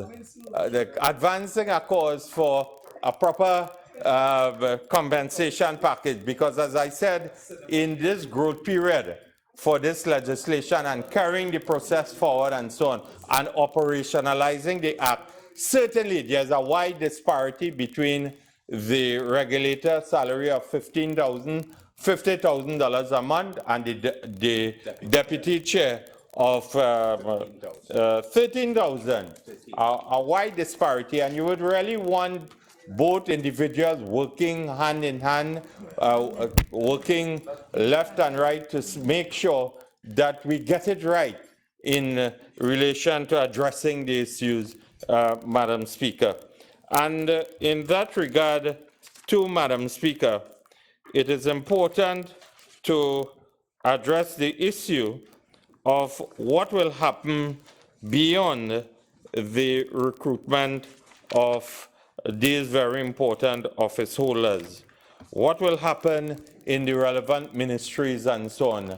Is the government prepared to walk the talk in relation to the legislation, Madam Speaker, and ensure that they promote the awareness of public bodies and the public to issues relating to public procurement and the disposal of public property?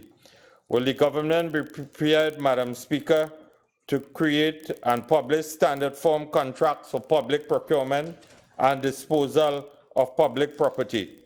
Madam Speaker, will the government be prepared and maintain a database of pre-qualified contractors and suppliers?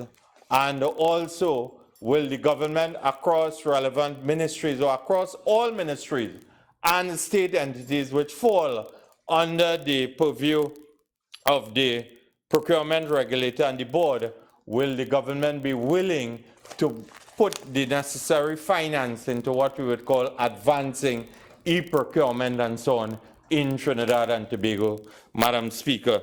Because, Madam Speaker, as I said, based on this report, based on the compensation package which has been put forward by the government of Trinidad and Tobago, I can only conclude, Madam Speaker, that they are not serious in terms of advancing the cause of procurement in Trinidad and Tobago and really walking the talk as it relates to procurement legislation and so on. Because I read with interest, Madam Speaker, that the Minister of Works and Transport discovered corruption existing at the licensing office out in Caroni. He said that it was an open secret, and he acknowledged that there is corruption at licensing officers, that there is corruption at licensing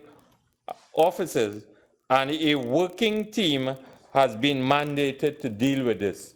I do not know that if this working team is something that he has developed in isolation within the Ministry of Works and Transport, or is that he's linking it with the Minister of Finance and the Ministry of Finance, and he's prepared to advance the cause of what we would call procurement and advancing the procurement legislation and disposal of public property within his ministry. Madam Speaker, I say so because within recent times, as I said, there are a number of headlines in Trinidad and Tobago. A number of headlines: Minister public gyms to help keep population fit, and they want to procure, in fact, they want to borrow, the Minister of Health, approximately $48.4 million via loan through the Inter-American Development Bank, US, to establish gyms, community gyms in Trinidad and Tobago and so on. And up till today, we need to know how it will be procured. And then TSTT to buy TV rival Maxie and Elias. Details of TSTT Maxie deal confidential.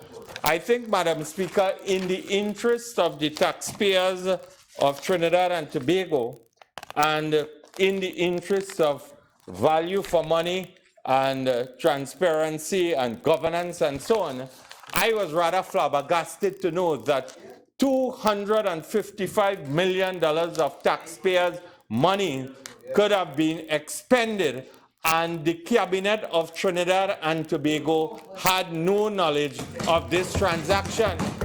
And that tells me, and it has sent a very serious message to me, that the government of Prime Minister Dr. Keith Rowley is not serious about tackling the issue of corruption. How was the value of this shareholding arrived at? When was it commissioned, Madam Speaker, and so on? Or is it that the Prime Minister dissed the entire cabinet of Trinidad and Tobago and was carrying out a business relationship between himself and the chairman of TSTT? I think that that is a very important question which needs to be answered in the interest of the taxpayers of Trinidad and Tobago, Madam Speaker. And also, I am sure that as we continue to evolve as a government, as the democracy of Trinidad and Tobago continues to evolve, we do not want to hear via media releases and sometimes through the press and so on outside of Trinidad and Tobago that a government has resorted to the recruitment of a lobbyist, and a lobbyist that cost the taxpayers of Trinidad and Tobago $17 million. And up till today, the citizens of this country cannot be told in a very clear-cut manner how this lobbyist was procured. Was it by sole select tender, or simply because the person, as my colleague from Oropouche East said of his eating habits and so on, that he was procured based on that kind of behavioral pattern, Madam Speaker? There is too much at stake. There is too much at stake as we continue to evolve as a country. And I'm sure that if we go back in history, we will know why, and we on this side can come to the conclusion in a very decisive and in a very clear-cut manner that the PNM has not really had its heart in what we would call addressing the issue of procurement legislation and how contracts and so on are procured in Trinidad and Tobago. Because I could start to speak from Lockjoin, come up till this particular year of 2017, and there are examples in history that will point you in a direction that the PNM will never address this in a very decisive manner, and based on what they have outlined in this compensation package, Madam Speaker, I want to say to you,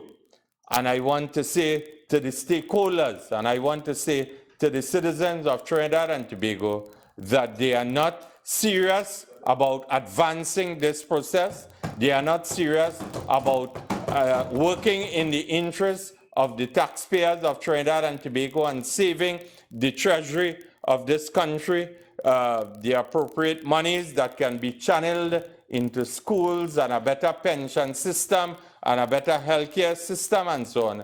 And that is why I make the call for a more effective compensation package which will attract the relevant person with the experience and the expertise and so on, so that they will be able to fulfill, and when I say they, from the point of view of regulator, deputy chairman, and office holders Member at for the Couva level of the South, Board of your speaking Procurement. time I has thank you. expired.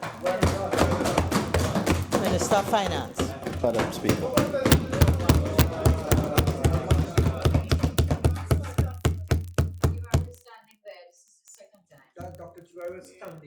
I think I caught this. I thought.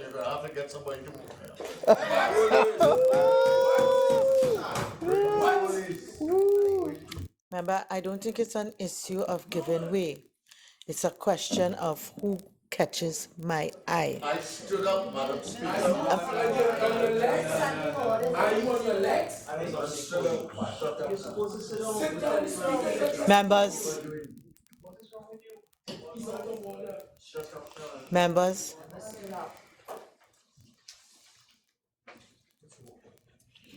I have no doubt that the member stood up, but it's the member that caught my eye. Member. I am not out of place.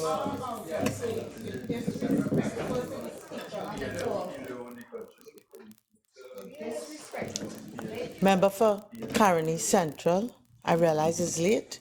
It may be having some effect on all our attitudes in here. I am sure that you really don't mean that outburst, that behavior. So that I ask you to kindly apologize and we can continue. I saw my eye caught the Minister of Finance first.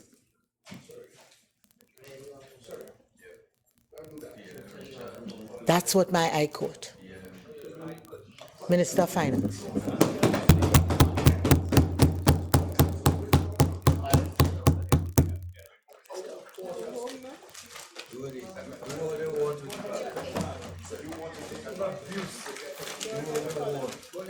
Thank you, Madam Speaker. Madam Speaker, I'll just wait for the disturbance. Please proceed. Okay, thank you very much. As I was listening to the Member of Parliament for Couva South, I was looking at some history and the origin of words, Madam Speaker. And one of the words that came to mind was the word hypocrite. Now, the word hypocrite came into English from the Greek word hypokrites, which means an actor or a stage player.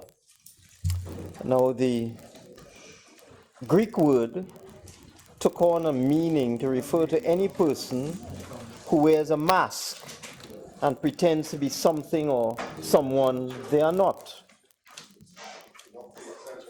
In the English usage, Member for Caroni East. Member for Caroni East. If you are leaving, I don't mind, but please leave in silence. Thank you very much. Minister of Finance. Thank you, Madam Speaker. I was looking at the etymology of the word hypocrite. And I looked at the word as it moved from the Greek hypokrites to the English hypocrite. And it moved from an actor or stage player to a person wearing a mask and pretending to be someone they are not, to a person who acts in contradiction to his or her stated beliefs or feelings. And then, Madam Speaker, I thought about the word dissembler, and I decided to check the etymology of the word dissembler. and I saw that dissembler is someone who professes beliefs and opinions, and he walks out, that he or she doesn't hold or conceal his real feelings or motives. The point I'm making, Madam Speaker, is that when I listened to the member for Couva South, I was satisfied that he didn't believe a word he was saying. Imagine a member of parliament. We have come to this parliament tonight, and we have proposed a compensating package for a public officer, a package that is of the order of approximately $85,000. Any minister, Higher than a minister, higher than the prime minister. I dare say close to the president, higher than the speaker. We have proposed a compensation package for this public official totaling approximately $85,000. And I have to listen to the member for Couva South tell me that that is not enough. That is why the word hypocrites came into my mind. I am certain that the member for Couva South did not believe one iota, one word of what he said. He was simply an actor on a stage playing to the gallery. These are the same people who will come in here and say this is a government for the upper class and a government for the rich. All of them in mansion. All of them in big car. All of them driving Jaguar, luxury vehicles, living in mansions, multiple mansions, talking about the poor as if they have feeling and compassion. And yet they think that $85,000 a month is insufficient for a public official. Moonilal, sure. Political hypocrisy at its worst, Madam Speaker. We think it's appropriate. We think it is adequate. We think it is reasonable. There must be an element of public service in all of this. When someone takes up the office of procurement regulator, one is not doing it for the money. One is not doing it to be rich. One is doing it as you, Madam Speaker. I don't want to draw you into the debate. Thank you very much. But as a speaker of a presiding officer in a House of Parliament, patriotism. Does it as a form of public service. Any one of us. The ministers here, we do our jobs as a form of public service. And when the Salaries Review Commission determines the salaries and terms and conditions of persons within its purview, in all cases, the element of public service comes into play. I would be very disappointed if a person who aspires to the office of procurement regulator would turn down and look askance and look down their nose at a package of $85,000 a month. We think it is perfectly adequate. We think it is suitable. And I remain dismayed, alarmed, shocked, and embarrassed at the political hypocrisy of our absent colleagues. I beg to move.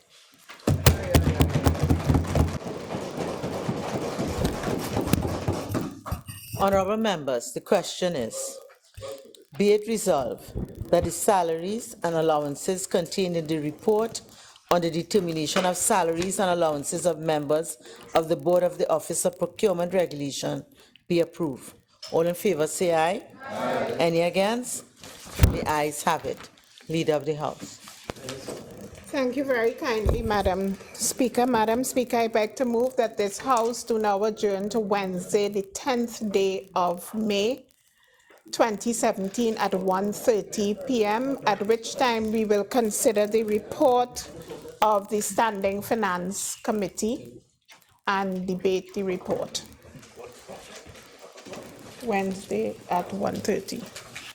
Honorable members, the question is that this House do now adjourn to Wednesday, the 10th of May 2017 at 1:30 p.m. All in favor say aye. Aye. Any against? The ayes have it. This House now stands adjourned to Wednesday, 10th of May, 2017 at 1:30 p.m.